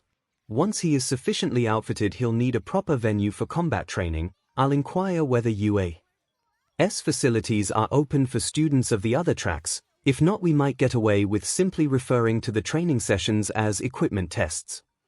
Momo described her ideas going forward in response. Well, here Mai was trying not to let baby making get in the way of helping her friend, and now she is explicitly asked to do just that. Did that count as irony? Mai wasn't sure, but either way, if Momo thought this was the best course of action, then she would trust the hero core student and gladly do what she did best. She needed to find a proper strategy to avoid becoming too absorbed with her work though, but that was a problem for later. I'm relieved to hear you are on board. Again, Izuku is going to need all the help he can get. It is getting quite late already. Can you still make it in time for your train home? Yoromomo inquired. Oh snap. A quick glance at her phone confirmed that there was no way for Mai to get to her train in time, unless she could repair her jetpack from the sports festival within like the next 5 minutes, which was a tall order even for her. Even if she pulled that off and got the permission necessary to use it, there'd be no point since flying home directly would be faster. Relaying this information to Yomomo, her friend immediately offered. "Oh dear, did I keep you back for too long? I can have my driver drop you off at your home if the next train is too far off if you like." Thank God for Yomomo. Waiting for the next train would have scared a lot, especially now that Mai was starting to become aware of the fact that she was feeling absolutely famished. Guess her body had gotten used to having a big meal at lunch and her granola bars just weren't cutting it anymore. At this rate she would have probably blown the rest of her pocket money on overpriced vending machine snacks in the station, and Mahone would have scolded her at home once she found out. That was the last thing she needed today. Gratefully accepting her raven-haired friend's offer, Mai was able to think back to the lunch PRD she missed, after getting into the car, thanks to her rumbling stomach reminding her. While she was a little bit saddened that her time-saving ploy has become significantly less effective, it shouldn't be a problem going forward. Mai would simply stop skipping lunch from now on. Lunch would now serve a greater purpose than just inefficiently taking in nutrients. She'd give this whole socializing thing a go, which if she was honest with herself she kind of was doing already in a sense when she was keeping an eye on Izuku, but now it wouldn't be an excuse to be around him anymore. Clearly just being with Izuku to keep watch over him had not worked out, she needed to actually want to hang out with him. Mai never forgets about things she truly enjoys, and having registered her lunch breaks as chore was likely the reason why her brain suppressed it when she had more fun activities available to distract herself with. Thankfully it shouldn't be too difficult to have fun with Izuku during lunch when she was already enjoying their time together despite being so distracted with being on the lookout for bullies. Properly engaging with her green-haired friend should easily associate lunchtime with fun in her mind. Obviously that didn't mean she would stop looking out for Izuku. Yomomo may have doubted that Mai would have been able to do anything about Izuku getting harassed, but she was inclined to disagree. Mai has been in enough scraps, during her school career so far, to make any violent bully regret picking a fight with her, especially overconfident ones like that blonde butt. Honestly, you didn't need to analyze fights as a hobby like Izuku does to notice that guy was relying too much on his quirk and momentum for his attacks. She was convinced that a few basic judo moves would be all she needed to knock this punk flat on his butt, and that was before she took into account all the babies she could use. Only a small selection of items had been enough for her to run circles around a hero student with super speed without really trying. Suffice to say she could take this butt, and in a way she hoped he would give her a reason to kick his butt in the future. Beating up the champion of the sports festival would send a very clear message to any other bullies who had it out for Izuku. Mai stopped herself from overindulging in a revenge fantasy again and instead focused on her plans for the remainder of the day. First, hug Mahone once she gets back home. Second, have dinner cause, DMN she really is starving. Third, call Izuku and make sure he's okay. Also, ignore any schoolwork she planned doing today cause effort, she does not have the energy for that anymore, she deserved to be lazy after such an emotionally draining day. Fourth, watch an episode or two of Ultimate BattleBots to unwind before going to bed. First thing tomorrow or whenever she'd see Izuku next, hug the ever-loving CRP out of him cause goddamn it no amount of verbal reassurance that he's fine will be enough for her. She desperately needed to feel his firm torso around her arms, hear his heartbeat with her own ears as she pressed her head into his chest and feel the tickling sensation of his breath on her scalp before she could truly accept that everything was fine. With her arrival at her home, Mai spontaneously added a hug for Yomomo as well as a heartfelt thanks not only for the lift, but also for being there for Izuku when he needed her. It felt almost as soft and warm as the hugs she shared with her older sister. The raven-haired girl truly was a hero already in Mai's book, having done so much for her and Izuku over the course of their still very young mutual friendship. She hoped that she could one day be as amazing a friend as Yomomo. Midoriya Izuku couldn't help feeling a little bit nervous. You'd think something as innocuous as riding the train back home with his mom wouldn't be enough to cause his anxiety to flare up, but today's events were pulling a few very unpleasant memories back to the surface. Each and every instance his mother had gone to school in the past to get answers to what was happening there to him and demanding action being taken against the rampant bullying came to his mind. It had never amounted to anything and resulted in her spending the next days or even weeks wallowing in misery over his troubles. Izuku couldn't stand seeing her like that, which was the main reason he started doing his best to hide everything he could about the bullying he was subjected to. 𝐿𝐷era Junior High's apathy in this regard had made hiding these things surprisingly easy for him. His frequent detention hours had been a bigger issue, but considering how strangely lax the school was about informing his mother, he was able to find excuses for these too. Like him being delayed by seeing heroes fight on his way back and him trying to get some autographs. Hell, that wasn't even really a lie on most days. He genuinely did overlook the time when he saw a hero in action on his walk back home. Things at 𝐂 were clearly different, but not in the way he had hoped. The faculty clearly took any issues regarding bullying seriously, even if there were quite a few things going on below their radar, with 2 cliques in his own class being the most egregious examples. Still, that was nowhere near what he was used to from 𝐿𝐷era. Unfortunately for him, the 𝐂 faculty's intervention had resulted in his mom being informed what had happened today, and now he would need to be really careful with how he was going to explain things to her. His mother's silence and the accompanying calm expression that were adopted after her initial fussing over him in the teacher's lounge was what really worried him. He has seen this calm and focused expression only on very few occasions, and it usually meant she was mentally preparing herself for something unpleasant. The most prominent example he remembered being the day where he suspected she confronted his so-called father about his infidelity. He had not been there for the actual event, thank God for that. Thanks to his mom sending him on a few errands beforehand, but he did clearly remember the expression. At least her expression was not as intense as the one he remembered, but that was little consolation to him. His mother would demand answers, and while coming clean to Rose had felt like lifting a weight off his shoulders, he doubted it would be as easy this time. He had been keeping things from his mom for years now. She was bound to be hurt when he told her, which was exactly what he had been trying to avoid. Izuku had no choice, though. More lies would make everything worse. The fact that he was an atrocious liar even in cases where he had a plausible story prepared didn't help either. As he prepared himself for the inevitability of having to tell his story again, while walking the final stretch back home, he started to feel very tired too. Apparently, confronting your bad memories and feelings and sharing them with someone was very exhausting. Finally arriving at their apartment, Izuku wasted no time getting into his room to get into some more comfortable clothing. After switching clothes and putting down his school bag, he went to their mixed dining kitchen area to finally get it over with. I know today has been difficult for you, Izuku, but I hope you are still able to tell me what has been going on between you and Katsuki. I know you two have not been friends for a long time now, but him openly using his quirk to threaten you like that, why would he snap at you like that all of a sudden? His mom asked him calmly, with a small hint of worry still noticeable in her voice. Him still being frustrated about the sports festival would be my best guess. Izuku answered. Really? I know Katsuki can be a very sore loser, but he won the tournament, didn't he? That can't be the only reason. You're right, that's not the only reason. That was probably just one of the straws that broke the camel's back. The thing is, me and Kaken, Izuku tried to say as he struggled to find the proper words. Where would he even begin to tell her about how messed up his relationship with his former childhood friend had gotten? Seeing him struggling, his mom got up from her seat at the dining table and motioned him to sit beside her on the couch. Once he sat down, she pulled him towards her, holding him as she started speaking.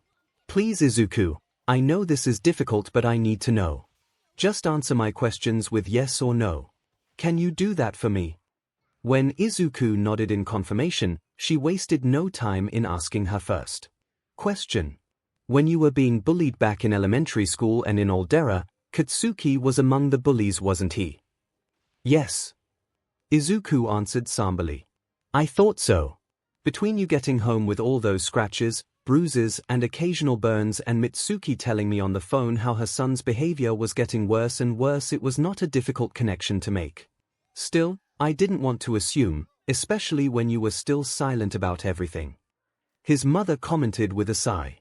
I guess it was because of how people started to treat him differently after he got his quirk. He always had a mean streak, but with everyone praising him no matter what he did, he quickly turned cruel, Izuku said as he recounted the tale of his difficult relationship with Kaken, while leaving out the worst, like the suicide baiting. After I had all those appointments with 𝐿dera's principal, did things really get better for you? His mom asked after digesting what he had said. No, was his laconic reply. I knew that it had sounded too good to be true. Why would you keep going through this and hide everything from me, Izuku? His mother asked, her calm facade starting to crack and water starting to gather in her eyes. I saw what you looked like every time you came back from these appointments.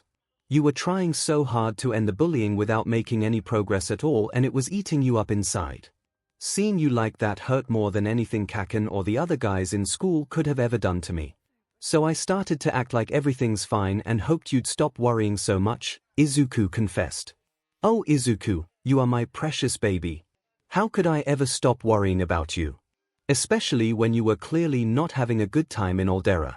You always either avoided talking about school altogether or only gave the most basic bare-bones answers whenever I asked about your day. Not to forget about the fact you never ever talked about doing anything with friends at all. How do you think I was feeling, seeing you clearly suffering yet not trusting me enough to say anything? I'm sorry, Mom. I didn't mean to hurt you, it was just, the principal would have never done anything no matter what you said. He never cared at all. I just wanted you to stop having to deal with him and the school altogether. I thought I could just keep quiet and take the abuse and move on since it would only be for 3 years. Guess some of it followed me to you. Izuku explained. At least U.S. seems to live up to its reputation and treats this seriously. How that oaf of a principal in 𝐿dera has been able to keep his job is a mystery to me because I don't believe for a second that I was the only parent sending complaints. Principal Nezu in comparison has reached out and invited me because he wants to apologize in person. Can you believe that? At 𝐿dera they always had me jump through so many hoops for a simple appointment. Did they say anything about what they are planning to do about 𝐭𝐿? Izuku interrupted his mother. No, nothing at all. My best guess would be that he'll inform me when I meet him at his office, if at all. His mom answered before addressing him with a heavy sigh. You're still worried about Katsuki. My heart goes out to Mitsuki and Masaru, they must feel like they are at their wits' end. The boy himself, though, needs proper punishment, Mitsuki herself said as much. I know. I'm not saying he should get off the hook, it's just, getting into U.S. hero course was our dream ever since we were little, Mom. I know what it feels like having to give up on a dream despite all the hard work you put in to pursue it. I would never wish that on anybody, not even 𝐭𝐿. Izuku explained somberly, still feeling bad about 𝐭𝐿's potential fate even if it was deserved. His mom pulled him closer to hug him before addressing him again. Oh Izuku, sometimes I think your heart is too big for your own good. I will ask the principal once I get the opportunity and I won't ask for any harsher punishments, just promise me one thing Izuku. Stop hiding these things from me. I'm your mother. I can tell when something's wrong with you and nothing hurts me more than seeing you suffer when I could do at least something. Even if it is just listening to your problems and being there for you. Yeah, okay, I can do that. Keeping all of that bottled up scared anyway. Apart from today things have been looking up anyway, so there should be no more trouble like that. I certainly got hopeful when I first heard you talking about a friend again. I'm really glad that you made friends at Izuku even if you didn't make it into the hero course. I guess it is true what they say, if life closes a door it opens a window. I just hope things keep looking up so you can make some good memories with your new friends. His mom commented, in a happier and warmer tone. Izuku agreed with that. He was very grateful for having friends now, especially Yorozu, and not just because she had tried to defend him. Before her nobody had ever believed that he could become a hero, and even though he had no idea how he could ever realize his dream now, just Yorozu affirming her support had meant a lot to him. Even if it was still a pipe dream, just having a single person in your corner really felt like a huge difference. With their tense talk having come to an end without anybody breaking down in tears, which was quite weird to Izuku considering how emotional he and his mother could get, the Midoriya family thankfully fell back into their usual day-to-day routine. Izuku was certainly glad for the opportunity to relax a little and wasted no time doing so by engaging in one of his most favorite pastimes, which was scouring the internet for news reports on heroes, ideally newly debuted ones. It was after finishing a new entry in one of his notebooks when his phone was suddenly ringing. Surprised and confused, Who in the world would be calling him now? Izuku reached for his phone to check only to stop dead in his tracks when he saw the caller ID. It was Mai. The same Mai, mind you, that he had forgotten about. And left behind in school after lunch without informing her about anything. God, she must have felt horrible, especially once she heard what happened from their classmates. Izuku immediately picked up, his mind racing to find the best way to apologize to the pink-haired girl, but was stunned silent when he heard Mai's voice greet him in a quieter and softer fashion than he had ever heard before. Hi Izuku. Hi Mai. For what happened today, look, I'm sorry I didn't, it's fine. Your Momo told me everything after school and let me know you were okay. I just called to make sure that was true. And I guess also because I'm supposed to let you know what we got for homework after you left, but F that. None of that is due before next week, so that can wait till we see each other again. Mai quickly explained as she interrupted him. Izuku was relieved to hear that. The reason for that was twofold. 1. Mai had been consoled already by Yorozu, meaning that she had hopefully not been in anguish over his sudden departure from school for the day for too long. 2. There was now no need for him to tell his sob story for a third goddamn time. Recounting it to Yorozu and his mom had been emotionally draining enough. Seriously, if he had known that today was the come clean with everything day, he'd prepared a written statement.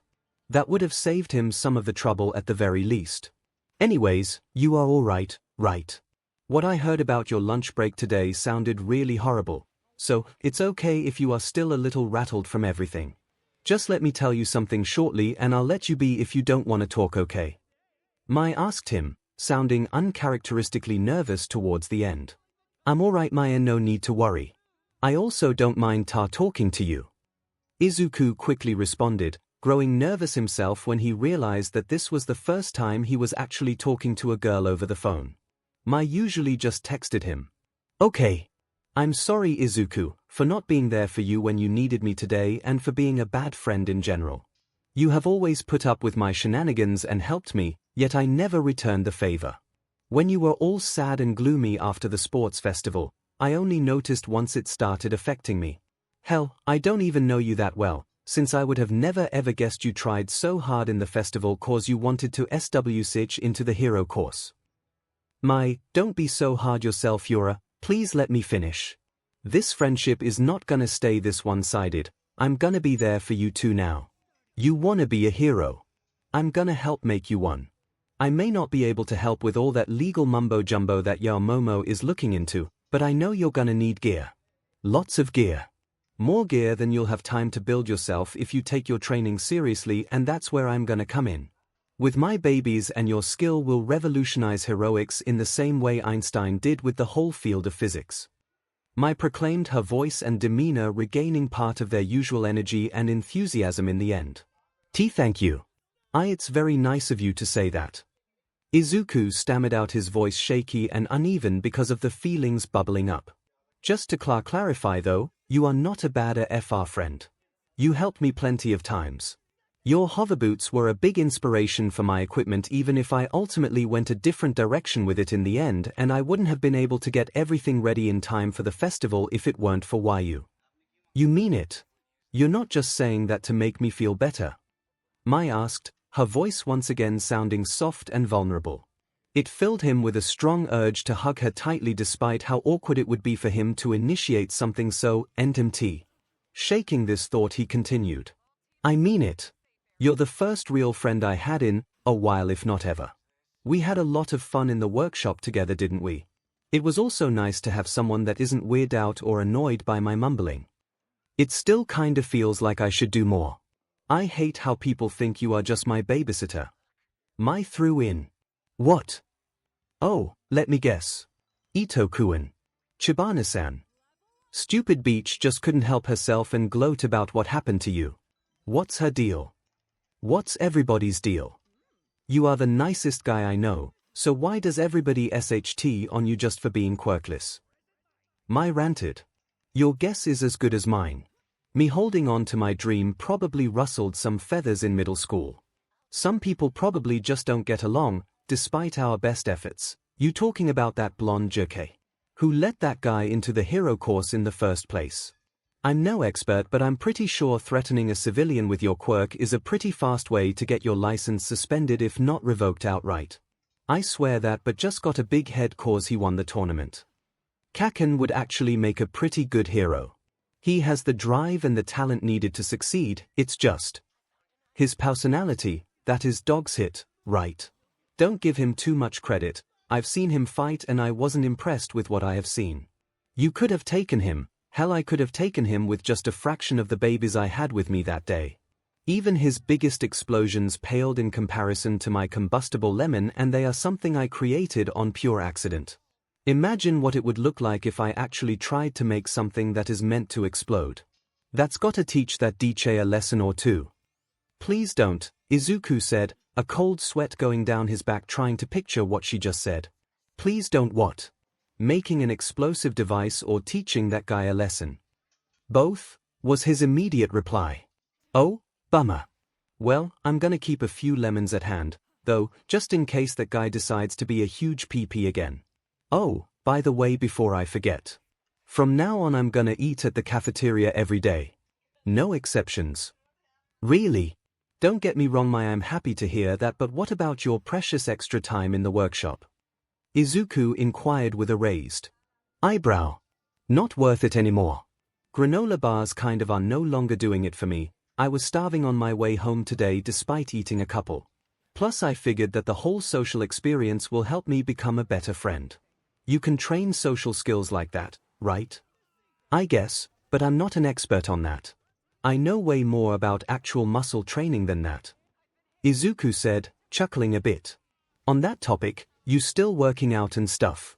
Your Momo did say it would be smart of you to keep up your routine and maybe look into getting even more swole, since you'll need every advantage you can get. Well, I guess I did start to slack off a little bit in my training recently. Keeping my current level shouldn't be too hard, but if I wanted to do some more serious strength and endurance training, I'm gonna need more than just my dumbbells at home. I'll look into it, but it won't be easy without any affordable gyms in my area. Izuku mused. Can't you just do what you did before starting high school? You did say you started training just a little over a year before applying to U, which is kinda impressive considering how super buff you are. Most people take way longer for results like that. Mai suggested.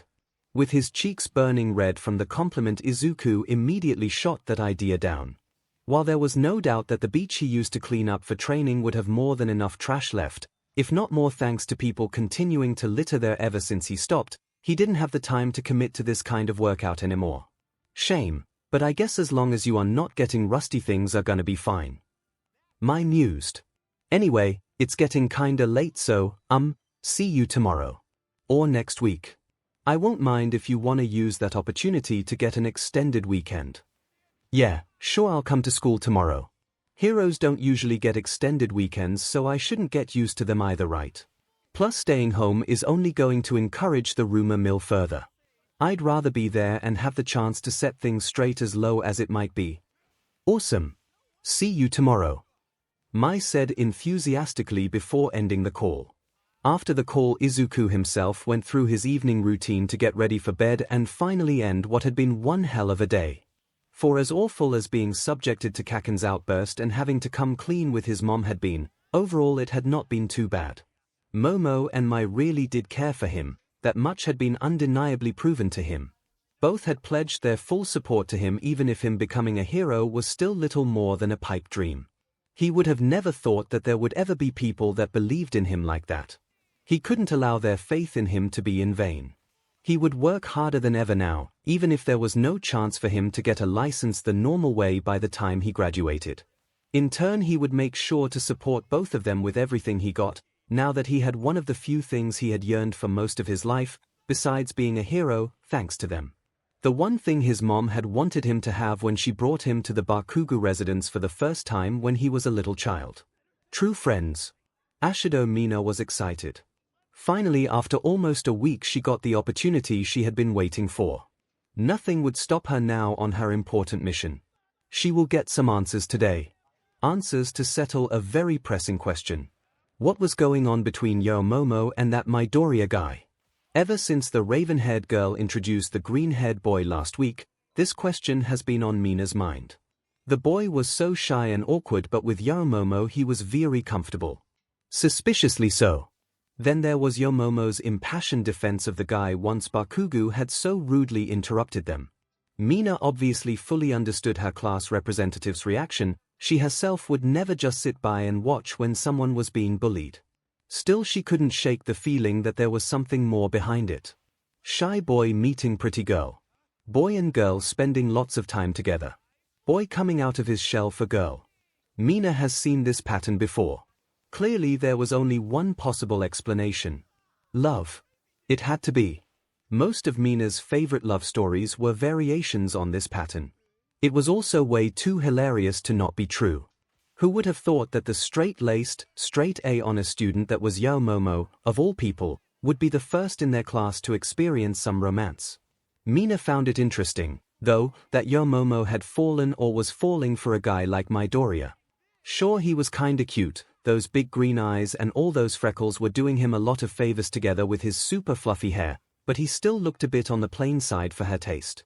It's not like he was ugly or anything, but you'd usually expect a beauty like 𝐻𝐻𝐻𝐻 to get together with an impossibly handsome guy, like Todoroki for instance. Poor guy is probably thinking she is way out of his league. Lucky for him, the final decision on that matter is with 𝐻𝐻𝐻𝐻 herself, and watching those two go during that short time at lunch had looked quite promising. The raven-haired girl was kind of a dork after all, so it made sense that she would have great chemistry with a smart guy she can nerd out with about stuff. Even so, those were still merely incidental clues for them being in a romantic relationship. Mina needed more concrete evidence. Asking 𝐻𝐻𝐻𝐻 was out of the question. She was still fervently denying everything despite all her blushing and blustering indicating otherwise. That left her with only one possible path. The path to the support department to get some answers directly from Midoriya. Hopefully the boy will be in the workshop today. According to what 𝐻𝐻𝐻𝐻 said, he was usually there after school hours, but with the end-of-term exams looming he might have gone home today to study, which would be quite a bummer. Getting her schedule to line up with a day where 𝐻𝐻𝐻𝐻 was guaranteed not to be in the workshop, thanks to a class rep meeting in today's case, was not easy. Truth be told, taking a cheat day from studying was probably not a very good idea on Mina's part. There were still too many things she was struggling with, but after the week she had suffered through so far, she deserved a little treat. All work and no play makes Mina go cray-cray. Seriously. You'd think having Aizawa-sensei vanish for a week because of some mysterious mission would have been awesome, thanks to all the free PRDS it would have provided. Unfortunately, having the principal himself substituting eliminated any chance for the students of Class 1A to slack off. Mina shuddered at the memory. How could someone so adorable-looking be so terrifying at the same time? Seriously, a younger version of herself would have loved having a plushie looking like Nezu. Was that how you was getting its sheer ungodly amount of money? Just by Nezu selling ridiculously marketable plushes of himself overseas. Food for thought. Back to the point, Nezu was a very engaged teacher. He was not bad at explaining stuff, he was way better at that than Aizawa-sensei to be honest, but he could veer off on excruciatingly boring tangents that had even 𝐻𝐻𝐻𝐻 or Ida struggling with staying awake at the drop of a hat. Also, he was frighteningly enthusiastic when it came to DSPLN the students. Mineta alone has gotten like triple the homework than everybody else this week. Granted, it served that perv right. Who Mina really was sorry for was Zu, who got hit as well for giving Mineta a well-deserved tongue slap. That had been very confusing since Aizawa-sensei had never reprimanded Zu for doing that before. After going through all of that all week, Mina was really in need of some distraction, hence why she has decided to investigate what's going on between the support course boy and 𝐻𝐻𝐻𝐻. Unfortunately for Mina, there was a problem with her plans. A purple-haired problem with earlobes that extended into earphone jacks. Jiru has been following Mina ever since she had tried to discreetly separate herself from the group of students walking to the lockers. Hey Jiru! What are you still doing here? Aren't you going to make your way back home? Mina said to her classmate, desperately trying not to come off as suspicious. I was about to ask you the same thing, was the flat reply from Jiru. Well, I'm on my way to the support department. I got some ideas for support gear I could use and I wanted to check if someone was still there for me to submit the requests. Mina lied. So was I. Some impulse filter earplugs would be pretty dope. I'm sick and tired from sudden loud noises fing me up as much as they do. 𝐤𝐻𝐻 said, while crossing her arms in front of her. What do you want to get? What I want? Something like, water bombs. Mina stammered out in response. Water bombs? 𝐤𝐻𝐻 repeated with a raised eyebrow. Yeah. Water bombs. But acid-proof obviously. I was kind of good at throwing them in middle school and I thought I could use acid-filled ones against big baddies. Or big groups of baddies. Mina lied, hoping this improvised story was convincing enough. You're bullshitting me. Jairus accused, maintaining a flat tone strangely enough. No, I'm telling the truth. Mina desperately insisted. How stupid do you think I am? Even 𝐔𝐬𝐽 after shorting out his brain wouldn't fall for that. The purple-haired girl said, raising her voice in annoyance and pointing at her with her finger when she continued. I know exactly what you're doing and I'm here to make sure you don't go through with it. What are you talking about? What else could I want from the support department other than new gear? Mina asked, trying to feign ignorance and hoping the nervous sweat running down her face was both not too visible and pH neutral. Bothering Midoriya about the precise relationship status between him and Momo, for instance. 𝐤𝐻𝐻 pointed out in an accusatory tone. Damn it. Busted, Mina said, slumping her shoulders in defeat. Which means you listened in on me. Have you no shame? That's a violation of privacy. Mina accused her classmate, pointing a finger at 𝐤𝐻𝐻 now in turn. Beach, the only thing sitting between us in class is Kaminari. You might as well be whispering all the things you mumble to yourself in class directly into my ear. I can't stop overhearing you if I wanted to. 𝐤𝐻𝐻 countered angrily. Also, your voice has a pretty distinct cadence, making it very easy to filter it out among a crowd. Also, your attempt at sneaking away couldn't have been more conspicuous if you tried. Ask Hagakure to give you some pointers on stealth, you definitely need them. Damn it. Mina exclaimed at the call-out of her sneaking skills. Also DMN 𝐤𝐻𝐻's freakishly good detection ability. Anyways, back on topic, you are not going to walk in there and harass that boy. Do I have to remind you that Midoriya likely has enough SHT on his plate already, even without you bothering him? I've overheard enough people still talking about last week's lunch event, and most of the stuff revolving around him is not nice. 𝐤𝐻𝐻 stated with her arms once again crossed and with an angry glare leveled at Mina. Oh, come on 𝐤𝐻𝐻. I was just going to have a nice little chat with the boy. Aren't you curious at all what's going on between the two? Mina responded. Doesn't matter, it's none of our goddamn business, the purple-haired girl shot back. So, I'm just going to ask some questions, it's not like I'm going to hurt anybody. Also, you are not my mom, I don't have to do what you tell me to. Mina retorted, getting vexed by her classmate's attempt at interfering.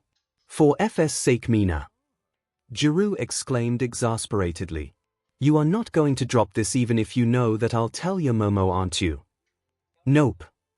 Mina answered immediately. Goddamn it. Fine. How about a compromise then? You can talk with Midoriya and I won't tell Momo, but I'll be there with you the whole time and we leave the thing second your prodding makes him uncomfortable. Deal. 𝐤𝐻𝐻 bargained. Can we have a 3-strike rule instead?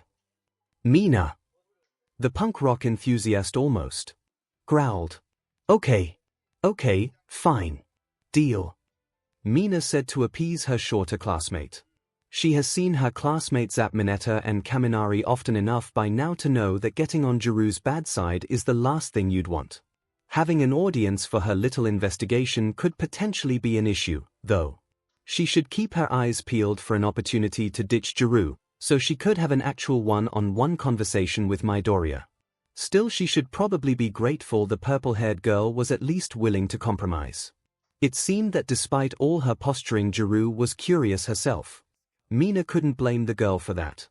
𝐤𝐻𝐻 and Momo were besties after all, in a similar vein as Mina and Toru were. Or Okiko and 𝐬. Gotta look out for your bestie after all. With both parties in agreement, they reached the door to the support workshop with no further distractions. To Mina's relief, Midoriya was there working on some kind of thingamajig. Wasting no time, Mina approached the boy. Heya! Midoriya! What you doing? The boy in turn flinched in response to the sudden call-out before turning their way to address them. Hey Ashido-san. Jiru-san. What are you doing here? Come on dude, what would 2 hero core students want in here? Gear obviously.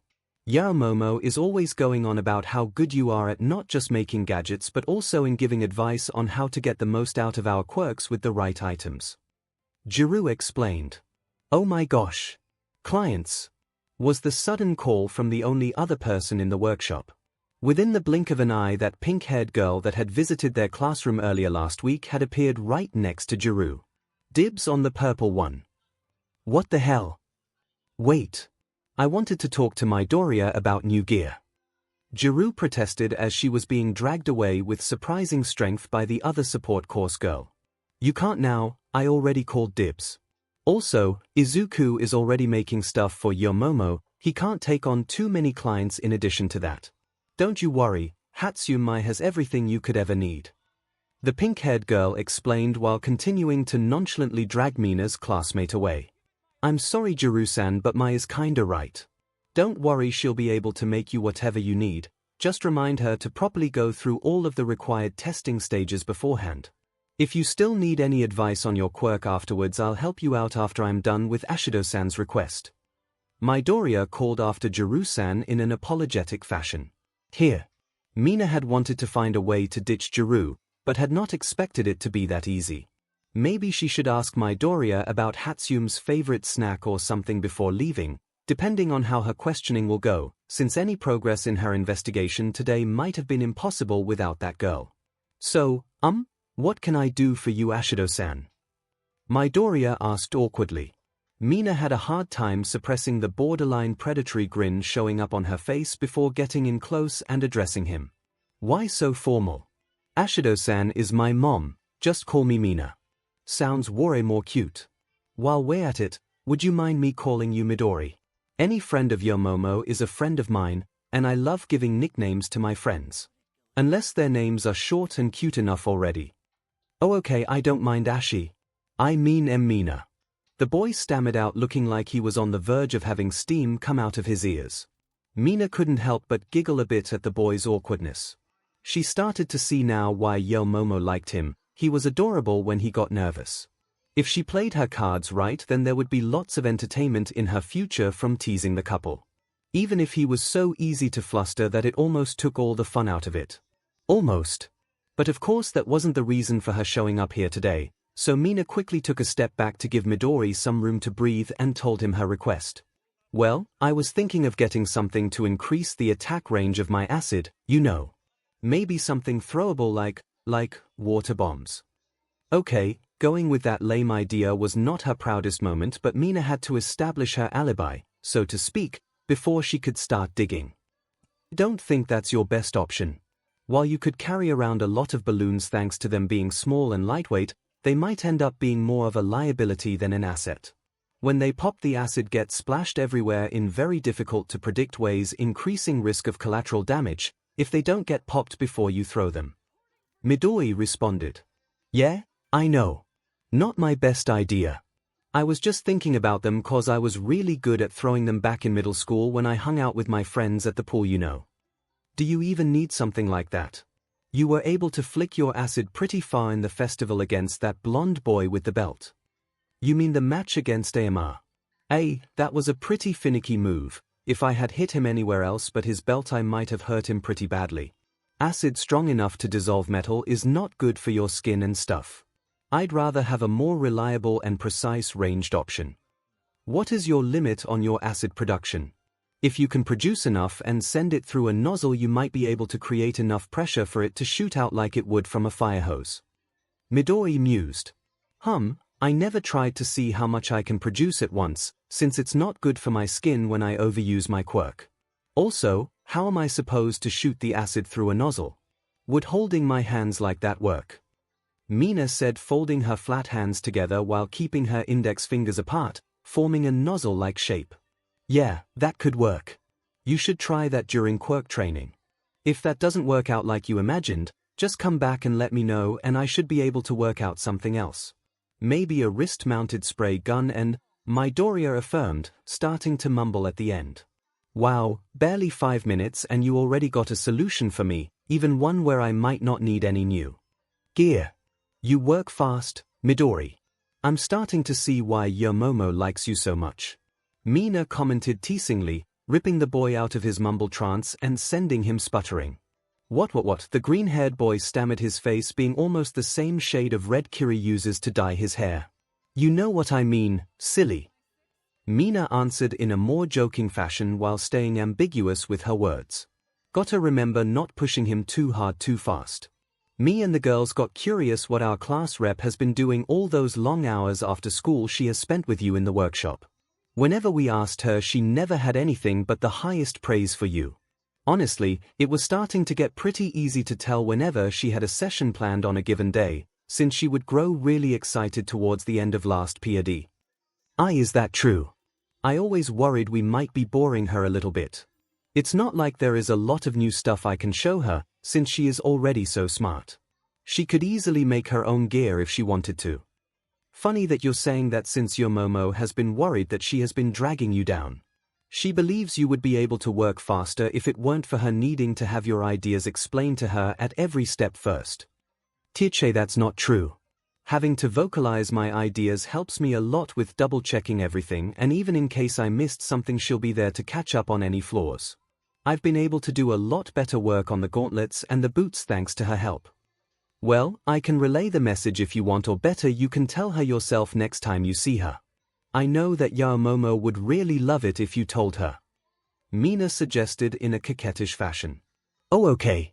I'll tell her, the boy replied bashfully, nervously fidgeting with his hands. While we're at it, I'm kinda curious to hear what you think about 𝐻𝐻𝐼𝐺. I heard so many good things about you, so I wanted to know what you liked about her. You became such good friends so fast that I want to know what made you click so well with each other. Don't worry if you think it's something embarrassing, I won't tell. Pinky swear? Mina asked. There isn't really that much to say. Yorozu-san is very easy to get along with. If you really need to know, then I'd say I like how kind and patient she is. She entrusted me with her equipment and has been nothing but understanding so far despite the slow progress. It makes me feel kind of guilty that she has done so much for me and I have yet to return the favor. Midori told her with his cheeks still flushed. You're worrying too much, Midori. 𝐻𝐻𝐼𝐺 is perfectly fine. I bet she sees getting to tinker in the workshop with you as its own reward. Knowing her, all that engineering stuff she's doing with you is probably the first time that big ol' brain of hers got a proper workout. She is definitely not getting that in class, since she aced pretty much every test, pop quiz or exam that has been sent our way so far. Mina asserted. She really is exceptionally smart. And talented. Sometimes I wonder why she even needs my help at all. Still, I'm going to do my best to support her. She'll be an amazing hero. I just hope I can live up to what she sees in me. Nobody ever believed in me before. I'll never forgive myself if I ever disappoint her, the boy said, seemingly deep in thought and more to himself than to Mina, while staring at his desk and sporting a wobbly smile. Oh, away. Look at that. This smile was adorable. Was that how he made 𝐻𝐻𝐼𝐺 fall for him? Mina knew girls whose hearts would melt at a sight like this, and even she herself had a hard time stopping herself from squealing happily at this. The poor boy had it bad for 𝐻𝐻𝐼𝐺, that's for sure. Okay, that was not much of a surprise. Literally every straight boy in their grade had the hots for 𝐻𝐻𝐼𝐺. This case was different, however. There was actual chemistry between the two, in her humble opinion, and the way Midori just looked when describing what he liked about the girl and how 𝐻𝐻𝐼𝐺 fiercely defended him last week left only room for one conclusion. Love. Unfortunately, they both seem to still be in the shyly pining for each other stage. Both of them may still be in denial, but this had to happen. They'd be such an adorable couple. It won't take much longer, though, if Mina had any say in this. High time to get back into the matchmaking game. With her conclusion reached, Mina would continue to engage the green-haired boy in small talk while starting to plot her next steps. Getting two people together is a lot more work than one might think, especially if at least one of them might not respond very well to outside influence. Still, it would be for their best. The world always needed some more love. Now she just needed to survive the upcoming exams to start her work in earnest. 𝐔𝐬𝐽𝐾 was not happy with the current situation. Noticing that pink-skinned love freak trying to sneak away to the support department after school, 𝐔𝐬 had decided to intervene. No doubt that Morin was going to harass that Midoriya guy to sate her hunger for gossip, and with Yomomo indisposed thanks to that class rep meeting, the ungrateful task of keeping Mina in check had fallen to her. Even if 𝐔𝐬 had been able to shoo the pink-skinned girl away, Mina would have certainly tried again some other day to get something out of the support course boy, so she decided to make a compromise. That way Mina could have gotten her answers and 𝐔𝐬 could have made sure that Yomomo's friend would not suffer from the pink menace getting carried away too much. The fact that this arrangement would have potentially allowed 𝐔𝐬 to sate her own curiosity on the matter was completely unintentional on her part. Oh, who was she kidding? She was dying of curiosity. And maybe she was a little jealous too. Seriously, this guy suddenly became a thing in Yomomo's life to the point where she spends most of her free time with him, and Kyoko was just supposed to act like nothing was strange. To add insult to injury, this guy has been invited to Yomomo's home before she herself was, and she was the raven-haired girl's best friend. Seriously, what the F? At the very least he didn't seem to be a scumbag, which helped to alleviate some of the negative feelings she had towards the green-haired boy. God knows there were enough guys in school that couldn't stop themselves from drooling after Yomomo if their life depended on it, and Kyoko had the questionable pleasure of hearing what they were whispering every time she walked down the hallways with her best friend. Midoriya might also have trouble keeping eye contact, but in his case it was more because of his awkwardness than him being too busy ogling Yomomo or any of the other hero course girls. Kyoko was aware that the main problem was just her being too worried for her best friend. While there was a seemingly endless supply of pigs wishing to get into Yomomo's panties, the raven-haired girl was one of the smartest and most capable people Kyoko had ever met, without any of the arrogance you'd expect from someone with her background. Surely she'd be able to spot any wannabe smooth operators from miles away, right? Still, Yomomo could also be mind-bogglingly naive and clueless about the simplest things sometimes.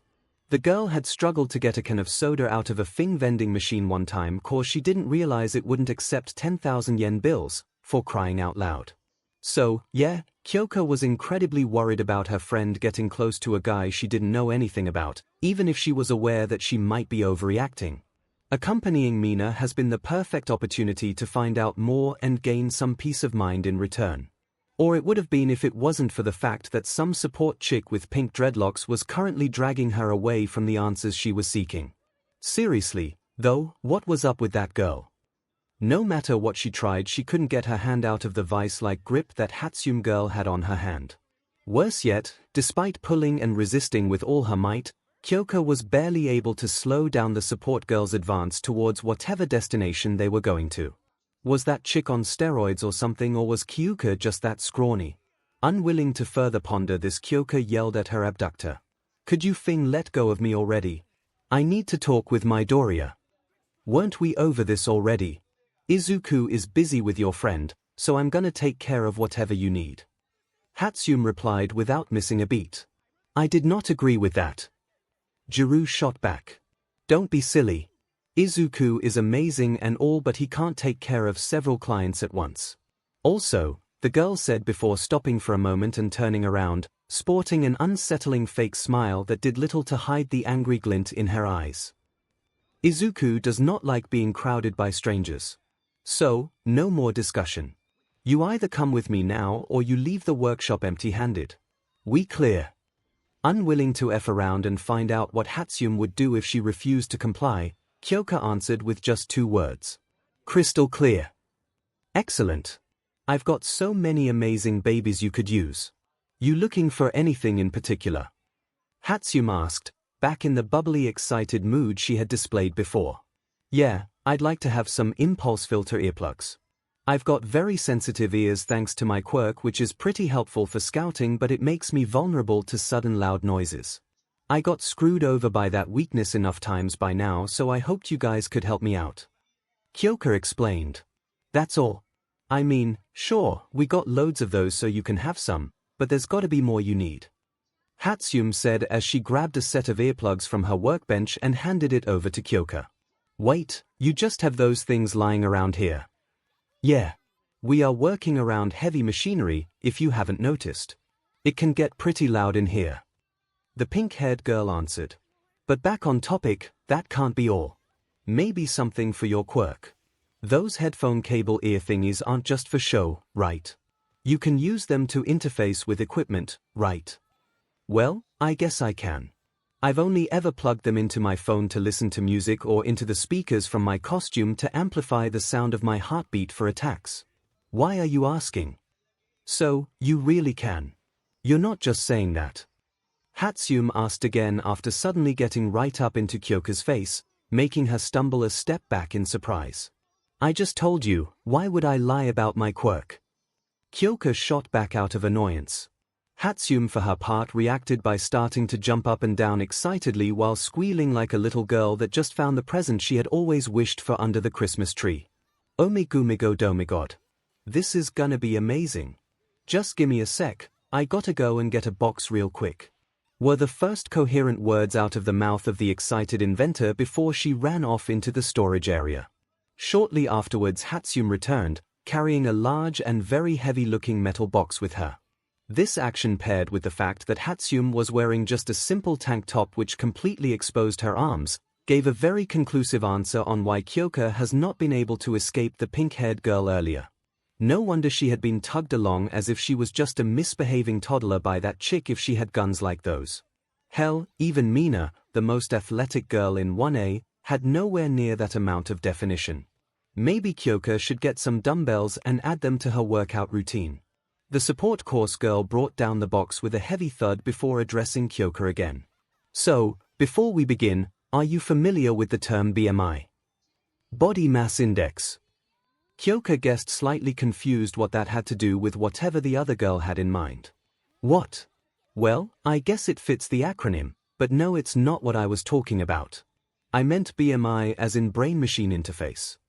While unfamiliar with the term, the implications started to dawn on Kyoka and left her a little bit skeptical, to be frank. That sounded way too much like something out of a cheap sci-fi story. Also, she was not exactly thrilled at the idea of becoming a guinea pig for whatever the other girl had cooked up. Thanks to Yo Momo, Kyoka was well aware of how accident-prone 𝐻𝐻𝐈 tended to be. Scientists experimented with BMIs back in the 21st century, even managing to have a quadriplegic person write full sentences on a computer screen with the help of a brain implant. Unfortunately, like with all scientific fields, any progress came to a grinding halt with the dawn of quirks, which I'm totally not bitter about. 𝐻𝐻𝐈 explained, sounding not particularly convincing with the last remark. Anyways, your wonderful quirk could potentially allow you to do all the neat stuff without having to worry about the numerous technical and medical issues of neural implants, which science never got around to fixing. Lucky you. And I'm of course going to provide you with lots of amazing babies to fully utilize that. The support course student continued. While I'm sure you got plenty of cool stuff, I don't think I'll need anything. Plus, I don't like the idea of just plugging my jacks into some sort of experimental tech that's still in its infancy. I've seen Kaminari short-circuit his brain often enough to know I don't want to risk that happening to me. Kyoka declined, hoping she could get back quickly to Mina and Midoriya. So, let me get this straight, you decline my amazing babies before giving them even the tiniest of glances because you are afraid of getting zapped by them when you plug in. You serious? 𝐻𝐻𝐈 responded indignantly with her arms crossed in front of herself. That would be a lot easier to believe if you didn't just tell me you regularly plug them into your cheaply made phone. What? It's not cheap. I've got I don't care what brand of phone you have. All of them manufacture their devices for cheap in sweatshop or alternatively get most of their components that way. 𝐻𝐻𝐈 interrupted, seemingly still offended. I know I have a bit of a reputation and it's not completely undeserved. I get carried away and skip a few steps in the development process which I shouldn't, but I can guarantee you that I put a hell of a lot more effort and care into my babies than some overworked sweatshop wage SLV. Just ask your Momo or that tall glasses guy, ITA or Ida or whatever, they'll confirm it. I wasn't saying that your work is trash. I just mean that if some high-power gadget I'm plugged into has a short circuit or something, it will be worse than just my phone. A phone battery has just like 4 volts, you know. Kyoka quickly said, hoping it would help to placate the offended inventor. That's not how this works. It's not the voltage that is dangerous. It's the amperage. Ohm's law defines the strength of a current as the voltage measured across a conductor divided by the resistance of the conductor. 4 volts are safe if the current runs through your skin, which has a relatively high resistance, usually averaged at 1000 ohm. The pink-haired girl explained. Your phone is not connected to you through your skin, though, isn't it? Your jacks, assuming they behave like a copper cable, likely have a resistance of just 0.017 ohm. At such a low resistance, even a 4 volts phone battery produces a current strong enough to kill you.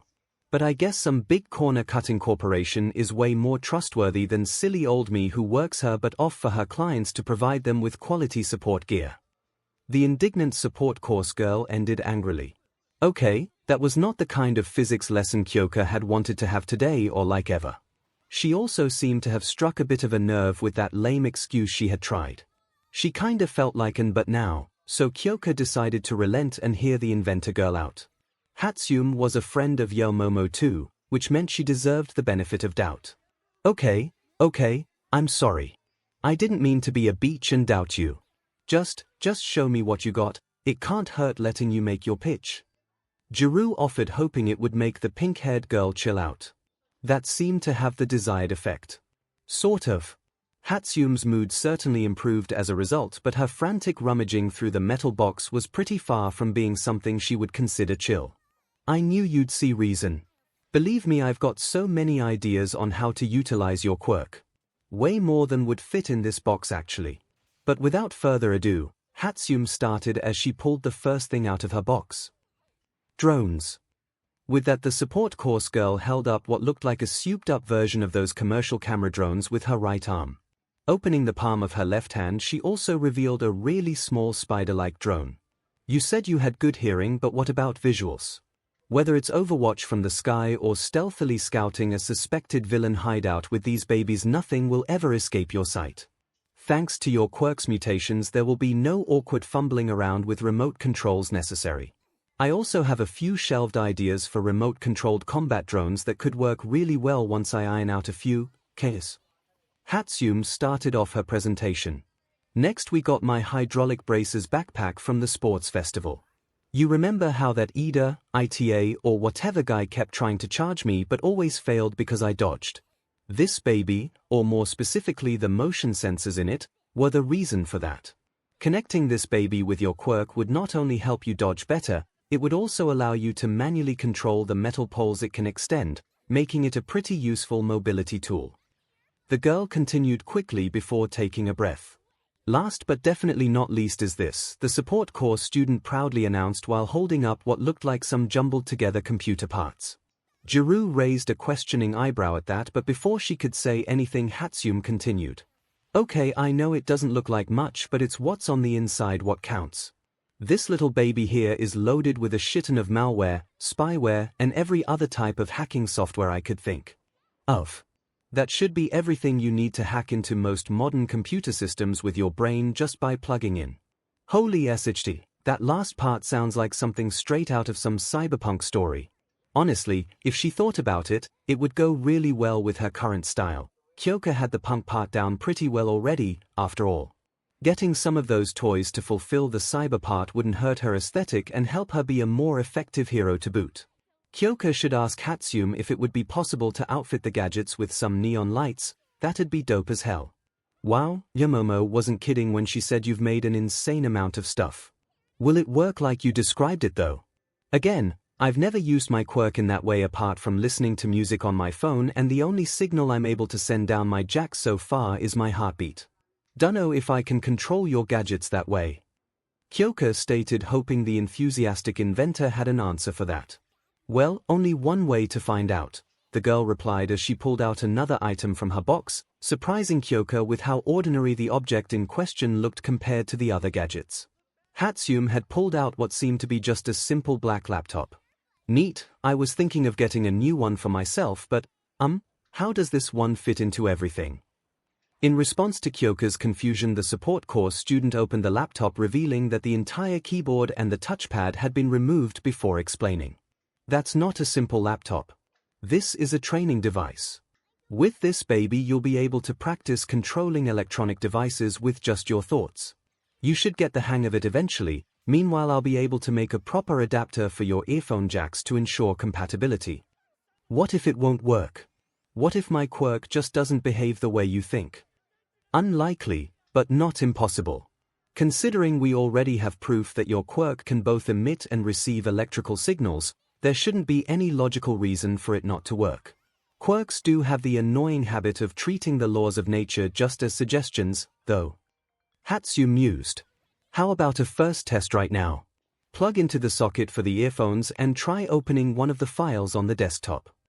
As suggested, 𝐭𝐽𝐫 plugged in and on 𝐻𝐻𝐿's prodding tried to mentally move the cursor on a video file present on the very cluttered desktop which was simply named 𝐔𝐬𝐚𝐠. Despite her best efforts though, the cursor wouldn't budge, making 𝐔𝐬𝐽 worried that her quirk was limited to just the things she was using it for already. Imagine your hand using the mouse to move the cursor.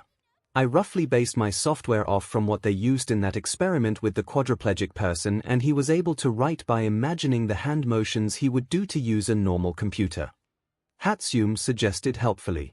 With these instructions 𝐭𝐽𝐫 was finally able to move the mouse cursor, although in a really Yankee and imprecise fashion. Still she was able to open the video file, which apparently was some really old anime movie the pink-haired girl had downloaded from somewhere. It was a very fitting movie though, seeing as it was clearly belonging to the cyberpunk genre. 𝐭𝐽𝐫 did think it looked kinda cool and made a mental note to look it up and watch it in full later, which was further helped by the fact that the heroine had similar short, dark purple hair as her. As 𝐔𝐬𝐽 closed the application and tried handing the laptop back to 𝐻𝐻𝐿, the punk enthusiast voiced her opinion. Pretty dope stuff, it might actually work. I'm definitely gonna take the small spider drone, it's gonna improve my scouting abilities even further for sure. The hacking thing sounds pretty neat too. If you put it into some casing and maybe add some cool neon lights for flair, then I'll have it added to my costume. I'm a bit torn on the backpack, though. On the one hand, being able to reliably dodge someone as fast as Ida would be nice, but it looks so large and heavy. If you can shrink it down and make sure it doesn't stand out from my costume like a sore thumb, then I'll gladly take it. Noted. Revisiting the hydraulic braces and making them fit your requirements ain't gonna be easy, which is exactly the kind of challenge I like. Also, keep the laptop. You'll need to go through the training programs on there if you really wanna get the most out of my babies. Additionally, I would recommend reading up a little bit on computer science. My hacking tools should cover your bases really well, but eventually you'll hit a wall that needs some tweaking of the code. If that's all, I'll go straight back to work. Pleasure doing business with you. 𝐻𝐻𝐿 affirmed. Wow, you really are just giving me this laptop? 𝐭𝐽𝐫 asked astounded. Well, no. I'm lending it to you. Once you've aced most of the training programs on it, I do expect it back. Also, full disclosure, this baby does send data back to me. So don't expect any privacy while practicing with it. The pink-haired girl explained. Okay, fair enough. Please promise me, though you won't activate the camera on that thing without asking permission first. 𝐭𝐽𝐫 requested in response. 𝐻𝐻𝐿 hummed in what 𝐭𝐽𝐫 hoped to be confirmation, but considering how engrossed the support corps students seemed to be in their work already, she feared that this wasn't the case. She'll have to remember to put a sticker or something like that across the camera, just to be safe. With her new laptop in hand, 𝐭𝐽𝐫 made her way back to the workbench, where Midoriya and Mina were sitting. Hopefully the pink romance addict had not been harassing the green-haired boy while she had been occupied with 𝐻𝐻𝐿. Judging from the sound of their friendly small talk, however, it seemed the boy was not too worse off for wear. Could it really be that Mina had shown some goddamn restraint for once? Either way, it was time for them to leave, and the fact that Mina was complying without raising a fuss clued 𝐭𝐽𝐫 in that the pink girl had gotten what she came here for. After saying their goodbyes to Midoriya and leaving the workshop, 𝐭𝐽𝐫 wasted no time in asking what Mina had found out. Why so curious all of a sudden? I thought you didn't care, what with all your "this is none of our business" talk. Mina replied in mock surprise. Mina. Just spill it, 𝐔𝐬𝐽 demanded, while glaring at her classmate. She had no patience left to deal with the pink-skinned girl's antics. No need to be all grumpy. Regarding Midori, I'm 100% sure that he is crushing on your Momo. He definitely got it bad. Also, there doesn't seem to be anything serious going on between the two, at least not yet. That's all you got out of him? 𝐿𝐭𝐻 asked with a raised eyebrow. Yep. I could have gotten more, but someone told me to go easy on him, so don't blame me. Mina retorted.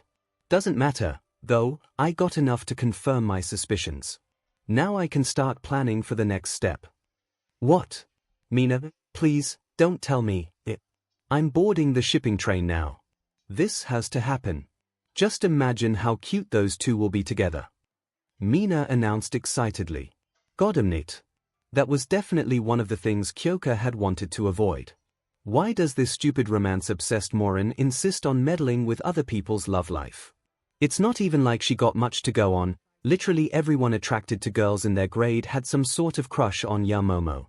Mina, just don't do it. Asking questions is one thing, but pushing two people together, that goes way too far. We've violated their boundaries enough as is. 𝐭𝐻 appealed, desperately hoping for her own sanity's sake Mina would not get any more involved. Don't you worry, it's not my first rodeo. I'll let you know I was quite the matchmaker back in middle school. No pushing required. All I'll do is giving those two the occasional nudge and see how it develops. Given how shy Midori seems to be and how their relationship is still on a very early stage, pulling out the big guns would do more harm than good anyways. The pink girl said, trying and failing to assure Jiru. 𝐭𝐻 for her part was now dreading what kind of nudges Mina and her invisible bosom buddy, once 𝐔𝐻𝐽 was brought up to speed, could come up with. She would have to keep an eye on them in the future from now on to ensure these two morons won't do anything stupid, wouldn't she? Thing hell. Give Mina an inch and she takes a thing mile. Aizawa Shota was tired. More than usual and with very good reason. Spending an entire week to get to the bottom of what the hell was going on with 𝐴LDERA Junior High had not been good for his sleep schedule. Not that he would have spent that time sleeping if it wasn't for this special assignment from 𝐒𝐻𝐈. Investigating that middle school shouldn't have taken much more than 1 maybe 2 nights, but after what Shota had found he couldn't just leave without gathering as much information as possible. Doing so had required him to go into the school during the day, disguised as a new janitor, which had been pretty easy considering 𝐴LDERA got their janitors from some shady temp agency. Now after a full week of hard work Shota was ready to present his compiled findings to 𝐒𝐻𝐈 and the rest of the U faculty in their conference room. He had been surprised initially about his colleagues' pronounced interest in this matter, but considering how high emotions have been running after dealing with Midoriya's request for suching tracks and the fact that most of them would have to continue to deal with Bakugo in their classes going forward, quickly made him understand why he wasn't doing this in the principal's office. With everyone present, I would now like to begin without further ado. 𝐒𝐻𝐈 announced. I, for one, am dying out of curiosity. I would not have thought that you would need a substitute for almost a week for this investigation, Eraserhead. It was a welcome opportunity for me, however, to personally assess your students and make sure we haven't overlooked anything else. Since you're bringing it up, I was curious about Mineta. While a boy his age having a strong interest in girls is nothing unusual, he is making the girls of 1A very uncomfortable with his behavior. An intervention is overdue in my opinion, before he starts acting on his worst impulses. Midnight remarked. Yes, that boy. I was not pleased with how often I had to reprimand him this past week. Hopefully all the extra homework I gave him will prove to be a sufficient nudge in the right direction. 𝐒𝐻𝐈 answered. You really think that would be enough? Midnight asked with crossed arms and a raised eyebrow. I think we should go the extra mile here. We can't risk him starting to actually grope our students. You are free to come up with and bring forward your own plans for an intervention, Midnight, but for now having him research most of the sex scandals of the past decade involving heroes should give him ample practical reasons to curb his behavior, since he seems to struggle with the ethical ones so much. Either way, I'd rather properly fix one potential crisis after another, so let us focus on the matter we gathered here for today, shall we? 𝐒𝐻𝐈 answered, gesturing for Shota to begin once he had the full attention of the room. As you all know, I spent the last week investigating 𝐴LDERA Junior High, which is the middle school both students involved in last week's incident hailed from. Shota began. 𝐒𝐻𝐈 suspected that the school records of both had been falsified by 𝐒𝐿DERA's staff because of the vast discrepancies between their current behavior at U and what was described in their files. Finding out the reasons for that was the main objective, together with uncovering any potential misconduct of 𝐿DERA's staff. Taking a small pause for dramatic effect, 𝐿DERA continued. To be frank, after everything I've seen there, it leaves me with only one possible verdict. 𝐿DERA Junior High is a 𝐼𝐻 hellhole. Unauthorized quirk use among the student body is rampant, as are most forms of bullying up to physical fights between students. The staff is mostly apathetic to these conditions, with a select few actively encouraging them. Shizuoka leading our nation in the deterioration of public education thanks to our exceptionally incompetent prefectural government shouldn't be news to anyone, but even I can't believe for things to have gotten that bad anywhere. Having said that, our bumbling government officials are only partly to blame. 𝐿DERA's horrific conditions have been created deliberately. Waiting to let this revelation sink in, Shota once again paused his report, studying the shocked reactions of his colleagues. Hisoshi was the first one to recover and wasted no time asking what he meant with that. In response, Aizawa handed out document folders and instructed everyone present to open them. Once everyone had a second to skim the contents of the first page, Shota once again continued. These are the copies of documents with detailed instructions I found on Principal Mutaguchi's computer after I successfully cracked it open with a new gadget I requested from the support department. Thanks for that, by the way, Myheroacademia. Couldn't have been easy to make that on such a short notice. No problem. I hope you won't mind letting me run some diagnostics on it again later. Some field data would help me a lot in improving it in the future. What the hell have you uncovered there, Aizawa? This reads like something out of a 𝐼𝐻 spy thriller. Snipe commented, seemingly in disbelief of what he was currently reading. I hope by now everyone understands that we are dealing with something a lot more serious than just negligent school officials. Someone out there is indoctrinating Japan's children. Shota said, solemnly. Not quite indoctrination, 𝐿DERA. 𝐒𝐻𝐈 chimed in. But something very close. From what I'm reading here, it sounds like the school is supposed to prime the students for the actual indoctrination efforts, which are meant to reach them through different means. Quite the subtle and insidious plot. What confuses me, however, is how the instructions for the day-to-day operation do not match up with the conditions you were describing. Would you care to elaborate on that? I was going to get to that, Aizawa said. The instructions are quite extensive, especially the section regarding operational security. There are intelligence agencies that are less strict than what is written in these documents. The scary thing is that we got incredibly lucky that this idiot of a principal doesn't seem to care about following protocol. If he did, we'd be none the wiser. Telling everyone in the room to open a specific page in their folders, 𝐿DERA explained. The guy got ambitious and believed he knew better than his superiors on how to advance their cause, whatever that may be. Blatant favoritism for the students with supposedly strong quirks was one of the results. They were given free rein to do as they please, while the weak were treated with an at times unreasonable degree of scrutiny in addition to the abuse they suffered from their betters. In short, this BSTRD and his cronies covertly established some kind of quirk-based hierarchy similar to what many quirk supremacist groups these days want for the whole of society. Unreasonable degree of scrutiny. What exactly do you mean by that, Aizawa? Vlad King asked.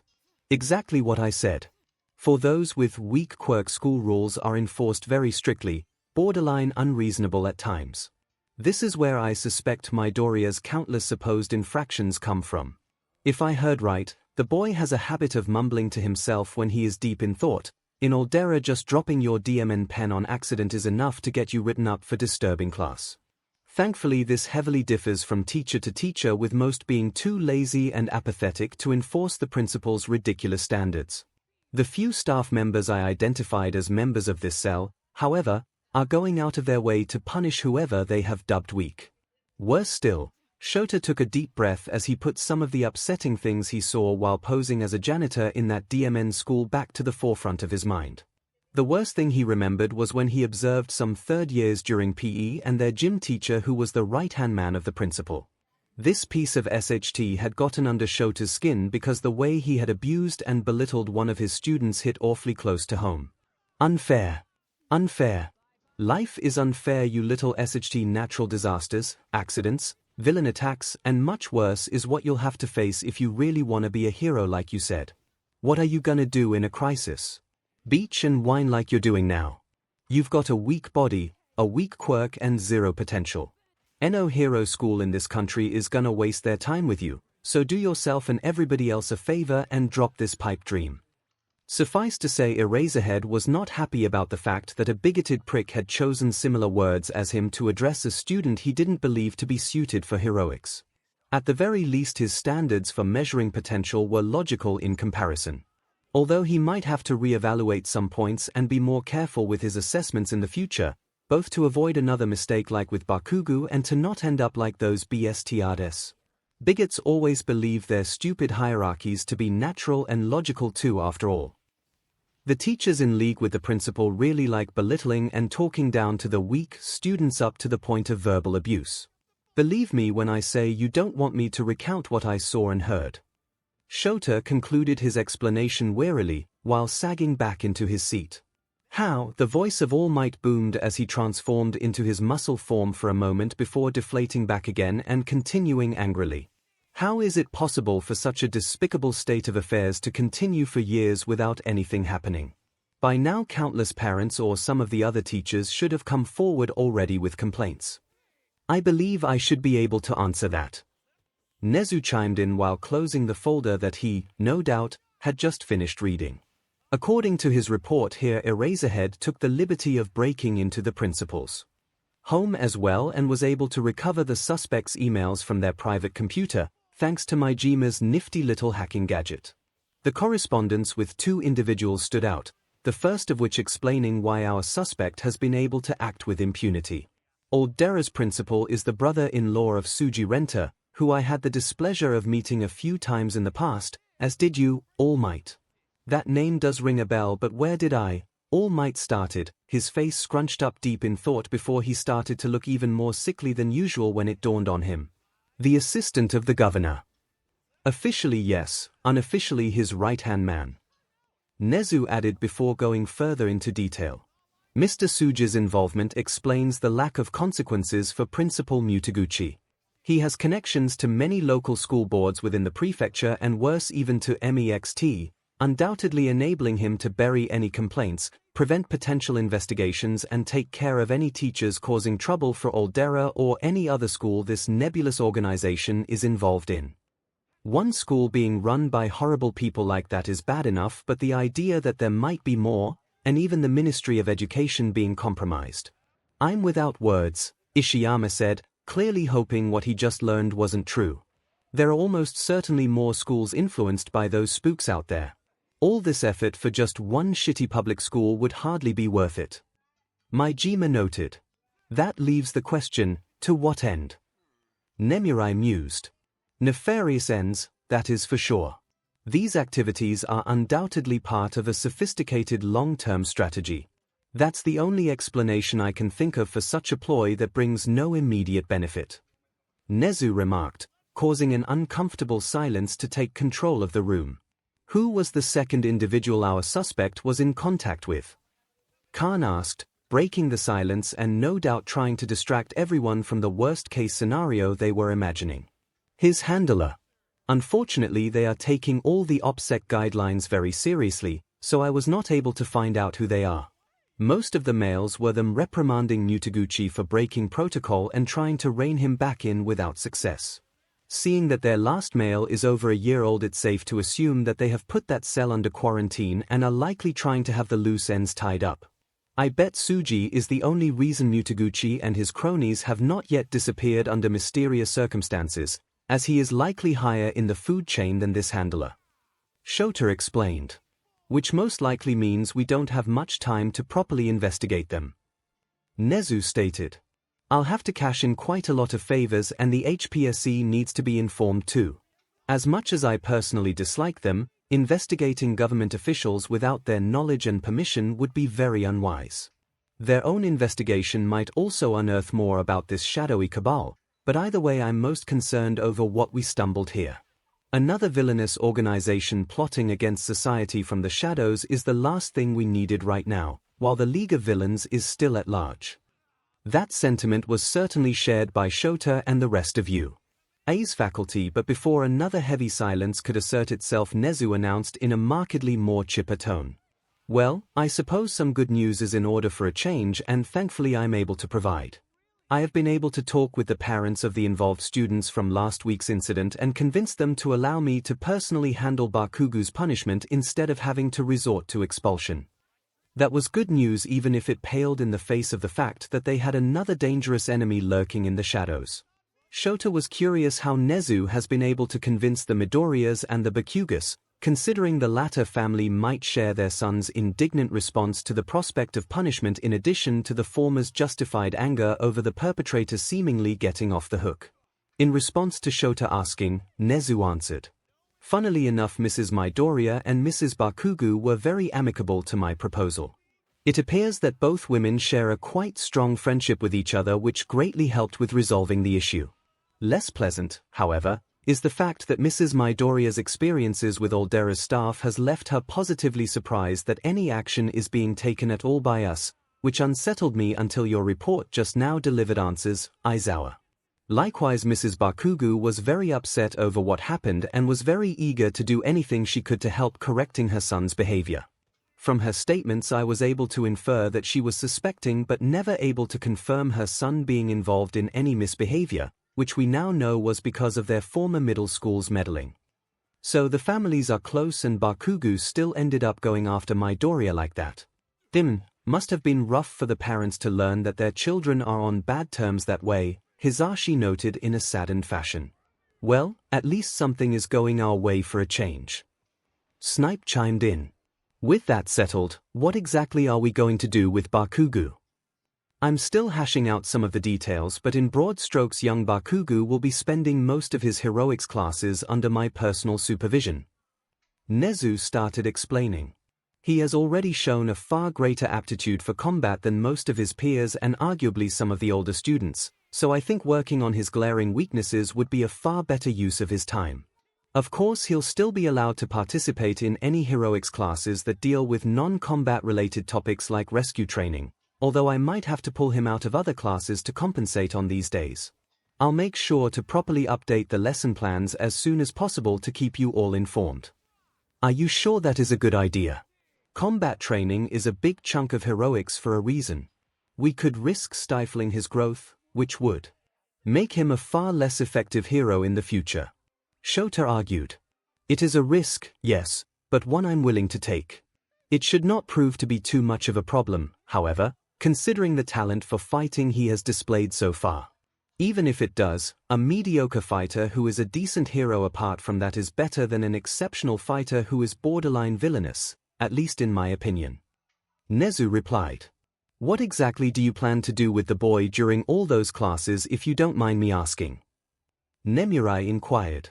That is where I'm still working out some details, but for the beginning a few sessions with Hound Dog would be helpful. Nobody here has more experience with how negatively the public can react to even the most minor outbursts of anger towards civilians, no matter how justified they may have been. Damn it. I hate having to recount those old stories. UA's guidance counselor grumbled more to himself than anyone else. Having to recount one's own mistakes is never pleasant, but in this case they might help prevent someone else from committing even graver ones in the future. I also intend to dig up my old lectures on ethics from the time I was a guest speaker at the University of Tokyo. If it wasn't for those pesky MEXT curriculum guidelines, I would make them a regular part of our lesson plan. Taking a page out of All Might's book and finding opportunities for Bakugu to do community service might also be a good idea in the long run. I can assure all of you that I will keep that boy very busy. 𝐒𝐲 divulged. What about the summer training camp? Will Bakugu join, or is this considered to be too combat-focused as well? Quirk training, while certainly done with combat effectiveness in mind, also serves other vital purposes, so how is this going to be treated? Vlad King asked. No, Bakuogu will not join 1A and 1B during the training camp. 𝐒𝐲 clarified. I am, however, inclined to engage in some quirk training with him at U while the rest of the hero course is away if he has shown satisfactory progress by that time. Breaking down the idea that strength is everything, which this boy has seemingly internalized thanks to Aldera's indoctrination, is absolutely vital before we can allow him to engage in proper quirk and combat training ever again.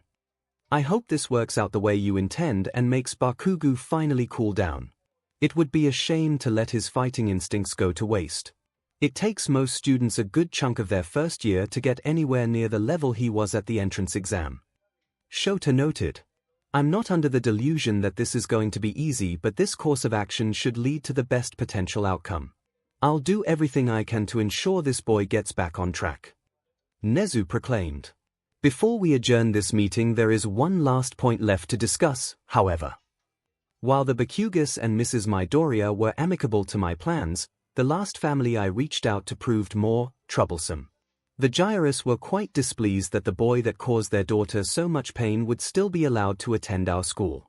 While I was obviously able to address most of their concerns and convince them, I'm afraid this came at the cost of a great deal of respect that both parents, but especially the mother, held for our institution.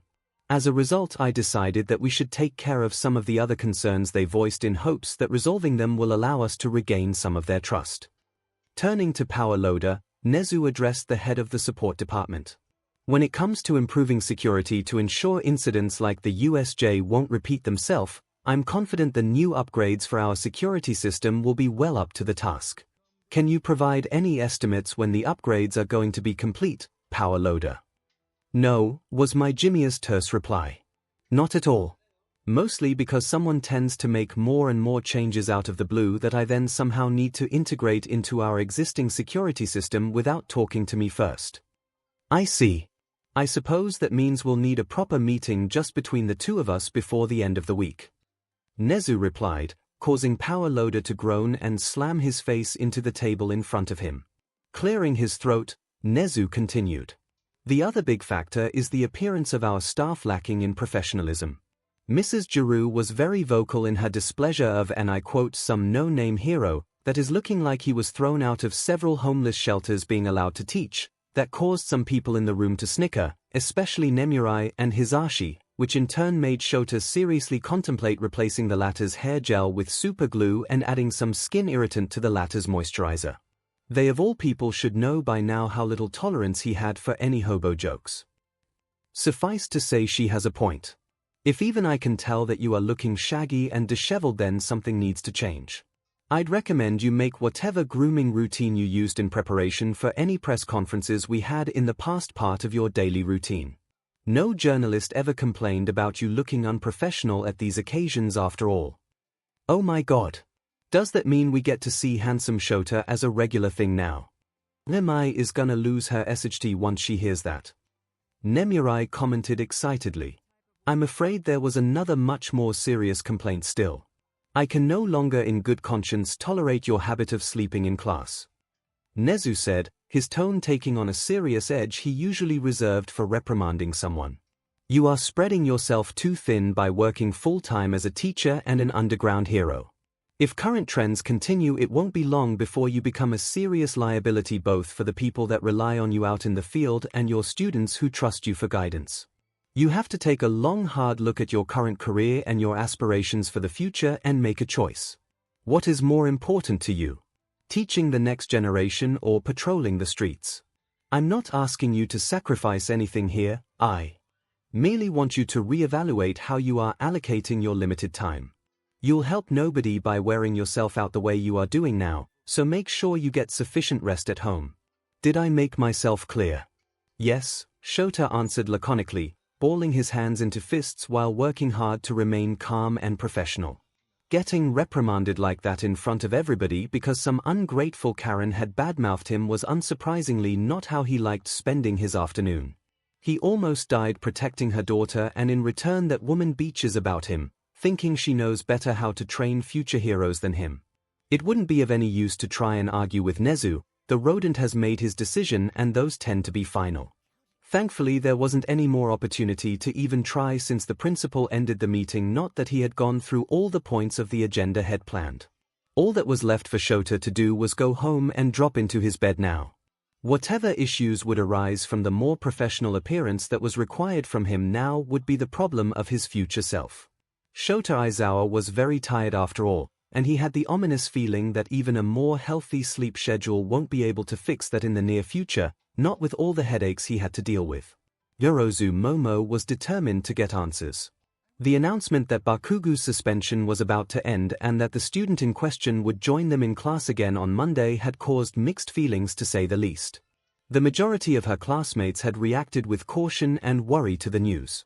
Certainly most had, like Momo, expected the abrasive blonde to be expelled after his despicable outburst. Momo had to concede, however, that she was very much biased in this matter. Izuku was a dear friend to her, and seeing him treated like that had been very upsetting. Bakugu's punishment being more lenient than she might prefer shouldn't have come as much of a surprise under these circumstances. Still, the reactions from the rest of her classmates had made it clear to her that she had not been alone with her assessment. As class representative, it was her duty to make the concerns of her peers heard, and for that reason she was heading for the principal's office after the last PRD for the day. Principal Nezu could hopefully clarify the exact terms under which Bakugu has been permitted to attend school again. US faculty certainly wouldn't just brush over what the boy had done, not after she had seen the expression on Aizawa-sensei's face when he had intervened on that day. For the sake of her own sanity and to give her classmates peace of mind, she had to know what kind of punishment they had settled on, since the announcement had left out any details in this regard. This was also a good opportunity to get to the bottom of other things. The reason for the youth faculty rejecting Izuku's transfer request despite his stellar performance, for instance.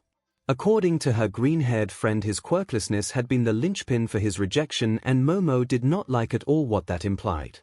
The principal owed her and by extension Izuku a proper explanation. Arriving at the door to Principal Nezu's office, Momo stopped for a second and took a deep breath to steel her nerves. Her negative feelings may be justified, but her acting rude and antagonistic would help no one. Her previous dealings with the principal have shown that he is a reasonable mammal whose every move is deliberate. Surely he would be willing to share his reasoning to reassure his students.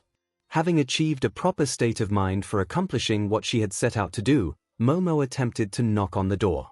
Attempt being the operative word here, since before her hand could connect with the door it suddenly slid open by itself. Young Yorozu, please come in. What can I do for you? The principal said as he greeted her. Blinking in surprise for a moment, Momo quickly recovered and explained after entering and bowing respectfully. Good day, Principal Nezu, sir. I'm here on behalf of my class regarding some questions we have about the situation surrounding Bakugu. After we received the news today, there was a palpable sense of unease. Bakugu's actions in the past have reflected quite poorly on all of us, despite some of us suffering from them too, and I hoped you could clarify what your plans for him are, so I can put my classmates' minds at ease. An understatement if she ever made one.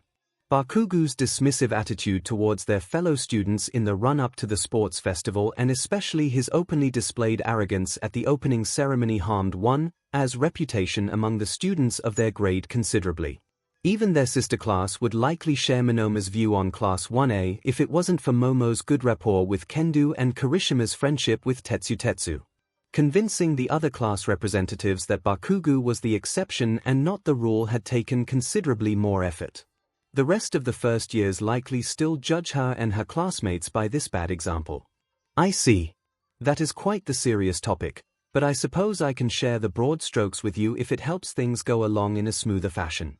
The principal mused. Please, take a seat. Would you like some tea? Some tea would be lovely, thank you very much. Momo said as she sat down and graciously accepted the offer. A soothing blend would be very welcome at this moment in time. Let me state right off the bat that young Bakugu is not getting off scot-free. While I elected to give him a second chance, based on his impressive performance both academically and in the sports festival, he is very much considered to be on probation from now on. This still sounds surprisingly lenient. People might think he is getting special treatment. Momo argued, proud of herself for sounding so neutral when she said that despite her misgivings. I suppose in a way he is getting special treatment. Not the kind people will envy him for, however. He won't be joining you in your heroics classes, except under special circumstances, until further notice. Instead, I will personally instruct him during this time to ensure his behavioral issues are properly addressed. The principal explained. That came as a bit of a surprise for Momo. Their heroics classes were the main thing which set the hero course apart from the other tracks, the remaining subjects in their curriculum being virtually the same as their peers. Unless Bakugo would get supplementary lessons to cover what he is missing out on, he'll effectively be a general study student. Considering how much stock the foul-mouthed blonde put into his combat abilities and how much he relished demonstrating them, this had to be quite painful punishment. I see. Still, I can't help but feel a little bit worried. Bakugo demonstrated a shocking disregard for the well-being of his peers even before this outburst. His actions have shaken us deeply, and I'm afraid few of my classmates are able to trust him not to lash out again. Neither am I, as a matter of fact. Momo explained, her tone growing a little harsher than she intended towards the end. Believe me when I tell you that I made myself eminently clear to the boy what the conditions for his continued attendance in my school are and what violating them will entail for him. I don't believe in third chances. So, should there be any problems with his behavior going forward, please don't hesitate to report them to me. 𝐒𝐻𝐿 replied. Momo was still feeling a bit skeptical. The principal may be a competent educator and last week had proven his small tolerance for misbehavior of any kind, but would some private lessons really be enough? Bakugo was clearly not well. Addressing his superiority complex alone would likely require the concentrated efforts of a small army of therapists. Worse, taking care of any of the boy's issues would only work if he himself was actually willing to do so. Considering Bakugo's complete lack of remorse for any of his behavior, Momo doubted any long-lasting improvement would be possible. Any further inquiry into the principal's plans for her classmate were unfortunately denied, since 𝐒𝐻𝐿 was unwilling to potentially reveal private information about a student just to assure the students of 1A. As a result, Momo started to pivot to the other topic she had intended to discuss. What about Midoriya? What steps have you taken to help him since he was the main victim of the incident? Midoriya. Well, I did inform the boy that Hound Dog's door is open for him anytime he might need it. I also reached out to his mother and recommended a few exceptional therapists to her. I even offered to cover the costs. Quirkless children these days truly aren't to be envied considering the treatment many receive from their peers, especially considering the unsavory reputation some public schools in this area have when it comes to bullying. 𝐒𝐻𝐿 said in response, in a way that suggested he believed that was all that needed to be done. Momo's mood soured at that. True, Izuku would certainly benefit from talking to a professional about his issues, but the bullying in his past had not been the reason for the problems he had been facing at UA recently. The green-haired boy's descent into depression as a result of the faculty rejecting his transfer request had been several orders of magnitudes worse for his well-being than Bakugo's outburst, and the fact that nobody apart from Mai had noticed anything being amiss did not reflect well on the school. Interesting that you brought him up. I understand why you would be concerned about his well-being considering your friendship with the boy, but why come to me for this when you can ask young Midoriya himself? Just speak freely, 𝐒𝐿. You don't have to act under a false pretense if you want to talk about any topic with me. Considering your little speech to the boy on that day, I am fairly confident I already know what you want to ask. 𝐒𝐻𝐿 stated confidently. How did you? Oh, of course. Kiyama-sensei reported it back to you. Momo realized, feeling a bit embarrassed over not realizing for a second how the principal knew about her words of encouragement to Izuku. Yes, that too, but mostly because of the cameras. Even before our recent upgrades, all entrances and exits to the building were under surveillance. How do you think Midnight has been able to find you two so fast? 𝐒𝐻𝐿 clarified. In that case, please let me clarify that I'm not here under a false pretense. The concerns regarding Bakugo among Class 1A are genuine, and I will relay what you told in hopes it might alleviate some of them. It is true, however, that I'm here to inquire about the reasons for the rejection of Midoriya's transfer request. I hope we can both agree that his performance in the sports festival exceeded any expectations considerably. Surely there must be space in the hero course for somebody with his talents. Momo argued. He most definitely has potential. The principal started in response. The faculty did consider his request fairly, but ultimately, after much deliberation, decided to deny it. A decision that is final, which makes me wonder what you are trying to accomplish here. I'm trying to understand Principal 𝐒𝐻𝐿, sir. He has proven his merit, and I know for a fact that his character cannot be a point for his rejection either. That leaves only one possible explanation, and I can't say I like the implications of that one. Momo explained. His quirklessness unfortunately was the deciding factor. 𝐒𝐻𝐻 answered, his voice taking on a more sober tone. Some members of the faculty had doubts if a hero without a quirk could be effective in the field even if he had a broad selection of support gear at his disposal. Ultimately, even if we had unanimously voted in favor, it wouldn't have changed anything. I would have been forced to deny the request anyways. Unbelievable. To think that you, the most prestigious hero school in Japan, if not the whole world, would stoop to such lows. The school had even the gall to advertise itself as an open and inclusive place of learning when they denied a person a place in the hero course solely based on their quirk or lack thereof. Shame on them. Momo was glad now that she had spent a long time training to remain calm and composed even in very stressful situations, because if a less rational part of her mind had its way, then the contents of her still half-full cup of tea would have been expelled right into Principal 𝐒𝐻𝐻's face. Suffice to say, she was feeling rather upset at that moment. I'm starting to suspect you are interpreting this in a rather uncharitable way, Yorozu. Principal 𝐒𝐻𝐻 said as he cut through the short silence that had befallen the office. Let me tell you that neither me nor the rest of the faculty had been particularly happy about this turn of events. Believe me when I say that not being able to help a student fully realize his potential pains me. In Midoriya's case, however, there are external reasons for forcing my hand. Political reasons. Political? Momo questioned, miraculously with only a fraction of the bile her currently flaring temper wanted to add. With all due respect, Principal 𝐒𝐻𝐻, this sounds an awful lot like an excuse to obscure any unsavory bias that might be at work here. While I do understand your outrage, you would do well to be careful with your accusations, Miss Yorozu. 𝐒𝐻𝐻 warned. I can assure you it's not just an excuse. Letting a quirkless student SWCH into the hero course would have complicated UA's relationship with the HPSC considerably. The HPSC? I'm sorry, but I don't see how they factor in on this matter. As far as I'm aware, they are not involved with education apart from them organizing and overseeing the license exams. Why would this cause any trouble with them? Momo asked, confused. To put it bluntly, the commission is opposed to the idea of a quirkless hero, and since they are the sole authority on who gets the required license, they are also in the perfect position to make sure there never will be one. 𝐒𝐻𝐻 explained to her. This is outrageous. Discrimination of this kind can't possibly be legal. Momo exclaimed, scandalized over hearing this. I'm afraid it is, mostly because the people in the commission are smart enough to be subtle about it. To my knowledge, they are exploiting the tangled nature of hero laws thanks to the rushed fashion that most of them had originally been written when our country first set up the current system. The large amount of ambiguities and gray zones, coupled with the large amount of leeway in interpreting and enforcing them that their long-lasting lobbying efforts in the Diet had granted them, means they can operate as they see fit on this matter. 𝐒𝐻𝐻 illustrated to her. But why would they be so adamantly opposed? I see no logical reason for why there shouldn't be a quirkless hero.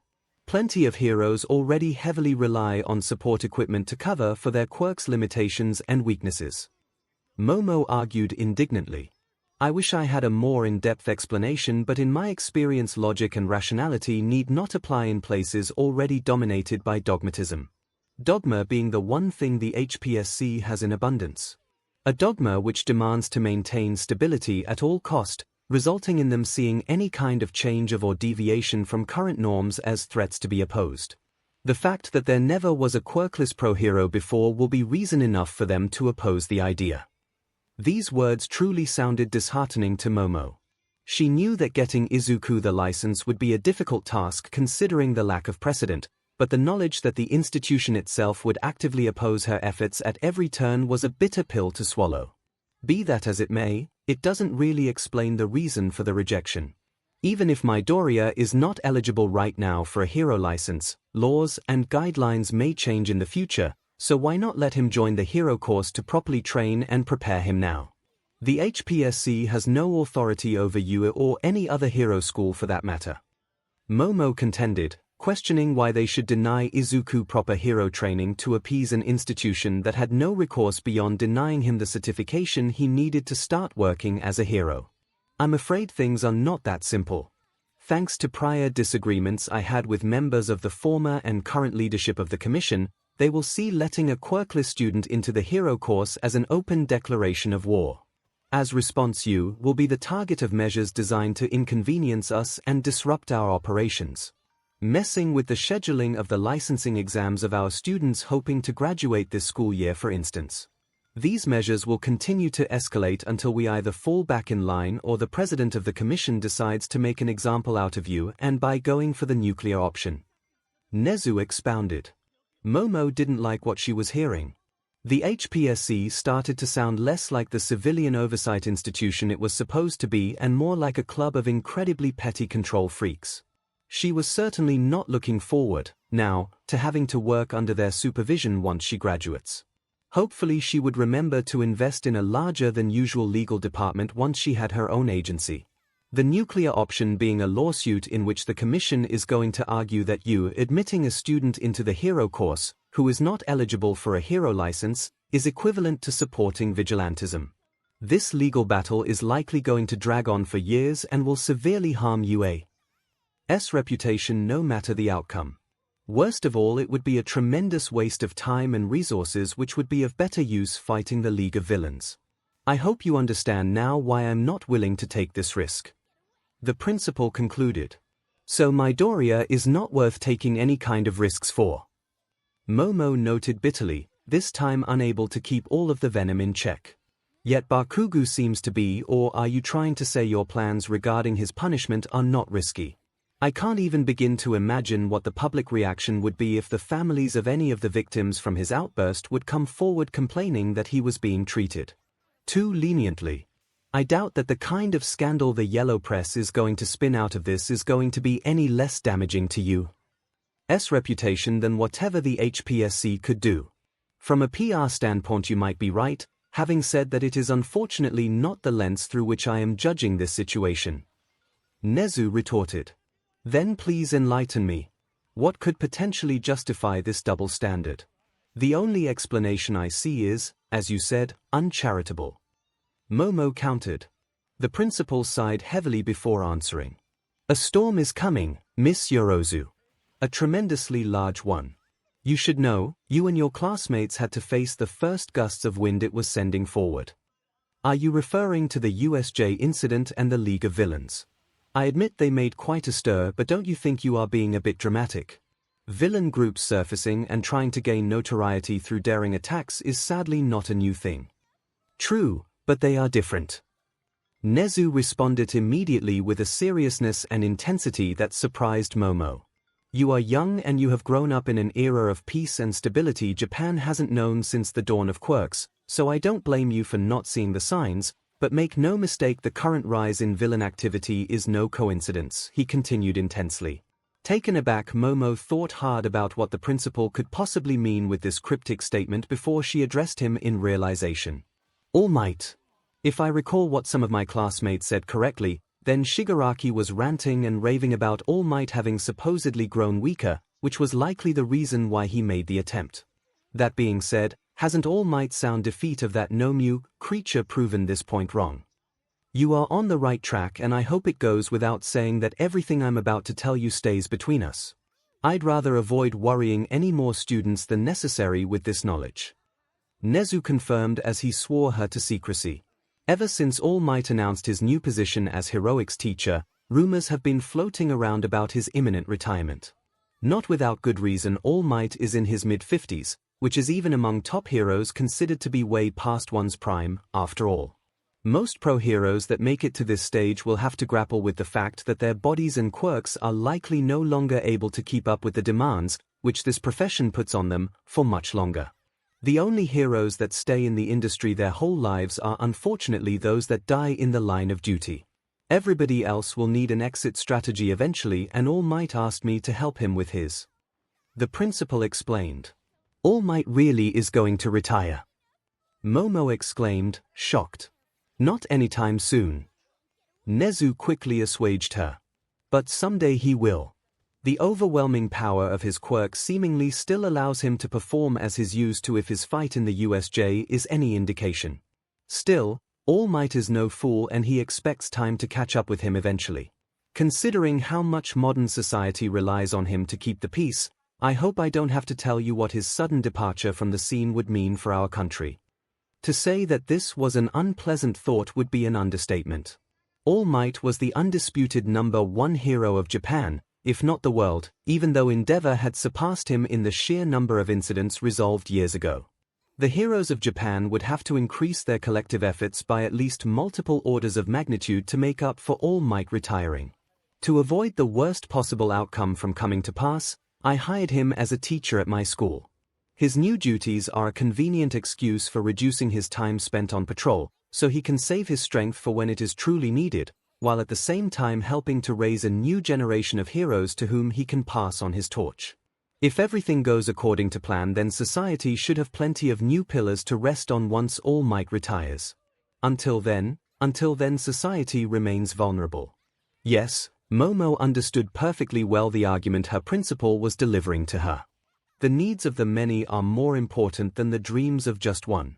Why risk estranging an ally that could prove vital in weathering the storm ahead just for the benefit of one boy?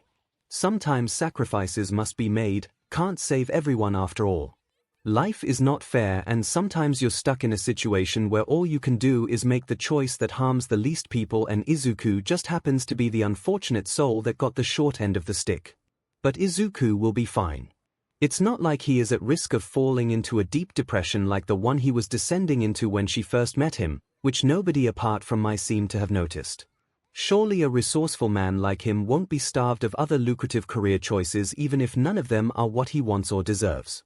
Having to hear the principal once again ask implicitly in his eloquent fashion why such risks should be taken for her friend, Momo finally lost patience and interrupted him with a firmly delivered, simple answer. Because it's the right thing to do. Taken aback by her statement, Nezu remained stunned silent for a moment, giving her the opportunity to continue. I fully understand your argument, and considering the large responsibilities you and All Might are shouldering, it seems to be the smarter choice. Nevertheless, I can't help but feel that this is in violation of everything this institution stands for. How did All Might earn his status as the world's greatest hero? By carefully evaluating the odds of survival for every civilian in danger and abandoning those he deemed a waste of effort. No. He always charged in regardless and tried saving everyone, the odds be DM'd. Your idealism is admirable, but it is an unfortunate fact of the world we live in, that we sometimes have no other choice but to make compromises. Again, it pains me that I have to deny young Midoriya the opportunity to fulfill his ambitions, in this case. It can't be helped, I'm afraid, Nezu said, sounding apologetic towards the end. You and the faculty have made your decision for better or worse, Momo said as she started to stand up to leave. This does not mean, however, that I have to abide by it. I intend to do everything I can to help Midoriya Izuku become the exceptional hero he is meant to be. Can I expect permission to use UA's facilities for helping him train, or is the risk of the commission taking umbrage with that too high as well? Shaking his head in amusement, Nezu replied. As principal, I must warn you that what you are planning could potentially be a very bad idea, and you do good to avoid antagonizing the HPSC. Still, as someone who used to rustle some feathers in the past, so to speak, all I'm going to do is urge you to be exceptionally careful in your endeavors and wish you good luck. I'm not intimidated by them. I don't have great responsibilities to worry about after all, and my parents do have some of the best legal counsel in the country. Any potential legal battles won't be one-sided in their favor, I can assure you of that. Momo countered. While you won't be an easy target for sure, don't underestimate the Commission's legal department either. An ongoing lawsuit about supposedly supporting vigilantism could potentially bar you from taking the licensing exam, or if it happens after your graduation, lead to a temporary suspension of your license until the matter is resolved. Either way, it could significantly delay your official entrance into heroics if they decide to go that far. Nezu warned. While having her future career prospects harmed by the HPSC was not a pleasant thought, Momo nevertheless remained undaunted. Heroics has never been an attractive field for her because of the fame and fortune that were the potential rewards, far from it. The latter her family already had in abundance, and she wouldn't know what to do with the former anyways.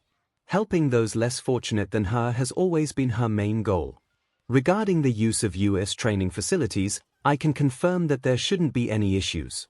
With the exception of a handful of gyms, which are exclusively reserved for the second and third year Hero Course students, everyone is welcome to make use of the resources we have on campus. As long as you follow the rules and guidelines for reserving a training spot, everything should be fine.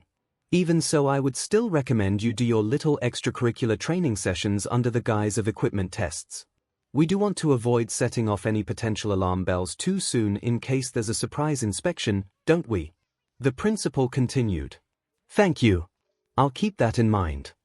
She answered, grateful that she would receive some form of support at the very least. Finding a proper training venue could have been quite a hassle. Following the principal's advice won't be an issue either, since technically it wouldn't even be a lie. Not just because Izuku would need equipment for his training, Mai would almost certainly use these opportunities to do some actual equipment tests for whatever gadgets she has cooked up for their shared friend.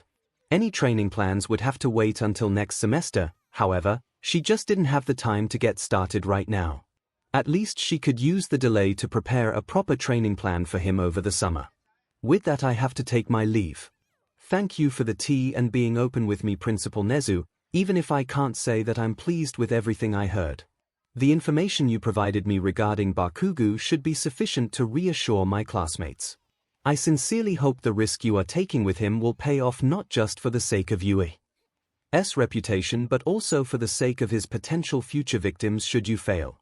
Momo said, bowing once again politely. Goodbye, Miss Yorozu. Please rest assured that I will make sure young Bakugo will get back on track.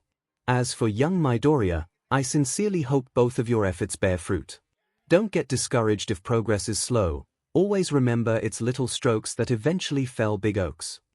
Nezu said to see her off, his voice back to sounding more chipper and friendlier as it usually was when he engaged his students. Shortly afterwards, Momo finally left the principal's office and made her way towards the support department to finish her day in company of her two friends from the support course. Still, she couldn't keep her mind from what she heard today. Her respect for the principal and Yu as a whole had certainly taken a hit. No matter how justified his reasons may be, Nezu rejecting Izuku to appease the HPSC did not sit right with her. As useful as their resources may be to help maintain stability in the transition phase of Nezu's and All Might's plan, she couldn't help but think it was the wrong call. The Hero Public Safety Commission was one of Japan's most controversial government institutions thanks to the wide array of privileges and power they wielded beyond their original purpose of overseeing and providing accountability for the country's hero system. Considering how Nezu had described the commission in their discussion, it was safe to assume that he considered all the mistrust and controversy as warranted. How could he view them as reliable allies under these circumstances? Were they that desperate? The thing that had irked Momo the most, however, had been the entire spiel where Nezu likened the situation to some variation of the trolley problem.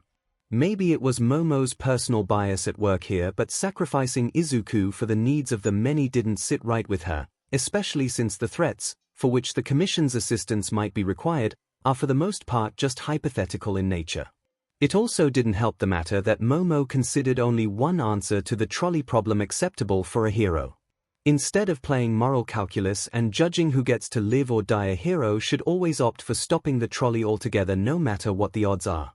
Momo was perfectly aware that even All Might can't save everybody.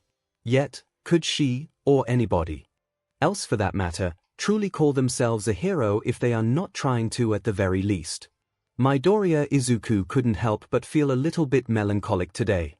With good reason, since any minute now the last session in the workshop that he and Mai would have together with Yorozu was about to start. It would also be a shorter one than usual since the Hero Course student had told them she needed something from the principal before she could join them. As much of a shame that this was the rapidly approaching end of term exams would occupy all of their available time going forward, especially his. Unlike his two friends, who were certified geniuses, Izuku's grades were not the result of any inherent intelligence on his part. He would need to work hard studying to keep up, especially if he intended to continue development on 𝐤𝐻𝐼𝐳 𝐔𝐬𝐚 and costume on the side. Granted, the girls didn't have it much easier either. For all her brilliance, Mai could be an awful, for her standards, student in subjects that weren't catching her attention.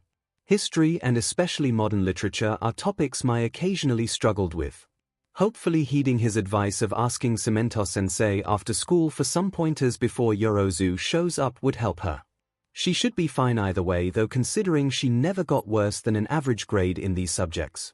𝐤𝐻𝐼𝐳 probably won't have any issues with the written exams. The practical exam the Hero Corps students had to go through was a different story though. He knew he would be worried sick about this were he in her shoes, mostly because there was almost no concrete information on what the practical would entail. There were some rumors based mostly on comments from the second years that the exam would be a combat exercise against training robots, not unlike the entrance exam, although Izuku highly doubted this would be the case. The end-of-term exams are supposed to test you on everything you learned during the semester. Rehashing the entrance exam with some minor modifications sounded too half-buttered in his opinion. Also, a combat-focused exam was unlikely to be a big obstacle for Class 1A, considering the experience they gathered at the USJ and their following DMNs of the sports festival. No, challenging students with that much combat experience would require a different approach.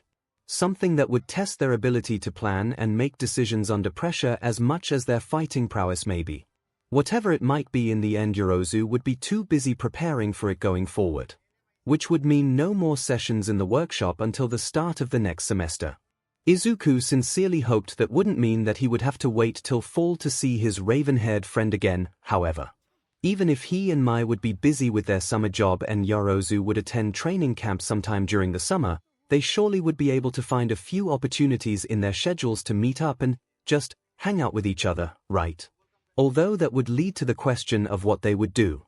It has been a long time since Izuku last hung out with anything resembling friends, so his ideas of possible activities were a bit outdated. The fact that said friends also just happened to be very pretty girls complicated things further. He really hoped they would have suggestions, because if they ever asked him where to go during summer he would have nothing. Before finishing his thought, Izuku received a sudden burst of inspiration. Whether this was the result of infernal temptation or just a misfiring neuron allowing his hormones to get the better of him, he did not know. Either way, he was hit with an idea and a series of mental images. The beach. His bikini-clad friends frolicking in the shallow water, their barely contained curves swaying and jiggling as they moved around.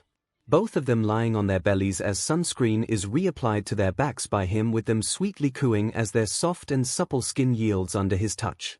Walking through the sand with ice cream in their hands, soft hums of enjoyment in his ears as they sensually like at their frozen treats, until some of it drips into their cleaver. Almost as fast as this train of thought had appeared, Izuku ripped himself away from it, cursing his imagination for the lewd direction it had taken.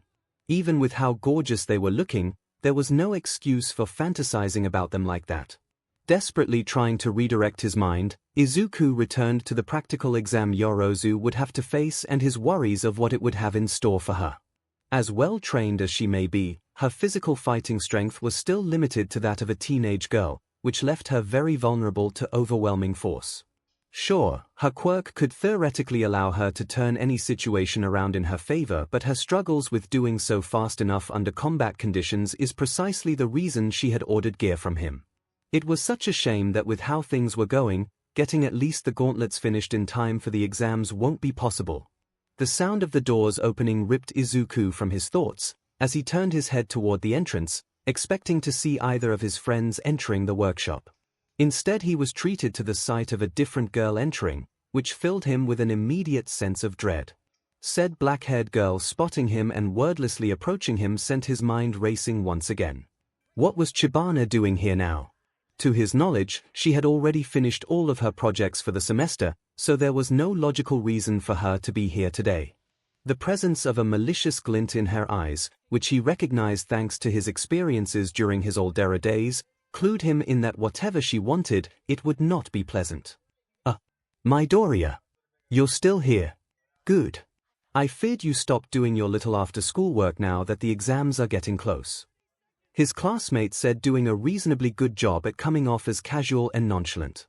Hello Chibana-san. Well, you are lucky this is kinda the last time I planned on staying late. Why are you staying? I thought you were done with your projects already. Izuku replied, sweating nervously. True, I'm done and have everything ready to be submitted. What I'm here for is your little pet projects. The girl said ominously. That profoundly confused Izuku. Chibana usually shows little interest in what her fellow support students are working on. The girl views herself as the person destined to revolutionize hero fashion in the future, and she considers getting advice or input from others as beneath a visionary like her. He certainly respected her for her ambitions. It would be pretty hypocritical of him to criticize someone for having lofty goals after all. Still, he couldn't help but feel that Chibana had neither anywhere near the amount of talent nor the drive and work ethic required to ever achieve her goals.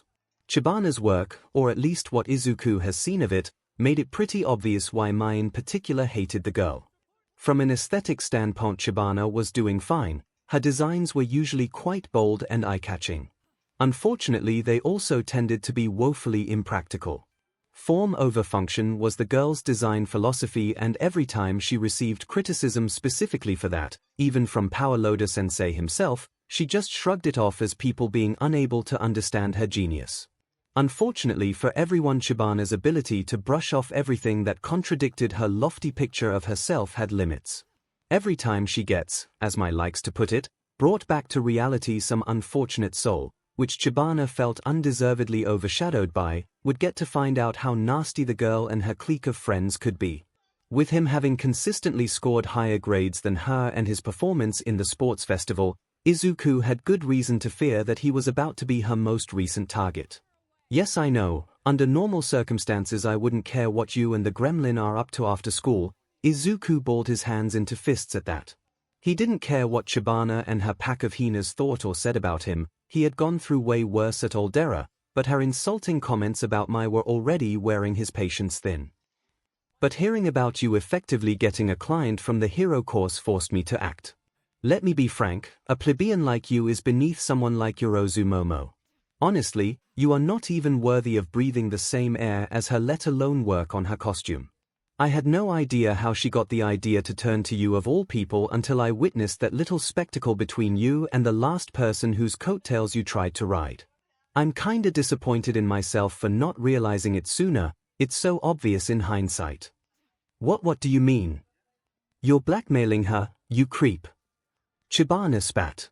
You probably had your pet lunatic send a camera drone into the girl's changing room to get some nudes of Yorozu or something like that. Here's what's gonna happen. You hand over your blackmail material and leave Yorozu alone from now on, or I'm gonna make your life a living hell. Think you're a social pariah now. Once I'm done, the treatment Bakugo gave you in the cafeteria will be how everyone is gonna act every time you dare to show your face. Have you lost your mind? I'm not blackmailing her. She's my friend. Izuku yelled in response, utterly shocked at the accusation. Ha!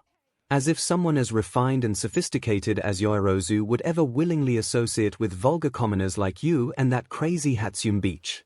You sound almost as delusional as that pink-haired freak. Chibana jeered. How would you know? Have you ever actually talked to Yorozu? She is not at all like the unapproachable princess you imagine her as. She is very kind and friendly to everyone. The reason she came to me for her equipment is because she was impressed with me during the sports festival. Nothing else. Izuku defended himself fiercely. Also, please stop antagonizing Mai. For all her faults, she is at least trying to be civil. Mai would be perfectly fine with ignoring you and moving on with her life, but she can't if you keep picking on her every opportunity you get.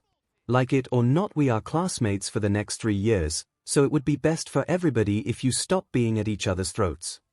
I'll stop calling Hatsune out for what she is when she stops being proud of being a walking disaster area. Chibana hissed. Also, cut the bullshit. You seriously want me to believe one of the most popular members of the hero course was interested in your work after watching you get blown up by your own equipment? There's no way anybody would ever think your jumbled together trash would be good enough, especially not Yorozu. Despite his anger from getting accused like that, Izuku unfortunately had to agree with his classmate on that matter. He wasn't good enough, he was just a first year after all. There was no way that his limited skills would ever allow him to make anything near the level of quality Yoorozu would deserve. Despite all the help he was getting, the results would turn out mediocre or deeply flawed at best. He feared that no matter how hard he tried, he would inevitably fail to live up to the trust Yoorozu had put in him.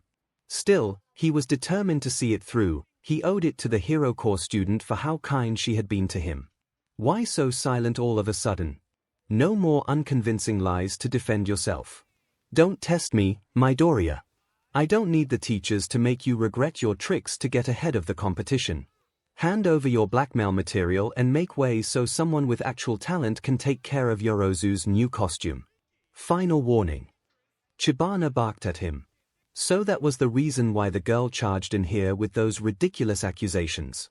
She was jealous of him. Chibana viewed herself as the foremost expert in costume design, yet it was him that got the chance to design one for a hero in training before anyone else. No wonder she was so furious with him now. The fact that Chibana had been able to delude herself into thinking he could do something so horrible as coercing Yoorozu into letting him work on her equipment was very concerning. However, he would have to calm the girl down before. Oh God! Holy FCRP! Mai could be back any second now, and if she would see or hear what was going on here right now, she would go ballistic. Which would be very bad considering this was the support workshop where lots of dangerous power tools were lying around. Also, an impossible to determine amount of potentially weapon-grade babies Mai could use to accidentally cause Yu's first workshop fatality in, like ever. He had to calm down his unpleasant classmate and get them to leave quickly, or their very life might be in danger.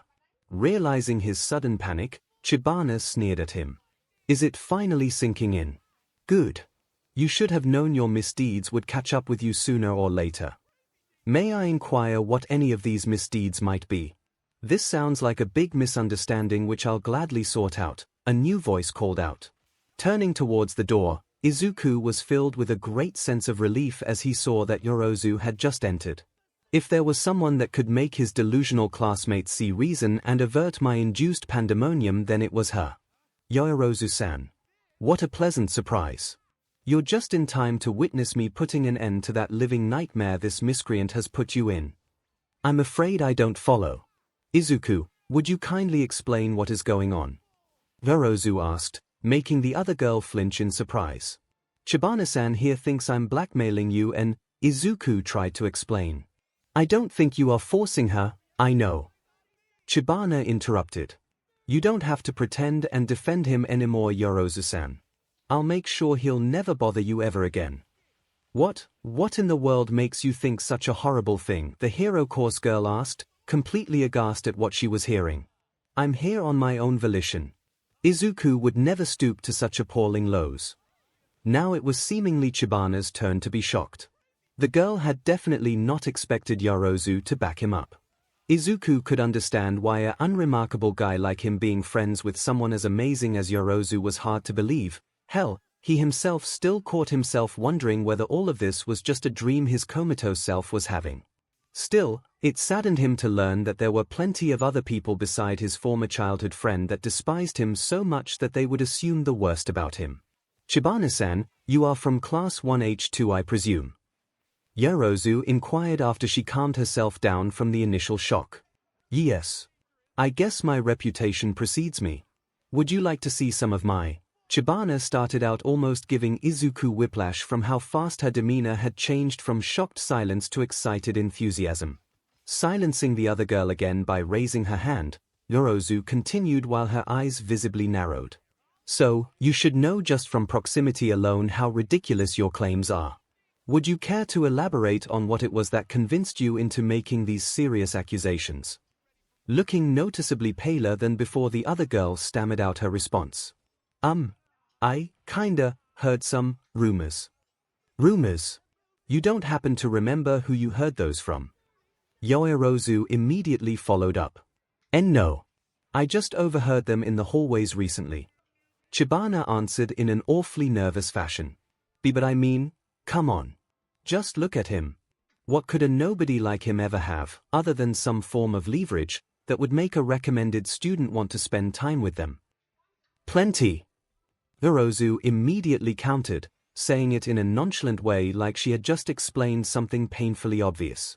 Izuku's exceptional fighting prowess and equipment are the reasons I sought him out initially, but after getting to know him I started enjoying his company for its own sake. Same applies for Mai. I don't see why our difference in status should be an obstacle to our friendship. We are all just students after all. I can tell you with confidence that the overwhelming majority of Hero Corps students would not be opposed to fraternizing with people from the other tracks. You should keep in mind not to fling around baseless accusations if you want to try and befriend some of them, however. Those tend to make for poor first impressions. See, I didn't do anything wrong. Is there anything else you wanted, Chibana-san? If not, then would you please leave now? I need to finish preparing. Izuku said, trying and failing not to feel a sense of satisfaction at seeing his uninvited classmates' delusions shattered by his raven-haired friend. He had suffered more than enough unwarranted blame recently, thank you very much. There actually is something I still need, if you don't mind, Chibana-san. Yorozu interjected before the other girl could leave. Your reputation did precede you, but not in the way you would prefer, I'm afraid. I have been looking into some truly despicable rumors that have been floating around the school, and you seem to be the only commonality between all of them. That means you are likely either the source or someone really close to it. What? No, I didn't come up with them. They are just some stupid gossip anyways, so why would you care? Chibana defended herself in an uncharacteristically panicked fashion. I disagree. Some of those rumors are truly disgusting in nature, and thankfully my fellow class representatives agreed when I broached the topic during the last student council meeting. Moriyama-san from 2C in particular took great umbrage to the rumors concerning Mai and the unsavory prejudices against the neurodivergent they contain. She has a little sister who is on the spectrum, you see, which makes her quite determined to ensure the responsible parties face consequences. Yorozu explained, with her arms crossed in front of herself while leveling an intense glare at the other girl which came pretty close to the very intimidating ones her mother could use. Please inform anyone who is spreading these rumors of this, so that eventually word is going to reach the perpetrators. If they are smart, they'll hopefully stop their rumor mongering and start praying Moriyama-san never finds any concrete evidence for their misdeeds. Or me for that matter. I do not take kindly to people smearing the reputation of my friends. The Hero Corps student concluded. Seeing as Chibana's face has now started looking awfully sweaty in addition to being paler than usual, Izuku didn't like the implications.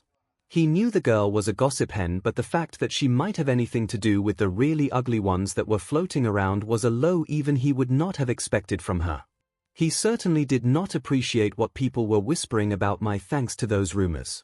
Thankfully, the uninvited girl quickly bid her farewells and left, sparing him to deal with her presence any longer. Izuku could relax now, thankful of level-headed Yorozu showing up in time to defuse the situation. Chibana had clearly already decided that he was guilty, and nothing he could have said or done would have been able to convince her otherwise. Unbelievable, Yorozu said after letting out a heavy sigh. How can a classmate of yours believe that you could be capable of such acts? She should have a better picture of your character, since she sees you every day. Yeah, no idea how she got that into her head. I'm just glad you showed up, Yorozu. I don't think I would have been able to talk her down and get her to leave before Mai showed up. That could have gone really bad really fast because, well, let's just say those two don't mix really well. Izuku responded, while scratching the back of his head to work off the remaining nervous energy. Oh dear, are they really on such bad terms? I hoped Mai's rants on that ominous 14-chan were exaggerated. Yorozu asked, the concern palpable in her voice. I'm honestly not quite sure myself, but I'm not gonna sit idly by and let things escalate if I can help it. I don't want Mai to get into any trouble because her temper got the better of her, especially not when it's to defend me. He replied. While I agree that escalation should be avoided, it doesn't mean you should just put up with treatment like that. You are a good and upstanding person, Izuku, you don't deserve to be treated that way. Yorozu said. I know. Wish more people would see it that way. Anyways, thanks again, Yorozu. Please call me Momo. Was all he got out of his mouth as he looked at her in surprise. Or Yoromomo if you prefer. That's what pretty much all of my friends call me, and I think we are way past acting so formal around each other, don't you agree? The girl said, with her cheeks slightly flush with color. Oh okay, ya Momo. You're a Momo. He stammered out, his cheeks feeling hotter than they have ever been in his memory. All that she did in response was send him a smile. A warm and gentle smile that did little to alleviate his spiking pulse. How could he calm down now? This was the third time a girl had explicitly asked him to call her by her first name. Mai had been an anomaly, Mina was just a coincidence, but Momo had just made it a trend. Ever since his diagnosis, Izuku has only ever gotten two kinds of reactions from girls his age: cold indifference or disgusted contempt. It had taken him a while to accept that there were girls out there that would like to be friends with him, but someone as proper and polite as his raven-haired friend feeling so comfortable around him that she wanted to fully drop formalities. He would have never dared dreaming something like that being even remotely possible not that long ago. Izuku tried to rip himself away from the feelings bubbling up inside of him and the radiant smile that, no doubt, would remain burned into his memory until he would commit it to paper in his newest private sketch. Mai could return any moment, and there were still preparations to be done before they could start their last workshop session in earnest. He had to make this session count after all. They likely won't get an opportunity until the start of the next semester after all. Hatsune Mai was in a hurry. Getting some advice from Cemento-sensei had taken a lot longer than she would have liked. Granted, she only had herself to blame. She had kinda started slacking off in modern literature, history, and every other subject that was closer to the humanities than the natural sciences recently. In her defense, all that time she could have spent better keeping up with those boring classes had been used for vitally important things. Like figuring out Izuku's deal and helping him get better. Efforts that, thanks to Yomomo's support, seemed to have been starting to bear fruits. Which meant it had been time well spent. Well, mostly. A 40-60 split at least. At the very least, Mai didn't have to worry about failing, since struggling in her case only meant that she didn't get an easy A or B. Still, her pride demanded she do the best she can to improve on her grades in the midterms. What would be the fing point of attending you if you were just gonna half-butt your education there anyways? The teacher's advice had thankfully been helpful, and Mai's issues regarding history shouldn't be a big obstacle either. The only exam-relevant topic that was troubling her was the DMN Dark Age. Mostly because her preferred method of memoizing historical facts via famous inventors and groundbreaking innovations didn't work for this era at all. The turmoil of this time had led pretty much to the full collapse of the international scientific community, which left her with barely any points of interest to work with. This was in stark contrast to the age of industrialization, her absolute favorite time in history, especially the 19th century. By now she could list all the relevant names and inventions by heart, the same way Izuku could list you all of the top 500 pro-heroes of Japan and the world. Arriving at the door to her favorite place in the school, Mai banished any thoughts of looming exams and instead focused on the fun time with her two best friends ahead of her. To her surprise, Yomomo had arrived before her and had seemingly helped Izuku with setting their stuff up, since the Hero Corps student had just placed a box on Izuku's workbench. How nice of her! It did serve as an unwelcome reminder of how much time it had taken her to finish her business and come here, however. Also, it made her wonder, cause she could have sworn that her green-haired friend should have been able to finish preparations on his own. They were not needing that much stuff after all. Was he interrupted, or has Yomomo just been that early, despite announcing she might take longer before showing up today? Whatever. Hey, guys. I see you finished setting everything up already. So what's on the agenda today? Mai asked as she called them out in greeting. Oh, hi Mai. I think we did not finish the work on the new cooling system last time, Izuku started in response. Oh, yeah, that's definitely gonna keep them busy all day. As clever as the new design is, installing it properly is gonna take lots of difficult, finicky work. Very important, difficult, finicky work though, considering how the slapdash nature of the 1.0 Power Gauntlet's cooling system is kinda the reason why Izuku spent most of the fighting tournament in the infirmary. But since it's the last time this semester that we're here together, I thought we should show Yomomo the prototype of the visor we made. Where did you put it, Mai? Her classmate finished. Thank God. Not that Mai would mind if they finished the cooling system, but that really isn't the kind of job you'd need 3 people for. If they had elected to do that, then it would have ended up with 2 of them having to watch over the shoulder of whoever was soldering the thing together while they work, which would have been kinda boring. Thankfully Izuku had come in clutch with a way better idea. Good idea. I'll get it. You're gonna love that one, Yomo. Mai said excitedly, before running off to get the super cute baby she had made for the tall girl's future costume. I'm gonna get the sensors for the warning system too. Rummaging through the boxes she used to store her babies, she quickly found the items in question and brought them to her friends. Hirozu wasted no time inspecting the visor that looked like a fusion of skiing goggles and a military headset, while Mai started explaining. It's obviously just a prototype to serve as a proof of concept, so if you're worried about how it looks, don't worry, I should be able to change it so it will match the aesthetic of your new costume once you and Izuku have settled on that. I see. So what exactly does this creation of yours do apart from the obvious? For communication purposes, a simple earpiece would have been more than sufficient after all. The visor has an integrated head-up display, GPS, a map of your area based on publicly available satellite data, a digital version of your 𝐤𝐻𝐼dictionary, and the ability to display video feeds. I've got a few drone designs that would work well for Recon and should be compatible with the visor. If you want, I could also WHP up a small body cam and some tracking devices for your future sidekicks and allies. That way you could keep better track of them during larger operations. Mai enthusiastically went into detail. In short, you jammed as much functionality of a complete command and control suite in that visor as possible. I suppose that would provide quite useful utility. Even so, I'm a bit worried about ease of use. There is only so much space on the earphones for buttons, and I doubt I'll be able to fumble my way through several submenus in the heat of a fight. Yomomo voiced her concerns. Well, if you had something like a wrist-mounted computer then, Izuku interrupted. Please, don't start that discussion again. Fini, Mai pouted. I'll see what I can do regarding usability. Whipping up an app for your phone to help with the controls shouldn't be too much of an issue either. You're worrying too much, though. Most of the more advanced commands aren't really useful if you're engaged in a fight yourself. Still, it won't hurt if you double-check if there is room for improvement. Is that all? Yomomo replied. No. Mai answered immediately. Take a look at these babies. I showed them to your dad during our interview. Taking a closer look at the small objects that were handed to her, Yomomo mused about their purpose. You said something about a warning system earlier, right? I suppose that means these are meant to be sensor devices of some sort, or am I wrong? Yep. These sensors are meant to detect movement, incoming attacks, and projectiles outside your field of vision.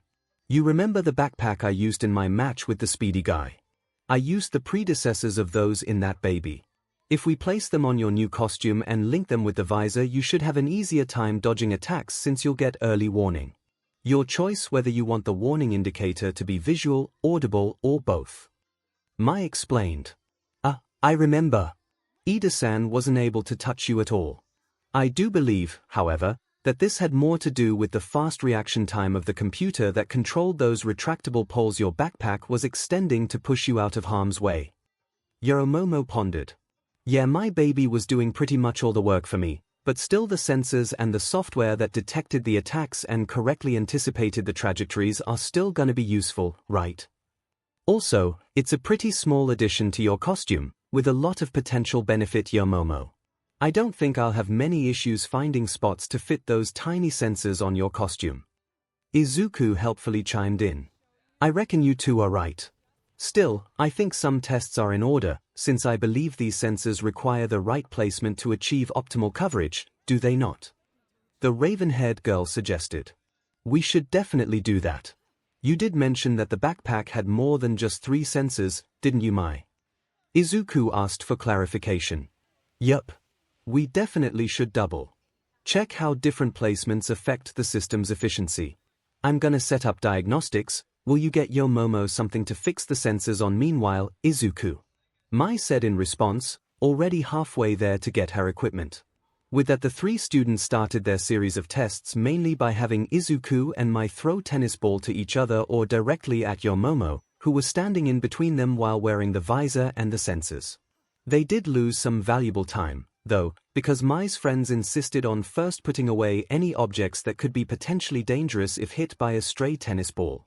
The results of their tests did not surprise Mai in the least.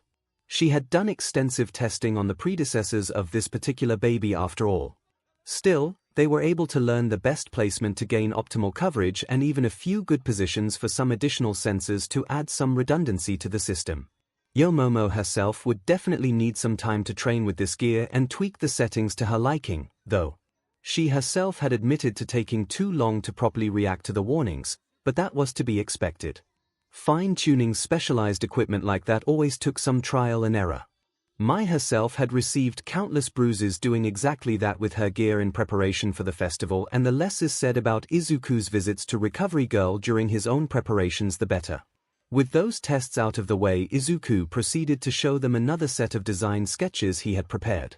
He even had a potential solution for the protection versus quirk access dilemma, at least in one area. Inspired by some things he found online while researching historical armor designs, Izuku suggested to 𝐒𝐿 that wearing an armored skirt, folds, or tassets would be a good idea. That way her thighs would be protected without denying her quirk access to this part of her body. 𝐒𝐿 did not seem entirely convinced, though she did admit that Izuku's designs looked intriguing. The tall girl once again voiced her opinion that heavy armor would slow her down too much, so folds were likely a bad idea. She also added that while Izuku's assumption that she wasn't using kicks in her current fighting style was correct, this could potentially change once she could get to testing out the power boots they were making. If 𝐒𝐿 did decide that using the boots' repulsors for kicks was a viable option, then a skirt would likely get in the way too much. Mai could certainly see why 𝐒𝐿 wanted to try how well kicks would work out for her. The raven-haired girl had really nice long legs that would give her a lot more reach than her fists. Using the boots to launch you forwards, kick the enemy and immediately fire off another blast with the leg you used for kicking to add further damage and propel yourself backwards to disengage at the same time, looked like it could be a useful combo. Izuku warned, however, that he never designed the controls of the boots to pull off maneuvers like that, which meant it would likely be very difficult to do. Izuku's other suggestions were less contested, allowing the three to actually make headway in the design of the new costume. Okay, finishing up the legs, arms and the belt was not much progress, but progress nonetheless. Eventually they finished working through the last sketch the green-haired had prepared, leading them to the moment Mai had been dreading all day. Finishing up their last session in the workshop for a good long while. I guess it's getting pretty late, we should better wrap it up now. Izuku said, much to Mai's internal dismay. Oh gosh. You're right. Time sure does fly every time we are here. 𝐒𝐿 responded as she checked the time with her phone. Yeah, but I just wish we could have made more progress. Izuku added. It can't be helped, I suppose. This project is beyond what first years are intended to do, so I don't blame either of you for progress being slow. As far as I'm concerned, we are making good time, all things considered. 𝐒𝐿 said to both Izuku and Mai with a friendly smile. I just hoped that we could have finished the gauntlets and the boots in time for the practical exam. Izuku lamented with a weary sigh. I'll manage, don't you worry. Even if we have not yet produced anything tangible yet, I still greatly enjoyed our time working together. While we might not be able to schedule another session until the beginning of next term, that doesn't mean we can't see each other over the course of the summer. Would you be interested in visiting the Expo together? Their mutual friend asked them. Holy SHT, are you for real? Mai yelled as she all but exploded out of excitement, her growing melancholic feelings momentarily forgotten. Yes, I am. My father is going there on behalf of YST to negotiate about acquiring the licenses to use their technology for future products. 𝐒𝐿 started explaining. Considering the fact that my parents are among the most important suppliers for 𝐼, the success of these negotiations is pretty much a foregone conclusion, so father asked me if I wanted to invite some friends for a fun weekend at the expo. Would you like to come? Wow, this is incredible. This is such a great opportunity. Yes, I would definitely love to come. Thank you very much. Izuku answered, while Mai was too busy squealing in joy and excitedly jumping up and down. We're going to 𝐼. We're going to 𝐼. Mai yelled euphorically before pouncing her appealing tall friend and pulling her into a tight hug. This is going to be amazing. Thank you. Thank you so much. I'm happy to hear that, and believe me, I'm looking forward to it too. I'm going to ask a few of my friends in my class if they are interested as well. Either way, I'm sure it's going to be a wonderful time. Of course, this doesn't have to be the only occasion we meet during summer. After I return from training camp, I'll gladly partake in any opportunity for a friendly outing our busy schedules allow, so feel free to contact me. 𝐤𝐻𝐻𝐿 exclaimed as she enthusiastically returned Mai's hug. You should. Come visit us once while we're working for YST. Maybe we can have a session there and get some more work done. Mai suggested, still running high on excitement. While father would surely love to give me a tour of YST's facilities, I sincerely doubt he'd just lend us a whole workshop including tools and materials for our private projects, Mai. Still, a short visit to see how you're doing should be easy enough to arrange. 𝐤𝐻𝐻𝐿 responded as she finally disengaged from Mai's hug. That answer left Mai pouting. She really disliked having to wait till fall until they could work together again. Please don't be like that, Mai. It's not like we can't see 𝐤𝐻𝐻𝐿 anymore from now on. We can still join you during lunch, right? Izuku chimed in. Of course. That'd be lovely. Still, I can see why Mai feels disappointed. I was greatly enjoying my time here and can't help myself but feel a little melancholic too, knowing this was our last time doing this for a good while. The tall girl started before bowing respectfully and continuing. Once again, you have my most sincere thanks for bearing with me, indulging my requests, and most importantly being good friends. With that, I'll be taking my leave. I'm looking forward to seeing and hearing from you again. As their raven-haired friend left with a happy spring in her step, Mai couldn't help but wonder how time had flown by. It was hard to believe that almost an entire semester had passed already. Despite the few lows she had experienced in her time at U, Mai couldn't think if there had ever been a time where she had anywhere near as much fun as she was having now. Izuku and 𝐤𝐻𝐻𝐿 were the best. Her moment of reminiscence was interrupted when she heard the voice of her remaining friend call out to her. Mai. Yeah. I think I want to try doing something incredibly stupid. Izuku said as his previously softly smiling face took on an expression of unwavering determination. I want to finish the gauntlets and boots before the practical exam. I want 𝐤𝐻𝐻𝐿 to have enough time to get the basics down and use them. To say that this plan was ambitious would be the understatement of the century. Sure, the blueprints were finished, and with the exception of a few parts, whose DLVRY was still pending, everything was ready for assembly, but that would still take a while. There was no room for error. If any of the available parts broke and needed replacement, or the still pending ones didn't show up in time, then it would be impossible to pull off. Doing that in addition to studying for the exams would be brutal. Looking her green-haired friend in the eyes, Mai saw something that made her believe all the trouble would be well worth it, though. Within the brilliant emerald orbs that were Izuku's eyes, Mai spotted something she'd describe as a spark. A spark she hasn't seen since their time preparing for the sports festival. A spark that was igniting something in Mai as well, making her feel more fired up than ever before to tackle such a challenge. I can't do it alone though, so, you in? Izuku asked in a calm and nonchalant fashion, as if the hours of grueling work ahead of them were not fazing him in the slightest. So let me get this straight. You want to finish this project in an absolutely ridiculously short time, leaving us zero room for mistakes of any kind in the process, and also pretty much guaranteeing that we'll need to take lots of all-nighters to get this done in addition to studying for our own exams. Mai quickly asked in return. Yeah, pretty much, he replied while scratching the back of his head. As I said, it's a pretty stupid idea. But, Izuku continued as his expression once again made it clear he was dead serious. I still want to do it. It's gonna be worth it. 𝐤𝐻𝐻𝐿 deserves something more tangible than just the good times she had here with us, don't you think? Needing a second to recover from the greatest display of coolness she ever witnessed from a guy around her age and the pleasant shiver it had sent down her spine, Mai replied enthusiastically. Hell yes. You can bet your sweet butt I'm in. You really know how to show a girl a good time, don't you, Izuku? After her classmate and best friend recovered from sputtering from her comment, they immediately used their little remaining time to start planning. It wouldn't be easy, but with their combined skills and a large enough supply of the hot caffeinated beverages of their respective choice, Mai had no doubt in her mind they could pull it off.